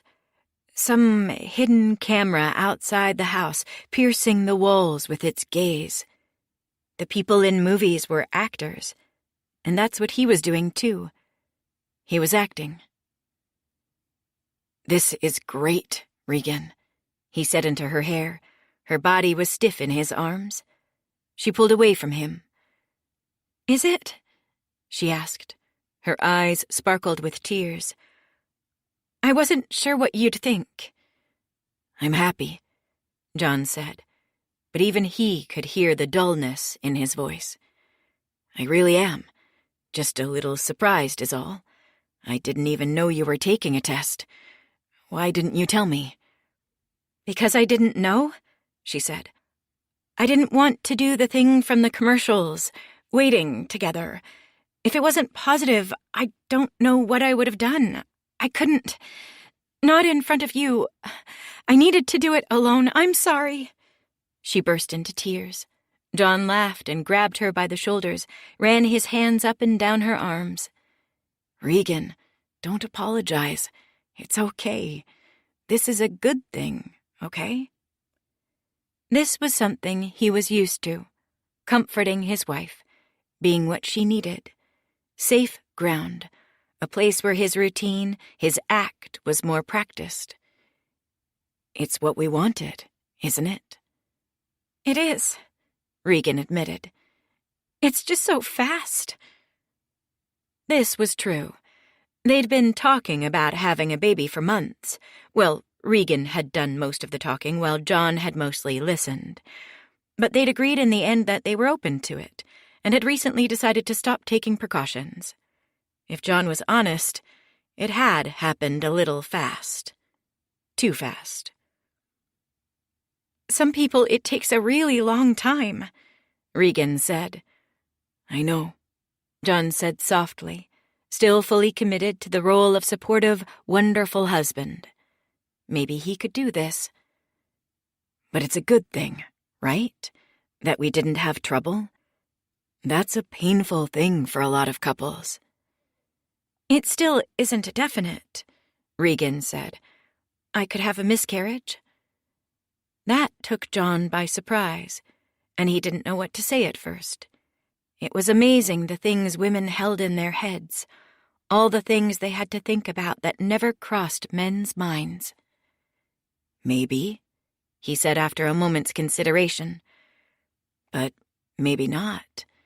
If that happens, we'll deal with it. We'll try again. And anyway, shouldn't we let ourselves be happy about this right now?"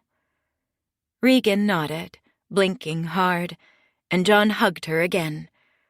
This time, she melted into him and put her cheek against his chest, breathed slowly in and out. "Everything's going to change, John," Regan said. "Everything." "I know," he said, letting his face go slack now that Regan could no longer see his expression. He was feeling something now, finally. Fear. How did I get here? John asked himself the question all the time. He'd chosen everything, technically. His wife, his house, his job, even his name, which most people had given to them when they were babies. And yet, when he paused and looked around, he couldn't precisely remember how it had happened, how he'd ended up with this life, and not a different one. He couldn't remember choosing this, couldn't remember a moment when he'd decided that this was how he wanted to live, who he wanted to be. He hadn't chosen the anxiety, the fear that seemed to live inside his chest every minute of every day, the fear of losing it all, of being found out, exposed as a fraud and a failure. The house was big and beautiful, the kind of home upper-middle-class people moved to the suburbs to be able to afford. A 3-car garage, a curving brick path to the front door, an open-concept floor plan, the living room flowing into the dining room and the kitchen, a basement with a huge TV and gym equipment, a deck overlooking the backyard, spacious bedrooms, and a study upstairs. In some ways, it was a lot like the house he'd hung drywall for years ago, the one built up from the dirt out in the country for the financial advisor who'd fed John his best sales line. I take money and turn it into more money. The house was a dream, the thing John had always wanted. And he also hated it. The mortgage payments were huge, and they had a home equity payment on top of that. They made the payments each month, paid their bills with some to spare, but the mortgage was simply a reminder of how much they owed, the anchor tugging constantly at their lives, the level of income John would have to maintain to keep them afloat. They couldn't lose the house. That would be too humiliating. The only thing to do was to work like hell to keep it. A big house also needed furniture and decorations to fill it, repairs and improvements, and this was largely Regan's domain. The home equity loan had gone toward knocking out some walls, setting up that open concept on the main floor. Kitchen tile, an island with stone countertops, a gleaming backsplash, and a breakfast nook overlooking the backyard. Regan chose all the furniture, and her tastes ran expensive. Her parents were rich, so she was used to nice things. "They last longer," she said. "IKEA stuff falls apart. I want the house to look nice." Aside from the decorating, there was also the stuff in a house that fell apart and needed fixing. The privacy fence was wobbly in the northeast corner. The plumbing was a little weird. The furnace was old, and they needed a new roof. Now, on top of it all, there was a baby on the way. They'd have to turn a room into a nursery. There'd be painting, a crib, a dresser, a rocker, a changing table, clothes, diapers, food. Everything was money. Everything led back to the business. And the business was not going well. From the outside, Greenleaf Financial Consulting was a huge success. John had a large list of clients, with money coming in every month and a steady stream of new prospects.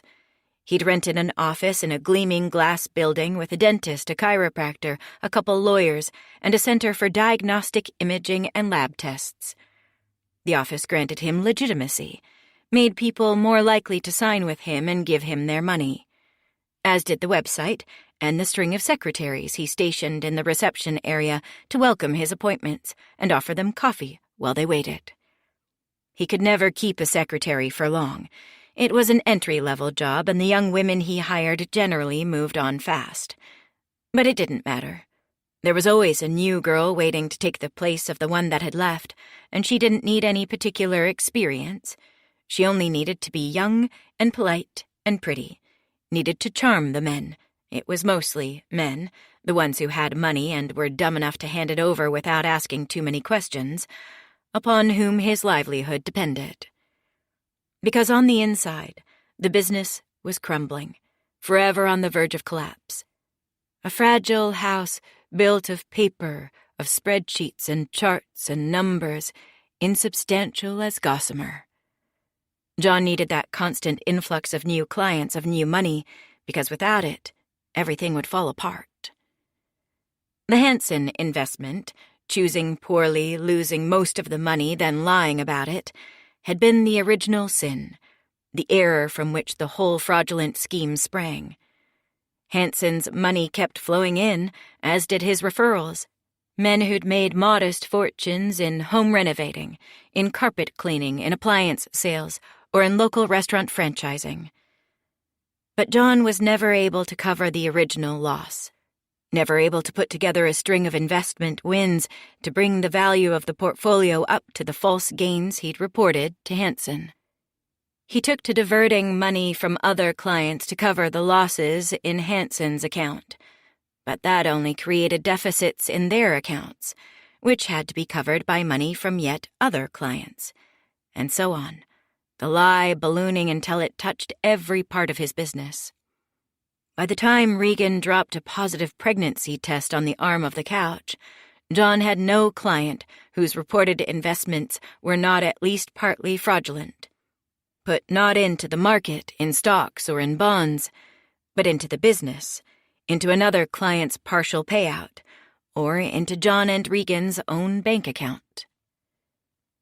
For the first couple years of the fraud, John never took more than the fee to which he was legally entitled as a part of every investment. This was his last redoubt for a time, the one ethical principle he took refuge in, even as he flouted every other. He would not take more than he was owed. The rest of the money he took from people, he said to himself, would go toward trying to recoup the hidden losses. In this way, he fooled himself for years, told himself the delusional lie that the deficit was still recoverable long after it had ballooned well past his ability to manage it, that he could turn things around and return the business to legitimacy. But during Regan's pregnancy, he dropped the delusion. He began skimming larger amounts for himself, starting small at first, a few hundred extra here or there for a crib, a dresser, a stroller, a car seat. John felt extraneous to Regan's pregnancy. He'd supplied half the genetic material to make the baby, but after that, everything about it was something that was happening to Regan, not to him. He looked on with fascination as her body bloomed, as her breasts grew larger and her belly bulged, listened to her complaints of nausea and back pain, put his hand on her when she asked if he wanted to feel the baby kick. But try as he might, he couldn't understand or empathize with what she was going through. It was too alien to him. No.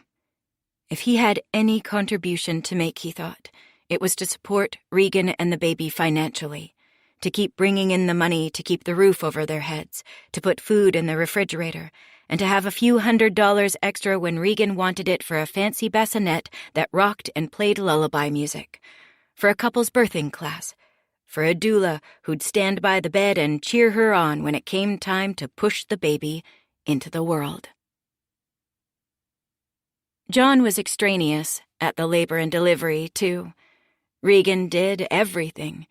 Regan and the army of nurses and midwives she'd gathered around her. John was lost, a man in a world of women. The doula they'd paid to be there mostly brushed him aside, rushed into the space next to the bed where he should have been standing, sent him on errands for styrofoam cups full of ice chips.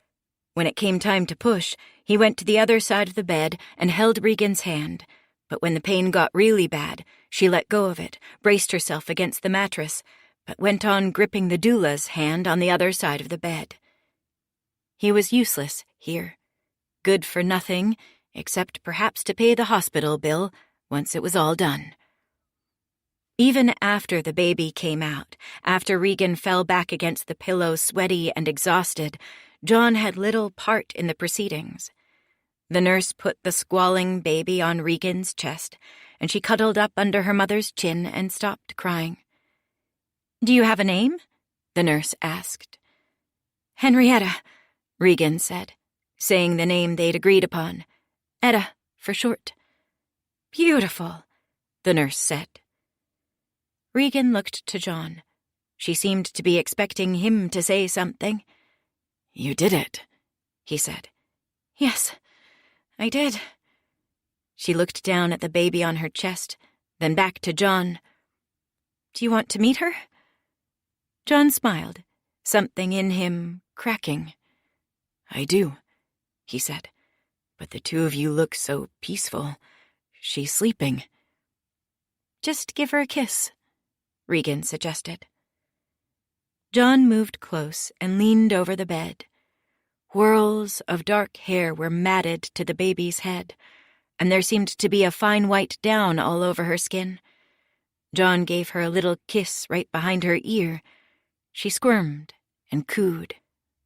Regan let out her own little sound of surprise and delight. "Oh, John, she likes you." "She likes you," John said, thinking of his own mother, of Darlene. Had she ever held him like this? Had he ever, in some dim prehistory he couldn't remember, snuggled up to her like she was the absolute center of the universe, the sun and moon and stars in his sky? Kids always love their mothers. You'll be her whole world." "We both will," Regan insisted. "John, we have a baby, a little girl. We'll love her more than anything, won't we? We'll give her a good life and make sure she's safe." John nodded. "We will," he said. "We'll do whatever we have to." Parenthood sat uneasily on John. He wasn't a natural.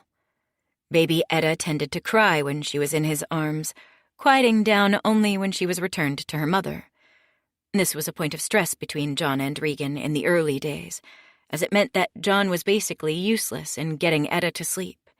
He'd try to rock her, to give her a bottle, but it was no use. The girl just didn't want him. After 5 or 10 minutes of trying to get her back down in the middle of the night, Regan would appear in the doorway, frazzled and exasperated, telling him to go to bed. She'd take care of it. Soon she didn't expect him to help with the baby at all, and John went back to the office after 2 weeks, thinking that was it. His daughter just didn't like him. Maybe he was cursed when it came to fatherhood. He'd never known his own dad. Now he was missing some crucial gene. Something changed, though, when Etta was 6 months old. A light came on in her eyes when he walked into a room. She'd smile and gasp with joy when he came home from work. When he was doing something else around the house, looking at his phone, watching TV, she'd crawl to him, grab at his pant legs, demand that he drop to the floor and pay attention to her, making faces or playing peekaboo until she giggled. He felt himself becoming a father, then, studying his daughter's face, putting his nose on the top of her head and breathing in her smell, squeezing her chubby arms, feeling her hands and her tiny fingers, hugging her gently against his chest when she reached for him. "I don't think there's ever been a person so happy to see me," John said. "I know," Regan said. "Isn't it great?" It was great, and a little unnerving. Sometimes John would look at Etta's glassy little eyes looking back up at him and wonder what he might be to her. Some sort of deity? A god walking the earth? It scared him. He couldn't live up to it. There'd come a time when she'd begin to see him for what he was. Children always realized their parents weren't perfect eventually. And what he was a fraud, a liar, a cheat. He'd begun to realize he couldn't keep lying to his clients forever. He'd read about Ponzi schemes, knew how they ended. What would it do to his daughter to see her father brought low before her eyes, to see her idealized image of him so violently fractured? He looked at Etta's eyes and imagined those same eyes watching him get marched away in handcuffs, escorted into a black car by men in suits. It broke his heart. There was a push-pull to fatherhood, he learned. Etta's adoration, the extent to which she loved him and wanted him and needed him, drew him in and drove him away at the same time. John had helped to make Etta, helped to bring her into the world. She hadn't asked to exist, hadn't asked for the 1,000 little hurts and miseries and indignities of being alive. The least he could do was provide for her, make sure she'd have a comfortable life, no matter what happened to him. Regan, meanwhile, delayed and delayed her own return to work. She'd quit the ad agency long ago, had started a little decorating business at John's urging, and it had been going well before the baby came, bringing in a nice stream of extra cash. But now she didn't want to go back to it. "I think I just want to be a mom for a while," she said. "You sure?" John asked. "You were so excited about starting your own business." "I was," Regan said. "I still am. But I can start that up again any time. And Etta's here now. She'll only be a baby once. I don't want to miss it." John paused. He didn't think jumping back into the business someday would be as easy as Regan thought, and he was nervous about his income being their family's only revenue stream in the meantime. But what could he do? Making her happy was the thing he'd always promised to do, the premise of their entire relationship, and right now, she was claiming that the thing that would make her happy was being a stay-at-home mom. "Of course," he said. "If that's what you want, we can make it happen." "We'll be fine, financially?" Regan asked. "You're making enough with your clients?" "We'll be great," John said. "I promise." Chapter 28. John began taking more risks at work, began stealing more money for himself, Regan, and Etta. Fearing that he'd one day be arrested or have to go on the run, his new goal was leaving Regan with a pile of money she and Etta could live on for a time, maybe even the rest of their lives. He devised a way to siphon off more money for himself and make it look legal, laundering bad money through a series of small, legitimate, low-risk financial transactions, bonds, precious metals, money markets. Each transaction represented a fee he could legally take and put into accounts with his and Regan's names on them. He wasn't sure if that would make the money impossible to seize, but if he got arrested, at least the authorities would have some trouble getting at it. Things changed for him yet again when he hired Tamara Gray as his latest in a long string of secretaries. "I really want this job," she said in her interview, "and I think I'd be good at it. Your clients will like me. And, I really want to be an investor myself someday, so this will be a great learning opportunity for me. Maybe I can even add some value." "Yeah," John said, not really listening. "I bet you can." It was an easy job. Welcome appointments, offer coffee and water, do some paperwork, mail the quarterly statements, fake statements designed by John to show the lines always going up, up, up. John's business was mostly one of perception. To get a constant stream of new investors' new money, he needed to create the image of a high-rolling investor making fortunes behind a gleaming oak desk. Having a pretty girl stationed out front was part of that perception, and Tamara was that. He offered her the job before the interview was over. But Tamara did turn out to be different. The others had all seemed to be waiting for something else, working each day like any moment they expected something better to come along. Tamara was more interested, more engaged. She wanted to know John, asked him questions about himself, about his family, about Regan and Etta and what they were like. She even invited them over for dinner once. She had questions about the business, too. Questions about his investment strategy, about marketing, about how to bring in clients and keep them happy, keep them from taking their money elsewhere. It made him nervous, but he tried to answer her questions anyway, almost as a test for himself. How well could his lie stand up under scrutiny? He even showed her some of the financial paperwork, the fake paperwork, stuff he'd roughed up after the fact to show investments in assets that happened to perform well, even when he'd actually put money in assets that ended up losing money. The real books were elsewhere. He'd never show them to anyone. John stood over her desk and watched her as she looked through the papers, waiting for any crack, any show of suspicion. "Amazing," she said, blinking up at him with her huge doe eyes, her long black lashes. "What's amazing?" he asked. "You're obviously doing something right," Tamara said. "Everything you invest in, it always goes up." Something changed in the air between them in the days and weeks that followed. Tamara was no longer merely politely interested in him, giving him the attention any employee might give her boss. She seemed, John thought, to be attracted to him as well. She'd linger at his desk when she brought something to him to sign, lean over and put her elbows on the desktop when she had a question, giving him a clear view down her shirt. She'd touch his arm, play coyly with her hair when they talked, let out airy laughs at things he hadn't even meant to be funny. Her questions for him also changed, subtly, but noticeably. She'd always been interested in his family, in Regan and Etta, would often ask on a Friday what they had planned for that weekend, remember Regan and Etta's birthdays, ask after Etta's health when she was recovering from a cough or a runny nose.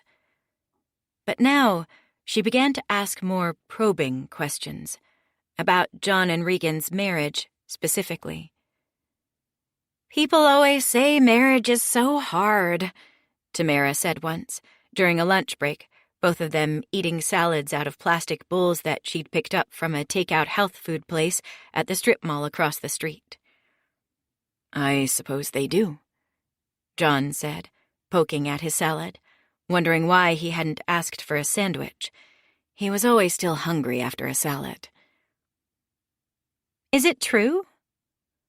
John glanced up at Tamara, but didn't say anything right away.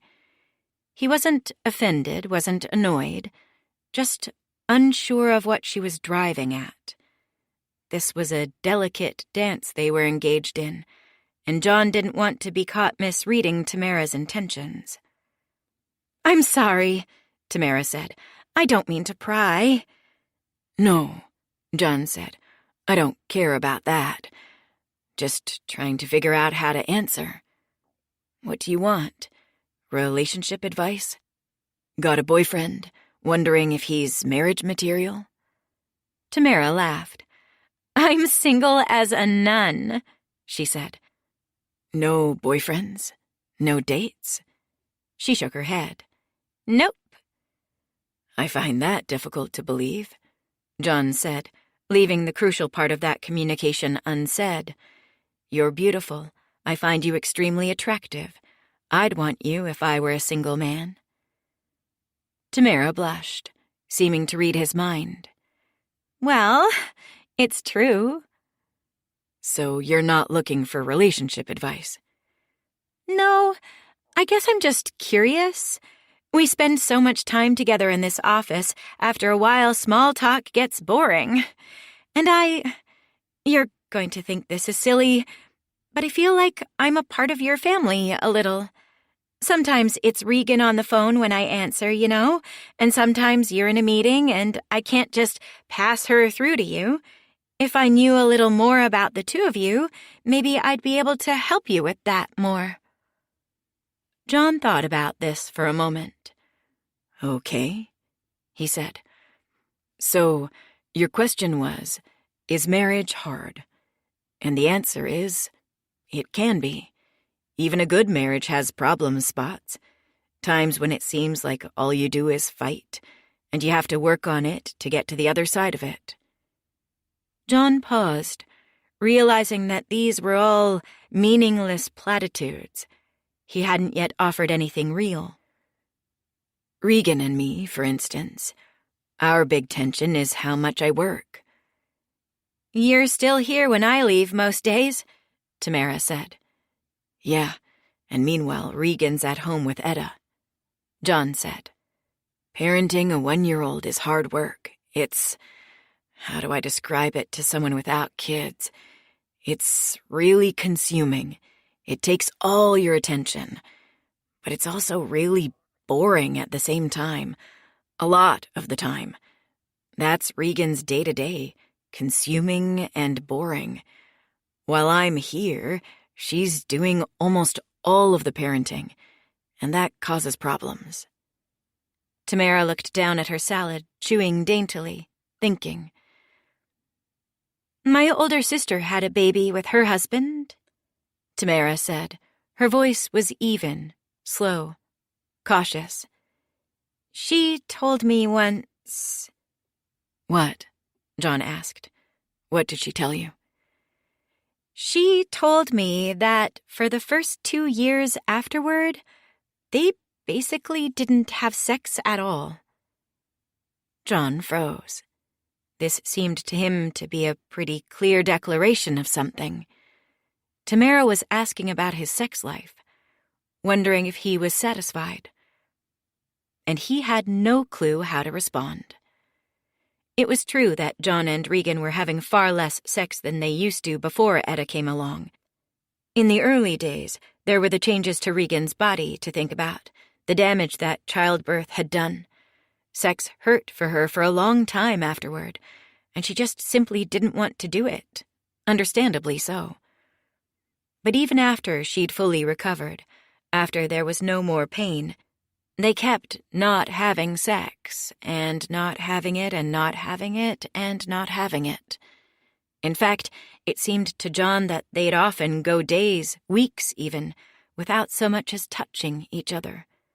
He'd try, sometimes, reach for her after crawling into bed at the end of a long day, but almost always these overtures ended before they even started. "John, I'm so tired," Regan would say. "Etta's in a really clingy phase. She's all over me all day. I need to not be touched for a little while. You understand?" "I do," John would say, though he didn't. He hadn't been with Etta all day. No one had been touching him. Regan was drowning in affection, in human touch, but John lived in a desert of it. He could be aroused by as little as a hug. A peck on the lips turned him on. A glimpse of skin, a flash of thigh, of cleavage, could turn him incandescent with lust. He was full of sexual energy that had no place to go. Burning with it. Angry with it. "Yes," John said finally to Tamara. "Yes, for some people that can be a real problem." Things came to a head between them a few days later. Tamara poked her head in John's office around 5:30. "Need anything before I go?" she asked. "No," John said. "I think I'll be okay." He was preparing himself for a late night. He needed to create his clients' quarterly statements, an easy job for most financial advisors who simply output the totals from the same software they used to make and track their investments. But John wasn't most financial advisors. He had to build fake financial statements, weighing the real financial situation of the company against how much gain he had to promise his investors to stay in their good graces, and how much false gain he'd told them they'd made last quarter. It was exhausting, holding these two competing realities in his mind, the real one and the false one, and he hated the job. The 4 times yearly reminder of the distance between what he was and what he claimed to be. Perhaps that was part of the reason for what happened next. He was feeling sad and small, and Tamara's attentions made him feel wanted and important and good again. Tamara came into the office even though he'd told her he didn't need anything. And as she came out from behind the half-closed door, John noticed that she wasn't wearing her coat, even though she claimed to be heading out the door. "You work so hard," Tamara said. "It's a big job," John said, "taking care of people's money." "I wish you'd let me help you," Tamara said. "I can take on more, you know." John's hands clenched on his keyboard. So Tamara had started to realize that not everything was normal about her job. Most financial advisors would have given the job of preparing the quarterly statements to an assistant. But John couldn't, because to do it for his firm required a knowledge of his fraud and just how deep it went.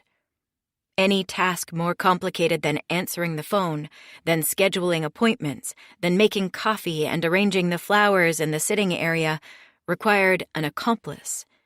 And so far, John had acted alone.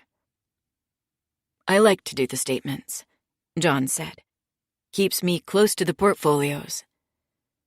This was a reliable deflection, one John had used before. "You don't need to pay attention because I'm so dedicated. I pay attention for you." "At least let me get you a drink," Tamara offered. She moved across the room toward a sideboard with glasses and a crystal decanter of blended scotch. He let his silence be his assent. If he had to do this miserable job, he might as well be drunk while he did it. The tink of glass on glass, the burble of liquid falling and pooling at the base of the tumblers, came from the side of the room. Tamara turned and walked to the desk with 2 glasses. "Hope you don't mind," she said. "I thought we could share a nightcap. I've got no plans tonight." No hot dates? John asked. "You know I don't," Tamara said, pushing his glass across the desktop. There were 2 fingers of whiskey in his, barely a half finger in hers. "Cheers," she said, then leaned a little forward to touch her glass against his over the desk, her breasts bulging out of the top of her blouse. John drank carefully, watching her over the top of the glass. She bolted the whiskey in 1 gulp. Then she laughed when she saw the way he looked at her. "What?" John asked. "You're so serious," she said. "You need me to rub your shoulders or something?" "You don't have to," John said, but she was already coming around the desk. John hurriedly minimized the window on his computer screen that showed the fake statement template, the numbers and charts and graphs he manipulated every 3 months for his clients. The screen went blank, and then her hands were on him, warm and soft. "Is that good?" Tamara asked. "Yes," John said woodenly. "Very nice. Thank you." "It's my pleasure," Tamara said. "I'm your secretary. It's my job to make your job easier, to make you happy." Her hands began creeping down past his shoulders to his chest, then lower. John sucked in a breath. "Tamara," he said, swiveling his chair around. And then, suddenly, she was straddling him on the chair, her thighs squeezing hard against his hip bones, her skirt hiking up so far toward her waist that he could see her panties, black, silky, just a little bit shiny. Her mouth was on his, open wide, and he found that his was open too, that his tongue was moving against hers, tasting her. God, it had been so long since he'd touched a woman, really touched one, and without quite deciding to, he reached a hand up and set it on her breast, reached into her blouse and moved aside her bra to feel her nipple. She moaned against him. He felt the vibration of it in his teeth. "I don't do this," he said, pulling his head back, breaking the touch of their lips. "This isn't something I do." Tamara studied him, brushed a finger from the line of his chin up to his temple. "You sure about that?" "I am," John insisted, though even as he said it, he knew that he didn't mean it, that he was only putting up this last bit of resistance for the pleasure of knocking it down, blowing past it, giving in completely. "Just once, then," Tamara said. "Just once. Then it won't be something you do. It'll be something you did. A fun little memory to have as your own." Chapter 29. But it wasn't fun. John's blood came down as they drove to the new Holiday Inn Express down the highway, and while he waited in the car for Tamara to get them a room, the whole thing started to feel seedy, not sexy. Once they got in the room, things went too quickly. John hadn't had sex in so long that he couldn't last, couldn't keep it going. Tamara climbed on top of him, guided him into her, rocked against him a couple times, and then it was over. Pathetic. He'd imagined that it would feel amazing to fuck Tamara, that the newness of it would make it exciting. But instead, he found himself wishing for the familiarity of what he had with Regan. With his wife, climaxing brought with it a feeling not just of physical pleasure, but of deep emotional satisfaction. But now, with Tamara, the physical sensation felt shallow, passing too quickly, and all that was left was a feeling of deep shame. He cried as she climbed off him, as he slid out of her, covering his mouth so she wouldn't hear. "I have to go," he said. "I can't be here." She was quiet as he dressed, as he walked out of the room. He ran to the car and drove home, took a shower in the extra bathroom downstairs before crawling into bed beside his wife. Her body was still, a shadow in darkness. Then the sheets began to rustle, and she rolled toward him. "It's late," Regan said. "You work too much." "I know," John said. "You had a drink?" Regan said. "I can smell it on you." "I'm sorry," John said. "I showered, brushed my teeth." "It's okay," Regan said. "You don't have to apologize." For a few moments she was silent, and John thought maybe she had drifted off to sleep. "You have to work the weekend?" "No," John said, even though he probably did. He still hadn't gotten to the quarterly statements because of the thing with Tamara. Thinking of it again made him want to die. In the dark, he drew a fist up to his mouth and bit hard on the knuckle of his index finger, clamped down until he tasted iron and salt. "Good," Regan said, patting his arm. "We've barely seen you all week. We need you." He arrived at the office early on Monday, before 8, but Tamara was already there. "Mr. Peters," she said when he walked in. "In your office, there's—" "We need to talk," John said. He'd made some decisions over the weekend. He'd thrown himself into the duties of fatherhood on Saturday and Sunday, spent long hours playing with Etta on the floor, took her for walks, changed all the diapers. During her naps, he cleaned the house, told Regan to get out and do something for herself, get a cup of coffee, and read a book, go shopping, watch a movie.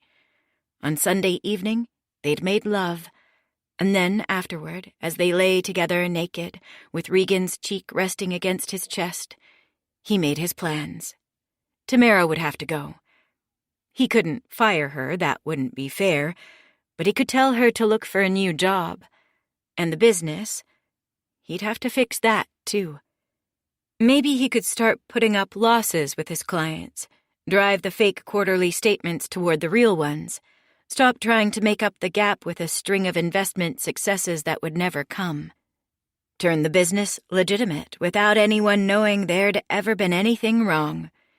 He'd be a new man, and he'd never tell Regan what had happened with Tamara, never tell her his rock bottom, the thing that had driven him to finally change.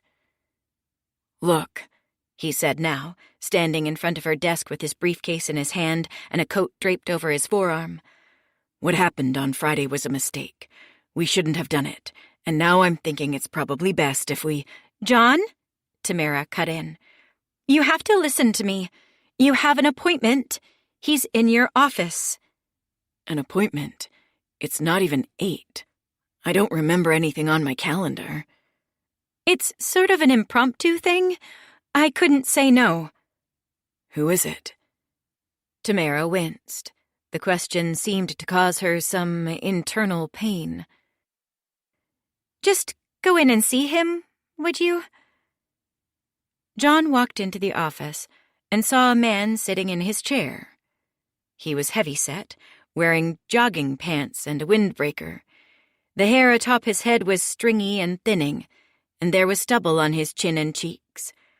The man had lifted a picture frame off John's desk and was looking at it, a family shot of him and Regan and Etta that had been taken on a cobblestone street by the river in Minneapolis. "Nice photo," the man said. "You've got a beautiful family. Lovely wife, lovely daughter. You're a lucky man." "That's my desk," John said.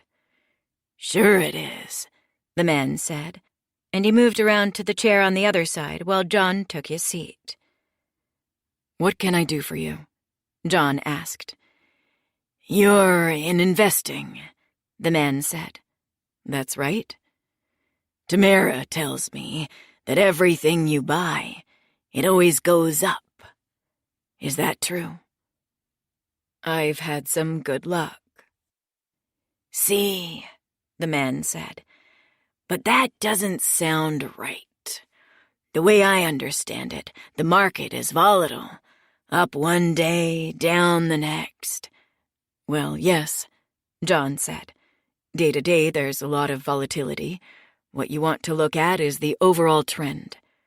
Right, the man said. And your trend is up. It is, John said. Bullshit. The word hung between them for a second. John's blood felt cold in his veins. He realized that he was afraid of the man who sat across from him. Who are you? He asked. My name is Arnold Scoville, the man said. I'm a bit like you. How so? John asked. I make money doing things that aren't quite legal. Now hold on a minute, John said. I don't like what you're insinuating. Oh, knock it off with that, Arnold Scoville said. You can drop the act. I know you're cooking your books, but I don't care about that. So you can save your breath denying it. What I'm here to talk to you about is a partnership. A partnership? Yeah. I make my money doing things the cops wouldn't exactly like if they could prove it. A lot of money. More money than I'm able to explain. You understand what I'm driving at? John thought for a second.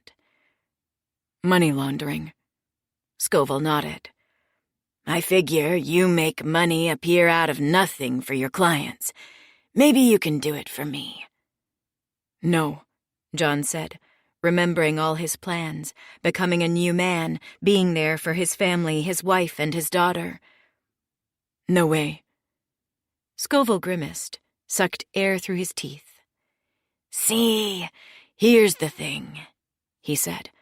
I'm not fucking asking. He reached into his pocket, and John's hands clamped white on the arms of his chair, thinking Scoville might be about to pull out a gun. But it was only a phone. He put it on the table and slid it toward John. What was on the screen made John's body seize up again.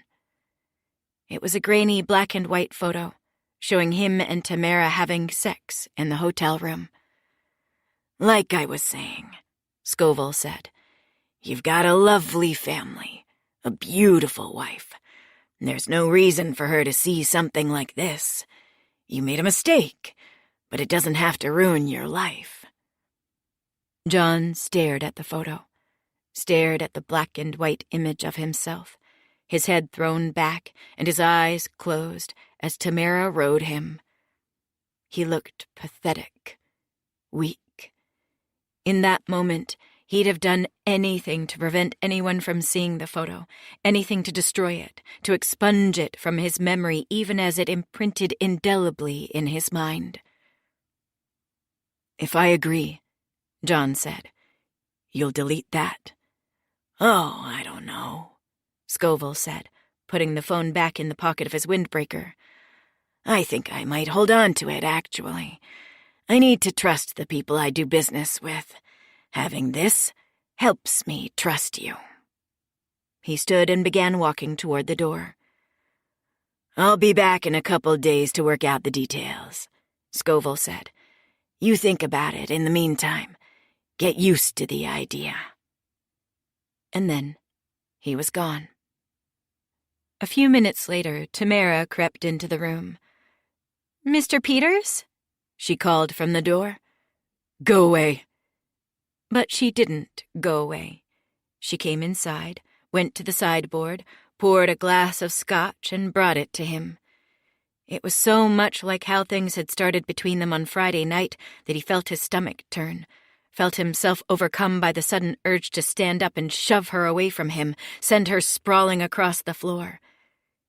He kept still, though, stayed in his chair, unmoving. "It's early," John said. "I haven't even had breakfast yet." "Just drink it," Tamara said.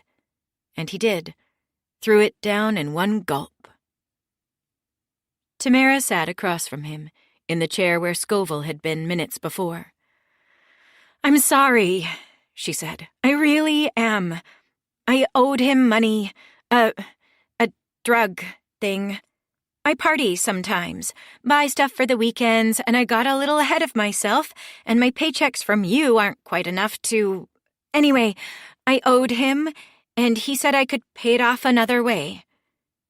"Just stop," John said, putting a hand to his forehead, bridging his thumb and forefinger across his temples.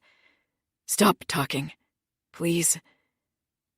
The thing that hurt the most right now was not the betrayal, not the shame. It was the embarrassment, the humiliation of realizing that Tamara had never wanted him. He'd enjoyed being the one pursued for once, but it had been a lie all along. She hadn't been attracted to him. She'd only been setting him up.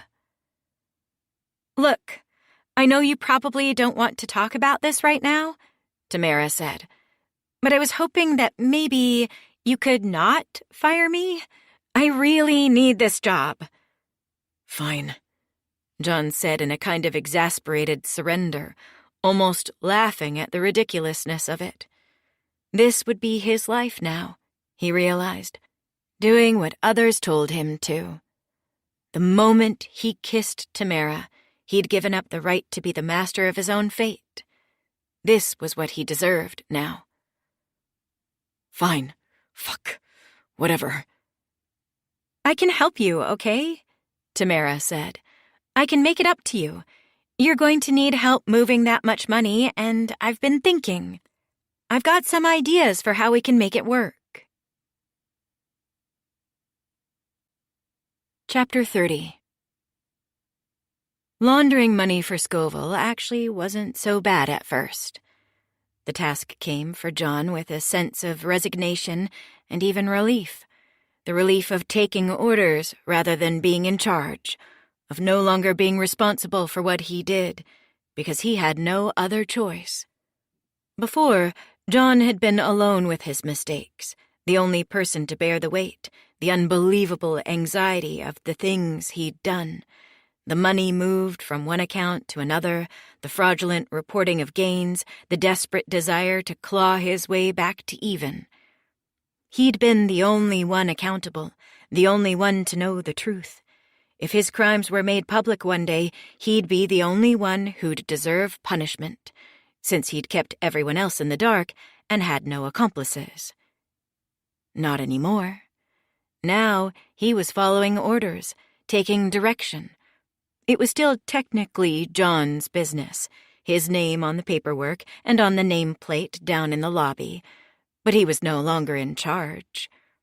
He'd gone from boss to employee, and there was something about that was nice, something that relieved him of a portion of his anxiety about being found out. Now, if he was ever discovered, he'd have an excuse, someone else to point the finger at. It wasn't me, it was him. I didn't have a choice. Scoville called the shots. Tamara, too. She all but ran the financial advising business now, created the money laundering scheme from the ground up. At first, John had figured that he'd just do for Scoville what he'd been doing for his clients, reporting false investments on stocks that happened to have made big gains in order to justify the sudden appearance of previously unreported sums of money. But Tamara pointed out that this method was too vulnerable to detection if anyone came looking, and in partnership with Scoville, the chance of someone coming looking increased exponentially. What she devised instead was a system in which a collection of shell companies, LLCs listed in filing paperwork as consulting firms or logistics companies, invested excess cash in each other's businesses, an engine into which money entered dirty and exited clean, scrubbed shiny by a cloud of false valuations and dividend payments, hundreds of thousands of dollars appearing as if from nowhere. John couldn't keep track of it himself. Tamara ran the show. She turned out to be an accounting whiz, halfway to an MBA in finance from Carlson School of Management, an institution far better and more distinguished than the shitty night school from which John had obtained his license to practice financial management. Another thing that was not just tolerable, but actually good about laundering money for Arnold Scoville was the sudden influx of cash, dirty money that came every week in stacks of fat yellow envelopes. John's Ponzi scheme, he'd started to use the term in his own mind to admit to himself that that was what he'd been running, had required a constant flow of cash, new clients and investors to cover his losses and fraudulently reported gains. The thing that usually brought Ponzi schemes down was investors deciding to cash out, trying to withdraw money that wasn't actually there. But Scoville's dirty money gave John a nice cushion. If any of his clients decided that they wanted their money back, he'd now probably have the cash to cover the difference between what was actually in their accounts and what they expected to be there. Scoville might even float John the money to keep his clients from going to the cops if it came to that. Surely the gangster, that was what he was, wasn't he? Would want the man cleaning his money to stay out of jail. John's usefulness to Scoville was protection, a shield from ever being found out for what he truly was. For a time, John was even home more, being attentive with Etta and Regan, leaving the office and the business and the money laundering almost completely to Tamara, who was an accomplice now, as complicit in it all as he was. She could carry part of the burden now, maintain the shadow books, create and send the fraudulent quarterly reports, while John tried again to be a father and a husband. "What's this about all of a sudden?" Regan asked one day, surprised to see him once more returning from the office early, only at 3 in the afternoon, when normally he came up the drive at 6 or 7 o'clock. "Did you lose some clients?" "It's fine," John said. "The new girl I got at the office, Tamara, you met her. She's great. She's helping more than I even thought she could." "So, this is a regular thing? You're going to be home more all the time?" John shrugged. "We'll see. I hope so." Regan made a non-committal noise, like she'd believe it when she saw it. But when John next got a glimpse of her face, she was smiling. He sank to the ground, not even removing his suit jacket or taking off his wingtips, and began playing with Etta, who was then about 2.5 years old. In the weeks that followed, they entered one of the best eras of their marriage, as carefree and happy in its way as their newlywed days had been before Etta. John went to work a little late each day, arrived home a little early, and used that extra time to help around the house, to take Etta to the park and on walks, to make Regan's life as a mom just a little bit easier, a little less stressful, and more enjoyable. John was surprised to find that the small amount of extra work he did around the house and with Etta made a world of difference to his wife's mood. The time they spent together as a family, no longer characterized by seething resentment, by passive-aggressive comments and barely concealed sighs, but by laughter and happiness. As he was making dinner or cleaning up the toys from the living room floor, Regan would surprise him with a hand running up his stomach to his chest, a kiss that was more than a peck, her mouth opening, her tongue darting past his lips. "What was that for?" he'd ask, something stirring deep in his belly. She'd simply smile and shrug coquettishly as she turned away and left him to his work. At night, they started having sex again. Not every night, still not as much as they had when they were dating or engaged or newly married. They were still parents of a young child and went to bed most nights exhausted. But more often than they had during the long drought years following Etta's birth. Maybe once or twice a week. And in its own way, the sex was good, even great, better in some ways than it had been when everything between them was so new and full of discovery. Now the surprise was how good sex could be when it was familiar and safe, when there was no element of fear or of performance or self-consciousness about their bodies. Afterward, when they'd roll away from each other, John would drift off to sleep completely satisfied, as contented as a baby, thinking to himself that this was always where real life had been. Here, lying next to his wife, with a toddler sleeping in the next room over. How foolish he'd been to have forgotten, to have strayed. But he was back now, and he'd never leave again.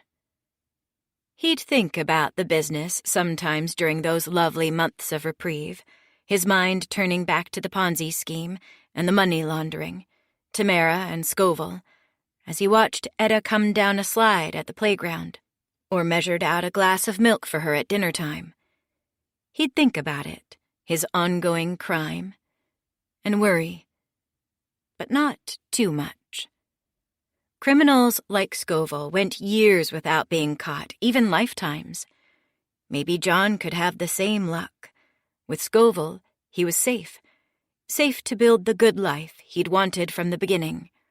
Life with a beautiful family, and a house, and enough money to be comfortable. John did wonder sometimes where all the money was coming from, what Scoville's business really was. He asked Tamara once at the office, but she only gave him a pained look, as if he'd made some social faux pas, said something that would have better gone unsaid.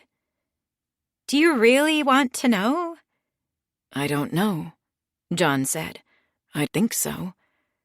"What good would that do? Would it make you feel better about it, you think?" Implied in Tamara's questions, John realized, was that knowing would actually make him feel worse, that whatever Scoville was involved in was so bad that the best defense was simply not to know about it, which only wanted to make him know more. "What is it? Drugs?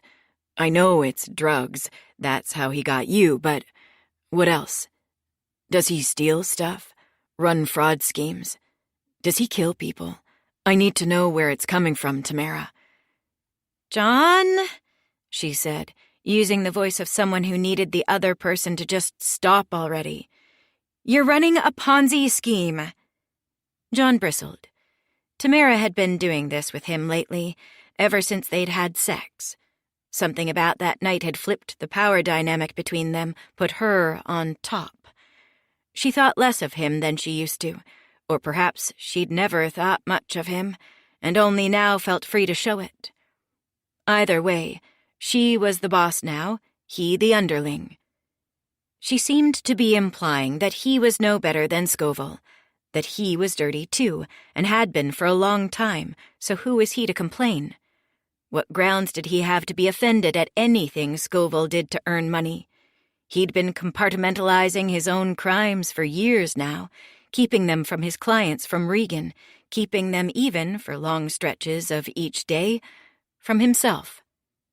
He needed to, in order to survive, to go on being a person who could function.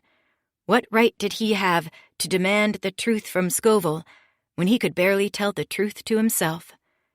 His only job was to keep his head down and count the money. Still, he stayed curious, and one day when John was getting ready to leave the office, late again, he locked up and turned around to find Scoville waiting for him in the hallway. John jumped when he saw him standing under the red light of an exit sign, scenes from Goodfellas and The Sopranos playing through his head. Surprise whackings, parking garage executions, the sound of a gunshot, and the spatter of blood. "Jesus Christ," he said, putting his hand to his chest. "You scared the shit out of me." "Come with me," Scoville said. "We're going for a ride." "Where?" John said, his eyes darting down the hall toward the elevators. The thought of running occurred to him. "I just want to show you some things," Scoville said. "Come on." He pushed through a doorway toward the stairwell. John followed him. In the parking lot, they got into Scoville's car, a black SUV, and drove into the night. "Tamara tells me you've been asking things." John felt his heartbeat in his neck, his wrist, his thumb. "Not really. I mean, I wouldn't say I've been asking, exactly. Maybe just wondering some things aloud. But I didn't think Tamara would." "John," Scoville cut in, "relax. I get it, okay?" "You do?" "Of course. A man has a business. Maybe it's not the best business. I mean, your business when I came to you. I don't have to tell you, but it was yours. Now it's not anymore. It's mine. And a man wants to know what he's a part of." John began to relax in his seat.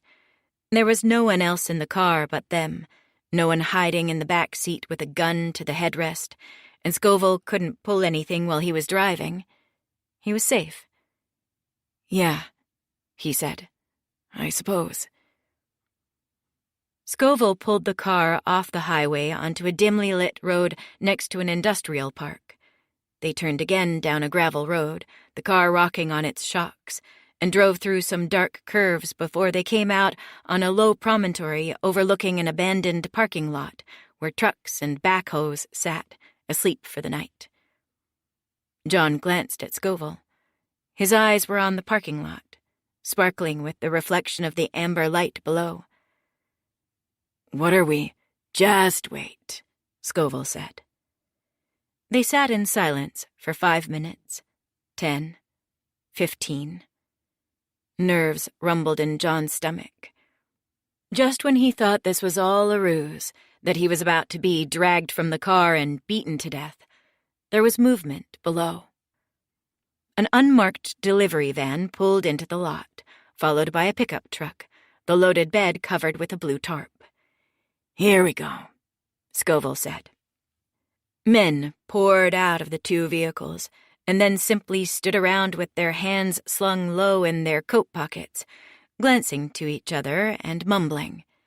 They seemed to be waiting for something. Minutes later, more movement. A large delivery truck rumbled into the lot. Another couple of guys came out, walked over to the guys from the delivery van and the pickup truck and began talking. "This is you?" John asked. "They're with you?" "The guys in the delivery truck," Scoville said. "The others, they're not with me, but we do business with them. We do today, anyway." The guys from the truck looked inside the van, peeked underneath the blue tarp in the pickup truck, and nodded. A brown package changed hands. Money, probably. And then the men went to work, flung the tarp to the ground, opened the doors of the delivery van wide. They began transferring boxes from the van and pickup truck to the larger delivery truck, while Scoville's two guys looked on. The boxes came in various sizes, and it was impossible to tell from that distance what might be inside, though some of them were shaped like flat-screen TVs. "This is what I do," Scoville said. "It's mostly just things changing hands. Sales." "Sales," John said, nodding as though Scoville had said something profound. So much of the world of work came down to this. Sales, distribution, imports, exports. Items moving out of one hand and into another. "Say someone finds themselves in possession of something and they don't know what to do with it," Scoville said. "Doesn't matter what it is. Electronics, car parts, high-end clothes, credit card numbers, prescription drugs. Doesn't matter how they got it, either. Could be stolen, could be obtained legally, I don't care. What I care about is, I know what to do with it. I know how to get it sold, you see. I'm a businessman, just like you." After the boxes had gone into the delivery truck, the guys piled into the van and the pickup truck and left. The two guys with the delivery truck waited. "What happens now?" John asked. "There's another thing," Scoville said. "Just wait." About 10 minutes later, another car passed into the light of the parking lot. It was another SUV, like the one Scoville drove. Two more guys got out of the front, then opened the truck and pulled out a man who'd been stripped to his underwear. A gag tied around his mouth, his arms zip-tied behind his back. John drew in a sharp breath. The man's face glistened under the lights with blood and tears, and one side of his face had swelled up purple. The man looked to be middle-aged, his body soft and wrinkled, every vulnerability exposed in the cold air of night. Next to John, Scoville started the car. "What are we doing?" "You'll see," Scoville said. He backed the car, turned it around, and then drove down toward the parking lot. The man's eyes snapped toward them, panicked, when the car came onto the lot. "Come on," Scoville said. "Get out with me." John looked at him and shook his head. "I don't want to be a part of this." "You wanted to know," Scoville said. "This is what you asked for." "I never asked for this." "Get out of the fucking car, John," Scoville said, pulling his coat up to reveal a gun and putting his hand on it. John opened the car door and came around. He felt the man's eyes on him, but he couldn't meet his gaze. If he looked at the man and saw the pleading look in his eyes, then he'd feel a need to help him, and he didn't want to help him, didn't want to put himself in danger. All he wanted was to survive whatever happened in the next few minutes. "Put him on his knees," came Scoville's voice. One of Scoville's men kicked the man in the back, and he fell down with a groan, all the way to his face. Then Scoville's guy picked him up by the neck, faced him toward Scoville. "Take the gag out. What do you have to say for yourself?" The gag was removed from the man's mouth, and he immediately started blubbering. "Arnold, please don't do this. I made a mistake, okay? I know I did a stupid thing, but I know better now, and I won't do it again." "You stole from me," Scoville said. "I don't take very kindly to people who steal from me." "I know," the man said. "I know, and I promise you it'll never happen again. It was my kids, Arnold. My oldest is going to college, and my daughter needs braces, and—" "That sounds to me like an excuse," Scoville said. His eyes turned up. "You believe this? Guy's half naked in a fucking parking lot, beat to shit. He's trying to make excuses with me." Scoville's goons laughed, but the man sniveled harder, began to cry. "I'm not, Arnold. I'm not making excuses. I'm just trying to make you understand. It was a moment of weakness, okay? Just a moment of weakness. I'll pay you back." Scoville itched the back of his neck, winced. "Thing about trust is, once it's gone, it's gone. I can't trust you anymore. So there's only one thing that can happen here." He reached to his side and came out with the gun. The man cried out, hung his head in despair. John closed his eyes, afraid of what would come next. But the next thing he heard was not a gunshot, but his own name. "John." It was Scoville. He opened his eyes. Scoville held the gun out to him. "You want to do the honors?" John was silent, staring at the gun. He hadn't held one in years. Not since that day. The day he shot the old man. The day he became a murderer. Scoville laughed and let the gun drop to his side. "I'm just kidding with you." John sighed with relief, and so did the man on the ground. "Thank you, Arnold," he said. "Thank you. You're not going to regret this. I'm going to make this up to you. You'll see I'll—" Scoville pointed the gun at the man's head and fired before he had a chance to finish his sentence. He moved so quickly that the recognition of what was about to happen had barely come upon the man's face before he fell back dead, the gravel behind him spattered with blood. Back in the car, John didn't talk. Scoville did all the talking for him. "So, you might be wondering why I showed you this today," Scoville said. "And the truth is, John, even if you hadn't asked, even if you hadn't been getting so fucking curious, this was something that needed to happen. Some guys like me, they keep their people on a need-to-know basis, and that's a fine approach. But I look at things a little different. Way I see it, one of the things I need anybody working with me to know is what happens. What happens if you fuck with me? You see?" John didn't answer. Didn't seem like he was expected to. "The thing about this job you've got is it's sort of a lifetime thing, you know? The only way it ends is you die. Best case scenario, you die in your bed an old man, rich as fuck, never got caught, never squealed. Some guys, they die in jail, but only because they made a mistake. You're not going to make a mistake, are you? No, I don't think you are. You're too smart for that.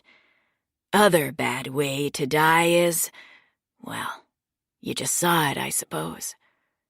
Is that all clear to you?" A silence drew out, and now John knew that he was expected to say something. "Yes," he said. "Crystal." "Good," Scoville said. He was pulling into the parking lot outside John's office now. John's own car was the only one that was left. Everyone else had gone home for the day. "Now, let's get you back to your family." John drove home in a stupor, thinking about what had just happened. Add it to the list of things he'd seen, the things he'd done. Sometimes it all felt like too much to live with. But it was easy, really. All you had to do was push it to the back of your mind, keep on existing moment to moment, and eventually it receded to nothing. At home, Etta was asleep, but Regan was waiting up for him, drinking tea. She sat him down at the dinner table, put a tumbler with a finger of whiskey in front of him, then told him that she was pregnant again. "Whoa," John said, feeling himself begin to separate from his body, to watch himself and his reactions as if from the outside. When did... "A month ago, I think. You remember? That time when you were home so much and it was like we found our way back to each other again? Like we rediscovered each other." John nodded. He remembered. The time after Tamara and Scoville, when John thought he could rededicate himself to his family, be a good husband and father, even if he was also a criminal. Now Regan was having another baby, and he should have been happy, but it was a terrible thing instead. He was bringing another child into this horrible world, this horrible life, this edifice of sand that was going to crumble at any minute. "Are you happy?" Regan asked. "Of course," John said. "Why wouldn't I be happy?" Regan put her hand on his, slid it up his arm to his bicep. "I hope it's a boy," she said. "I want you to have a son." Chapter 31. What he found impossible to describe, even now, was what it was like to be him in the interminable months that followed, the daily, hourly, moment-to-moment reality of life in the prison of himself, the unrecognizable to himself man he'd become. The best he could do was to outline a state of blended resignation and despair. This was his life. There was no escaping it. And he hated it, hated himself. Sometimes, late at night, he found himself wishing fervently that he could simply cease to be. A wish that was different than a desire to die. He didn't think about killing himself, didn't make plans, never contemplated methods.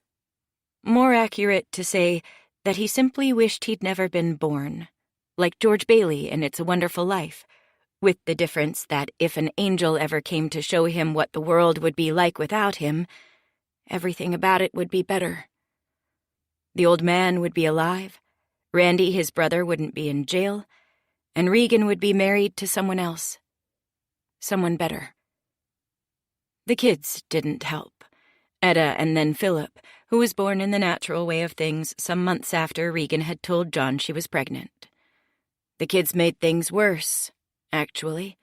Etta with her adoration of John, her joy whenever he came home from work, her footsteps as they pounded up to him, her little arms that curled around his calves and squeezed him tight. She loved him so much, but he didn't deserve it. Philip made things even worse for John, more painful, by looking so much like the boy he'd once been. Casey. His name had been Casey. That John could barely stand to look at him. So overcome and confused was he by the emotions that flooded over him when his son looked in his eyes. There was at once a deep sadness for the lonely child he'd been, grief and shame at the utter wreck he'd made of his life, a desire to make things better for the boy sitting in front of him, and a fear that he couldn't. The things he'd done would catch up with him, with all of them, eventually. Philip reminded him of one specific thing he'd done. He'd walked out on Leah, his girlfriend for a time, when she told him she was pregnant.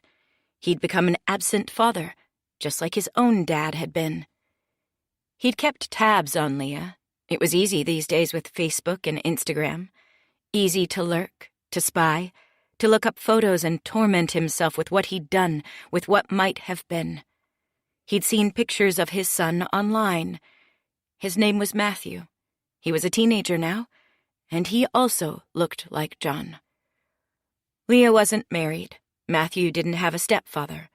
And John compensated for this fact by sometimes sending them money, cash in an envelope, mailed to Leah's parents' house in Wyndham, from a mailbox an hour outside the Twin Cities, so they'd never be able to track the postmark.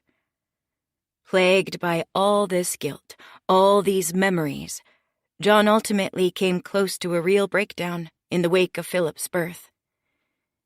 It happened late one night, another sleepless night with the baby.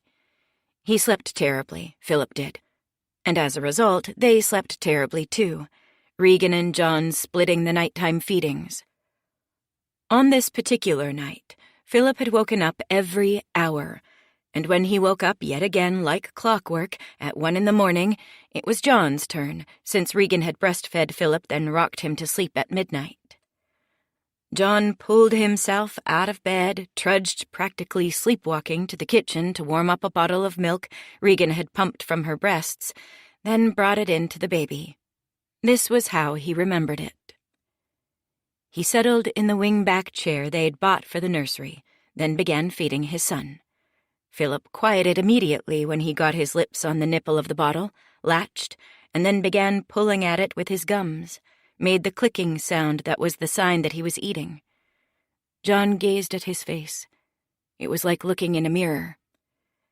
They said newborn babies look like their fathers to create a bond with their male caretakers. But John found Philip's similarity to him more off-putting than anything.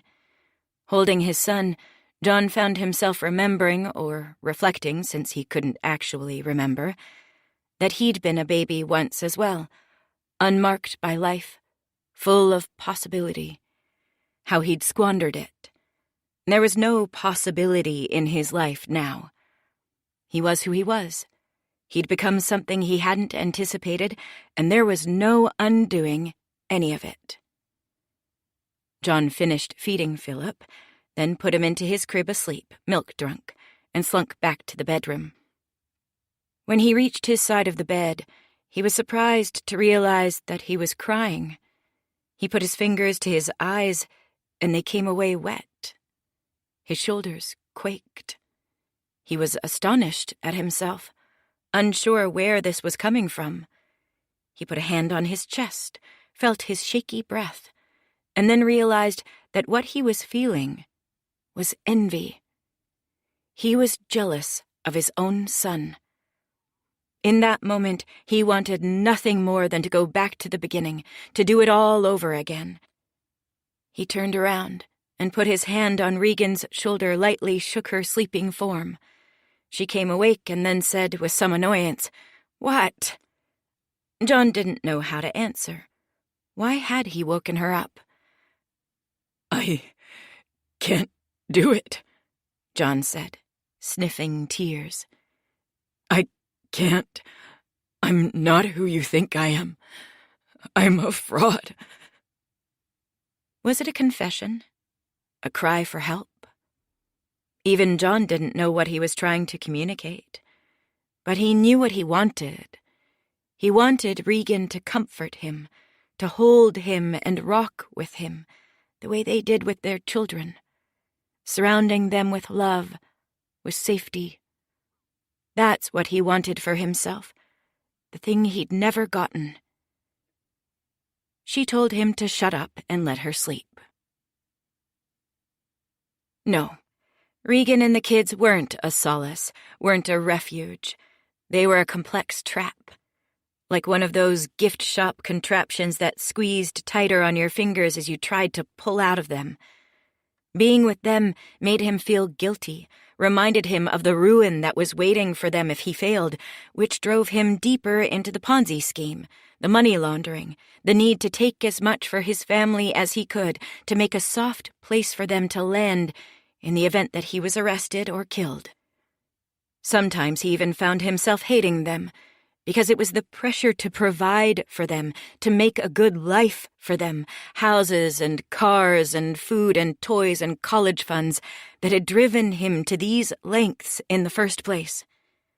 What they needed from him most of all was not his time, not his presence, not his love. It was money. So much money.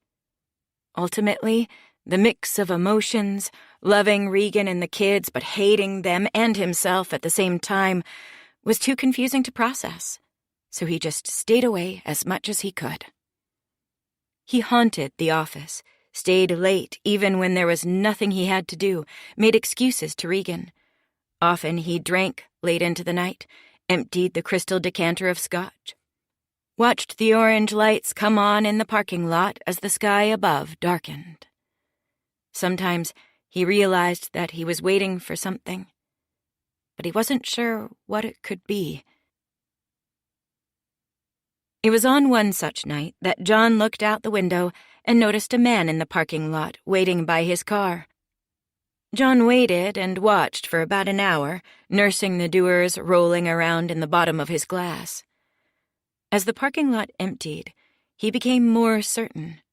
Yes, the man was definitely waiting by his car, leaning against it, in fact, sitting against the bumper with his eyes to the building. John couldn't see the man's face, but clearly he was waiting for John to come outside. And then do what? John couldn't imagine. He thought about calling the police, but then decided not to. He had become uncomfortable around cops, his jaw tightening when he saw one on the highway. He thought that they must know on some level that he was breaking the law, that they could smell it on him. An absurd fear, but still, he thought, no cops. He could sleep in the office. He'd done that plenty before, on nights when he just couldn't bear to drag himself back home. But he'd been spending long hours at the office for the last week or more, and if he didn't get home at a reasonable hour tonight, or some night soon, there'd be a fight with Regan. Finally, as the lights of the parking lot blinked on against the darkening sky above, John had an idea. He dug his keys out of his pocket, fumbled them onto the floor. He was a little drunk by then. Then he grabbed them again and hit the panic button on the fob. Out in the middle of the parking lot, an island in a sea of empty lines, the car came to life. The headlights and taillights flashed. The horn honked, then went silent, then honked again. The man seemed unperturbed. He stood slowly, then raised his hand in a wave. John realized that the man must be able to see him now that dark had fallen. He was the only light on in the whole building. The man began walking toward the office building, and John tapped the fob again to turn off the alarm. He stood and put his head almost right against the glass as the man came close, trying to see his face.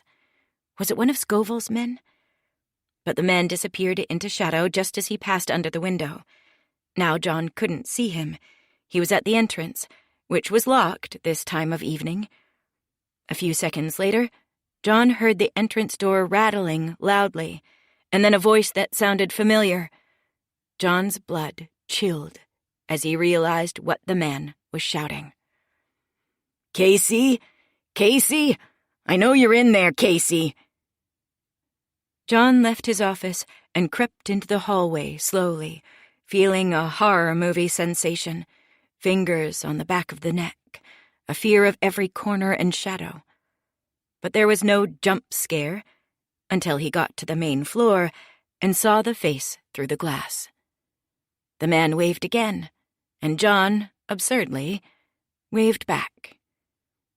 It was like looking in a mirror, John thought, or maybe a portal to another dimension, an alternate reality where he hadn't walked away from that crash on the highway years ago, hadn't disappeared into the woods and a new life, but had stayed to face the consequences of what he'd done. A reality in which he had been the one to go to jail for shooting the cashier. It was Randy, his brother. After all this time, he'd found him. Let me in.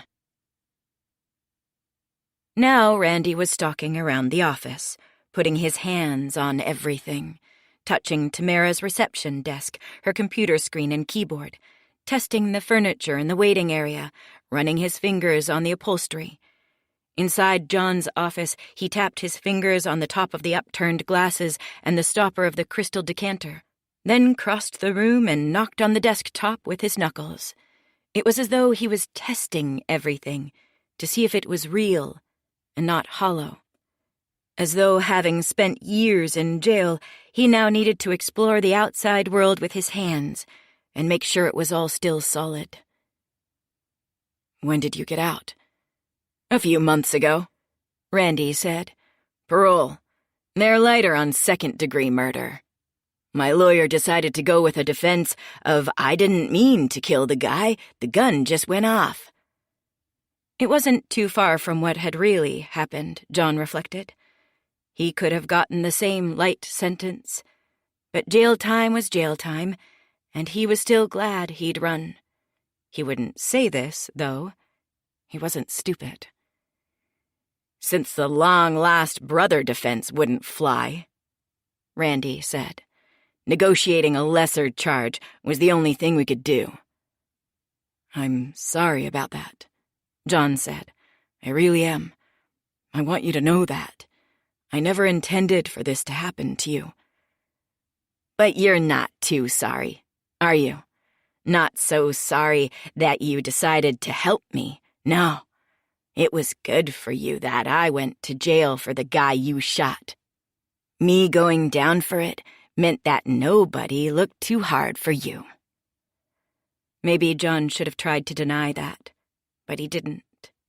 It was true, besides which a denial would have only made Randy angrier. John wondered where this was going, what his brother wanted now that he was out. Revenge? He started looking around the office for heavy objects he could grab if he had to. The decanter, the tray it was sitting on, his nameplate on the desk, a colored glass paperweight. I was afraid, John said, and it was true, just as he was afraid now. I bet you were, Randy said. You always were a fucking pussy weren't you? They would have sensed that in there. Prison would have eaten you alive. Me? I didn't do so bad with it. Kept my head down mostly, acted tough when I had to. It ended up being boring more than anything. Every day the same as the last. Your mind kind of hollows out after a little while.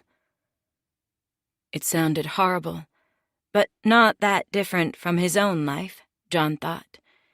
It had been years since he'd read a book, since he'd been surprised or delighted by an exciting thought. The boy who spent whole afternoons in the community library seemed long dead to him. His life had become a kind of prison of his own making. The accommodations were better, but the despair might be the same. Randy went around the desk and plopped into John's chair. He didn't object. God damn, Casey, you did well for yourself. How much do you make here in a month? Enough to get by, John said. And it's John now, by the way.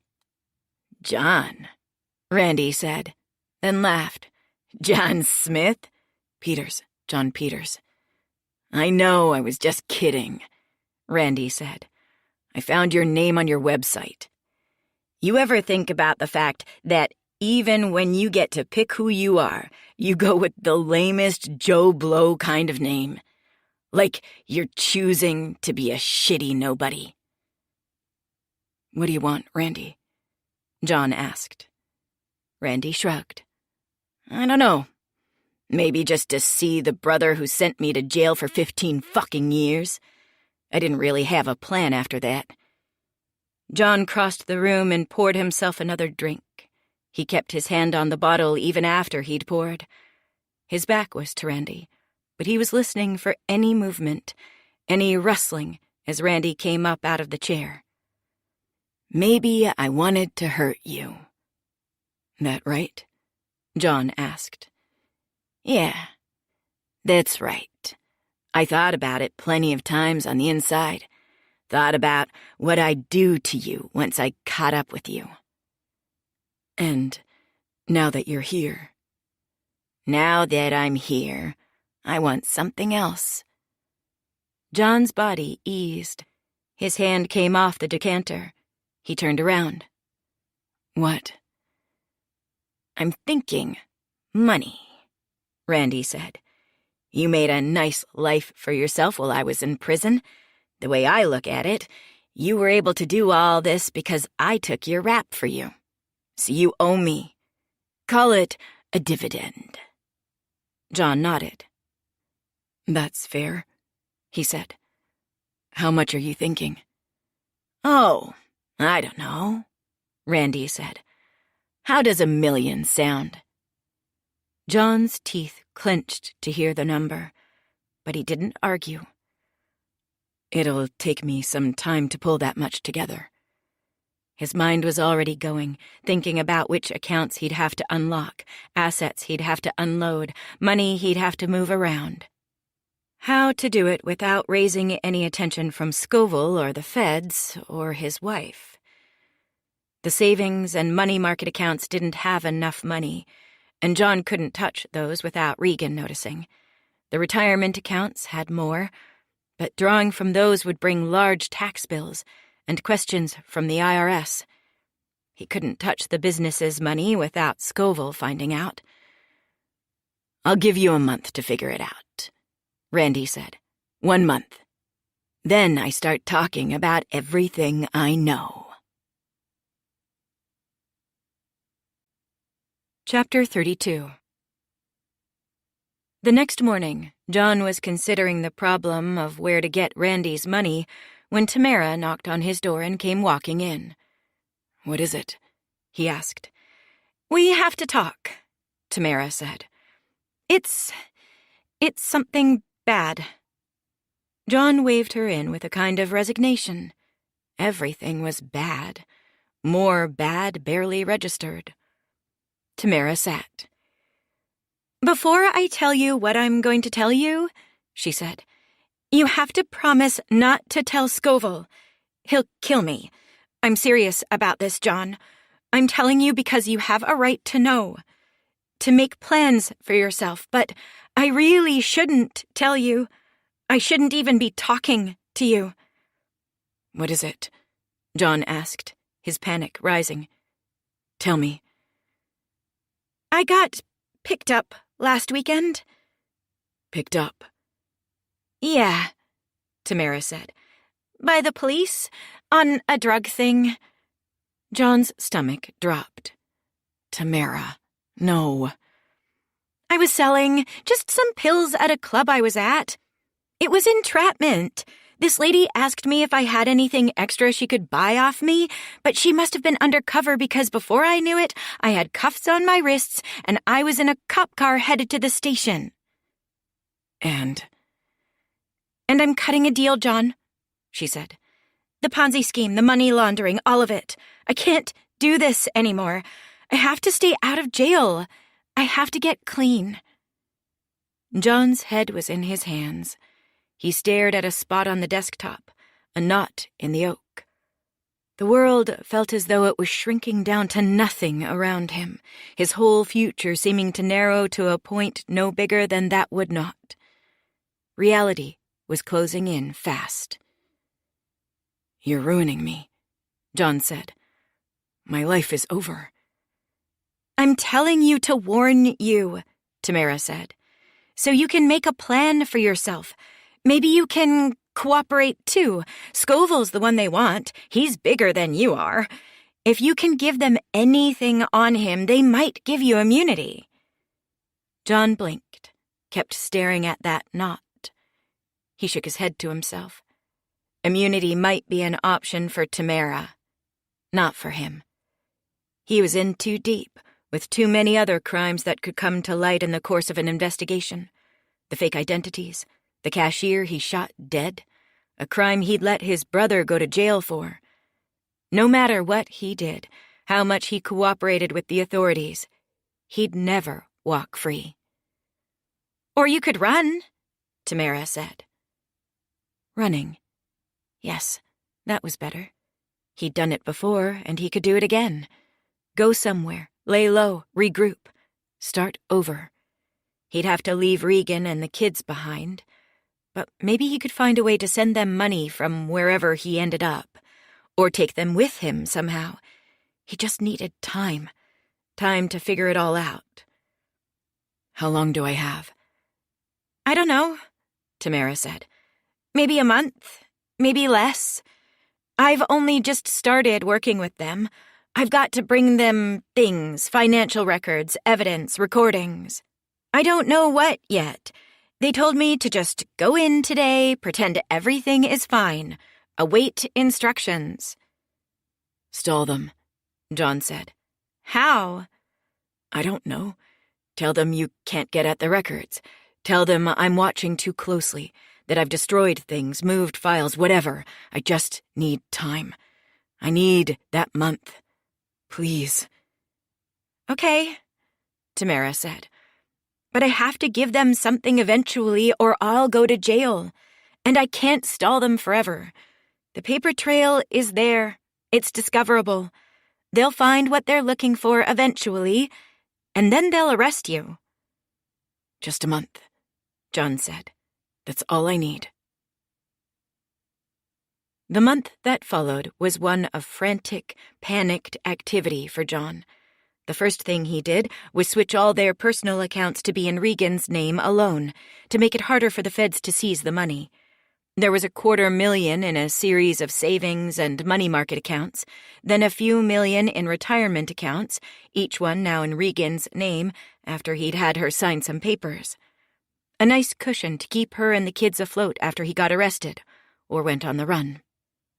His next thought was about gifts, assets he could leave with Regan that she could sell or pawn for some extra cash. He thought about jewelry, about art, about cars, but then decided that the better bet would be something big, a single purchase that could support her for years if she chose to sell it. That left real estate. He did all the things a rich man buying a house for his wife would do. Got a real estate agent, started looking at properties. When he found the house on Lake Minnetonka, he knew he'd found the one. Regan would love it. And the price was right, more than $1 million. He offered on the spot 5% above asking, then closed out a retirement account to pay in cash. The tax penalty was terrible, but the feds would have a tougher time getting at a whole house than they would an IRA, and the withdrawal would look legit if it was tied to the home purchase. "It's happening tomorrow," Tamara said. "at the office." It was Regan's birthday. He took the call as she was getting ready to go out, poring through her closets for an outfit she liked.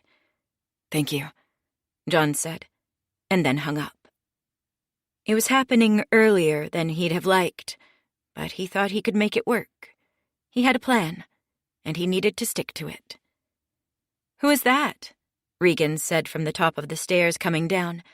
She wore dark jeans and a ribbed cream sweater that came down to her thighs, and John thought she looked gorgeous, as pretty as the day they'd met. He realized with a pang that soon he wouldn't get to look at her anymore, wouldn't be able to admire the beauty of the woman he'd married, and he cursed himself then for spending so much time at the office, for dedicating himself to a job that didn't even give him any joy, only misery. He should have spent far more time with Regan, drinking her in, storing her up inside him for the day he'd have to leave her. "It's nobody," John said, thumbing the phone dark. "It's my birthday," she said. "You're not going to spend all your time on your phone, are you?" "Nope," John said, rising, crossing to the bottom of the stairs and curling his arms around Regan's waist. He pulled her close until her hips touched his. "I'm all yours." She loved the house, was totally stunned by the surprise, and John enjoyed the feeling of walking through the rooms with her. For a moment, he could almost believe that they'd get to enjoy the house together, that he'd be around long enough for that. But after closing, when they went back to the empty house and made love on the living room floor, it felt like a goodbye. That afternoon, he brought Regan back home and then left without saying goodbye. He couldn't bear it, feared he'd cry if he tried to give her a peck on the cheek, and then Regan would know something was up. So he simply slipped out the front door instead, spared a single glance back at Regan and the kids. He'd miss them, but they'd be better off without him. He kept his distance from the office that afternoon. That was where Tamara had told him it would happen, where he'd be arrested. But he didn't run yet. Instead, he hit more than a dozen banks before closing time, places where he and Tamara and Scoville had money ferreted away as part of the laundering scheme, and closed out all the accounts, asked for the balance in cash, then walked out the door with stacks of $100 bills in plastic bags. Then he went to the lake house and called Randy. "You have my money?" "I have it," John said. He gave Randy the address. "But wait until dark, would you? I don't want anyone to see you." Randy showed up around dusk, driving up in a rusted-out pickup truck that made more noise than John would have liked. John left the front door open a crack and then went to wait inside, where he'd put all the money in a leather bag on the kitchen counter. He'd found the bag a few days earlier in the back of Regan's closet, a designer thing he vaguely remembered buying for her at an outlet mall a year back, gift tags still on. Randy came inside, looking around at the empty rooms. "Some house," he said. "It's yours?" "Where are you living?" John asked, ignoring his brother's question. "Grandpa's old shack," Randy said. "You remember." "I do," John said. "Does Mom ever come out to visit you there?" "Nah," Randy said. "She keeps her distance."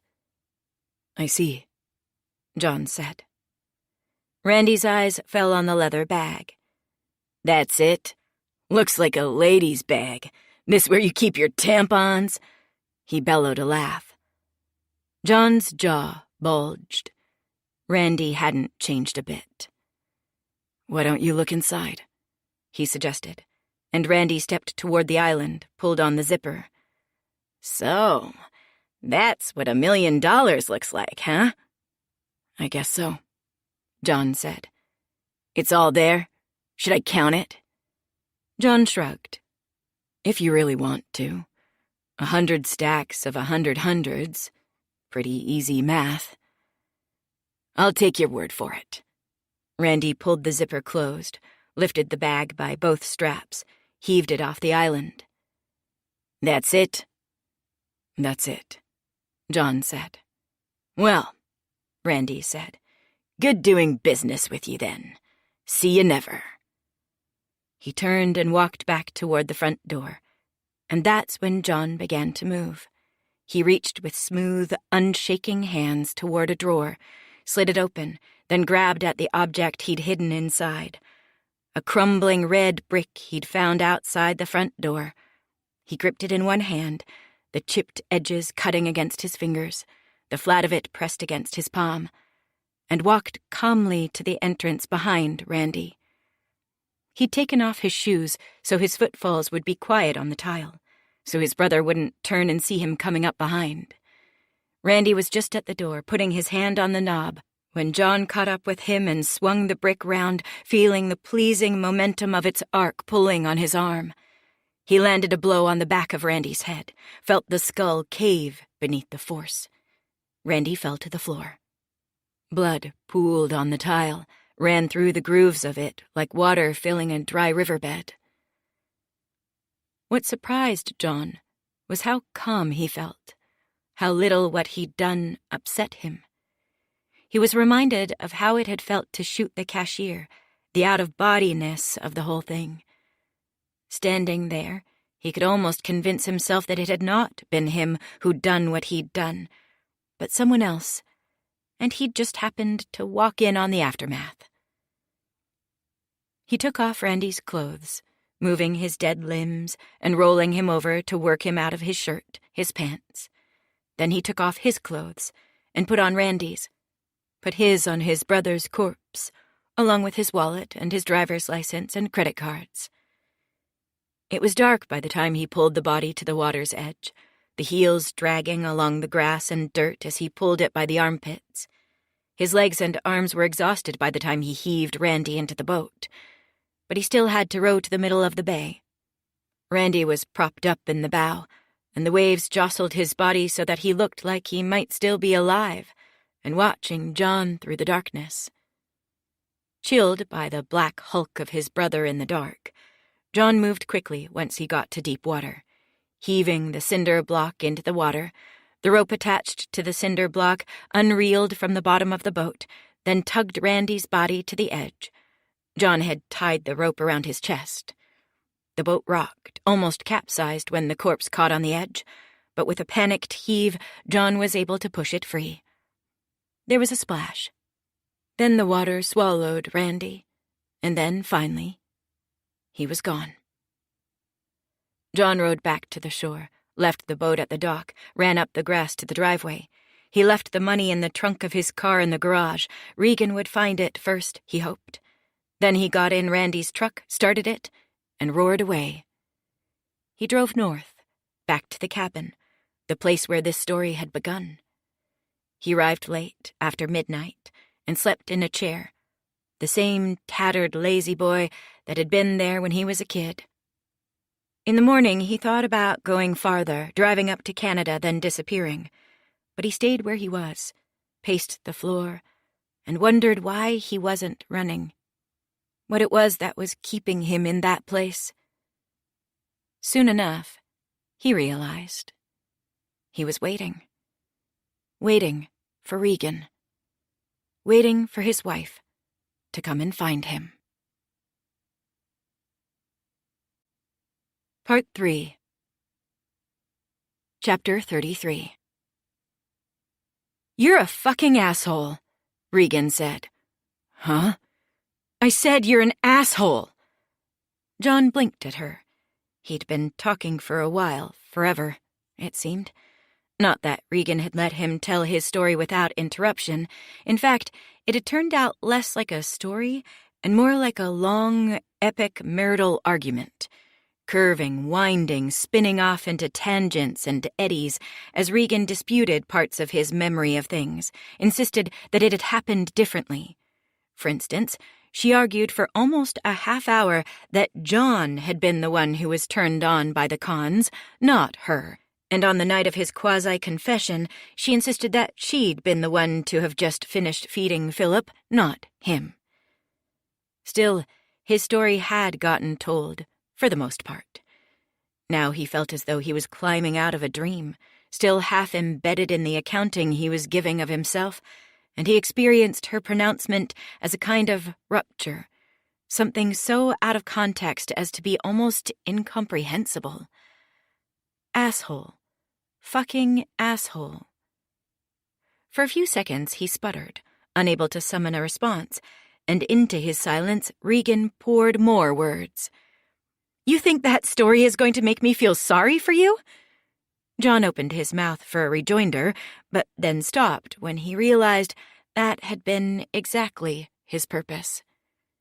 Regan stood from her chair and began to pace back and forth on the cracked concrete pad that was the shack's floor and foundation. John's story seemed to have stirred up something inside her, made it so she had to move. She didn't even meet John's eyes as she spoke, just as he hadn't met hers, mostly, while talking about his past. Sometimes, even when you were talking to someone, what you were saying had nothing to do with them. You killed someone. You let someone else go to jail for a crime you committed. You made up identities. You walked out on a pregnant woman. You stole from people, lied to me, cheated on me, laundered money for a fucking gangster, and somehow you want me to think that you're the victim here? Listening to her litany, there were points where John wanted to interrupt and defend himself, but he realized how ridiculous, how paltry these protestations would sound, and kept his silence.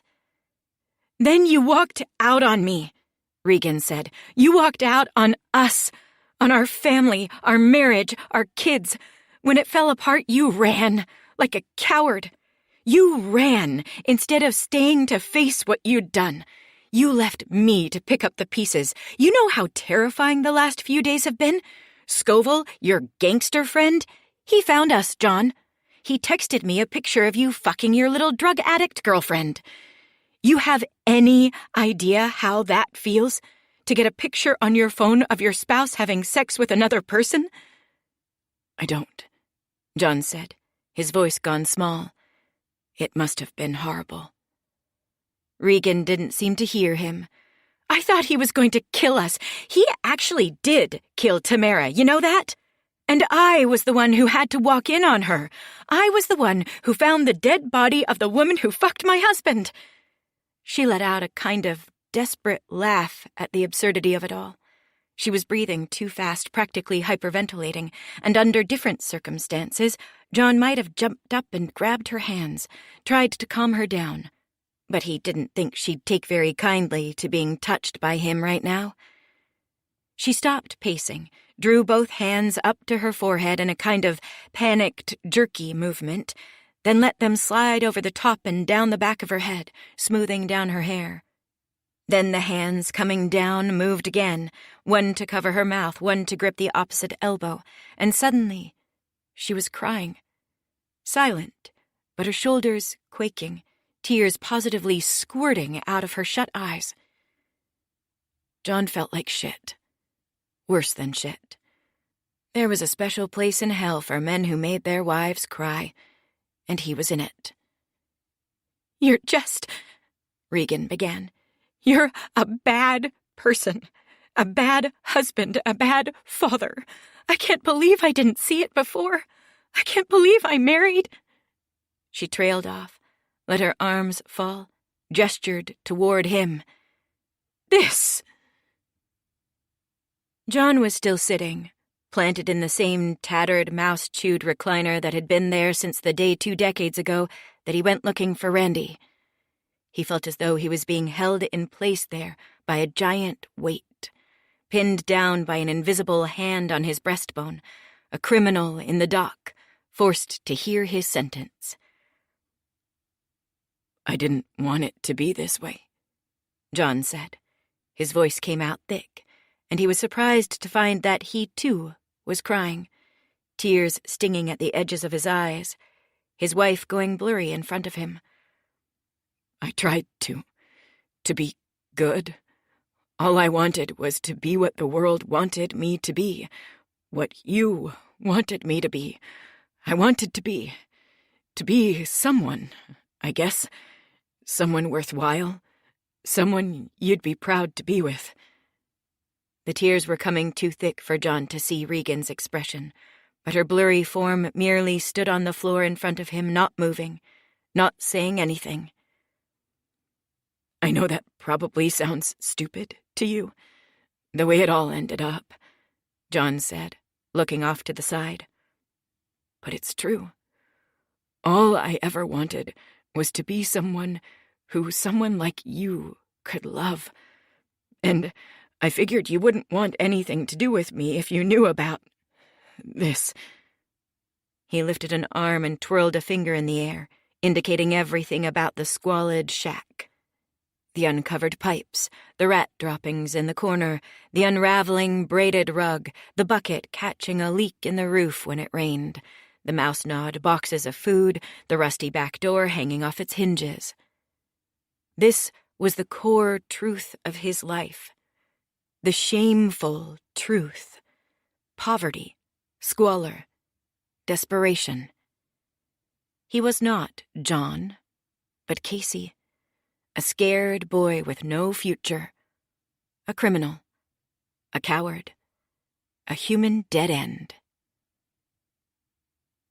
He felt something touch his knee, and looked up to find that Regan had come to him, sunk to her knees in front of the recliner, and was now pulling at his arms with some mixture of franticness and anger. "But you could have told me, you idiot," she said. "You didn't have to pretend, didn't have to hide. You could have told me the business wasn't going well. I could have helped. We could have figured it out together." John blinked, tilted his body toward her. "What about the rest of it?" he asked. "You really think you'd have loved me if you knew everything? If you knew what I'd come from? I made you love me as John. Could you have loved Casey?" "I don't know," Regan said. "Maybe. I wish you'd at least given me the chance."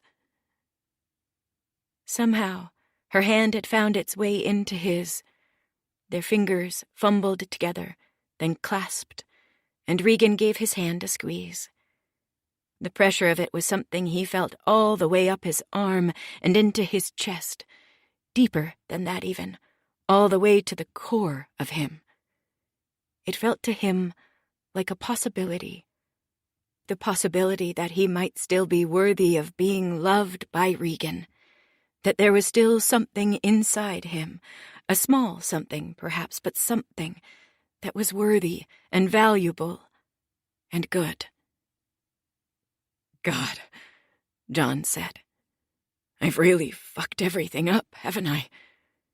Regan leaned toward him, and he leaned in too, and soon their foreheads were touching. John closed his eyes and just stayed like that for a while, breathing slowly through his nose, listening to his wife's breath rise and fall with his. And then another sound. Outside, distant, the crunch of gravel under tires, the low groan of a car engine. John sat up, pulled his hand from Regan's, broke the contact between their bodies as he stood. He ran to the front window and peered through the clouded glass. Past the front steps were a couple of rusting lawn chairs, an old moldy couch, and a long stretch of bare ground for cars to park. Beyond that was a winding gravel lane that snaked its way up through the trees to the blacktop road beyond. John peered up into the trees and saw a flash of shiny black, an SUV wending its way through the switchbacks toward the shack. John's stomach plunged. "Fuck," he breathed. "What is it?" Regan asked. He whirled around to face her. They're here. Chapter 34. John was hers now. He belonged to Regan, body and soul. She had every last bit of him, every piece of his story, every secret shame and embarrassment, every hope, every dream, every lie, every sin. She knew it all, finally. It was what she'd always wanted, she supposed, what she always thought a marriage should be, to be so connected with a person that there were no borders between you and them, the distinctions blurring until it was almost as though you were a single body, a single mind, a single soul. Two become one. And yes, she was furious with him. She'd never been angrier. His story was sad, she had to admit, and it was also self-serving bullshit. A typical self-pitying male fantasy. In his own telling, John was not responsible for any of the things that had happened to him, the things he'd done. Someone else was always to blame, usually a woman, his mother to begin with, then Tricia, the girl from the resort, Leah, Tamara, and Regan, most of all. Regan and her wanting a nice life, a stable life, wanting kids, wanting to be a mother. Somehow these things in John's mind were what had driven him to lie to his clients, to steal money, to break the law. As if he hadn't made his own choices, his own mistakes, every step of the way. But she loved him, too. She realized this as she watched him rush around the room, locking the door, pulling the blinds, running to a wooden chest at the side of the room, kneeling at it. She was stunned at the realization. She still loved John. Loved him more, perhaps, than she ever had before. What was love, anyway, but the feeling of being tied up with someone, so deeply connected that it was impossible to root them out of your life without pulling out whole pieces of yourself? It didn't have to be a good thing, a pleasant thing. Love could be terrible, too. John unlatched the chest, lifted up the lid. "What are you doing?" John reached into the chest and took something out with both hands. Set it on the ground in front of him. Regan gasped when she saw it, felt her heart shift into another gear. It was an object she only knew from movies as a machine gun, the kind gangsters or terrorists used, pulling the trigger to let off a spray of shots. It was sleek and black, seeming almost to swallow the slanting evening light that fell from the windows across the room. "Is that real?" It's an automatic rifle, John said. Randy was a bit of a gun nut. He took out another gun, a handgun, and slipped it into the waistband of his jeans at the small of his back, then stood with the automatic and held it out to her. "I'm not touching that," she said. "Take it," John said. "Scoville is here, and he thinks we've stolen $1 million of his money." "We have," Regan said. "Well, all the more reason to defend ourselves, then." "Can't we just talk it out?" "Talk it out? He'll kill us, Regan. But not before he tortures us to get us to tell him where the money is. This isn't just some unscrupulous businessman we're dealing with. He'll actually chop off our fingers if he has to." "Then let's just give him the money," Regan said. "I stashed it at my parents' house, up in the rafters of the garage." "No," John said. "No fucking way. I took that money for you, so you and the kids can get through this mess and have something for yourself. You got a plan to keep it?" Regan winced. To say she had a plan was generous. "Playing both sides, I guess, offering to launder it for Scoville to buy time while cutting a deal with the FBI to turn him in. Maybe somewhere in all that they'll just forget about the money or figure it's lost or something." "That's good," John said. "That's a good con. You just have to stay alive long enough to be able to pull it off." He shoved the automatic rifle toward her again. She took it gingerly, feeling its weight pull at her arms. "Like this," John said, then showed her how to hold it. You put it against your shoulder when you're ready to shoot, right here." He touched a place right under her collarbone. "I don't want to shoot anyone," Regan said. "You're not going to," he said. "Here's what's going to happen. I'm going to go out there and talk to them, but when I give you a signal, I want you to let off as many rounds as you can through that window over there." He pointed to a half-open window on the far side of the cabin. "But don't shoot at anyone. I want you to put them into the ground." "What's the point of that?" "Scare them. Let them know I've got some firepower in here. They don't need to know it's you. Maybe I've got a friend in here, a backwoods gun-nut crackshot. You'll shoot a few rounds, and they'll go running for cover. Maybe they'll even leave." "Okay," Regan said, even though she didn't feel okay. She felt as though she was holding a snake. The gun in her arms made her skin crawl. "Will it hurt?" "There'll be some kick," John admitted. "You might bruise a little, but you'll be okay. It's better than being beaten up and murdered." "I suppose," Regan said. Outside there was the sound of wheels on gravel again, closer now. Doors opening, footsteps fanning out. "John!" a voice yelled. Regan recognized it as Scoville's. "Come out. We know you're in there." "Okay," John said. "You ready?" Regan moved toward the window and gave John a reluctant nod. She felt sick with dread, felt as though she might either vomit or faint at any moment. But she was resolving to keep it together. She'd given birth to 2 children, raised them practically on her own. Men never recognized those things as difficult, but they were, perhaps the most difficult things in the world. If she could do that, she could do this. John opened the door and walked outside, his hands up. Regan pressed herself against the wall and peered through the window as he came down the steps. Scoville stood in front of the cabin, rough-looking guys to either side of him.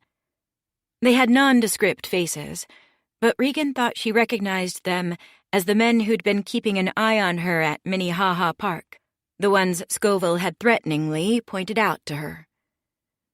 "Scoville," John said. "Good to see you. It's been a while." Scoville snorted. "Cut the small talk, John. I want to know where my fucking money is." "It's here somewhere, buried in the woods. Only I know where it is." "Bullshit," Scoville said. "Your wife told me she had it. We followed her here. The way we figure it, she brought the money to you, and you're getting ready to run together. So I'm going to ask you again. Where's the money?" "I'm telling the truth, man," John said. "Regan was lying to you when she said she had the money. She was scared.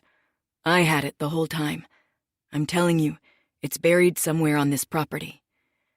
"Okay," Scoville said after a beat of silence. "Then you're going to show us where it is." John shook his head. "I don't think so." Regan looked back to Scoville. He was quiet for a few seconds, anger passing through his body, rearranging his jaw, his shoulders, his limbs. He adjusted his stance on the gravel, lifted his head again, then said, "Maybe if I pull out a few of your toenails, you'll change your mind." "Doesn't need to come to that," John said. "Just listen to me for a second, would you? The feds are on to us. They've got a warrant for my arrest. I'm wanted for fraud. You're probably a target, too. You know that, right?" "Of course," Scoville said. "What's your point?"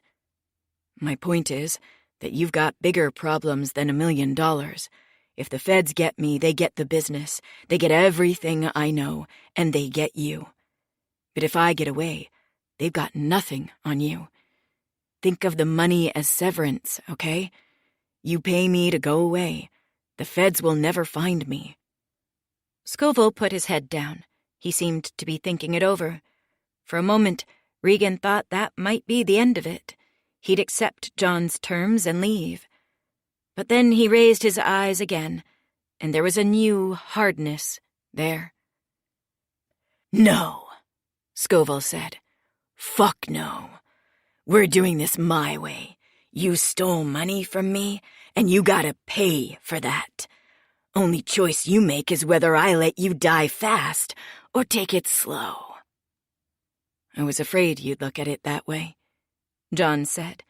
He raised an arm toward the window where Regan stood. Here it came, Regan thought. The signal. She raised the automatic to her shoulder, aimed at the ground, prepared to shoot. Stop! The voice came from behind her, a whispered hiss in her ear. Hands clamped on the top of her own on the automatic. She bucked at first, threw her elbows back at the ribs of the person grabbing onto her, thinking it was one of Scoville's guys, but she stopped after she turned back and saw that it was Armstrong. He wrenched the gun from her hands. Fucking hell, Regan, he said. Are you trying to kill someone? Agent Armstrong, she said, suddenly out of breath. She'd been holding it, she realized. How did you get here? I had your keys. I changed the tire, drove slow to get here. But how did you find us? The car you stole was government, Armstrong said. It's got a tracker. I coordinated with headquarters to find you, parked a ways up the road and snuck in through the woods when I saw what was going on. There's a chopper on the way. Back up. Will it arrive in time? Armstrong hunched down, peered out the window. Regan looked with him. Outside, John was waving his hand over and over, the signal for Regan to put a hail of bullets into the ground. Regan, he called back with increasing panic in his voice. Regan! You have to help him, Regan said. It's 4-on-1, Armstrong said. I need that backup, especially if they're armed. You're armed? Regan pointed out, nodding toward the automatic rifle that was now in Armstrong's arms. Outside, there was suddenly shouting. He's got a gun! Someone yelled. Regan looked back through the window. John was going for the handgun wedged in the waistband of his pants at the small of his back. On either side of Scoville, the two men were going for their guns, too. Regan's hands rose to the sides of her head. She covered her ears and screamed. Chapter 35. John wasn't fast enough to get a shot off. He fumbled the gun as it came out of his waistband, couldn't get his finger on the trigger, and then the shots hit him. One in the chest, another in the stomach. He felt the force of the shots before he felt the pain of them. Felt his shoulder snap back as though tugged by a marionette wire. Felt something rupture in his gut. Then came the searing agony, blooming white-hot to swallow him entire as he fell to the ground. When the heat of the pain passed and he could see again, he found he was looking at the sky, the clouds blood-red with the setting sun. "Fuck's sake, you idiots," Scoville growled somewhere out of sight. "I didn't want you to kill him. We need him to tell us where the money is." "But he was going to shoot you, boss," one of the goons said. Scoville let out the sigh of a man who was beset by incompetence, an employer whose underlings were constantly letting him down. "Well, let's go talk to him," he said, "before he bleeds out." John lay on the ground, blinking up at the sky. The taste of salt and iron rose up at the back of his throat, and he felt something wet on his lips and chin. The pain was still incredible, but it had started to subside a little bit, to fade. He blinked again, and suddenly the three men were standing over him, Scoville and his two goons. "Where's the money, John?" Scoville asked. "I'm not going to tell you," John said. There was an unmistakable gurgle in his voice. He felt as though he was speaking through some kind of liquid, drowning in it. Scoville lifted his foot from the gravel and pressed it against John's shoulder. The pain came back, lit up the nerve endings throughout John's torso. He groaned, closed his eyes. Some part of him welcomed the pain. It meant he was still alive, still breathing and feeling things, and he summoned a smile as his eyes came back open. "Fuck," he began, pulling his head up, concentrating hard to put some breath behind the word, to spit blood on Scoville's shoes before finishing the sentence. "You..." Then he let his head drop back to the dirt. Scoville sighed, took his foot away, and looked up to the cabin. "Someone get in there," he said. "Maybe the wife knows something." "Got it," said one of the goons, the younger one, and he walked to the cabin. No, John said, rolling to his side, reaching after the guy's pant leg, but it was too late. He was already up the steps and putting his hand on the doorknob. don't you fucking touch her. The door opened, and a man appeared on the other side. He wore a thin coat with FBI emblazoned in yellow on the breast, holding a gun, the automatic John had left in Regan's hands. The man hit Scoville's goon in the face with the butt of the gun as soon as he stepped over the lintel. He slumped to the floor, dropped like a sack of dry cement. Then the FBI agent flipped the gun around, came out of the cabin spraying bullets in the air. FBI, he yelled. Everybody drop your weapons. There was a flurry of footfalls as Scoville's other guy ran off into the woods, but Scoville only sighed, put his hands in his pockets, and leaned back against the SUV. "Arnold Scoville, I presume," the FBI agent said. "Yes, sir," Scoville said. "You gonna go after him?" "He won't get far," the agent said. "We'll find him soon enough. It's you I'm most interested in." "Yeah," Scoville said. "Why's that?" "I'm placing you under arrest," the agent said. "For, well, shooting him, for one." John couldn't see the agent, but he knew he was talking about him. "I didn't shoot anyone," Scoville said.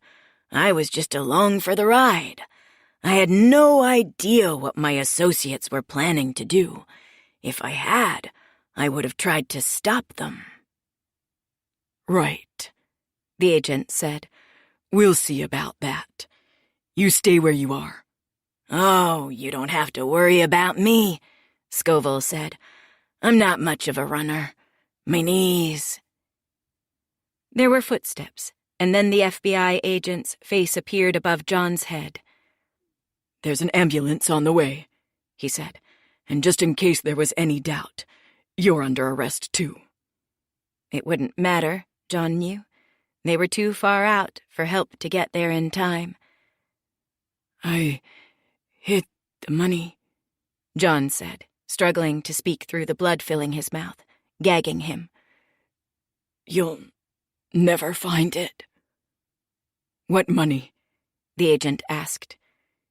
"His fucking money," John said, pointing a finger toward where he thought Scoville was, though he'd become disoriented, no longer knew for certain which direction was which.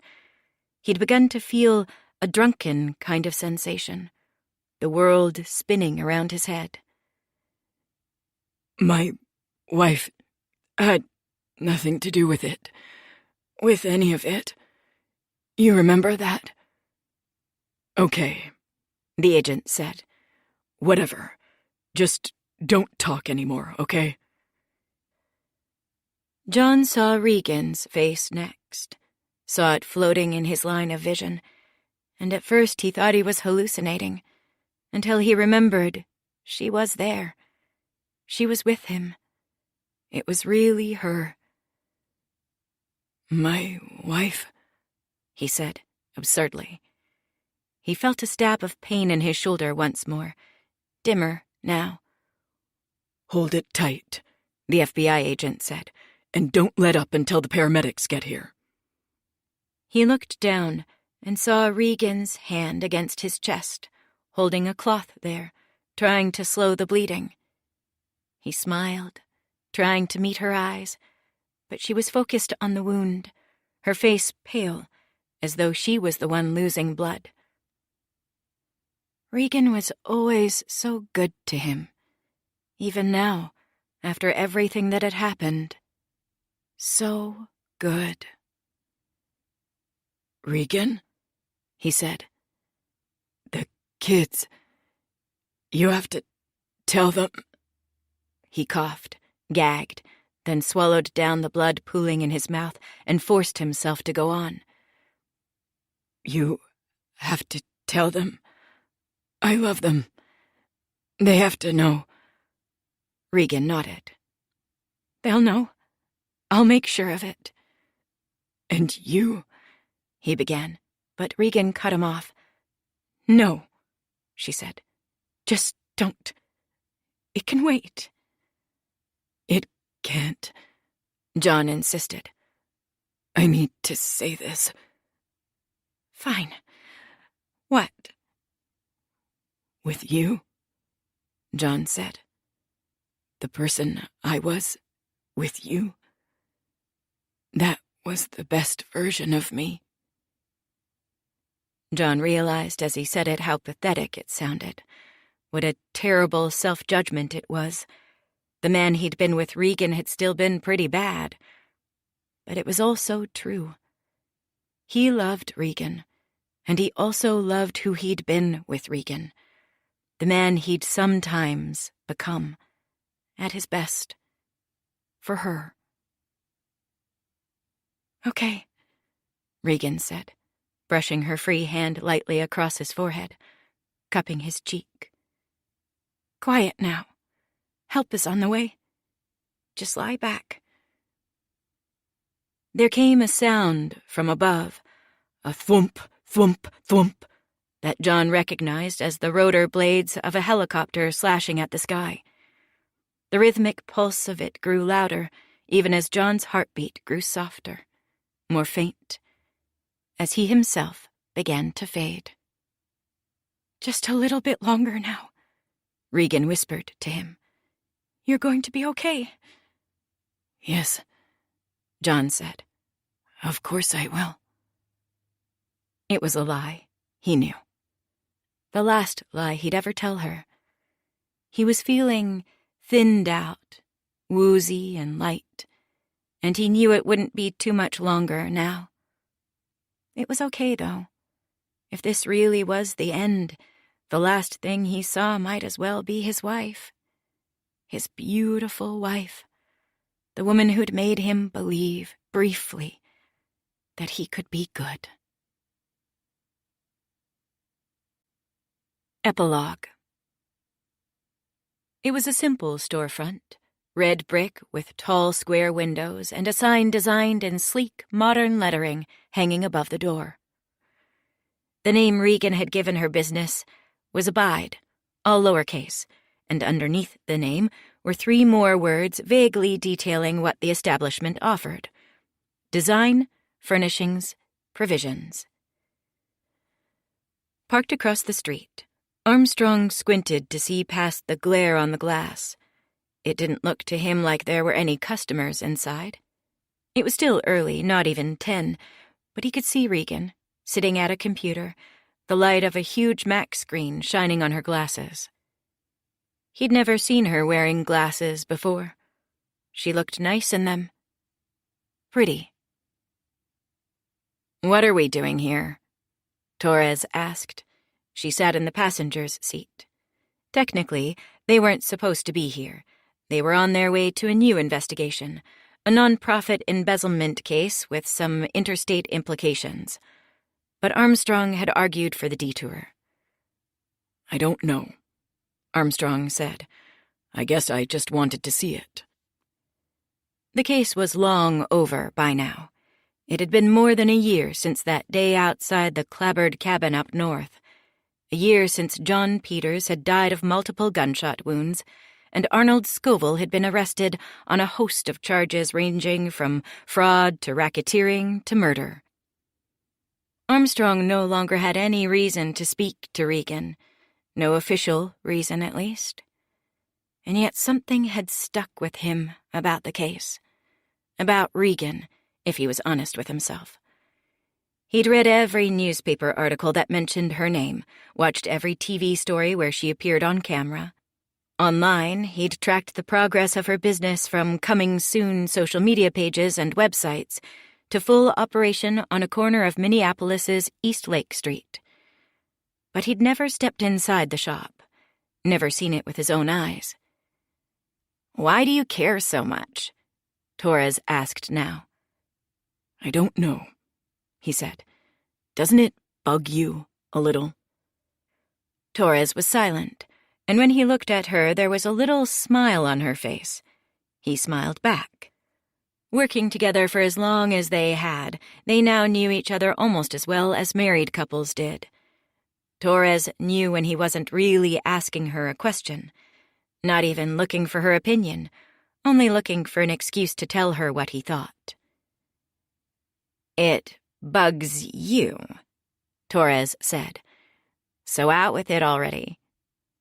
"I don't know," Armstrong said. "I just think sometimes about how it went down, with the money." Regan had never gone ahead with the deal she'd cut with the federal prosecutor. She'd never worn a wire, never got Scoville on record admitting to money laundering or all the other crimes he was suspected of. But the prosecutor honored the deal anyway, let Regan keep half of the assets John had left to her in exchange for the cooperation she was still able to give. She testified in court to everything she knew: Scoville's threats, his attempts at blackmail, his admitting to her, albeit not on tape, that he'd killed Tamara.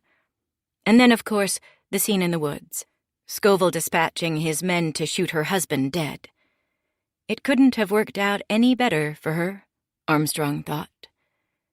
In the press, her cooperation with authorities to bring down a gangster made her a hero. Even John's victims, the clients from whom he'd stolen money, had changed their minds about Regan. It helped, no doubt, that many of them had been repaid in full for the money they'd lost, the initial investment, not the false gains, out of funds the feds seized from Scoville's criminal empire. Money from stolen goods, from drugs, from illegal loans and online identity fraud. All of it went to make right what John had done wrong. And none of it would have been possible if Regan, the con man's widow, hadn't bravely told the truth, testifying against a dangerous crime boss in open court. Or so the media narrative went.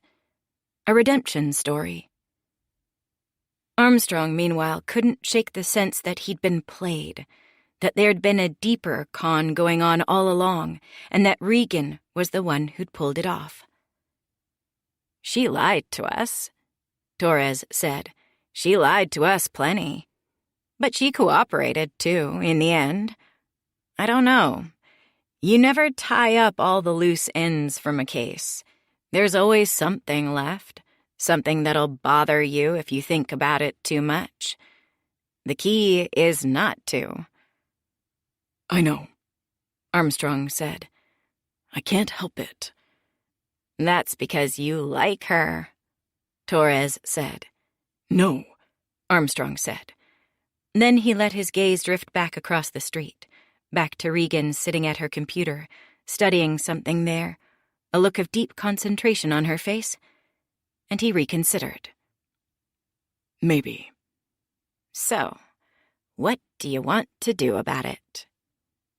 "I think I want to go in, talk to her, one more time." Torres sucked air through her teeth. "You sure that's a good idea?" "No," Armstrong said, "but I'm going to anyway." Torres shrugged. "Okay." Armstrong stepped out of the car, glanced up and down the street, and jogged across to the curb. A bell rang over his head as he pushed through the glass door, and Regan looked up from her computer screen. She showed no surprise to see him standing there. "Agent Armstrong," she said, taking off her tortoise-shell glasses and folding them flat in her lap. She wore a white blouse, a knee-length pencil skirt, black flats.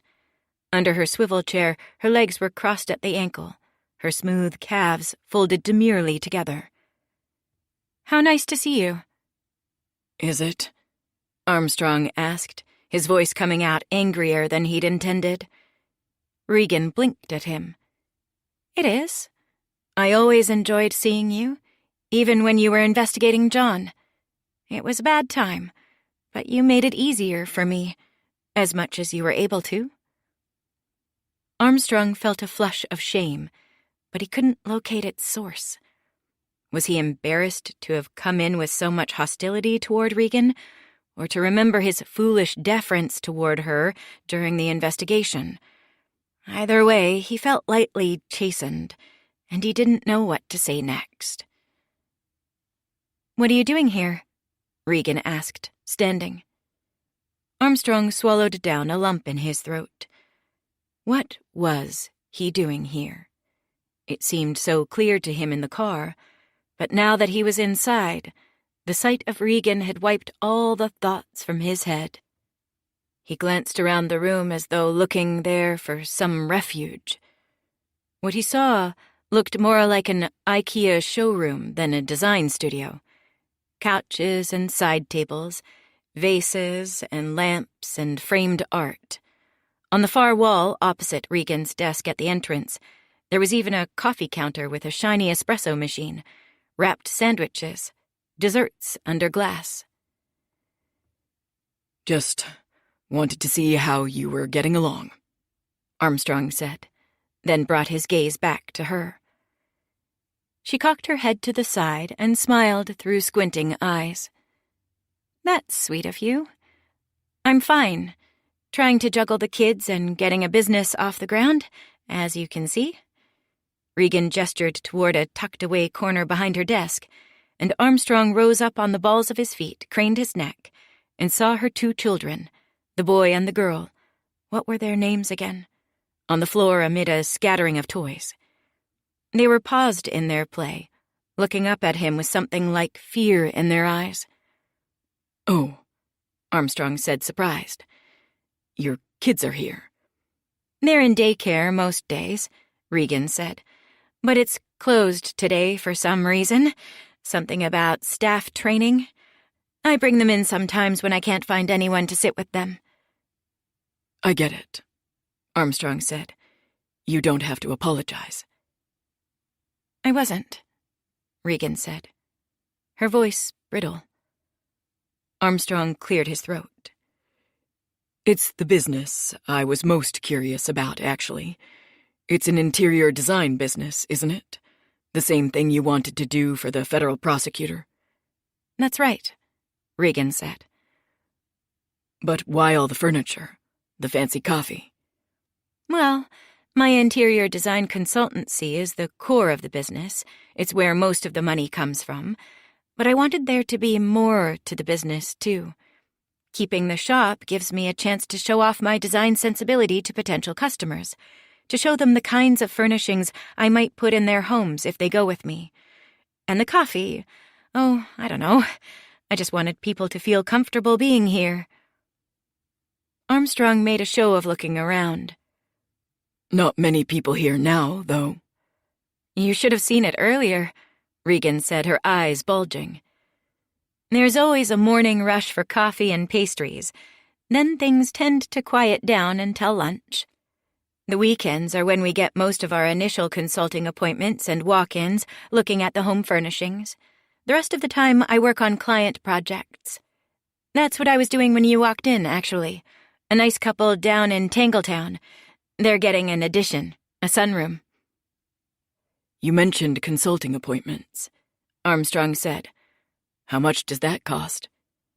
$100 for an hour, Regan said. "It's a prelude to fully signing on with me for a complete interior design project." "So, all this extra stuff, the furniture, the coffee, the consulting, it gives you a lot of places to put money, doesn't it?" Regan gave him a placid smile. "I don't know what you mean." "I'm sure you don't." Regan pressed her lips together, then gestured toward the coffee counter, regaining her composure. "You want something? I sent my barista on a break, but I help her sometimes during the busy mornings. I'm getting pretty good at a cappuccino. My treat." Armstrong shrugged. "Sure," he said. "2, actually. To go." too?" Regan asked as she moved behind the counter. Torres is in the car. "Oh, Agent Torres," Regan said, her voice bright, as though Armstrong had just mentioned a long-lost mutual friend. "I hope you'll say hi to her for me."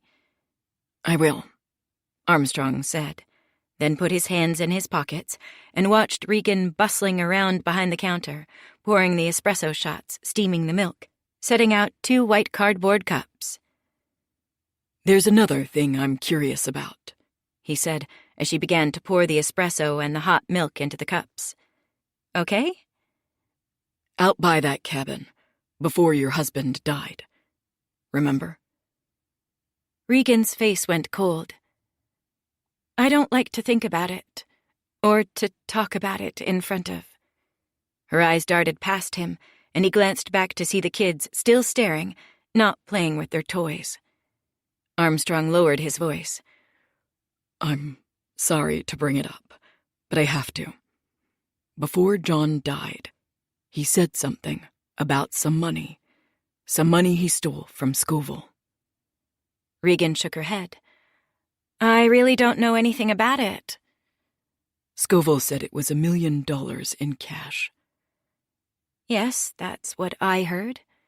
Regan put tops on the drinks, pushed them across the counter, but Armstrong didn't pick them up. "You have any idea where that money might have gone off to?" "John said he buried it in the woods," Regan said. "So you do know something about it?" Regan put her head down and gave him a thin smile that said he was being tricky, and they both knew it.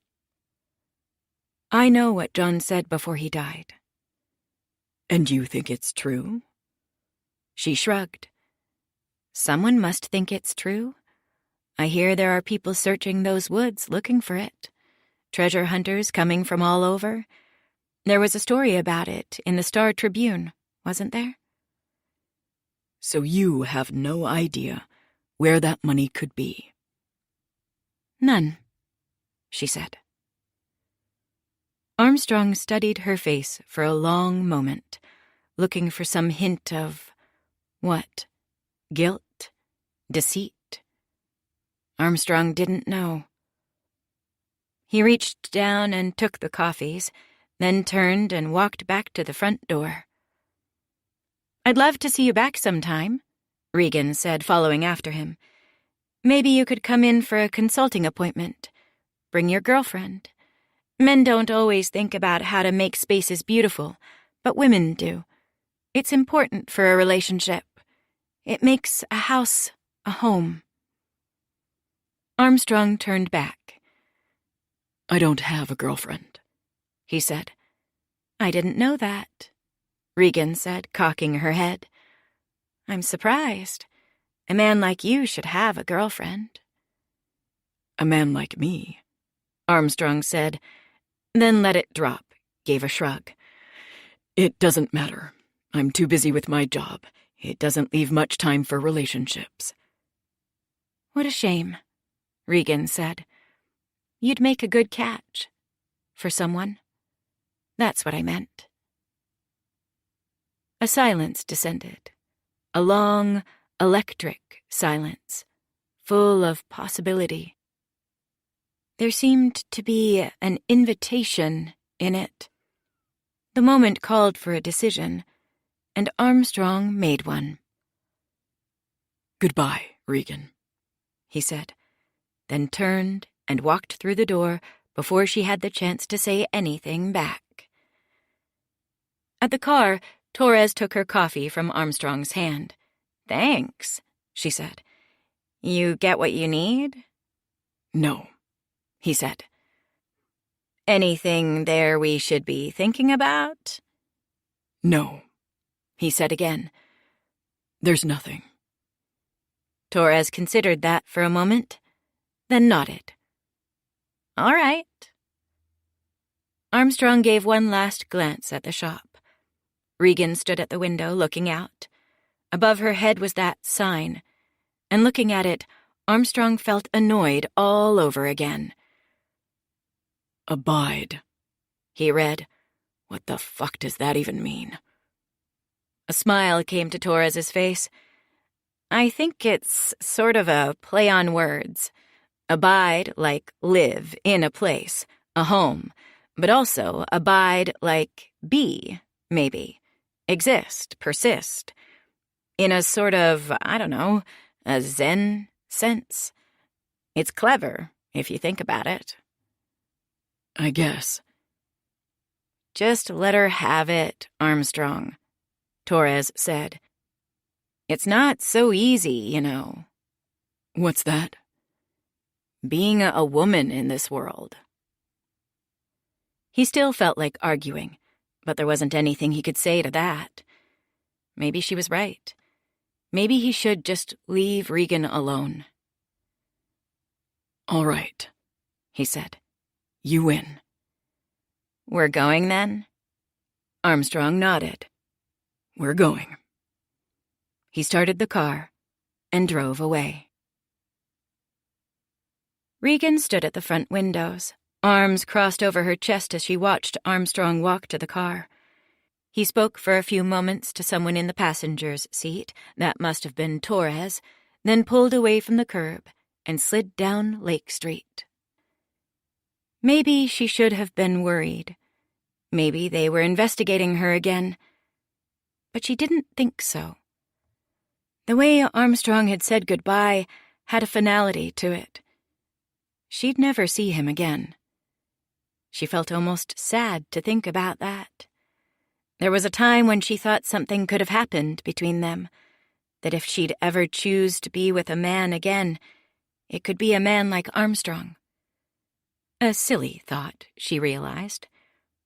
That was over now. Whatever there'd been between them, whatever kindness, whatever affection, it was gone. Regan felt a presence next to her, something brushing up against her leg, and she looked down to see Etta standing there, blinking up at her. "What is it?" Regan asked. "Do you need something?" Was that the man who wanted to put Daddy in jail? Regan let out a breath through her nose. She'd hoped the children would have forgotten Armstrong by now, but children's minds were like sponges. They absorbed everything and didn't let go. "Yes, Etta," she said. "It was." Are bad things going to start happening again? Regan sank down to her haunches and looked Etta in the eyes. "No, sweetheart. Nothing bad is going to happen. Not anymore. We're done with bad things for a while." Etta seemed to think about that. Then she nodded, accepting it. Okay. Philip walked up beside Etta, cheeks round with smiling, eyes squinting into the sun at the windows. Mama, happy? He asked. "Yeah, bud," Regan said, her heart swelling. "I am happy. So happy." Because of us? Etta asked. "That's right," Regan said, her voice full with sudden emotion. "Because of you. Come here, both of you. Mama needs a hug." Etta and Philip fell toward her, and she caught them in her arms. She gave each a kiss on the top of the head, breathed in the smell of their hair, and for a moment she was so overcome that she feared she'd burst out crying. This was what it had all been for. This family, these beautiful children she'd brought into the world. Everything she'd done, every decision she'd made, every lie she'd told had all been for this. For them. The moment passed. Regan regained her composure, and she let Etta and Philip go. "Come on," she said. "Why don't you go back to playing? Mama's got a bit of work to do." She rose, and together they walked back to the desk. Philip and Etta went back to their play, Etta to a coloring book, humming and talking to herself as she colored in a cartoon cat, while Philip picked up a toy truck, making motor sounds as he pushed it along the floor. Each retreating to imagination, to dreaming, to the private and fragile world of childhood. Regan sat at her computer and nudged her mouse to awaken the screen. She pulled up a spreadsheet, the business ledger, and keyed in a new line. Armstrong consultation. She added the date and then the amount. $100. It didn't even register in her mind as a lie. She and Armstrong had discussed interior design after all. They'd even talked about the cost of the consultation. And then, with movements so smooth and rapid it was almost as though she wasn't even thinking about them at all, she pulled open the desk drawer, thumbed a $100 bill out of a thick envelope, and put the money in the till. Her thoughts, as she closed the money drawer, drifted again to Agent Armstrong. Perhaps it was for the best that she'd never see him again. After what had happened with John, she should probably be done with men for a while, maybe even forever. She was providing for her children, making ends meet, pursuing her dreams. Those were the important things, the things that mattered most. What she'd done to get there didn't have anything to do with anybody else. That was her business. Her money, her children, her possessions, her choices to live with. All of it belonged to her now. There was no one left to share the responsibility. And that was just fine by her. This recording of The Day He Never Came Home was presented by Dreamscape Media, LLC. Narrated by Aaron Moon. Produced by David Bendina. Text copyright 2024 by Andrew DeYoung. Sound recording copyright 2024 by Dreamscape Media, LLC. Thank you for listening. Please check dreamscapepublishing.com for Dreamscape's latest releases.